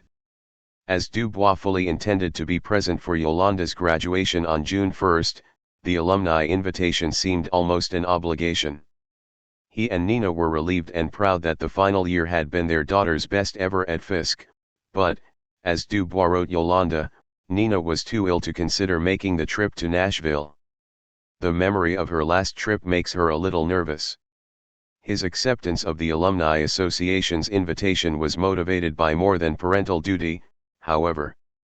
By 1924, Fisk, with its well-regarded interracial faculty, its 600 students largely recruited from the talented 10th, and its successful million-dollar capital campaign, had become the preeminent liberal arts college catering to Negroes. Hampton and Tuskegee institutes had larger endowments. Hampton's exceeded that of the University of Virginia and dwarfed William and Mary's, but Fisk's endowment drive for the magic number of $1 million was the first to be mounted by an institution committed to superior liberal arts education. In the eyes of the great majority of informed Americans, Fisk University, under the leadership of white President Fayette A. McKenzie, was a glorious success. To Dubois, Fisk was fast becoming an insult to black people. McKenzie had begun his career in Wyoming as a teacher of the Shoshone Indians. He had brought something of the Native American drill master to Fisk, imposing a demeaning surveillance of social activities and even going so far as to forbid the establishment of fraternities and sororities, lest fornication and alcohol sweep the campus. He abolished the student government along with the Herald, the oldest student literary magazine among Negro colleges and universities. Expulsion without due process, and for the most trivial offenses, was routine. The hated Fisk Code of Discipline regulated hours of sleep, eating, study, and obligatory religious services. It banned smoking, dancing between the sexes, dating, and even forbade men and women walking together about campus. Fisk women were required to wear high-necked, gingham dresses with long sleeves, silk or satin clothing was outlawed. Across town at White Peabody College, co-eds wore the latest flapper fashions and men inhaled their favorite brands in public. Mackenzie applied the rod just as sternly to faculty. Stool pigeons abounded. Hires and promotions were based on loyalty to the president. White college undergraduates were hired to teach Fisk undergraduates. In Du Bois' eyes, Mackenzie's rigid fidelity to an autocratic, outmoded model of superintendency was yet another case study in a game plan of social subordination by powerful white reactionaries north and south that knew north-south entente cordial of malevolent Nordics, repeatedly assailed by him in print, that was dedicated to the retardation of aspiring ethnic and racial groups. An initial $500,000 toward the Fisk capital campaign had come from the Rockefeller family's General Education Board, GEB, followed by another $250,000 from the Carnegie Corporation. Raising the final $250,000 among friends and alumni before the deadline had tested not only Mackenzie's considerable powers of persuasion, but had placed a terrible strain upon his commitment to the quality education of black collegians. In mounting disbelief, the alumni saw their president striking an accommodationist bargain with the white South in general and with its Nashville representatives in particular. In a mix of concurrence and acquiescence, the trustee board's northern white majority supported the bargain. The rationale of the Mackenzie administration was that Fisk served itself best by serving the interests of the white South. There would be no college chapter of the NAACP or inflammatory literature in the library, the president decreed. Anyone who does not like the way things are being done here may get out, Mackenzie told the faculty. Courting Nashville's white community, the president agreed to a city concert to launch the European tour by the Men's Glee Club, at which even the faculty was divided racially into separate sections and tickets were sold at white and Negro windows. Paul Cravath, senior partner in the August New York law firm of Cravath, Henderson and Digersdorf and chairman of the university's trustee board, had proclaimed at a fundraiser in Cleveland, to which no alumni were invited, that complete racial separation was the only solution to the Negro problem. Paul Cravath was the son of Erastus, the great president of Du Bois' undergraduate years. L. Hollingsworth Wood, grandee financier as tall as his name and vice president of the board, shared Cravath's point of view, although more discreetly. Delighted with the deeper understanding of the South's racial problems as signified by policies urged upon the country's most prestigious Negro college, the influential Nashville banner gave the capital campaign its blessings. We believe that every consideration demands that Nashville meet its challenge in full. It owes it to the splendid institution, Fisk University, the most noted and notable college for Negroes in the world. The contribution of $50,000 to a black college by Nashville's wealthy white citizens was a Southern breakthrough, reported in the national press and widely applauded as the earnest of a new day in race relations below the Mason-Dixon line. Months before Mackenzie's formal announcement, forthcoming that July, of the successful conclusion of the capital campaign, Du Bois had decided that Fisk's $1 million was tainted money. Cravath Memorial Chapel provided an imposing setting in which to register a complaint that was meant to rattle teacups in the headquarters of the General Education Board and the Carnegie Corporation. The original Jubilee Singers observed Du Bois from the life-sized oil painting above the bank of organ pipes as he placed his text on the lectern, sunlight cascading through the stained glass windows. On the stage behind him, President Mackenzie, senior faculty members, and several trustees awaited his address without the slightest notion of what Du Bois was going to say. He had resolved to do an unpleasant duty, and to do it thoroughly, he wrote later. He chose as the Latin title of his alumni address Diuturni Silenti, words taken from an oration in which Cicero, gravely addressing the Roman Senate, broke a long silence. Dubois reminded those whose Latin was a bit rusty of the Roman senator's words, "To my long-continued silence, conscript fathers, this day brings an end and also a beginning." Striking a Ciceronian tone straight away, he told the surprised assembly, "Frankly, I have come to criticize." 20 years after departing Fisk, he had come to give the 1908 commencement address, and the administration of that time had winced under his criticism of the school's embrace of vocational education. The speaking invitation from the Alumni Association was the first extended to him in 16 years. Fisk University was choking freedom, Dubois charged. The ultimate source of authority must be the alumni, and that alumni had been ignored and insulted as the administration deliberately embraced a propaganda that discredited all of the hard work which the forward-looking fighters for Negro freedom have been doing. Margaret Murray Washington, the great accommodator's widow, who now sat with the trustees, must have wondered if her famous classmate had lost his moorings when he declared, "Of all the essentials that make an institution of learning, money is the least," even though Dubois made clear that he knew the needs of a college required much more than a proverbial boy and a teacher on opposite ends of a log. Material resources, emphatically yes. But Dubois prayed that the day would never come when it would be said of Fisk, as once was said of Brown, "Yesterday Brown University had a president, today it has $1 million." What Fisk needed were the uppercase virtues of its illustrious past: freedom of spirit, self-knowledge, and the truth. Instead, his few days on campus had revealed a garrison state whose marching orders commanded its captives to accept the white South's ascendancy, catechizing that the only thing required of the black man is acquiescence and submission. But it was what was being required of black women that prompted the bitterest words from Victorian feminist Dubois. Standing on its head the white South's patriarchal fixation on white female honor and purity, Dubois implacably condemned the president's alleged exploitation of black female students in rolling cadences. There were to be several versions of the scandal involving Mackenzie, the Women's Glee Club, the Shriners of Almanah Temple, and a local white rathskeller that the alley had been well lighted or that the entrance was on a side street, but the variant details were irrelevant to the moral veracity of the charge. Mackenzie had insulted black ladyship, and Dubois, the public feminist and private patriarch, intended to personify wrath itself. I am told the president of Fisk University took the 15 or 20 girls from the Glee Club, girls from some of the best Negro families in the United States, carried them downtown at night to a white men's club, took them down an alley and admitted them through the servants' entrance and had them sing in a basement to Southern white men while these men smoked and laughed. Dubois' voice rolled off the walls of the chapel as he thundered, "If Erastus Cravath knew a thing like that had happened at Fisk University, he would, if it were in any way possible, rise from the grave and protest against this disgrace and sacrilege." Shaken and angered by the flood of applause, Mackenzie vindictively noticed a co-ed furiously clapping from a seat near the front of the chapel. She would soon be charged with cheating on an examination and suspended.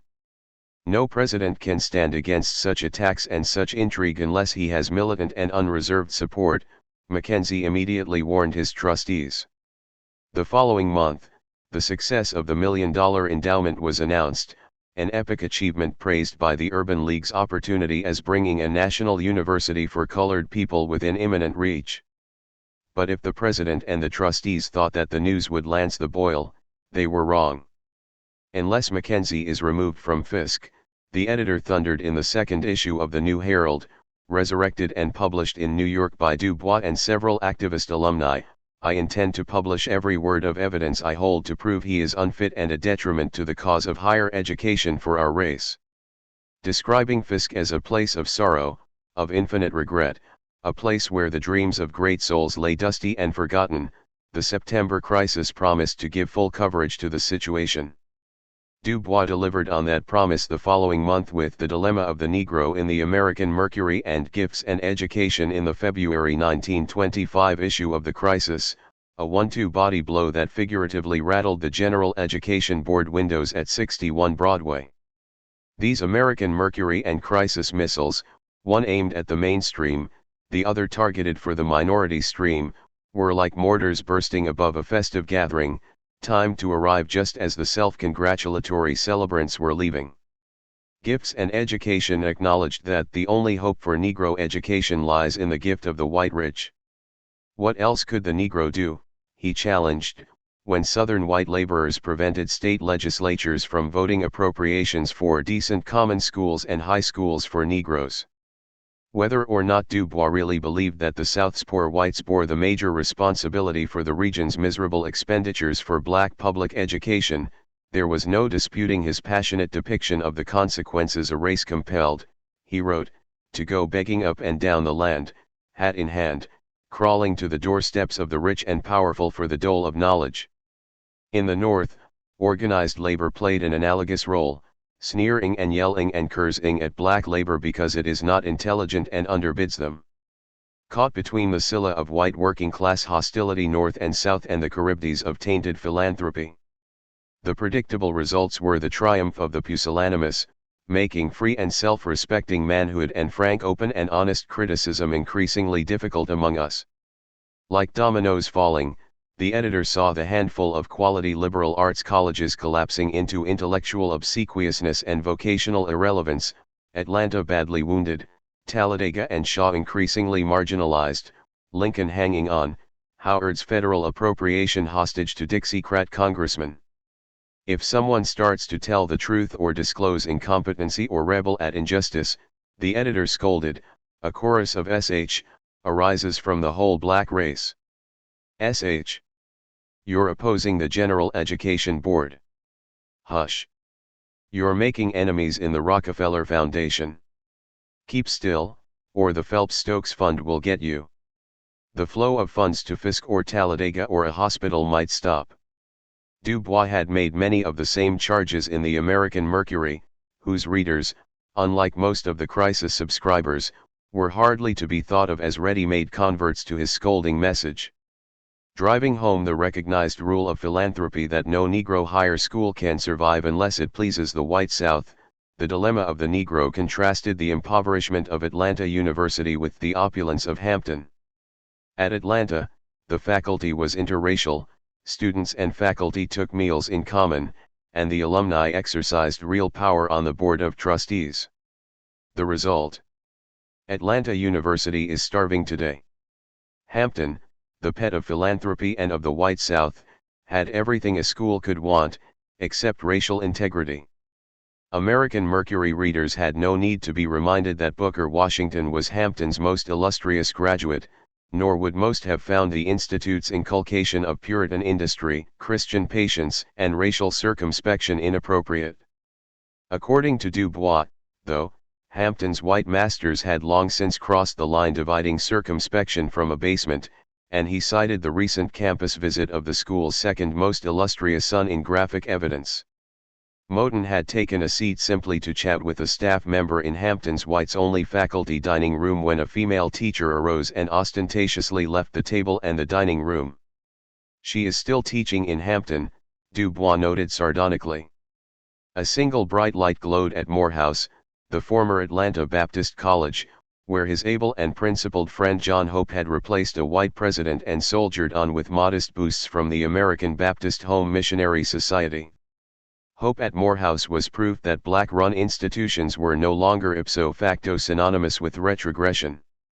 Yet it was precisely here that Du Bois underscored the dilemma in the title for his American Mercury readers, for he foresaw another kind of defeat if illiberal and insulting policies were to convince Negroes that the trustees, administrations, faculties, and students of their colleges and universities should become racially exclusive.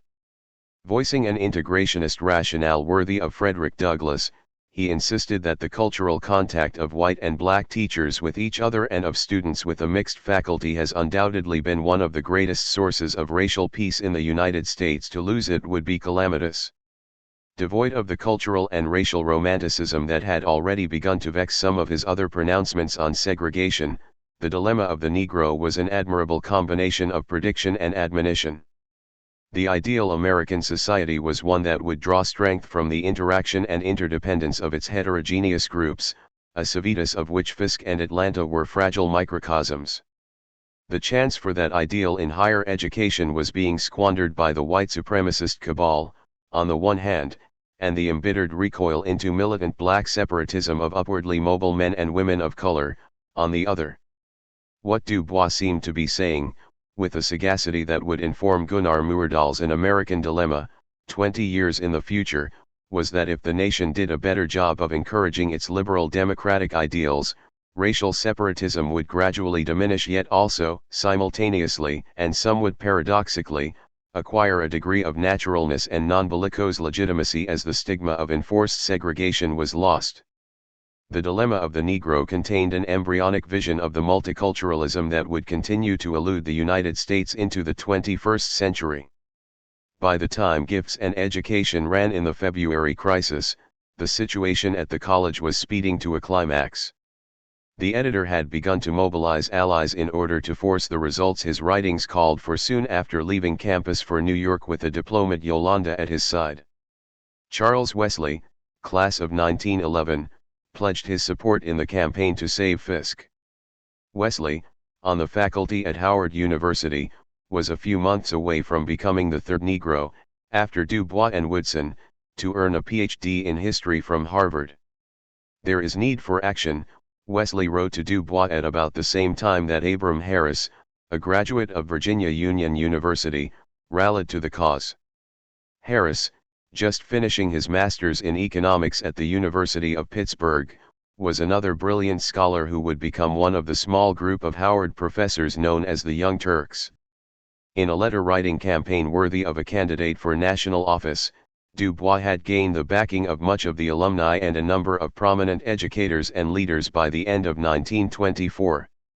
Writing on Slater Fund stationery, John Hardy Dillard, a philanthropoid and perhaps the White South's most influential liberal, frankly stated that the time had come when Fisk should have a colored man as head of the institution. Under Du Bois' prodding, the large Fisk Club of Chicago petitioned the trustees to reform the presidency, lamenting that the old confidence and trust that formerly existed between president, faculty, and student body seems to have passed. More than 150 Fisk Club delegates were summoned by Du Bois to an early January meeting in order to form a federated Fisk Club organization. The Resurrected Herald, its first number carrying Diuturni Silenti, announced that it would be published occasionally at 2339 7th Avenue, headquarters of the New York Fisk Club.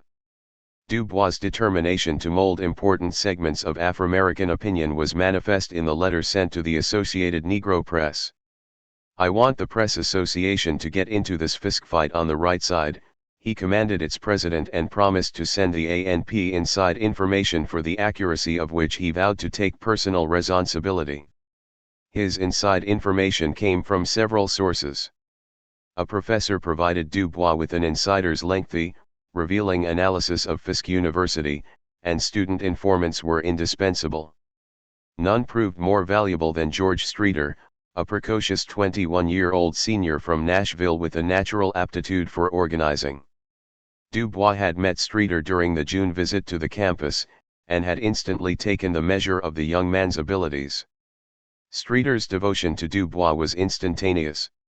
He would spend much of the next 10 years more or less in service to the editor, as indispensable crisis staffer and the New York eyes and ears of Du Bois during and after the editor's phased return to Atlanta University.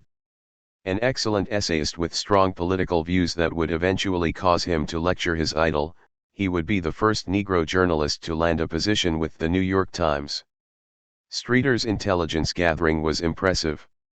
Running narratives of the machinations of pro-Mackenzie faculty and staff arrived at the crisis almost weekly when the college was in session.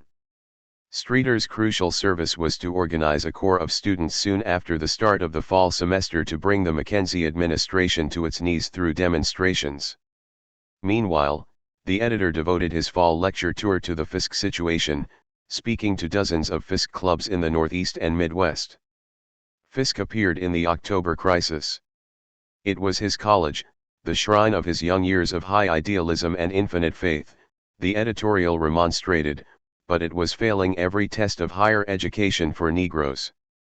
When the trustees convened for their annual meeting on campus that November, the stage had been set for confrontation. To save money, the administration had discontinued intercollegiate baseball and trimmed the football budget. That season, the Fisk Bulldogs suffered the ignominy of a 67-0 defeat by Tuskegee, the galling symbolism of which was too much to bear. With faculty support for Mackenzie badly eroded, more than 100 students greeted the stunned board with shouts of "Away with the Czar! Down with the tyrant!" Later in the day, groups of male students began to chant, "Hey boys! Who boys? Du Bois! Down with Mackenzie!" Streeter, along with 6 other student activists, forced a meeting with the badly disconcerted board. They left an hour later believing that their demands were going to be looked into in good faith.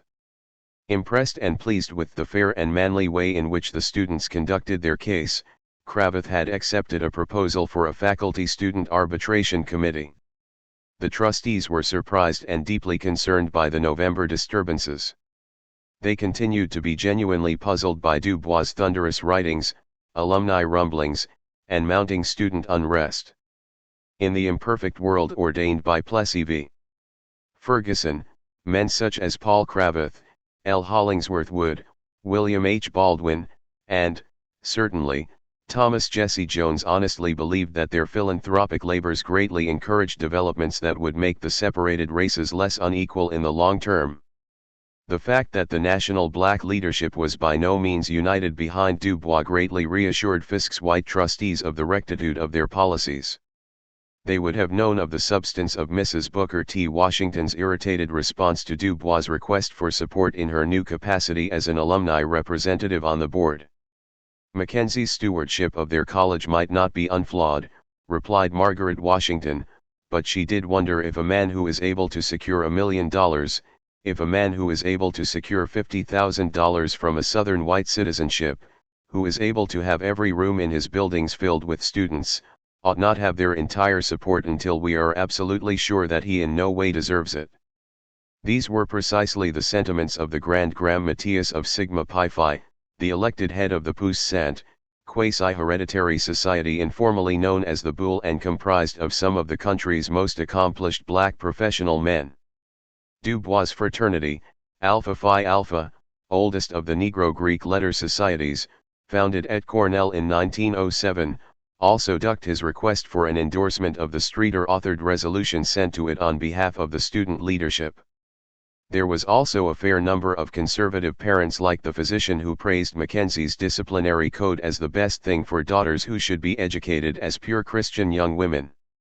Even though John Hope hinted that his friend's campaign risked destroying more than it reformed, Du Bois showed no inclination to lower his battering ram. Hope, who wrote to thank him for the American Mercury compliments, spoke as an experienced college administrator who knew just about everything there was to know about clashing ideals and agendas in higher education. Fisk was a delicate organism. It was almost human. "It is human," he wrote. Ovington gave Du Bois another reason, had he wanted one, to reflect upon the acerbity with which he castigated the Mackenzie regime's rigid discipline. She reminded her noble friend how he stood by discipline then when the Atlanta students had complained to her during a visit to the campus years ago. Ovington thought the Fisk problem might have more to do with institutional conservatism than it had to do with racism. Claiming that no one stands for proper discipline of youth stronger than I, Du Bois turned a deaf ear to pleas for moderation. With wealthy white Nashville watching over his shoulder with mounting disapproval, Mackenzie was equally inflexible. As soon as the semester had ended, the president sped off to New York in January to confer with the executive committee of the trustees. Successfully defending his regime and the racial stakes at risk, he returned to Nashville to promulgate a diktat: "A complete ignoring of the charges made against the administration will be the policy of the Board of Trustees of Fisk University." It was a bad policy. On Wednesday evening, February 4, 1925, the men in Livingstone Hall kept their lights on past the 10 o'clock curfew.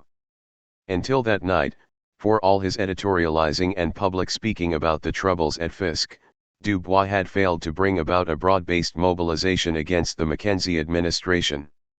All that was to change shortly after midnight on Thursday morning when 50 white Nashville policemen charged into Livingstone Hall and forced the men out of their beds, pistols drawn and clubs poking into rib cages, herding them to Mackenzie's office. The students were given the choice either of signing a statement denouncing the protest or leaving the college.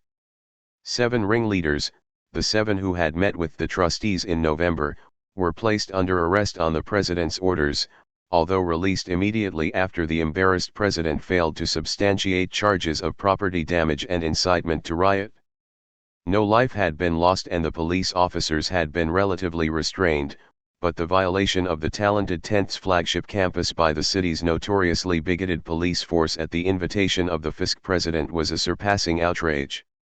The following day, nearly 3,000 of the city's black citizens poured into St. John's AIM Church in a show of solidarity and indignation.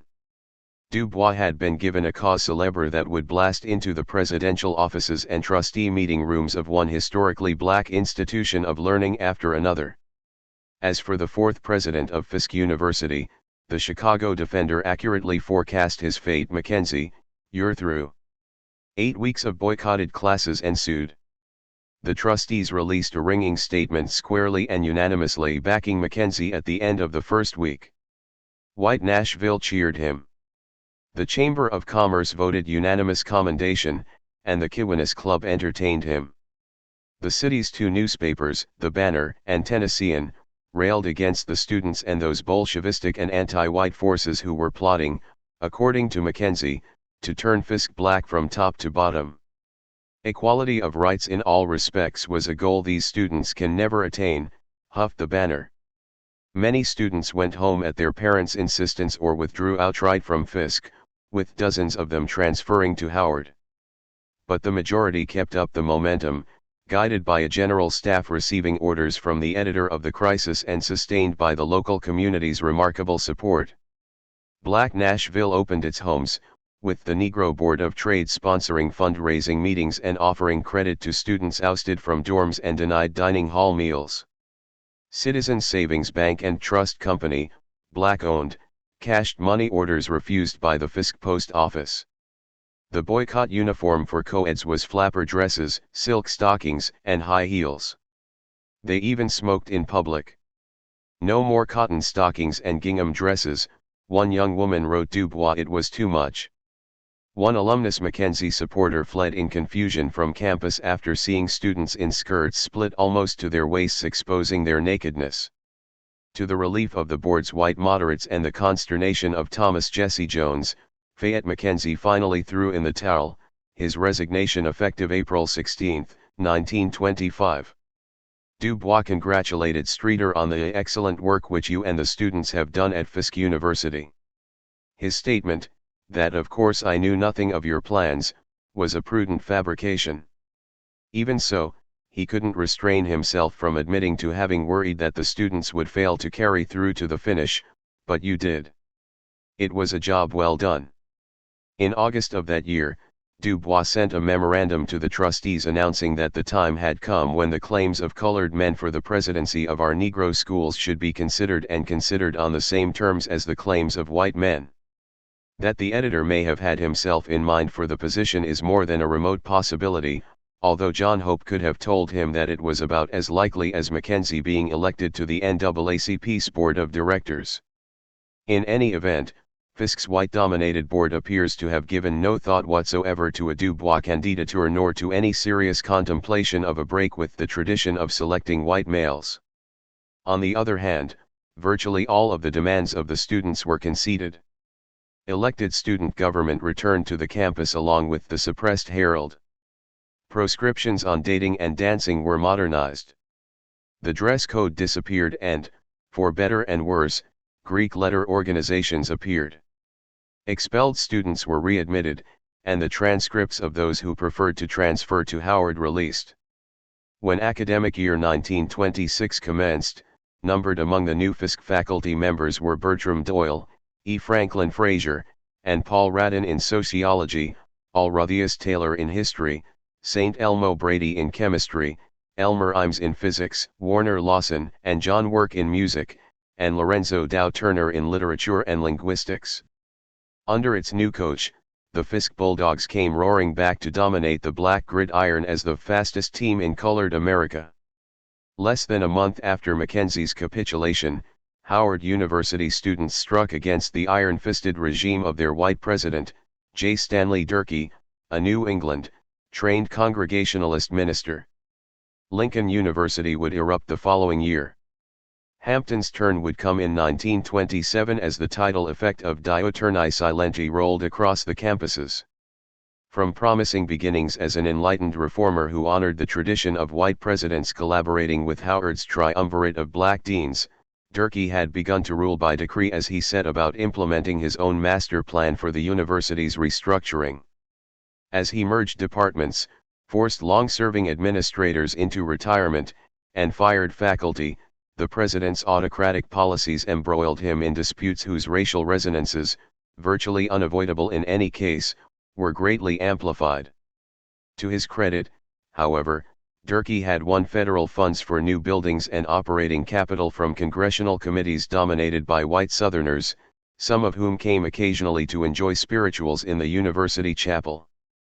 The troubles at Howard reached the critical point on a Thursday morning in early May 1925, when a disturbance in dignified Rankin Memorial Chapel quickly escalated into a campus-wide strike lasting for 8 days. Since the advent of Durkee, compulsory chapel services had come to consist of little else than the singing of spirituals, with the president commanding the audience to rise in song while his great bulk swayed to the music, his moods on the platform alternating between joy and tears. 15 minutes in chapel every Monday is devoted to the singing of familiar popular songs, plantation melodies, army songs, and so forth, reported the Howard University Record. Tiny Mae Miller, the accomplished, playwriting daughter of Kelly Miller, ventilated the frustrations of her comrades in a chapel assembly convened by the astonished trustees, even though family friend Carter Woodson had warned Miller that her father's current position as chairman of the sociology department was bound to be jeopardized once the overweight, and too often overwrought, 11th president felt secure enough again to act. Miller, a 1920 honor graduate of Howard who taught high school dramatics in nearby Baltimore, told the trustees that the men and women of Howard loved all types of music, but they resented being relegated only to the singing of spirituals. They were modern Americans who wanted it understood that slavery was no longer the most salient experience in their lives. It quickly became obvious that dissatisfaction with the current regime entailed much more than musical repertory. Another former Howard student, always notoriously unpredictable in her partisanship, hurried into print in the Messenger to cast doubt on the incessant singing of spirituals as the real cause of the demonstrations. From her days at the university before transferring to study anthropology at Barnard College, Zora Neale Hurston recalled the chapel services and the psalm reading president with affection. Negro music began where white music left off, Hurston quoted Durkee as fond of saying. We used to respond cheerfully. The administration's decision that year to enforce the regularly ignored requirement of 4 years of compulsory ROTC for men and mandatory physical education for both sexes significantly dampened the cheerful responses and was a major reason the singing of spirituals ignited the long-simmering discontent. As had been done with Fisk, the crisis commenced a fateful tattoo of editorials during the summer of 1925 sharply critical of the Howard situation. The August number reported the dismissal of Kelly Miller, perhaps the most distinguished alumnus, from the university after 35 years of devoted tenure. The same editorial disclosed that Miller's sacking had been rescinded almost immediately, which was exceedingly lucky for Durkee, but it does not end the matter. The September crisis revealed that the president had hastily reversed the enforced retirement of another Howard institution, George William Cook, the dean of the faculty, after much disquiet in Washington. Meanwhile, Locke himself had been fired along with 3 other professors who had argued the case for improved faculty salaries and more secure terms of employment. What did Howard alumni intend to do about the disgrace of Durkee? The crisis wanted to know. Key faculty and administrators were put on notice that the editor urgently needed deep background information about persistent rumors of presidential high-handedness.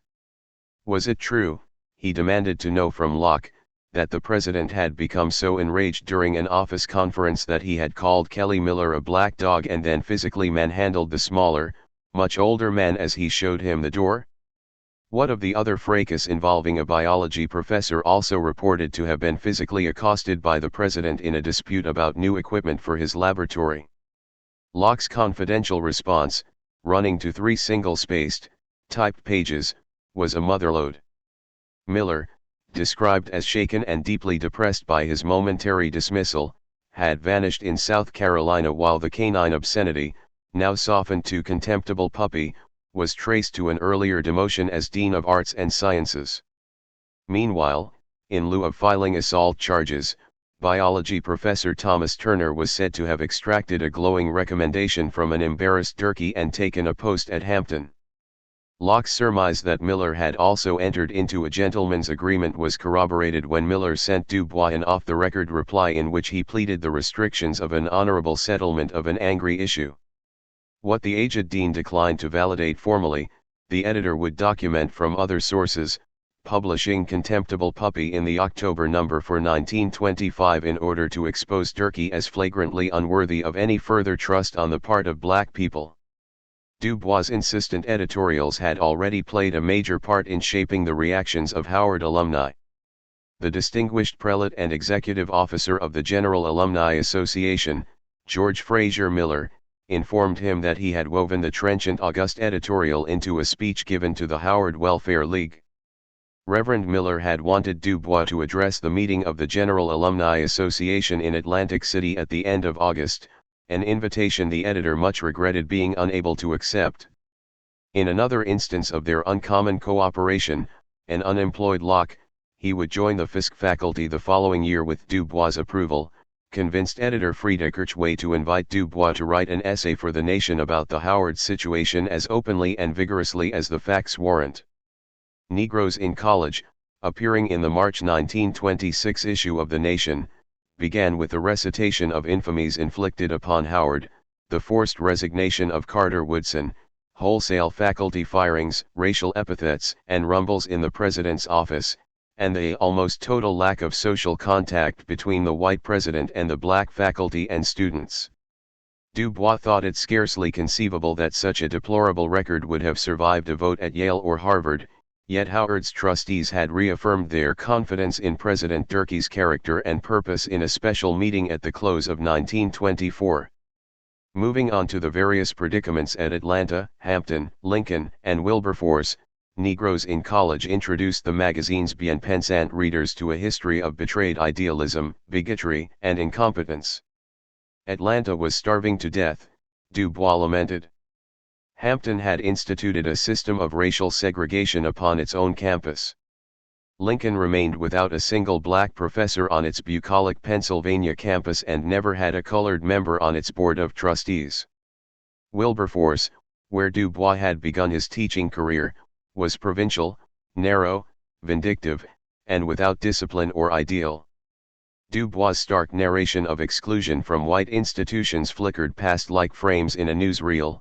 Georgia, a typical Southern example, spending $655,135 a year on the higher education of whites and $10,000 for its black citizens, Bryn Mawr, Radcliffe, Wellesley, and Smith excluding virtually all women of color except those admitted accidentally, Princeton barring black men from its undergraduate college, Yale and Harvard discouraging applications, and Johns Hopkins going so far as to Jim Crow extension courses for teachers offered in Washington and Delaware where no laws required its imposition. Among Catholic schools only Fordham and Detroit accepted blacks. The nation faced a simple choice.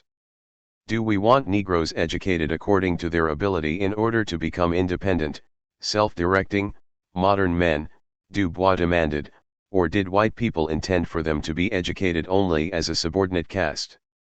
The editor would have heard a qualified yes to the training of self-directing, modern men and women in the news of Stanley Durkee's resignation a few days after the appearance of his essay in The Nation. Mordecai Wyatt Johnson, a tall, 35-year-old Baptist preacher with a complexion as white as his predecessors and a speaking voice like that of the Archangel Gabriel, became Howard's 12th president and its first Negro. Alon Locke would regain his professorship in the fall of 1927. Much had changed in the structure of the leadership class and in the relations of power in Black America since the time, hardly 20 years earlier, when a signal from Tuskegee had been sufficient to cower and crush all but the most obdurate or imprudent critics. The message the crisis had sought to inculcate, in enlightened contrast to the ethos of the Atlanta Compromise, was one of political and cultural emancipation, of deference accorded only to those who were genuinely worthy, irrespective of race or class. Du Bois' decisive role in undermining the authority of Washington and the association's displacement of the Tuskegee machine contributed enormously to the diffusion of power and with it the growth of independence, opposition, and opportunism. In fall of 1927, independence, opposition, and opportunism came to Hampton Institute when the student body erupted in protest that October against the policies of the white administration. Spied upon by their white teachers and engirdled by a code of conduct 2 parts Puritan strictures and 3 parts plantation discipline, hundreds of angry students burst out of Ogden Hall on a Saturday evening when lights were turned up during a movie to discourage necking. "We students have been wronged, wronged. Yesterday we struck. No inspection, no church, no grace at dinner," one of the strike leaders wrote Du Bois anonymously. "At chapel we refused to show off before some governor from Europe." By midweek Hampton Institute had become engulfed in the wave of revolts that had rolled from Fisk to Howard and onward over Lincoln, Missouri, Shaw, Johnson C. Smith, and several other black institutions. It was long overdue, Du Bois cheered. The anonymous strike leader, a loyal Hamptonian, described the whites as bewildered at the sudden action of these Southern Negroes. The strikers needed Du Bois' help. "Please let our mothers, fathers, and our race know," he begged. "The future of the Negro youth depends upon the results of this serious uprising." One of the best endowed schools in the country, Hampton symbolized for the editor and his supporters the chokehold of white conservatism, North and South, on the higher education of young men and women of color. If Du Bois regarded Tuskegee Institute as falling far short of a modern learning experience, Washington's legacy had at least the virtue of being administered by black people. Hampton, on the other hand, was a showcase for white paternalism, little more than a technical high school whose autocratic white principal and condescending faculty segregated themselves from the students and segregated the students from visiting whites. 300 students had left the campus, pledging not to return unless the administration met their demands for improved meals, increased social privileges between the sexes, improved curriculum, and replacement of white teachers equipped with only high school diplomas. Principal James Gregg had rejected their demands out of hand and countered with the diktat that all returning students must sign a pledge of loyalty and obedience. According to a vivid, blow-by-blow account Du Bois received from one of the few Negro teachers, the principal had conceded that the strike leaders were the foremost men on the campus, even though statements released to the public maligned them as disobedient boys and girls who were led on to do what they did. This teacher had become bitterly disillusioned by the school's hypocrisy, racism, and general backwardness. The teacher was none other than Louise Thompson, the young Berkeley graduate Du Bois had met and fatefully impressed 4 years ago, now finishing her first semester at Hampton. In the personal message to Du Bois accompanying her detailed history of the Troubles, Thompson feared that Hampton had warped her and made her so bitter that she doubted whether she had any capacity left for objectivity. She even doubted now that it was possible for whites and blacks to work together harmoniously. She begged the editor to summon the Negro world to see the justice in the students' stand. He obliged her immediately, although Thompson had hardly expected Du Bois to publish much of her confidential history of the Hampton Troubles unaltered except for her identity, but her authorship unmistakable to the Hampton authorities. Breaking into print in The Nation, Du Bois acidly characterized the Institute's paternalist history and defended the striking students as the finest representatives of a new generation. Hampton was no longer dealing with docile and half-grown elementary students, regimented to strict military discipline. Quoting the anonymous Thompson, the Hampton strike admonished the enlightened of both races that the outcome depended very much on public opinion in this affair. But by the time Thompson's appeal ran in the early November Nation, the strike had been defeated, 5 students expelled, 29 suspended, and 30 classified as temporarily ineligible. Many of the black colleges had refused to consider admitting those who were expelled. Their actions deplored at home and disparaged in their communities as disrespectful, immature, and prankish, all but a handful of the leaders had folded into demoralization. Slowly the students are drifting back, Dubois noted sadly in The Nation. In the December issue of his own magazine, he castigated the race for undermining the fundamental qualities expected of educated young people. Students are not sent to school to learn to obey, Dubois snapped, sounding like an angry John Dewey. They are sent there to learn to do, to think, to execute, to be men and women. Expressing consternation at the betrayal of a cause whose symbolism went to the core of new Negro values, Dubois lamented that the most disconcerting thing in the Hampton strike is the way in which graduates and parents repudiated their own children. The impact of modernism, undermining traditional authority throughout American society in the late 20s, a cultural force conditionally espoused by Dubois, embraced with mounting enthusiasm by college students, and manifest in the sexual mores of certain classes of urban Americans, had little or no resonance as yet among most black and many white parents. Conservative, deeply religious, and conditioned to behave as though fully satisfied with their place in the Southern scheme of things, Hampton parents had reacted with horrified anger to a strike that jeopardized their children's problematic chances to have better, freer lives than themselves. Paternalism and parochialism had triumphed in Tidewater, Virginia over collegiate reform and its heady successes at Fisk and Howard, in which the editor took intense, proprietary pride. Marcus Garvey spoke in Madison Square Garden on the night of March 16, 1924, shortly after his emissaries to Liberia had sailed for the United States. It was his most publicized appearance in New York since his release from jail, pending appeal of his 5-year prison sentence. Robert Lincoln Poston's sudden death from lobar pneumonia, just as the SS. President Grant sailed into New York Harbor on the eve of this large, ebullient UNIA rally, might have been read as a bad omen by the superstitious, but the crowd roared and thundered as the President General spun visions of the Africa they were destined to build. The sweep of the Hallelujah chorus, the clank of sabers and the rhythmical military tread of his legion, his Black Cross nurses, his motor corps and his juvenile soldiers to be ushered in the public reappearance of Marcus Garvey, the New York World reported in a style worthy of Garvey's own rhodomontade. The Belgian ambassador to the United States noted in his dispatch to Brussels that once again Garvey had proclaimed that worrisome catchphrase, "Africa for the Africans." Since his release, the leader had spent much of his time speaking in urban centers and at educational institutions in the Midwest and as far south as Tuskegee, and his ideas had become more shocking to many native colored people and his language more bombastic as the weeks passed.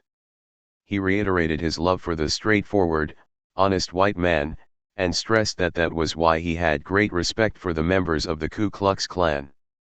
Under the heading "An Appeal to the Soul of White America," and to the horror of the Crisis, Messenger, and the Daily Worker, he invited prominent whites to participate in a national debate about the necessity for black emigration. Lenin, whose ideological epigones he had chased from the ranks of the UNIA 2 years earlier, he now apostrophized upon news of the revolutionary's death. Sounding more like Domingo or Richard more than himself, Garvey exhorted 400 million Negroes to mourn the founder of the Soviet state, because Russia promised great hope not only to Negroes but to the weaker peoples of the world. Once again, though, it was Lenin, the modernizing molder of disparate millions, who caught Garvey's imagination, Lenin as nationalist rather than Lenin the ruthless enforcer of Soviet communism. But Garvey's obsession was, above all, the fecklessness he saw in his own race, upon which he expended supreme, repetitious contempt. He shouted that the world despises the Negro because the world knows that the Negro has made absolutely no independent contribution to the civilization of the world. He sneered, "Let Edison turn off his electric light and we are in darkness in Liberty Hall in 2 minutes." The sole and sane course of action for his people, he bellowed to the faculty and students of Howard University in mid-January 1924, was emigration. If Asia is good for the Asiatics, if Europe is good for the Europeans, and America for the Americans, we are going to have ours in Africa, and we are going to fight and die for it, if you please.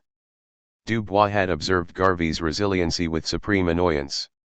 While the editor had been away nurturing the ideology of Pan-Africanism in Europe and Africa, his Jamaican nemesis had not only rebounded from the disgrace of foreclosures and a prison sentence, Garvey, that unique blend of the incendiary and the visionary, even appeared to be on the verge of successes that would confound his detractors and dazzle millions.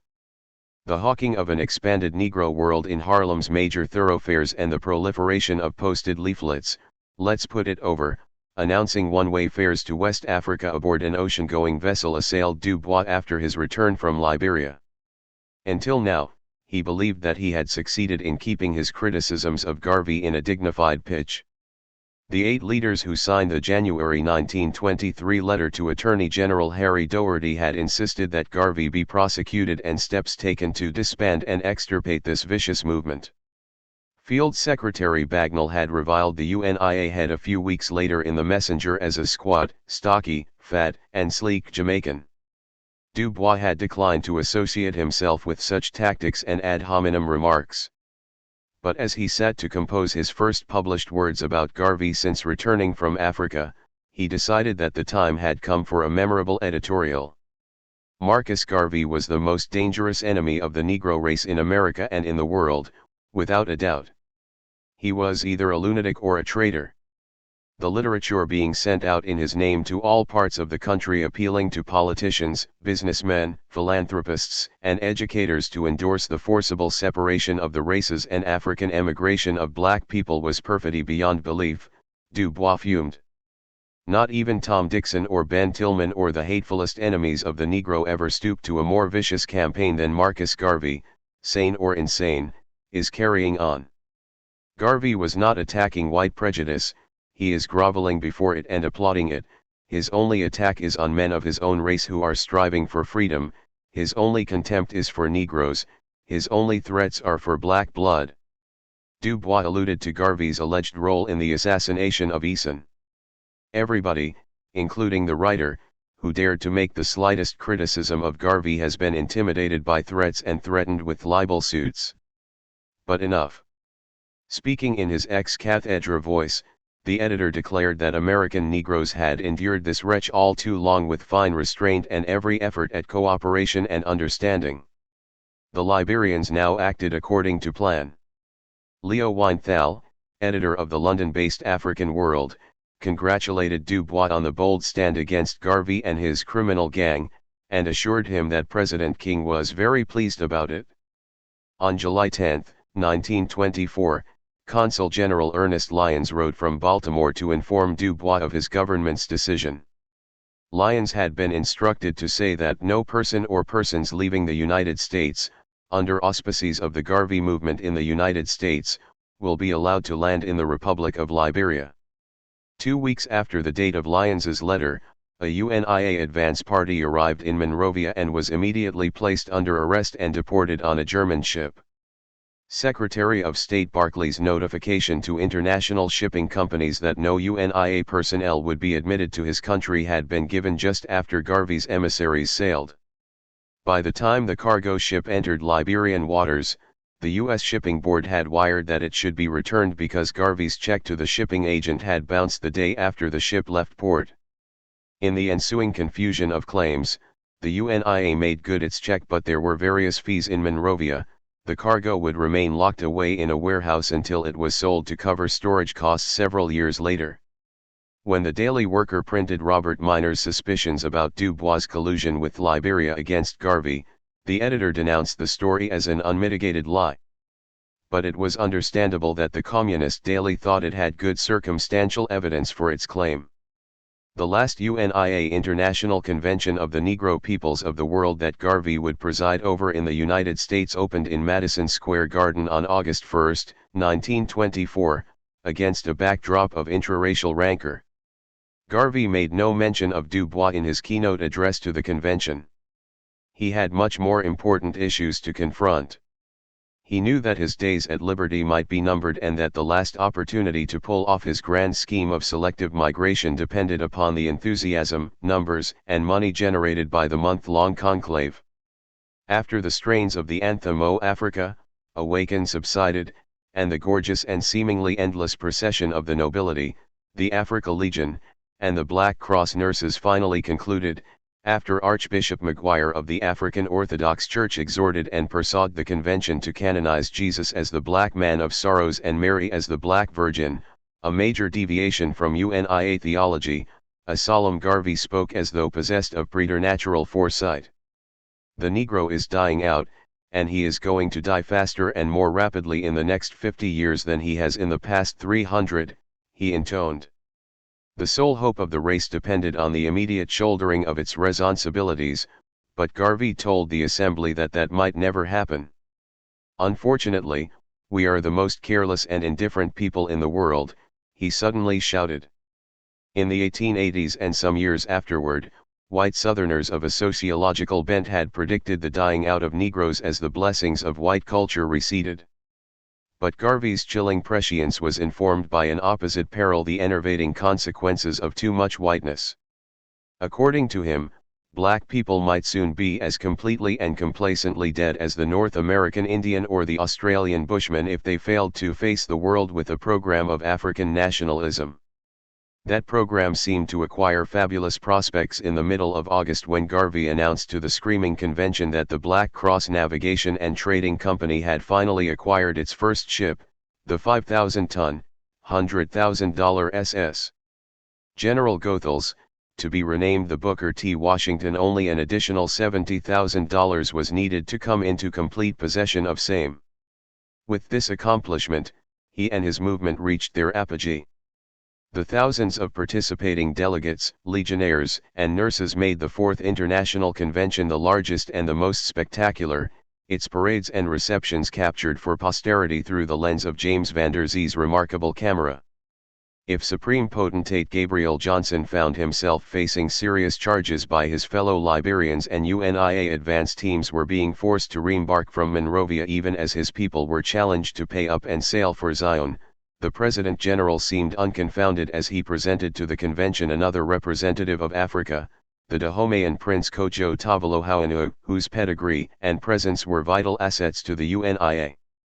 Dubois was greatly upset by the prince's acceptance of UNIA hospitality, writing to another member of the Ligue pour la Défense de la Race Noire, the acclaimed francophone novelist, René Marin, that it was unconscionable for the organization's president to endorse a scoundrel and a thief. When Tavalohaunu calmly replied that he refused to be forced to choose between two adversary brothers, Dubois huffily withdrew from the committee sponsoring the prince's American lecture tour. 6 months later, the U.S. Circuit Court of Appeals, Second Circuit, upheld Garvey's mail fraud conviction. He was transported to the federal penitentiary in Atlanta to serve out his sentence. In his righteous determination to destroy Garvey as a leader, Dubois seems never to have honestly considered the possibility that personal loathing for Garvey prevented him from taking even the most minimal steps toward finding an accommodation. With the probable exception of the historic night in Madison Square Garden, the editor kept an icy, suspicious distance from the very beginning. Given Garvey's inferiority complex and volatile ego, it is unlikely that he would have welcomed for long Dubois' critical and constructive advice in any case. But it is also true that Dubois was incapable of making any effort to extend to him the slightest convincing display of personal respect that might have solaced the headstrong younger man's obvious intellectual insecurity. It was just not Dubois' way, but it may well be, as Wesley still believed years later, that Dubois' animus was greatly intensified by the meteoric rise of an untrained, uncouth foreigner whose success at corralling the masses was simply phenomenal. After the smoke of battle cleared and Garvey, defeated but unbowed, was shunted into exile, Dubois would come to admit publicly that there was much about the UNIA founders' program that was sound. The call for unity based on race and culture and for race-based commerce and industry in order to promote the liberation of Africa were concepts fully in accord with those Du Bois promulgated at the Second Pan-African Congress. Despite his histrionics, Garvey was too intelligent not to see the limits of color in politics. He understood that the real problem in racial relations existed, as he said once, not because there is a difference between us in religion or in color, but because there is a difference between us in power. From his perspective, the tragic miscalculation of leaders such as Du Bois was that they criticized American society only to the degree and duration of their exclusion from it. It was their reflex to defend and preserve the system by which they were exploited that dismayed and enraged the UNIA leader. The self-styled Provisional President General of Africa may have been far too prone to crude hyperbole and garish costumes for the tastes of the editor of the Crisis, but most of Garvey's ideas, unlike those of the Wizard of Tuskegee, could have been made compatible with his own. What was at stake in the Du Bois-Garvey conflict were not so much ideas, however, but the national origins and social class of those aiming for a near monopoly in the leadership of black people in the United States, whether that class would continue to be recruited from the homegrown bourgeoisie, the talented tenth, generally loyal to aristocratic Du Bois, or whether it was to be supplanted by parvenu West Indians marching behind charismatic Garvey. Whether, in a word, it would be the NAACP and the National Urban League raising money from and issuing marching orders to 12 million second-class American citizens, or the UNIA and its affiliates. Finally, it came down to the threat posed by the messenger, rather than to the crux of the message. 5. Civil rights by copyright. On a Friday evening in late March 1924, an exclusive interracial gathering had filled the Civic Club on 12th Street just off 5th Avenue to participate in Opportunity's presentation of what amounted to the first act of the Harlem Renaissance. 5 days earlier, Garvey's immaculately uniformed legions had marched once again into Madison Square Garden to cheer his defiant orations in the largest and most theatrically orchestrated UNIA convention yet assembled. It would be the last such occasion in the United States over which Garvey would preside, the final scene in one of the century's most inspirational yet unluckiest of folk dramas. The collective forces of the talented tenth would need less than 2 years from the turning point month of March 1924 before they succeeded in formulating an alternative belief system, institutionally supported and enveloped in enough mystique, to begin to fill the vacuum created by Garvey's defeat. It remained to be seen whether the talented tenth in its new manifestation as the New Negro, operating principally through the NAACP and the National Urban League, NUL, could really succeed over the long haul in capturing for its new, elitist racial agenda the excitement and loyalty that large numbers of ordinary men and women had felt for Black Zionism. The Civic Club affair on March 21 was the sort of venture Du Bois himself might well have been expected to have conceived, or, at the very least, to have been involved in its planning and shaping, had not the Pan-African Congress and trip to West Africa intervened. Hadn't he warned in Art for Nothing, a scolding Crisis editorial written 2 years earlier, that unless colored people were willing to support their artists with money and organization, they would get just what they failed to pay for: little or nothing in the way of broad cultural recognition. Whatever its literary shortcomings, his 13-year-old The Quest of the Silver Fleece likely inspired the first wave of talented tenth writers by the robustness of the effort and the suggestiveness of its themes. His encouragement had helped Fawcett, the evening's guest of honor, discover Langston Hughes and Jean Toomer. She had published their works in the Association's monthly when they were still completely unknown to the Negro public and only just beginning to appear in the little reviews run by white writers and poets. She had captured Hughes for the Brownies book as early as 1921, even persuading him to dedicate The Negro Speaks of Rivers, one of his most enduringly popular poems, to Du Bois. She reeled in Toomer in early 1923, offering the self-educated Marvel advice about overripe prose and the value of mastering foreign languages. When the first tide of white novels about people of color arrived at the top of the decade, bringing in T.S. Stribling's Birthright and Clement Wood's Nigger, Fawcett had been among the very first to propose testing the waters for colored talent. Birthright, appearing in spring of 1922, was the first major novel by a white writer since Uncle Tom's Cabin to feature a sympathetic black protagonist, a naive Harvard graduate returning to a tragic fate in the South. Stribling represented a welcome advance over Thomas Nelson Page and Thomas Dixon, or the demeaning, popular short stories of Octavius Roy Cohen, but the literary editor of The Crisis, with the editor's full backing, proposed to write her own novel for the benefit of the new Negro. We reasoned, here is an audience waiting to hear the truth about us, Fawcett elucidated. Let us who are better qualified to present that truth than any white writer, try to do so. There is confusion appeared from Boney and Liv Wright in early spring of 1924, portions of which had run earlier in the magazine. Widely and positively reviewed in mainstream publications, it received enthusiastic appraisals by Locke in The Crisis, Schuyler in The Messenger, and in the black press generally, although one astute Negro critic later remarked that the novel was nothing if not well titled. Du Bois decreed that Fawcett's large novel about color, class, and manners among Philadelphia's colored shabby genteel mark at an epoch. Spread the glad tidings. But lately, the care and feeding of artists and writers had been pushed to the sidelines of Du Bois' urgent concerns. Uppermost in those concerns had been 11th-hour anxieties about the Third Pan-African Congress, the mission to Liberia, the 2 months of related traveling to and from Europe and West Africa, and before, during, and after the unremitting Garvey menace. Several association board members, Ovington and Joel Spingarn in particular, had begun to worry that the declining circulation of The Crisis was due to Du Bois' Pan-African pursuits, book contracts, and outside lecturing and writing. Clearly, the editor was paying less attention to the daily operation of the magazine. But the larger problem of The Crisis was one of sameness, of a slow slide into a deep groove, Spingarn would warn at the end of April 1924. Sales were down to about 40,000. Something should be done. The magazine needed a fundamental overhauling. But how, asked the editor. He had the same feeling, but he was not at all certain what improvements to make. Did Spingarn have specific suggestions of improvement? The state of the crisis, Ovington's lengthy report, landed on Du Bois' desk in early May like a large rock thrown through the office transom. Its findings were severe. The magazine had fallen off somewhat in its illustrations. It lacked an index. The covers and the photographs were wretched. The staff was top-heavy and too expensive. There had never been a good piece of research in it.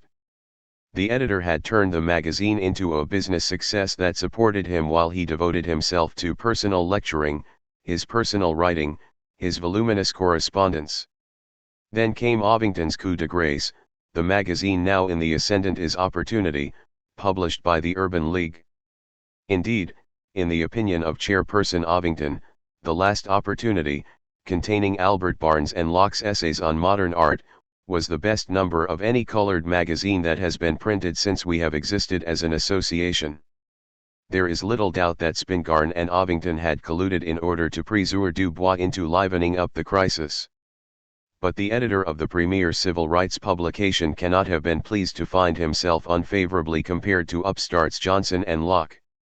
Charles Spurgeon Johnson was the son of a gutsy Virginia Baptist preacher who had once stared down a lynch mob. The younger Johnson had graduated with honors from Virginia Union University, an historically black collegiate institution in Richmond that would boast an alumni roster stretching from J. Max Barber, comrade in arms with Du Bois against Booker Washington, to Douglas Wilder, the state's first African-American governor. After seeing action as a sergeant major in the Meuse Argonne, Johnson resumed coursework at the University of Chicago, concentrating in sociology under Robert Park, the Wizard of Tuskegee's former ghostwriter, now well on his way to legendary leadership of the discipline. Johnson was on his way to becoming something of a legend himself in a career that would be gilded by numerous honorary degrees, multiple consultancies, and directorships with educational philanthropies such as the General Education Board, Rosenwald Fund, Carnegie Corporation, Ford Foundation, the United Negro College Fund, and the presidency of Fisk University. As author and editor of The Negro in American Civilization, 1930, Shadow of the Plantation, 1934, Growing Up in the Black Belt, 1941, and Patterns of Negro Segregation, 1943, classics whose titles encapsulated 20th-century American race relations. Johnson would earn distinction as one of the foremost sociologists of his generation. Unlike Du Bois, who always regarded Johnson's scholarship and statesmanship skeptically, Charles Spurgeon Johnson was a consummate diplomat and a sage optimist whose tranquil writings tracked the vectors of social change he interpreted as evidence of the steady racial meliorism guiding American society. The two sociologists could not have been temperamentally and ideologically more dissimilar. Johnson had come to the Urban League in 1921 to serve as editor of Opportunity and director of research after writing most of The Negro in Chicago, a study of race relations and a race riot, the massive monograph produced by the Municipal Riot Commission primarily financed by Julius Rosenwald of Sears and Roebuck. A blend of fastidious calculation, courtesy, and professionalism, Johnson had thus far discharged his duties at the magazine with unexceptionable orthodoxy. In keeping with the legend on its masthead, not alms, but opportunity, the monthly Johnson was hired to edit had devoted itself to subjects compatible with the social science objectives articulated in the start-up issue of January 1923.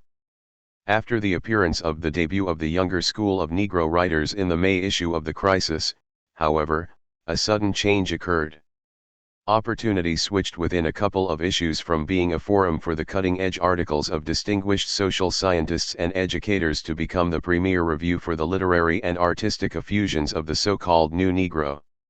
It was the rare man and woman of color who would have envisaged the promotion of poetry, novels, plays, and painting as viable means for improving relations between the races. Johnson was one such a rarity, however, and he would be the principal architect of a plan to persuade others to join him in building a civil rights arts movement.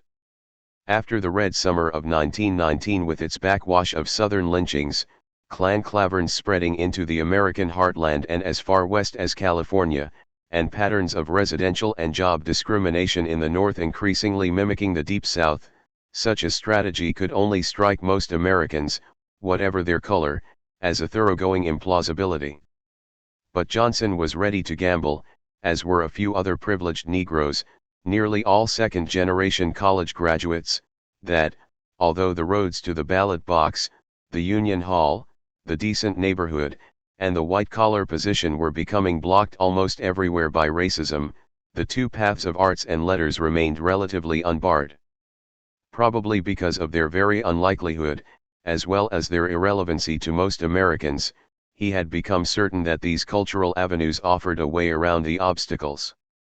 He and Locke and James Weldon Johnson, Fawcett, White, and, above all, the indispensable Du Bois, espied small cracks in the wall of racism that could, over time, be widened through the production of exemplary racial images in collaboration with liberal white philanthropy, the culture industry centered in Manhattan, and artists from white Bohemia. It was intended to be a generation-skipping display of artistic talent and discipline calculated to make it increasingly harder for influential whites to deny full social and civil rights to blacks. The more than 100 men and women of both races who filled the Civic Club on the evening of March 21 were attending what Charles S. Johnson called a writers' and poets' coming-out party. Nothing quite like the Civic Club evening had ever happened before in America, and it was to be a spectacular success. More than a dozen men and women of color with varying degrees of literary talent, proven and prospective, attended the affair in response to the Opportunity editor's invitation promising an evening spent in the company of Eugene O'Neill, H. L. Mencken, Oswald Villard, Mary Johnston, Zona Gale, Robert Morses Lovett, Carl Van Doren, Ridgely Torrance, and about 20 more of this type. The white grandees of editing and publishing beamed from Civic Club tables at which sat a fair representation of the city's progressive establishment, Davere Allen of The World Tomorrow, Frieda Kirchway of The Nation, Mr. and Mrs. Horace Live Right, Louis Weizenkorn of The World, Paul Kellogg of The Survey, the Arthur Spingarns, Ovington, Fisk trustee and Urban League chairman L. Hollingsworth Wood, Mr. and Mrs. Graham Taylor, and Roger Baldwin of the American Civil Liberties Union. The luster of the whites was complemented by a distinguished roster of the talented tenth that included the economist George Edmund Haynes and his wife, the bibliophile Arthur Schomburg, the Eugene Kinkle Joneses, the YMCA executive Jesse Moorland and Mrs. Moorland, along with Crystal Bird and Eunice Hunton, two YWCA powerhouses.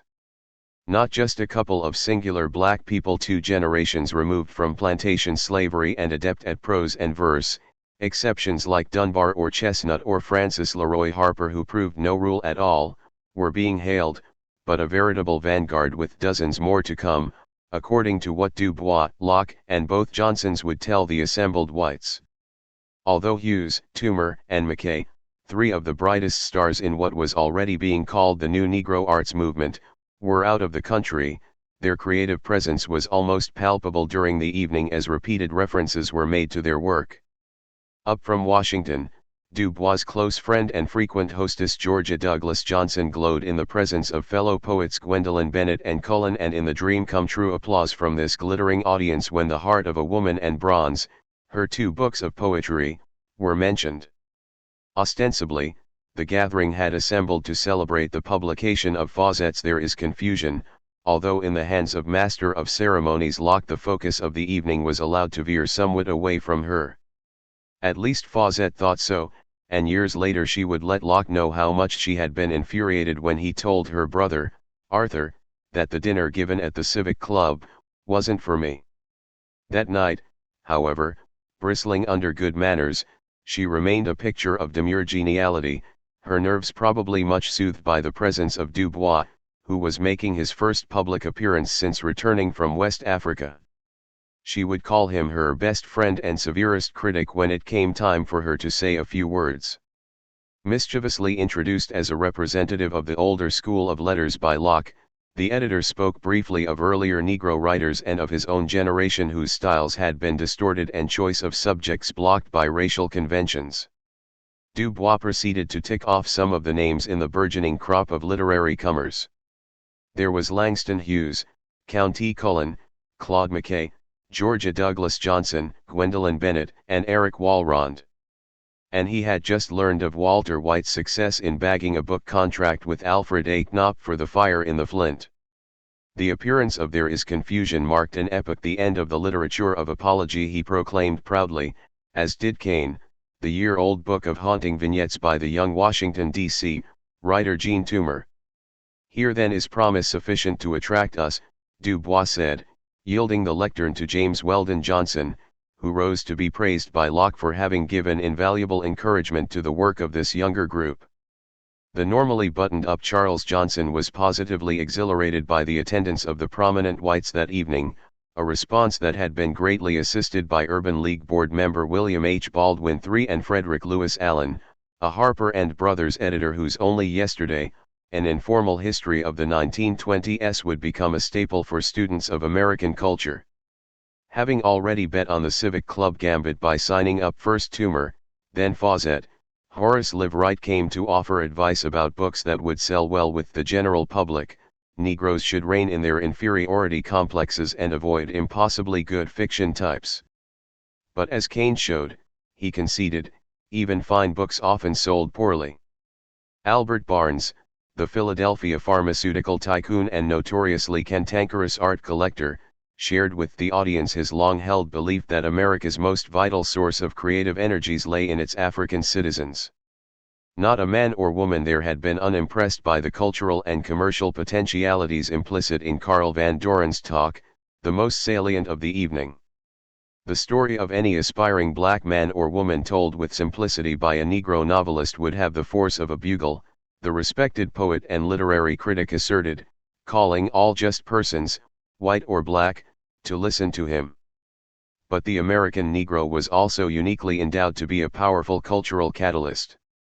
What American literature decidedly needs at the moment is color, music, gusto, the free expression of gay or desperate moods, Van Doren sermonized. If the Negroes are not in a position to contribute these items, I do not know what Americans are. As Du Bois joined in applauding Van Doren, it is possible that he may even at this early moment have entertained a flash of disquiet about white prescriptions of color, music, gusto for black people, but he could not have anticipated then the degree to which Van Doren's cry for free expression of gay or desperate moods would be answered. As the grandly successful night drew to a close, 20-year-old Countee Cullen, a junior at New York University and widely regarded as Harlem's literary wunderkind, sent a charge snapping through the air with several poems written for the occasion. Johnson reported in Opportunity that they were received with a tremendous ovation, but whether the applause may have been for Yet Do I Marvel, whose trenchant lines ran, Yet do I marvel at this curious thing / to make a poet black and bid him sing. The editor neglected to mention. One of those who would certainly have clapped enthusiastically for Cullen was Du Bois himself. He had become increasingly fond of the tiny poet with the high voice, fine mind, and good manners. He had not been altogether pleased by a recent interview in the Brooklyn Eagle quoting Cullen as saying that if he were going to be a poet, then he would be a poet and not a Negro poet, but Du Bois felt as proud as most Harlemites to see the young genius being so widely and positively noticed. There was probably already more to his interest in Cullen than literary and racial pride. Ever since their meeting the previous summer, Fawcett had kept her best friend and severest critic informed of Countee and Yolanda's tentative relationship. Harold Jackman, whose handsome features would shortly grace a full page in the special Negro issue of the Survey Graphic, had made the introductions. He followed up with advice to Yolanda about recreational reading, especially poems by Edna St. Vincent Millay, of which Countee was particularly fond. Dutifully sampling them, Yolanda had reported back that she liked all of them. As for Countee, she liked him, too. He seemed so young, and she liked to hear him talk. 10 years earlier, in a suggestive paper written for the American Academy of Political and Social Science, Du Bois had candidly regretted that, as he judged, the time had not yet come for the great development of American Negro literature. The hardships of earning a living and the scourge of racial discrimination simply precluded the necessary leisure and poise. But like his talented 10th peers, Du Bois had left the Civic Club elated by what the Urban League's Johnson, Locke, Fawcett, White, and the others saw as the potential of the arts to transform the negative images of people of color in the minds of the great majority of white Americans. Encouraging its writers, poets, and painters would be one of the most efficacious means of establishing the right of the black race to universal recognition, he had exhorted in Art for Nothing. James Weldon Johnson professed the same ideal at the identical moment, declaring in the preface to his 1922 anthology, The Book of American Negro Poetry, the first of its kind, that the final measure of the greatness of all peoples is in the amount and standard of the literature and art they have produced.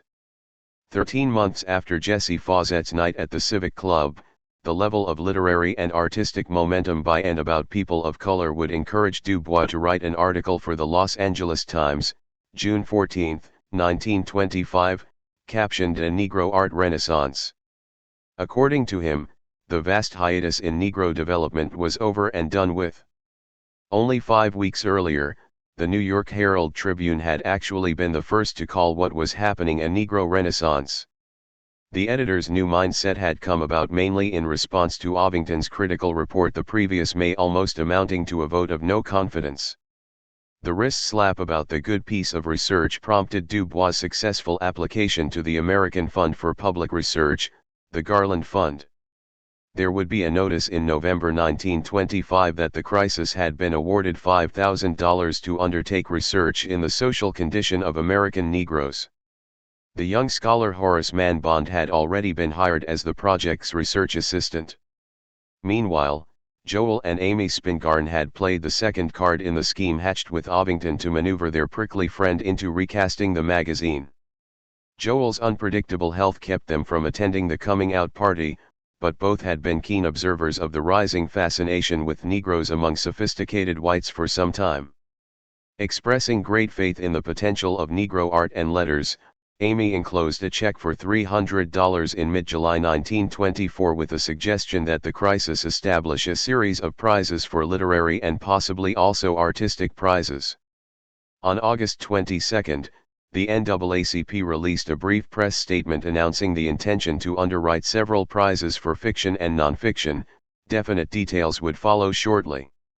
James Weldon Johnson received an additional $300 for the Crisis Awards a week later, along with Joel Spingarn's query about the Urban League's unexpected announcement earlier that month of plans for its own prize competition.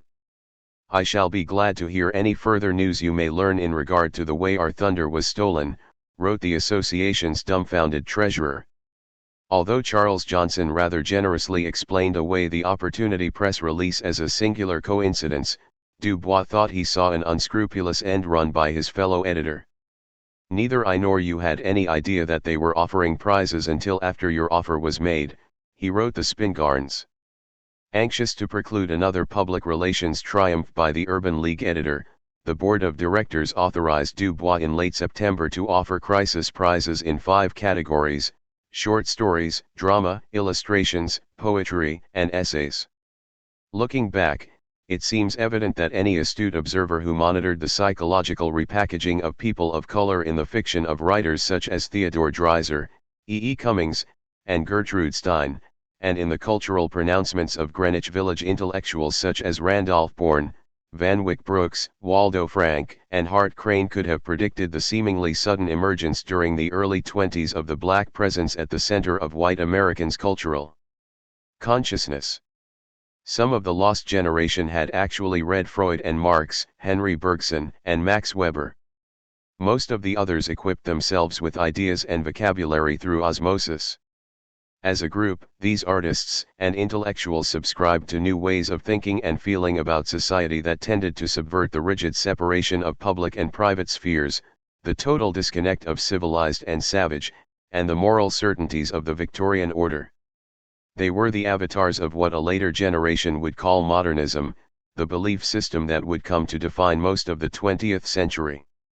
A new race, differently endowed, would bring back the joy that was dying so rapidly in the great Caucasian race, novelist Edna Worthley Underwood exulted as she accepted Charles Johnson's invitation to judge the first Opportunity contest. She, like Van Doren and so many others of her lost generation, was ready to be saved by the unspoiled, intuitive, sensual Negro American, the only American supposedly still ruled by his ID, a modern primitive wearing a loose-fitting superego, as in Cummings's Jean L. E. Negre in The Enormous Room and O'Neill's Brutus Jones in The Emperor Jones. As 1926 unfolded, Dubois and the principal officers of the NAACP agreed with Johnson at the Urban League that they were standing on the threshold of a civil rights breakthrough by way of artistic, literary, dramatic, and musical achievement. The double success of the first Opportunity Awards banquet in May 1925 and of the first Crisis Prizes presentation that Auguste Dubois saw as an earnest of the superior artistic and literary future he and the civil rights leadership were nurturing. The challenge to talented 10th custodians of culture, then, was to raise up the masses and lead them away from extreme separatism and dangerous radicalism. Locke's The New Negro would serve as the template of the arts and letters movement, an extraordinary book that in many ways marks an epoch, Dubois wrote in The Crisis. Published by Albert and Charles Boney at the end of 1925, the anthology had its origins in the collection of essays, short stories, letters, and poetry appearing in the March issue of the Survey graphic that editor Paul Kellogg had excitedly proposed after the Civic Club Gala. Assembled by Locke and entitled Harlem, Mecca of the New Negro, this special number sold 42,000 copies, more than twice the magazine's regular circulation, and, by showcasing a variety of ideas and themes largely unsuspected by its upper-middle-class readership, it had primed the mainstream pump of expectations for more writings from this source. With contributions by Charles Johnson on the Great Migration, James Weldon Johnson on the making of Harlem, Domingo on West Indians in Harlem, Herskovits on assimilation, Arthur Schomburg on the African past, Elise Johnson McDougald on sexual, racial, and economic emancipation of women, interspersed with lively Winold Rice drawings of Roland Hayes, Paul Robeson, and Jackman, poems by Hughes, Cullen, McKay, Toomer, and Spencer, and Angelina Grimke, the Survey graphic had featured much of the Renaissance talent pool. Dubois' delightful The Black Man Brings His Gifts was commissioned for the issue, as was Rudolph Fisher's ironic The South Lingers On. Curiously, though, Du Bois was on a slow boil over Locke during this period. Of no small importance was the fact that the normally politique philosophy professor had failed to invite the wounded Fawcett, who had been passed over in the survey graphic, to contribute to his new Negro anthology until Du Bois had sternly advised, "The more I think the matter over, the more I am convinced that something by Miss Fawcett should appear in the book." Nor would he himself feel at all like contributing to the anthology without her presence there. Although Locke now dutifully took Fawcett's The Gift of Laughter, a kaleidoscope review of Negro dramatic comedy, Du Bois was not entirely appeased, and Locke was clearly disappointed with The Negro Mind Reaches Out, a rehash of Du Bois' African travels that the Howard professor claimed had been casually tossed his way. Still smoldering, Du Bois then icily rejected the new Phyllis Wheatley Publishing Company's proposal for a biography of himself as part of the series Who's Who in Colored America with Locke as the principal author.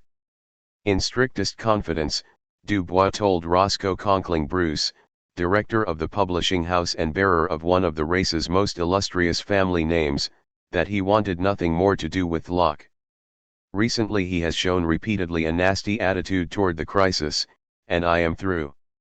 Locke's quicksilver mastery of ideas and fluency of expression, qualities that should have appear to have grated increasingly on Du Bois' intellectual temperament after the fussily self-assured Rhodes Scholar revealed both a disinclination to defer to the editor and a greater compatibility with Johnson and the Opportunity Group. The unsettling part that Locke and Johnson had come near playing in Du Bois' Pan-African dispute with Bettern in 1923 still rankled, and the professor's condescension to Fawcett angered Du Bois further. There is also the warranted speculation that Alain Locke's brand of homosexuality, circumspect yet evident, was a factor in Du Bois' distaste for the man. Endowed with an exquisitely refined temperament, one infused with snobbery, decadence, and misogyny in about equal parts, Locke's aesthetic and social values were molded to the high-culture contours of Matthew Arnold and Walter Pater. Generations of Howard undergraduates could recall the classroom iteration that the highest intellectual duty is the duty to be cultured. But many of the young men also became intimately acquainted with the cultured philosophy professor's epicene creed of the superiority of the third sex, and, as the legendary Will Marion Cook's son, Mercer, revealed with mellow disapproval years after Locke's death, many a yokel freshman's head was turned in the beautiful apartment just off campus on R Street Northwest. Whatever he knew or cared about the unconventional details of Locke's private life, he still claimed to know almost nothing about homosexuality. Du Bois did care about a preciosity that could cast a mauve glow over politics and protest, making them flaccid and secondary to art and belles lettres. He had begun to fear that too much Locke could turn the Negro Renaissance into decadence with young artists and writers doing pretty things, to catch the passing fancy of the really unimportant critics and publishers. His careful reading of the new Negro discerned a disturbing intellectual temperament operating between the lines. Locke's explicit renunciation of propaganda and emphasis on beauty as the measure and object of literature and art were to be guarded against. In fact, the new Negro was filled and bursting with propaganda, Du Bois countered, but it was precisely the kind of propaganda that was needed but that Locke was averse to. Du Bois wanted propaganda, masculinist propaganda infused by art and literature with social purpose and political efficacy. Locke, on the other hand, simply failed to grasp that there had never been a Renaissance that wasn't a passionate effort, made holy by the vision of eternal beauty, Du Bois insisted. To paraphrase a venerable French premier speaking about generals and the seriousness of war, Du Bois was cautioning that the purpose of art was too serious a business to be left to artists, a dictum whose exigency would soon compel him to break openly with the stalwarts of the Renaissance. The facts were that Harlem's cultural explosion was not caused by the crisis or opportunity, though the mobilizing role of Du Bois and Johnson and their respective cadres was indispensable. Nor was the arts and letters movement brought into being solely through the nurturing fascination of village bohemians and civil rights sympathies of wealthy and well-connected whites, even though white capital and influence were both crucial and constraining, at least in the early bohemian and talented 10th phases of the Renaissance. But for the decisive agency of the Great Migration, as Locke saw, none of these contributing elements could have amounted to much. In the very process of being transplanted, he wrote, the Negro is becoming transformed. Describing the massive relocation underway since the middle of the second decade as a part of a global quickening of peoples, Locke made the startling claim that, until the shaping of feelings, mores, grievances, aspirations, and ideas in the twin force vortexes of industrialization and nationalism, American Negroes had been a race more in name than in fact, or to be exact, more in sentiment than in experience. Echoing Du Bois' The Conservation of Races, the anthologist postulated that a great race was now in the making, stirring and moving. But would this stirring end in alienation and sedition, or was it a portent of participation and civic maturity? The answer, Locke noted solemnly, is in the migrating peasant. Locke heard the early sounds of the migrating peasants' answer as they streamed into the large cities of the East and Midwest, and above all into Harlem in order to seize upon their first chances for group self-expression and self-determination. When readers of the New Negro anthology turned to The City of Refuge, Fisher's Paragon short story about a Harlem migrant born to buy the Brooklyn Bridge twice, they met King Solomon Gillis, the epigone of Locke's stirring, restless mass man as he stumbled out of the Lenox Avenue subway at 135th Street for the first time, exclaiming, "Done died and woke up in heaven." The sight of a black cop bawling out a white driver was too much for Gillis. Black might be white in Harlem, but it couldn't be that white. In Charles Johnson's The New Frontage on Negro Life, readers could ponder migrant letters whose drab sincerity conveyed that self-determination alluded to by Locke. I haven't heard a white man call a colored a nigger you know how since I been here. I can ride the street or steam car anywhere I get a seat. I am not crazy about being with white folks, but if I have to pay the same fare I have to learn to want the same accommodation sick and if you are first in place here shopping you don't have to wait till all the white folks get through. By no means was Locke the first to explain the new Negro arts movement in the context of the Great Migration bringing more than 300,000 Negroes out of the South in less than a decade. Emmett Scott, now serving as treasurer of Howard University, had made the first attempt at a comprehensive treatment with Negro migration during the war, published in 1920. Woodson's Negro in Our History had followed 2 years later with a thoughtful chapter entitled The Migration of the Talented Tenth.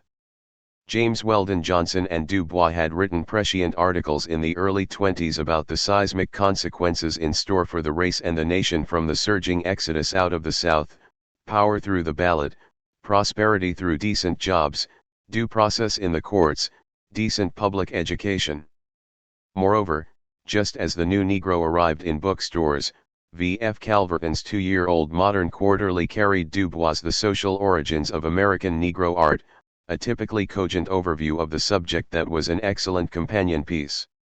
However individualistic the artistic and literary production of its Tanners, Braithwaites, and Chestnuts, or exceptional the promise of its Cullens, Hugheses, Fawcettes, and Hayeses, the arcing Afro-American creativity was propelled by a certain group compulsion, Du Bois explained, meaning that the wishes and thoughts and experiences of thousands of individuals influence consciously and unconsciously the message of the one who speaks for all. With greater economic freedom, people of color were going to deliver a more sophisticated, focused message, he insisted, adding, however, and with Locke no doubt in mind, that the method of expression would preclude for generations the mere stylist and dilettante. But it was still Locke's seminal New Negro essay that excelled in vivid, vitalist linkage of the migration to the urban crucible to the Renaissance to cultural awakenings worldwide, and, finally, the worldwide cultural awakenings to the construction of a modern group personality for people of color in the United States. Locke described the race as on the march into history, its movements increasingly governed by the collective mind. Like the persecuted Jews, Africans in America were acquiring an international sense of connectedness, he asserted. A transformed and transforming psychology permeates the mass, the anthologist trumpeted. The tide of Negro migration, northward and cityward, was not a blind flood started by the demands of war industry coupled with the shutting off of foreign migration. Crop failures and lynchings failed to explain the Great Migration. The boll weevil nor the Ku Klux Klan is a basic factor, he theorized in virtual disregard of socio-economic data readily available and well known to him.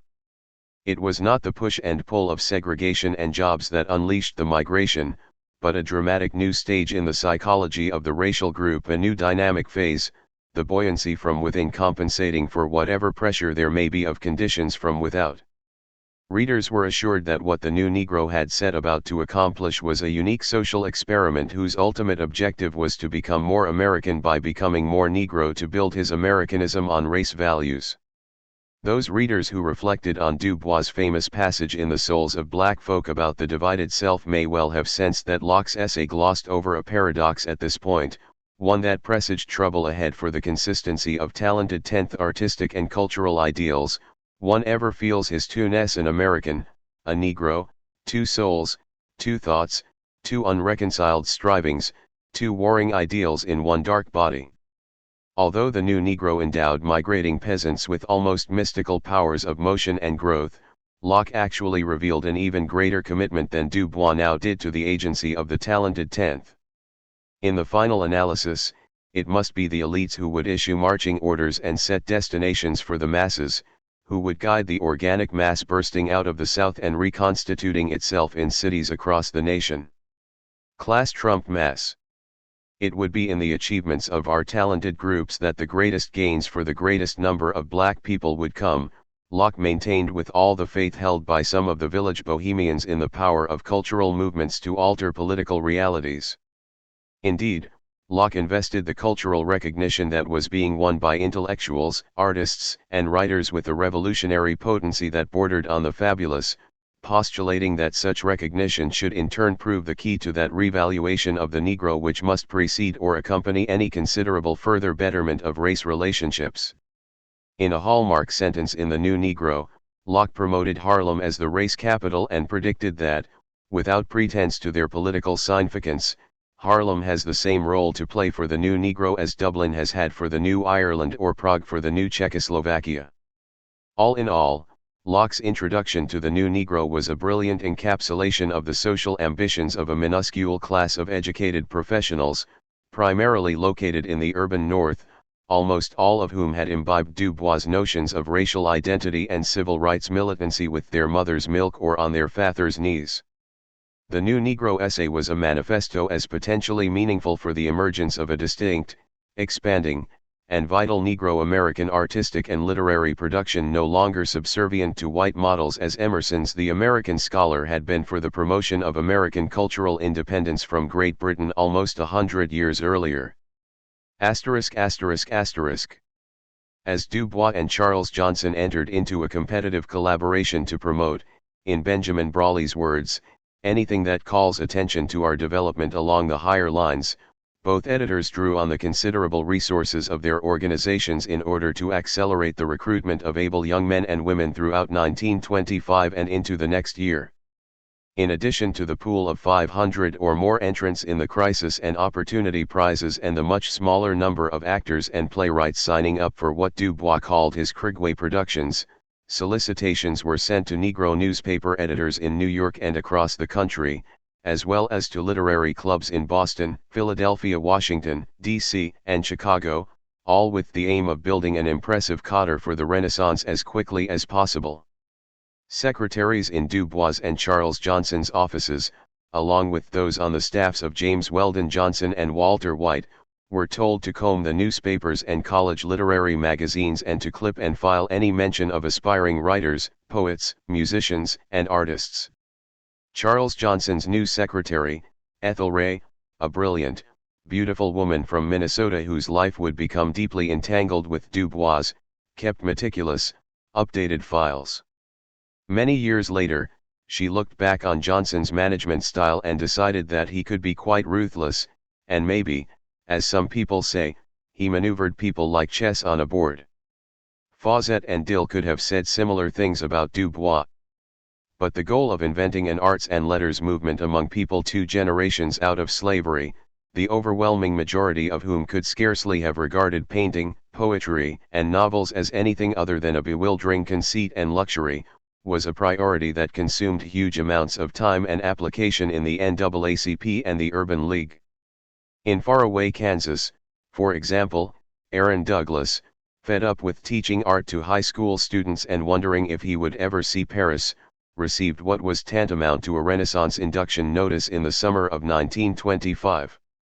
At Johnson's behest, Ray, who had met Douglas while serving as secretary of the Kansas City Urban League, sent the 26-year-old painter an ultimatum: better to be a dishwasher in New York than to be head of a high school in Kansas City. Taking the bait, Douglas closed his bank account and presented himself for duty at the Opportunity office in the fall of 1925, whence Ray and the fine short story writer and business manager, Eric Walrond, led him to Harlem's Sugar Hill and the apartment Ray shared with librarian Regina Anderson and Luella Tucker at 580 St. Nicholas Avenue. One historian of the period called the apartment at 580 a sort of Renaissance USO, offering a couch, a meal, and sympathy. Not long afterward, Du Bois advised Douglas of an unexpected vacancy in the crisis stockroom. His credentials vouched for by Du Bois and Charles Johnson, Rice, the German-American magazine illustrator who had done the artwork for the Survey graphic special, took Douglas on as an apprentice. He could follow right into Rice's own footsteps, said Douglas. I had hardly reached the city before I was called upon to prepare cover designs and drawings and sketches for Opportunity and the Crisis. Some of what he drew in a frenzy of learning, he later feared may have been monstrous. Even so, his patrons ate this sort of thing up, Douglas chuckled, and the Harlem Renaissance acquired its official illustrator, painter, and muralist. Arna Bontom, Zora Neale Hurston, and Wallace Thurman were already in Harlem when Douglas arrived. Bontom and Thurman were the same age, 23, worked as mail clerks in the same Los Angeles post office, and aspired to become famous as writers. Thurman aimed for the great American Negro novel, but they couldn't have been more unalike physically and temperamentally. Suave and politely taciturn, Bontom was a double for the poet who would become his best friend, Langston Hughes, though somewhat handsomer, with chiseled features and a burnished roseate complexion that made him look young always. Wally Thurman was small, thin, hyperkinetic, and so dark-skinned that, when the extravagant Richard Bruce Nugent met him, Nugent cried that anyone so brilliant should have to be so black. Bontom's origins were Louisiana Creole, Thurman's a mysterious and improbable genesis in Salt Lake City, Utah. Dissimilar yet yoked together by literary aspirations, both men had followed the Harlem scene avidly ever since the appearance of Mackay's Harlem Shadows. In mid-August 1924, The Crisis arrived with Bontom's first published poem. He quit the Los Angeles Central Post Office, packed his suitcase and bought a ticket for New York City. It took Thurman a few months more to arrange his affairs before he could enroll in the Renaissance and become its most probing iconoclast. Hurston showed up at the Opportunity offices in early January 1925 with less than $2 in her purse, but with an excess of what a later generation would recognize as attitude. She was older by 10 years than her declared 1901 birth date. She had come a long way from Eatonville, the all-black Florida town run by her preacher father, a larger-than-life patriarch who lost interest in Zora and her siblings after the death of their mother.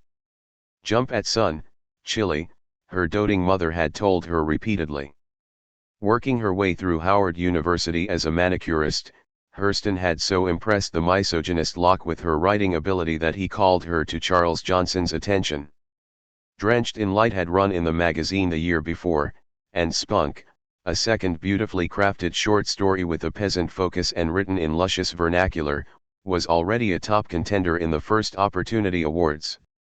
With an IQ off the charts and a bodaciousness to match, Hurston was the neologist of the Renaissance, coining the pungent nouns niggerati and negrotarian.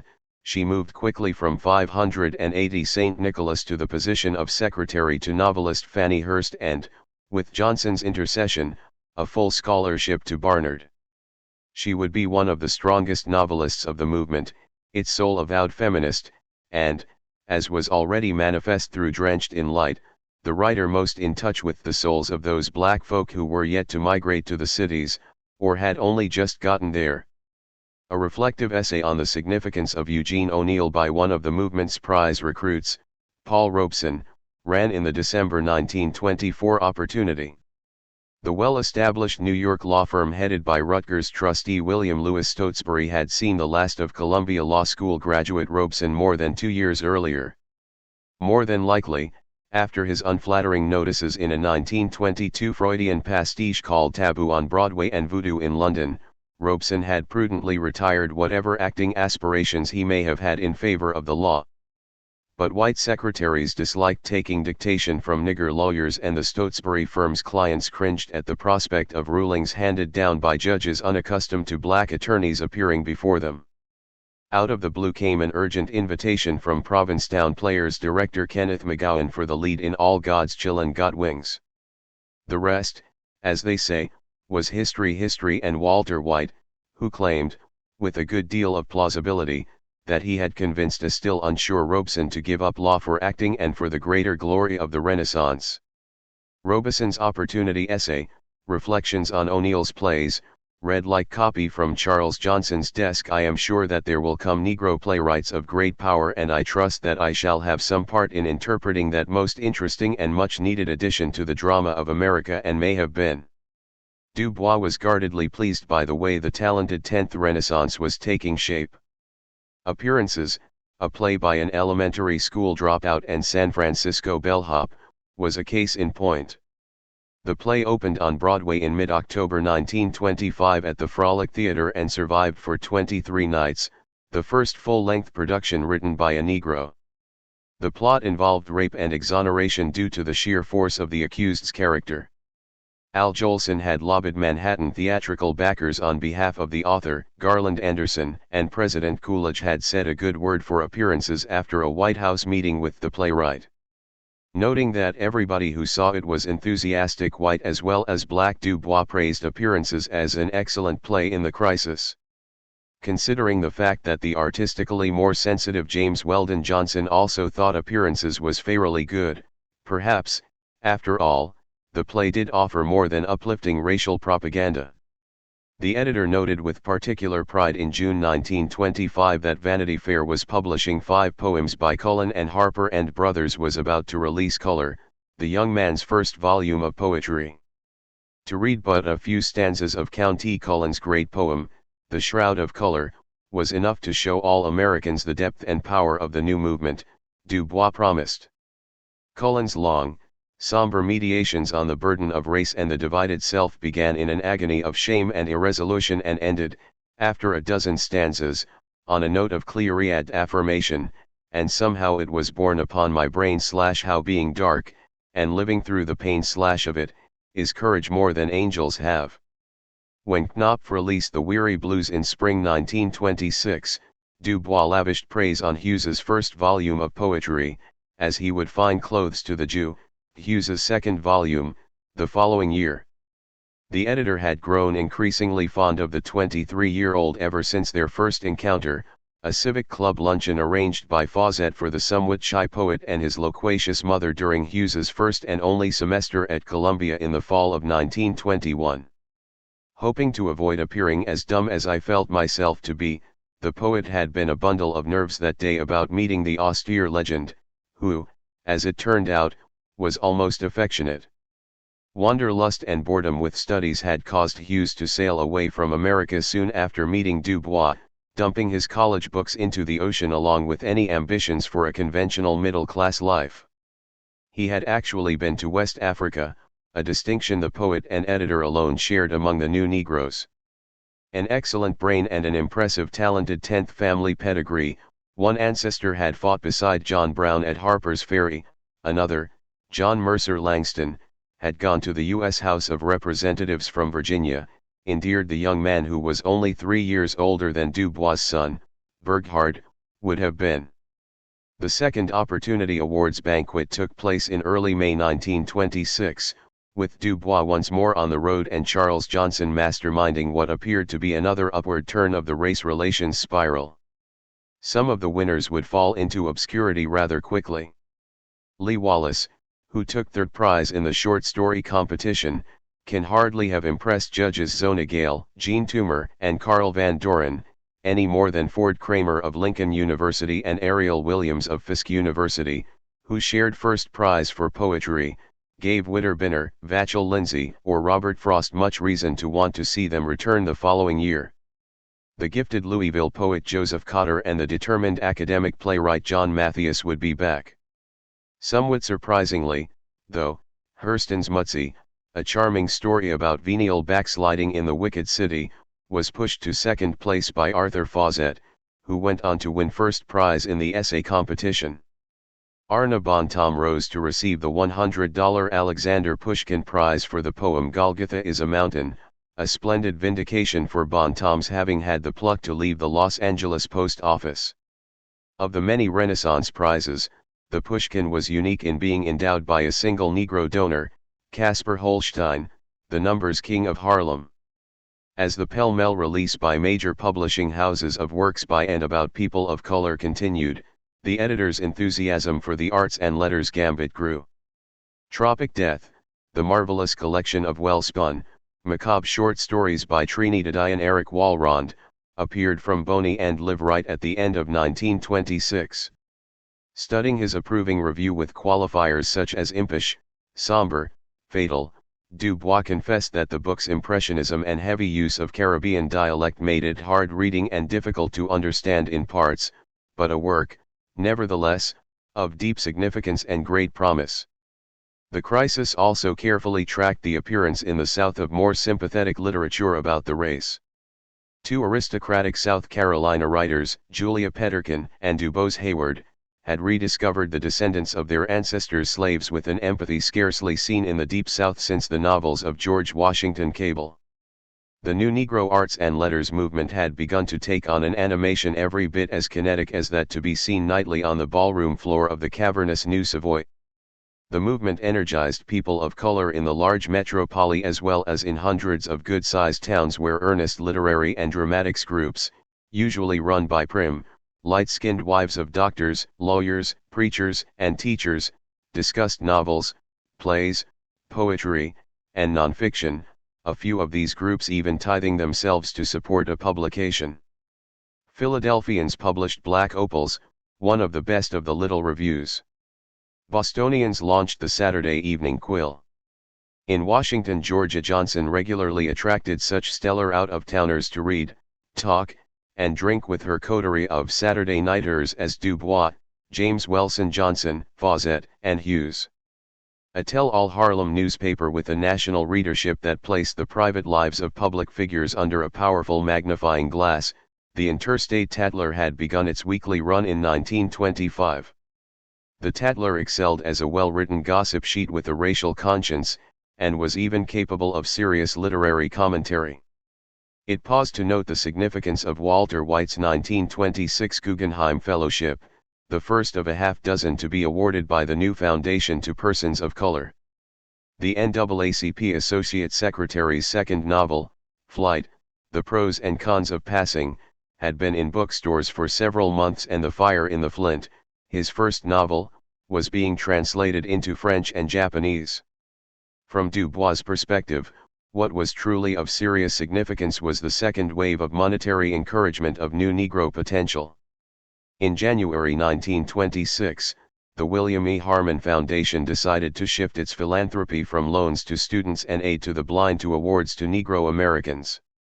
The Harmon Foundation announced the striking of 7 annual gold and bronze medals for prizes in literature, music, fine arts, industry, science, education, and race relations, with an 8th prize of $500 reserved for a distinguished American of any race.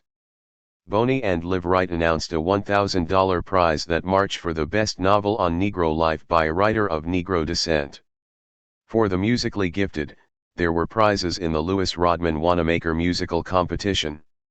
Rosenwald Fellowships for deserving Southerners of both races would come in 1928. Qualitatively comparable to Guggenheim Fellowships, the Rosenwald grants to individual scholars, writers, and artists were to finance a major portion of the professional training of the second generation of the talented 10th. Numbers King Holstein's endowment of the Opportunity Pushkin Prize, Van Vechten's contribution to the Opportunity Treasury, and Amy Spingarn's $600 in support of the Crisis Awards were broadcast by the Null and the NAACP as proof that the new Negro arts and letters movement had come of age. The talented 10th phase of the Renaissance appeared to be so institutionally anchored and economically solid that the production of books, plays, paintings, and sculpture would be fostered and controlled for many years to come by the elite of the civil rights leadership. James Weldon Johnson, the most adroit race diplomat on the scene and one of the most cosmopolitan men in the country, also came to the conclusion that the old approaches religious, educational, political, industrial, ethical, economic, sociological had been superseded, he wrote, by what may be called the art approach to the Negro problem. Here was the agenda affording the least friction and, Johnson would claim as late as 1928 in Harper's Great and Rapid Progress, and a common platform upon which most people are willing to stand. But the art approach was no longer a platform on which Du Bois was willing to stand. The magic of the movement had pretty well worn off for him by summer of 1926. There was a profound difference in how most white and colored artists, writers, and intellectuals conceived the ultimate ends to which they pledged their talent and genius. The lost generation revolts were lost in the sense that they professed to have no wish to find themselves in a mammon-mad, homogenizing, materialistic American society. The new Negroes of the arts and letters movement wanted full acceptance in mainstream America, even if some, like Du Bois and Mackay, might exercise sooner rather than later the privilege of rejecting it. For the modernist whites, art was the means to change society before they would embrace it fully. For the late Victorian Negroes, art was the means to change society in order to be partly accepted into it. For this reason, although Du Bois and George Schuyler and many of those who were driving forces in the Renaissance found the Negro vogue by whites to be problematic at best, they gritted their teeth over white insensitivity, voyeurism, calumny, and burlesquing as long as they could believe that the civil rights benefits of the culture strategy were potentially greater than the liabilities. As literary critic Benjamin Brawley put the issue bluntly to James Weldon Johnson at the start of the Renaissance, we have a tremendous opportunity to boost the NAACP, letters and art, and anything else that calls attention to our development along the higher lines. Development along the higher lines was in the eye of the beholder, however, and Brawley and Du Bois would experience, like many custodians of culture, alternating elation and despair as they monitored what the vogue in blackness produced. The 1921 Broadway hit Shuffle Along, with music and lyrics by the magical Negro team of Flournoy Miller, Aubrey Lyle, and Eubie Blake, had shaped the Broadway musical, popularized the Charleston, and given the jazz age two of its classic songs, I'm Just Wild About Harry and Love Will Find a Way. Du Bois had heartily approved of Shuffle Along, less so of Blackbirds, a raging Broadway success starring Florence Mills, and not at all of Mills in the course Dixie to Broadway running in December 1924, or of Chocolate Dandies by Miller and Lyle that same year, introducing a bandy-legged Josephine Baker. The even more demeaning box office breakthroughs Liza and Runnin' Wild he found disheartening. But the brilliant, flawed Charles Gilpin as Brutus Jones in The Emperor Jones pleased Du Bois enormously, as had Paul Robeson's debut in the spring of 1923 as a serious actor in All God's Chillun'. The editor and his talented 10th associates were positively enchanted by tenor Roland Hayes, whose town hall concert in December 1923 of Leader and Spirituals was a triumph comparable to that of the Fisk Jubilee Singers 50 years earlier. There will never be another concert like that first one at Town Hall, Ovington enthused. The NAACP awarded Hayes the Spingarn Medal, its highest honor. Exactly 1 year later, 1924, baritone Jules Bledsoe, still a Columbia University medical student, sang a program of Handel, Bach, Purcell, and Brahms' Eddiola in Hall to the unalloyed delight of the editor. Bledsoe was a large, gay, very black man with a razor wit and an infectious laugh who would soon be a feature of the landscape in a Packard landau that careened dangerously through the Harlem streets. Then came Lulu Bell, a musical melodrama, and Du Bois may have had to fight an urge to cancel the Renaissance, although he wrote an equivocal review that the popular David Belasco, the show's producer, found to his liking. Opening on Broadway in February 1926 and starring white Lenore Ulrich in blackface, Lulu Bell was a racially exploitative farce that pretended to depict Harlem street life. It virtually jump-started the rush of sightseeing Caucasians to those parts of Harlem where people of color were predominant. Until the spring of 1926, the influx of outside Caucasians had been largely confined to parlor socialists and progressives on civil rights business and to venturesome artists, writers, and musicians, mostly from Greenwich Village and often guided by Caustic McKay and, later, Eric Walrond, smooth as long staple cotton.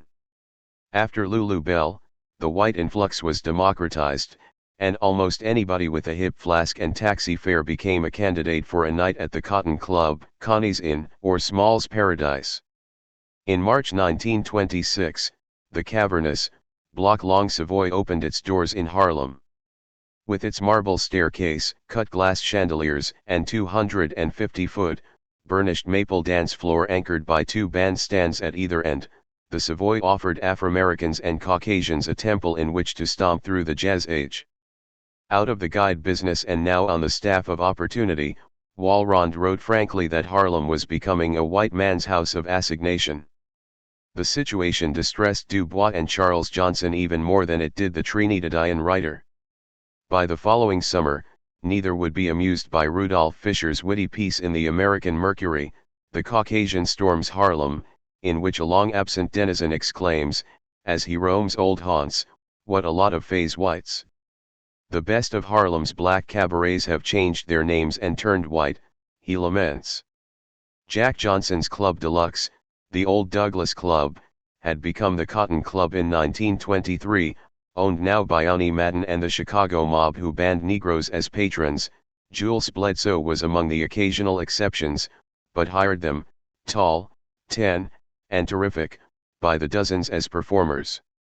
In another year, the drawing power of the quarter would have reached far beyond the 5 boroughs of New York City, pulling into the whirring force field between 130th and 145th Streets legions of gawking, bibulous whites in frenzied nightly flight from Prohibition, as well as swarms of untested singers, dancers, and musicians hoping to spend enough time in the presence of an Ethel Waters, Bojangles Robinson, or a Fletcher Henderson to be able to divine the secrets of professional success and celebrity. By 1927, Harlem had become the jazz age's address of choice.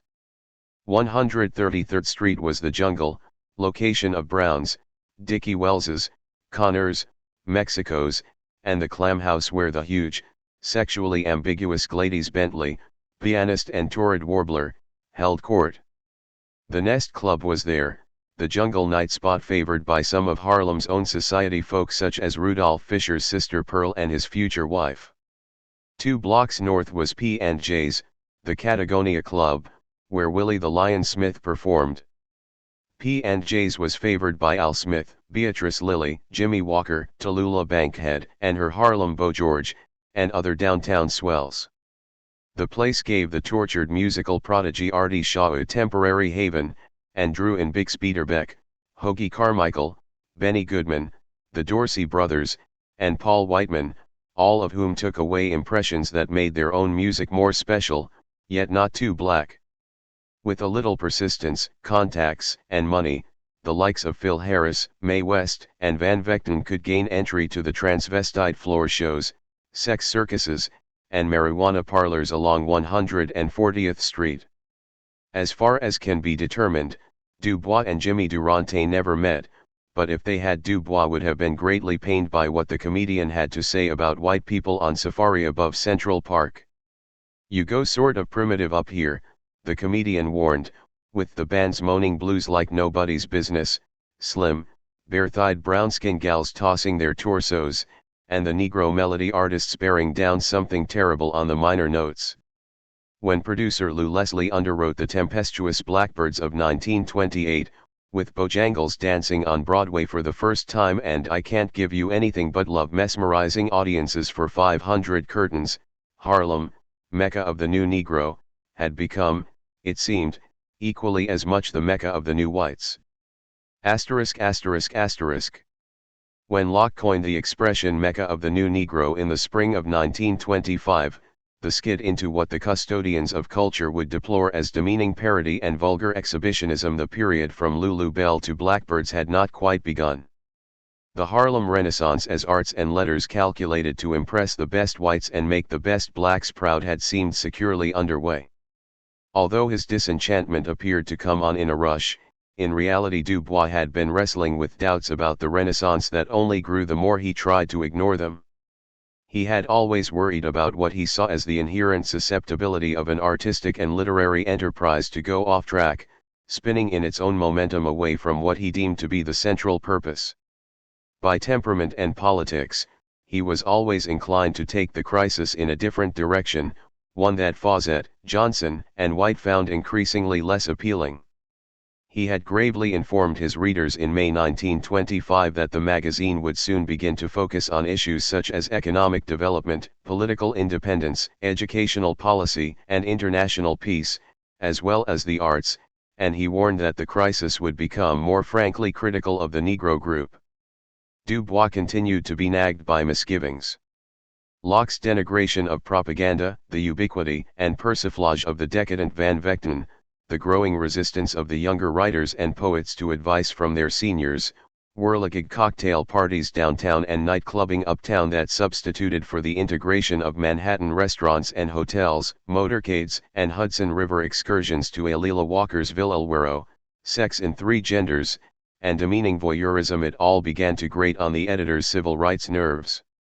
When the association met for its annual convention in Chicago in late June 1926, Du Bois took the podium, his dry voice rising, to insist that all art is propaganda and ever must be, despite the wailing of the purists. Storytelling, verifying, painting, and the rest had value only to the extent that society stood to gain something positive from them, and Du Bois was appalled when artists arrogated the right to express themselves without due, circumspect regard for racial sensibilities or just plain good manners. As for art's sake, this was a concept as close to blasphemy as an agnostic Du Bois could conceive. The civic function of the arts was what mattered above all else. I do not care a damn for any art that is not used for propaganda, he fairly shouted from the platform in Chicago. Universality, Catholicity, transcendent beauty, these were noble ideals, commendable goals, he went on to say. The day would ultimately come when there would be artists and writers whom white America would praise simply as the finest practitioners of their craft. And then do you know what will be said? Du Bois asked rhetorically. Just as soon as true art emerges, just as soon as the black artist appears, someone touches the race on the shoulder and says, he did that because he was an American, not because he was a Negro. He is just human, it is the kind of thing you ought to expect. Human beings belong to races, though, and the Negro race had to determine for itself what kind of art and literature it wanted to promote. A. Philip Randolph had held the convention delegates spellbound with his liquid bass voice when he spoke the night before of the Brotherhood of Sleeping Car Porters' struggles to be recognized by the Pullman Corporation. Clarence Darrow, the hero of Detroit, evoked the fighting legacy of John Brown while 2,000 spectators had to be turned away from the auditorium.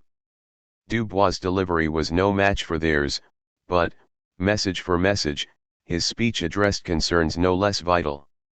He insisted that his audience understand that the Renaissance and its offshoots involved the whole question of group identity. What do we want? What is the thing we are after? Was it simply to be full-fledged Americans? But surely, people of color were more than just Americans, he urged. The ultimate judge has got to be you, he commanded in this extraordinary lecture he called Criteria of Negro Art. It was their universality, Catholicity, humanity that mattered above all else. We who are dark can see America in a way that white Americans cannot. There was a growing danger of the Renaissance being co-opted, of handing everything over to a white jury.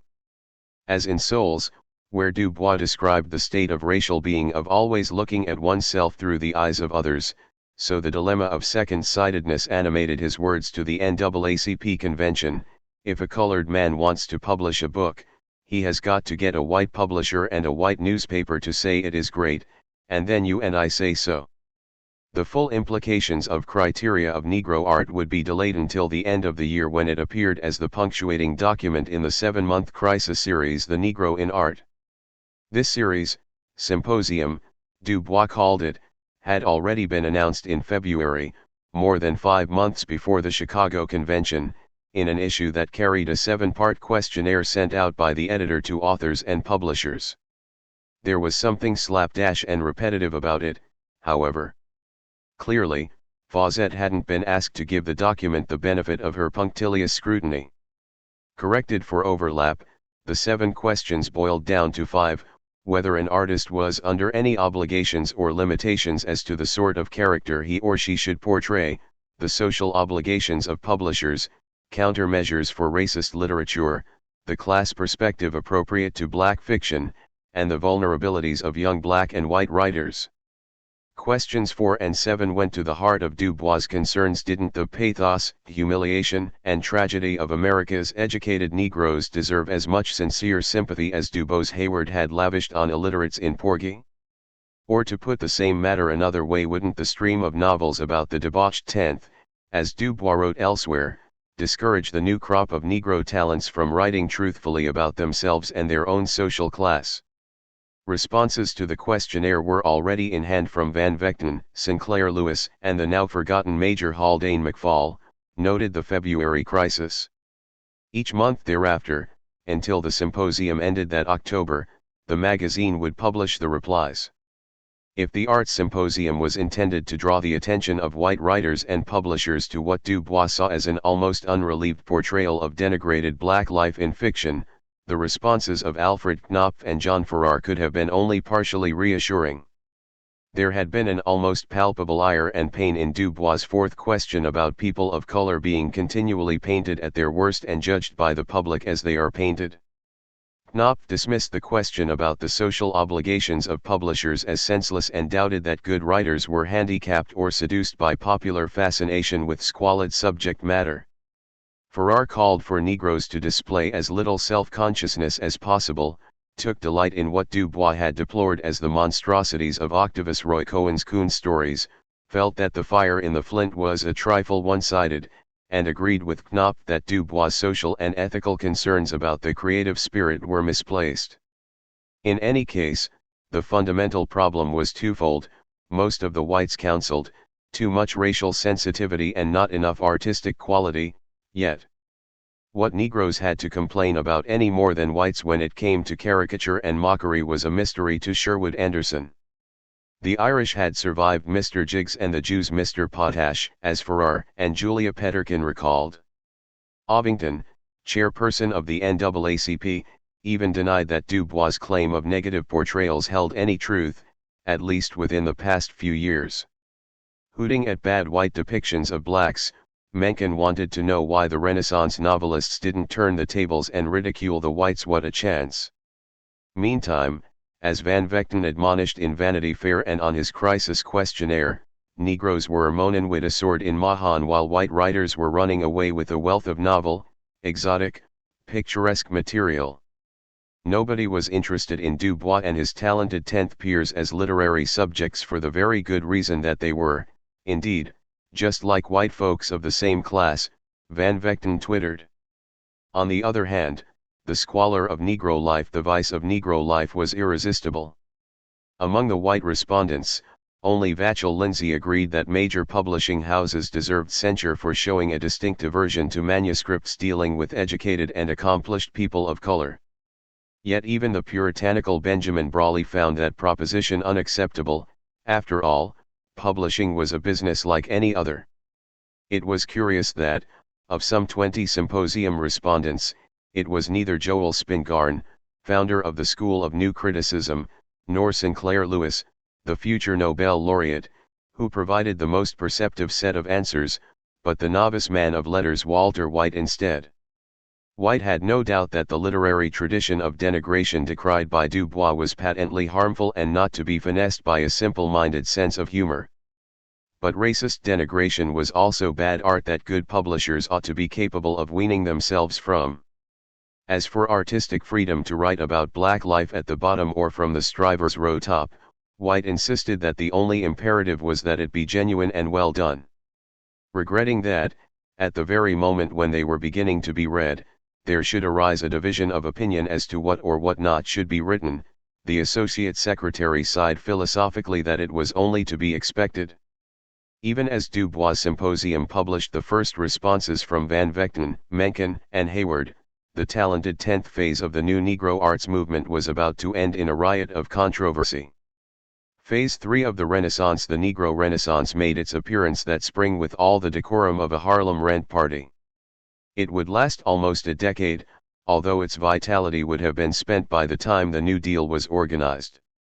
The division of opinion that was about to renounce Du Bois' custodial authority and radically diminish the canon of artistic civicism expressed itself in the same April issue that had carried White's lengthy response. "I think like this," was all Langston Hughes had to say in a few pithy sentences. "What's the use of saying anything? The true literary artist is going to write about what he chooses anyway, regardless of outside opinion." Du Bois wrote about intelligent Negroes, Rudolph Fisher about the unintelligent ones. "Both of you are right," declared the young poet. When his symposium turn came, Count T. Cullen spoke out eloquently in the name of the younger generation against the freewheeling brand of artistic license espoused by Hughes and some of the others. Du Bois could not have wished for a better statement of late Victorian principles than his future son-in-law's symposium contribution. His would be the last vote, Cullen stated primly, for any infringement of artistic freedom, but, alas, the poet prodigy knew that all was not so simple. Negroes had not quite yet a sufficient corpus of sound, healthy race literature to justify writing about aberrant subjects that other people were all too prone to accept as truly legitimate. He would never turn away from true art, Cullen insisted, but what the race needed urgently were fictional types that were truly representative of us as a people. Anyone audacious enough to point to statements in Du Bois' own writings eloquently defending the opposite position on art and culture would have been immobilized by a piercing stare in the spring and summer of 1926. How many times had Du Bois censured the religious parochialism of the race, its constricting peasant morality that made sexual intercourse a crude sine qua non of procreation. Delighted by the women in Toomer's Cane, had he not written almost maliciously of frank portrayals that would cause black readers to shrink and criticize? At the Chicago NAACP convention had he not sensitively examined the historic reasons black folk had learned to look nervously over their shoulders whenever they enjoyed themselves or confided their deepest truths, why they had been so long ashamed and apologetic for a past they had only just begun to value?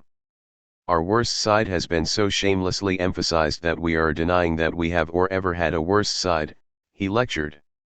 Again and again, Du Bois had inveighed against the cultural taboos of sex, color, and class that hobbled the creative spirit of the race.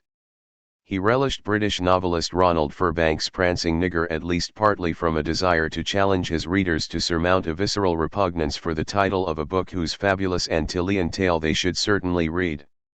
Yet now that the talented 10th Renaissance had begun to attract young artists unfettered by racial taboos, men and women who saw art not only as antithetical to propaganda but as the expression of their own individualism, Du Bois' own deep anti-modernist taboos surfaced. When the editor read Hughes's The Negro Artist and the Racial Mountain in the Nation, at the end of June, he saw his worst fears confirmed about the direction the movement was taking.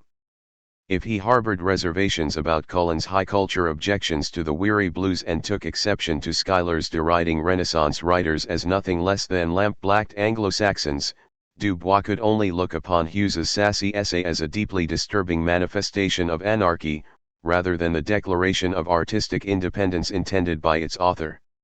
Schuyler's The Negro Art hokum had run in the Nation the week before Hughes's The Negro Artist and the Racial Mountain.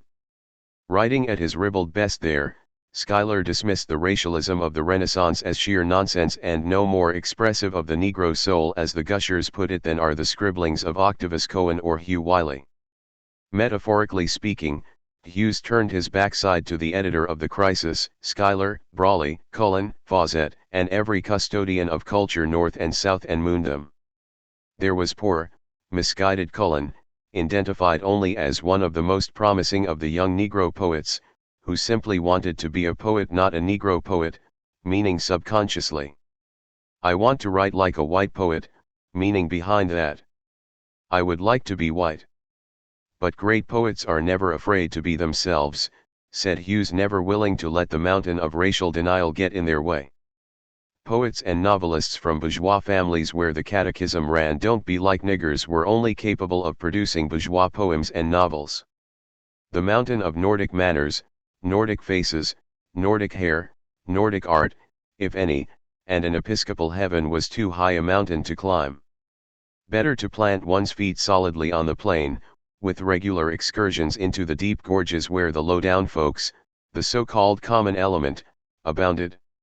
Here was a great field of unused material that was alien to the Nordicized Negro intelligentsia.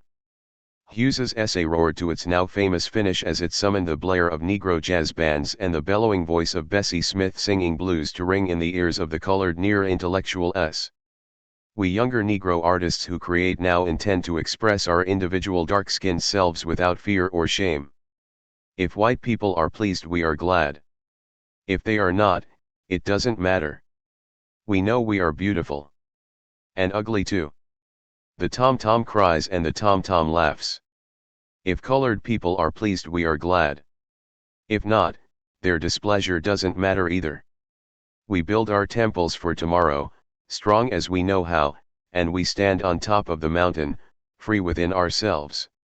Van Vechten's novel Nigger Heaven, and Wallace Thurman's magazine, Fire, were like 1-2 punches to the solar plexus for Du Bois.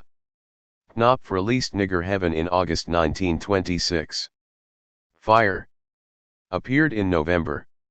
Van Vechten's gamey novel enraged Harley Mitz to the point that the gangling author became persona non grata above Central Park, banished from Alila Walker's Dark Tower mansion at 136th Street.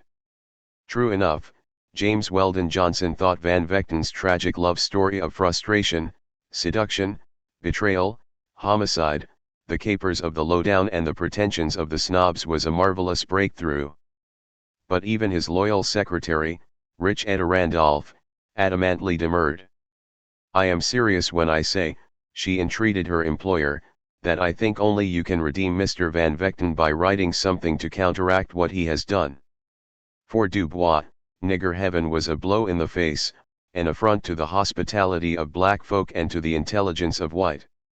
The best-selling novel, containing an epigraph poem by Hughes, reeked of precisely the kind of decadence, debauchery, and squalor that its author had commended in the Negro in Art Symposium. That it was the first novel by a white author to cover the Harlem Renaissance scene only made Van Vechten's alleged voyeurism that much more sinister. Under Thurman's editorship, Fire, devoted to the younger Negro artists, assembled the young Turks of the movement: Nugent, Douglas, Hurston, Bennett, Edward Silvera, Waring Cuney, Arthur Huff Fawcett, and John Preston Davis. Hughes and Thurman jointly authored the free-form verse giving the goal of what was to be a one-issue quarterly. Beauty / flesh on fire in the furnace of life blazing. /fire, Lord /fire gonna burn my soul. The magazine's editors acknowledged Van Vechten's patronage and admired influence by calling for a statue in his honor at the corner of 135th Street and 7th Avenue, where he had been hanged in effigy. To compound the insurgency, Fire published Nugent's Smoke, Lilies, and Jade, a paean to pederasty and androgyny in which Hughes, Harold Jackman, and the cartoonist Miguel Covarrubias appeared in transparent disguise. Refusing to be provoked, the editor of the Crisis sportingly confined himself to a one-line notice of the magazine's appearance. Theophilus Lewis, the Messenger's literary and theater critic, snapped that he had thrown his copy of Fire into the fire. By the time Thurman's iconoclastic Negro artists and the Negro ran in the New Republic in late August 1927, Du Bois had withdrawn the Crisis from the Renaissance. Although the awards ceremony on October 25, 1926, had been an elegant evening enlivened by choral music and the playing of the Negro String Quartet, Du Bois had seemed somewhat preoccupied and even perfunctory in his role as master of ceremonies at International House. Indeed, while the Negro in Art Symposium proceeded on autopilot, the editor had left the main arrangements for the Krigway, or Crisis, awards in Dill's faithful hands, along with those of young Bates graduate John P. Davis, while he sailed aboard the steamship Penland on the first leg of his trip to the Soviet Union, to return only a few days before the International House ceremony. A notice at the beginning of 1927 would inform prospective entrants that much of the $2,035 prize money was earmarked for topics dealing with business and education. $725 in business prizes, to be exact. In addition to Amy Spingarn's $600 contribution, 8 black banks, 5 insurance companies, and the Empire State Federated Women's Clubs provided an additional $860. Another $350 was subscribed by 7 anonymous donors to fund an honorarium named for Charles Chestnut. Amy Spingarn expressed a twinge of surprise at the new emphasis, an emphasis that would hardly have been congenial to Jessie Fauset had she still been closely associated with the magazine. But she had relinquished the position of literary editor in May of the previous year and was now merely an occasional presence as contributing editor. The editor was on the high seas, returning to New York, when the October 1926 number of the Crisis, carrying the full text of his NAACP convention address, reached subscribers. The Criteria of Negro Art closed the 7-month symposium. Du Bois' address had opened with a fateful question: how is it that an organization like this, a group of radicals trying to bring new things into the world, a fighting organization of this kind, can turn aside to talk about art? There were many good reasons to do so. There were many more talented young men and women of color to give voice to the rich cultural life of the race, and those who left themselves to be interpreted by others, however well-intentioned, ran the risk of distortion and exploitation. But Du Bois suspected that there were invidious motives behind the vogue of the Negro arts and letters movement. One comforting thing is occurring to both black and white, he revealed. Too many were whispering, here is a way out. Here is the real solution to the color problem. The acclaim accorded Cullen, Hughes, Fawcett, White, and the others was cited as proof that the color line was rapidly fading. Keep quiet. Don't complain. Work. All will be well. Du Bois had stopped just short of seeing a white conspiracy behind the Renaissance, but he underscored what he took to be the obvious truth that there was a surprising number of white people who are getting great satisfaction out of these younger Negro writers because they think it is going to stop agitation of the Negro question. Here was a grave danger to which the NAACP must call attention. The efflorescence of novels and painting and poetry did not mean that black people had gained firm control of their creative energies. The NAACP had to wage a new fight in which it broadcast that the beauty of truth and freedom which shall someday be our heritage and the heritage of all civilized men is not in our hands yet, and that we ourselves must not fail to realize. He had not yet said a final farewell to the Harlem Renaissance, however. Before he did so, Du Bois would present the movement with a Bildungsroman of a propaganda novel, The Dark Princess, the kind of novel that he believed the younger generation ought to be writing. 6. Bolsheviks and Dark Princesses. It can be imagined that Georgia Douglas Johnson read Du Bois' letter from Moscow with a feeling of exquisite pleasure. At the top of the letter, written on crisis stationery in barely legible scrawl and dated September 17, 1926, Du Bois had traced his travel itinerary in lines running from city to city. Since sailing from New York in mid-August, the lines arrowed from Antwerp to Odessa by way of Frankfurt, Berlin, Leningrad, Moscow, Nizhny Novgorod, and Kiev. That nothing was said to her about the line passing through Thuringia, the locale of Du Bois' first summer of German seasoning more than 30 years ago, is hardly surprising. More surprising, however, is that whatever Thuringian memories came to him of the Marbach family and their golden-haired daughter, Dora, appear not to have been recorded at a later time elsewhere. As her eyes followed the lines descending into the text, Georgia Johnson learned that Du Bois would return home on October 15, after stops in Constantinople, Athens, and Italy. The motive behind the letter was distinctly salacious. Dear Georgia, I'm thinking of you. I'd like to have you here, She read. Write me. I am coming to see you at midnight. Please come down half-dressed with pretty stockings. I shall kiss you. He had kissed her before many times, probably because their intimate relationship antedated by a few years the recent demise of her husband, Henry Lincoln, Link, Johnson, former recorder of deeds for the District of Columbia and frustrated counsel to a willful Marcus Garvey.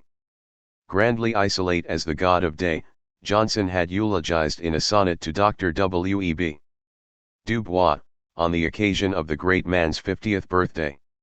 She and the editor were as close as Du Bois was to Fawcett, although it seems clear that, unlike the increasingly dispirited Fawcett, Johnson never deceived herself about the prospect of becoming the second Mrs. Du Bois. It was not surprising that Du Bois thought of Johnson thousands of miles away in the American capital as he set off from Moscow on the next leg of his trip. Vulnerable, sensitive, her once willowy frame now fuller and more matronly from childbearing, this handsome, well-born woman had reached out to him for encouragement as she turned from the music of her Oberlin training to pour her soul into romantic verse. Hers was the feeling poetry of woman's condition, gendered, cosmopolitan, and, probably because of her multiracial, advantaged background, only secondarily inclined to dwell on racial protest. Johnson's Cherokee ancestry was visible in facial features inherited from her mother, as were the lineaments of her English paternal grandfather, a wealthy and cultured North Georgia planter. The Heart of a Woman, her first book of poetry, appeared in 1918, 2 years after the crisis published 3 of her earliest poems. William Stanley Braithwaite, the dean of Afro-American Belles Lettres, praised the collection in his introduction for its lyrical evocation of the genteel dignity and duress of a certain class of women of color. Much of her life with Link Johnson, a conniving patronage seeker indifferent to her literary aspirations, can be read into the collection's title poem, The Heart of a Woman, although what she had to say transcended the plight of a black woman married to a minor professional in a Philistine capital city. As with Du Bois' passionate The Damnation of Women, Johnson's poetry inveighed against the patriarchal restraints and blatant sexism confronting gifted women of all colors everywhere. The heart of a woman falls back with the night, Johnson sighed, and enters some alien cage in its plight / and tries to forget it has dreamed of the stars / while it breaks on the sheltering bars. Yet even as fatalism seemed to overtake her, Johnson broke free to assert that her dream would not be lost.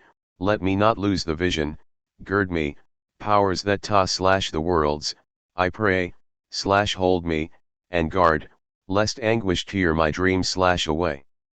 By the time she and Du Bois had become intimate enough for a spicy note from Russia to be a matter of course, her reputation as the first female Negro-American poet of the 20th century was well established.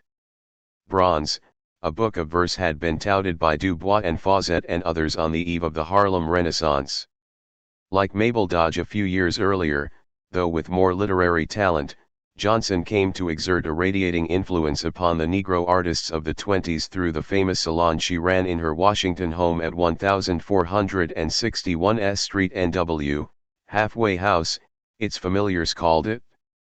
On a corner lot bordered by roses in season, the house was comfortably furnished in a style that seems to have blended the flea market and the bordello.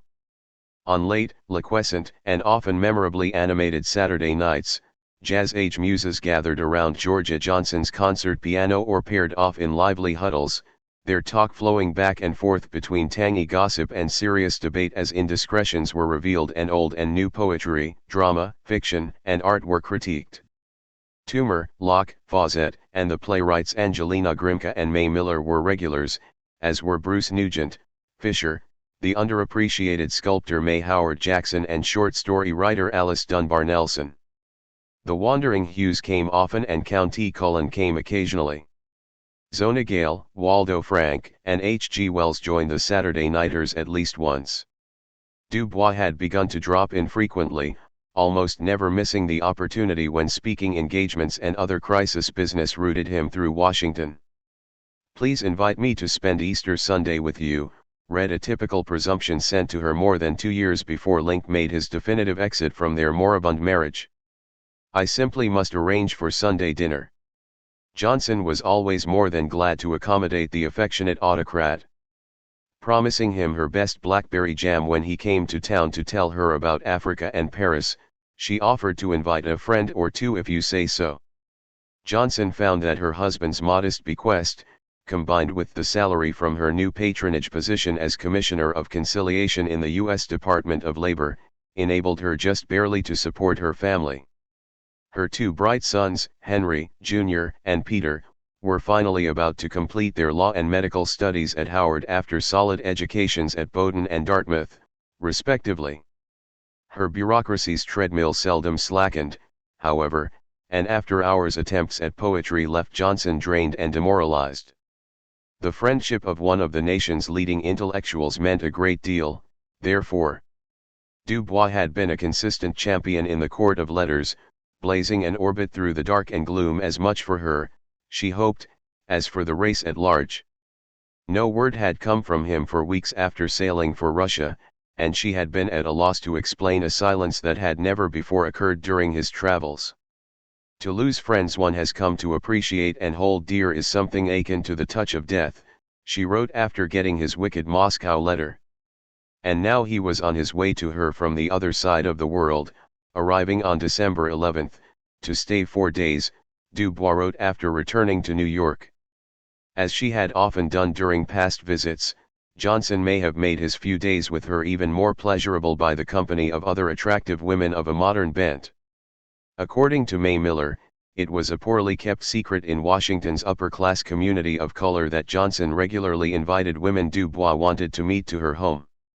By the mid-20s, the emotional core below the Du Boisian layers of public virtue and personal rigor implicated him in an evolving state of affective being in which he seemed ever more driven to exploit the enormous fascination he exercised over many women, a fascination intensified in the eyes of some by Du Bois' advanced ideas about women's rights. Many liberated women were strongly predisposed to admire a liberated man whose writings espoused not only equal political rights for women but equal pay for equal work in all the professions, as well as the radical right to control their own bodies. He was well aware of the fact that he cut a path for himself that was a little different, and that impressed the independent-minded and Cook, dramatist and future spouse of sociologist Ira Dia Reid, who would always be grateful for the experience of having known him. More than that, he seems to have possessed the knack of making gifted women believe that their existence became more complete through the transgressive relationships he made possible. It was not so much ideology feminist politics that fascinated and commanded as it was the exhilarating sense he gave these women of entering the realm of culture, ideas, and vast happenings he inhabited on terms of genuine respect. "He never made me feel inferior," said N. Cook, a sentiment many women would express. For many more, however, the attraction they felt for Du Bois was more basic. He was very well hung, a distinguished scholar diplomat remembered as she mused in retirement about her mentor. And I always had an impression that when sex was concerned, he was well endowed and was interested in women, and his wife certainly was never around.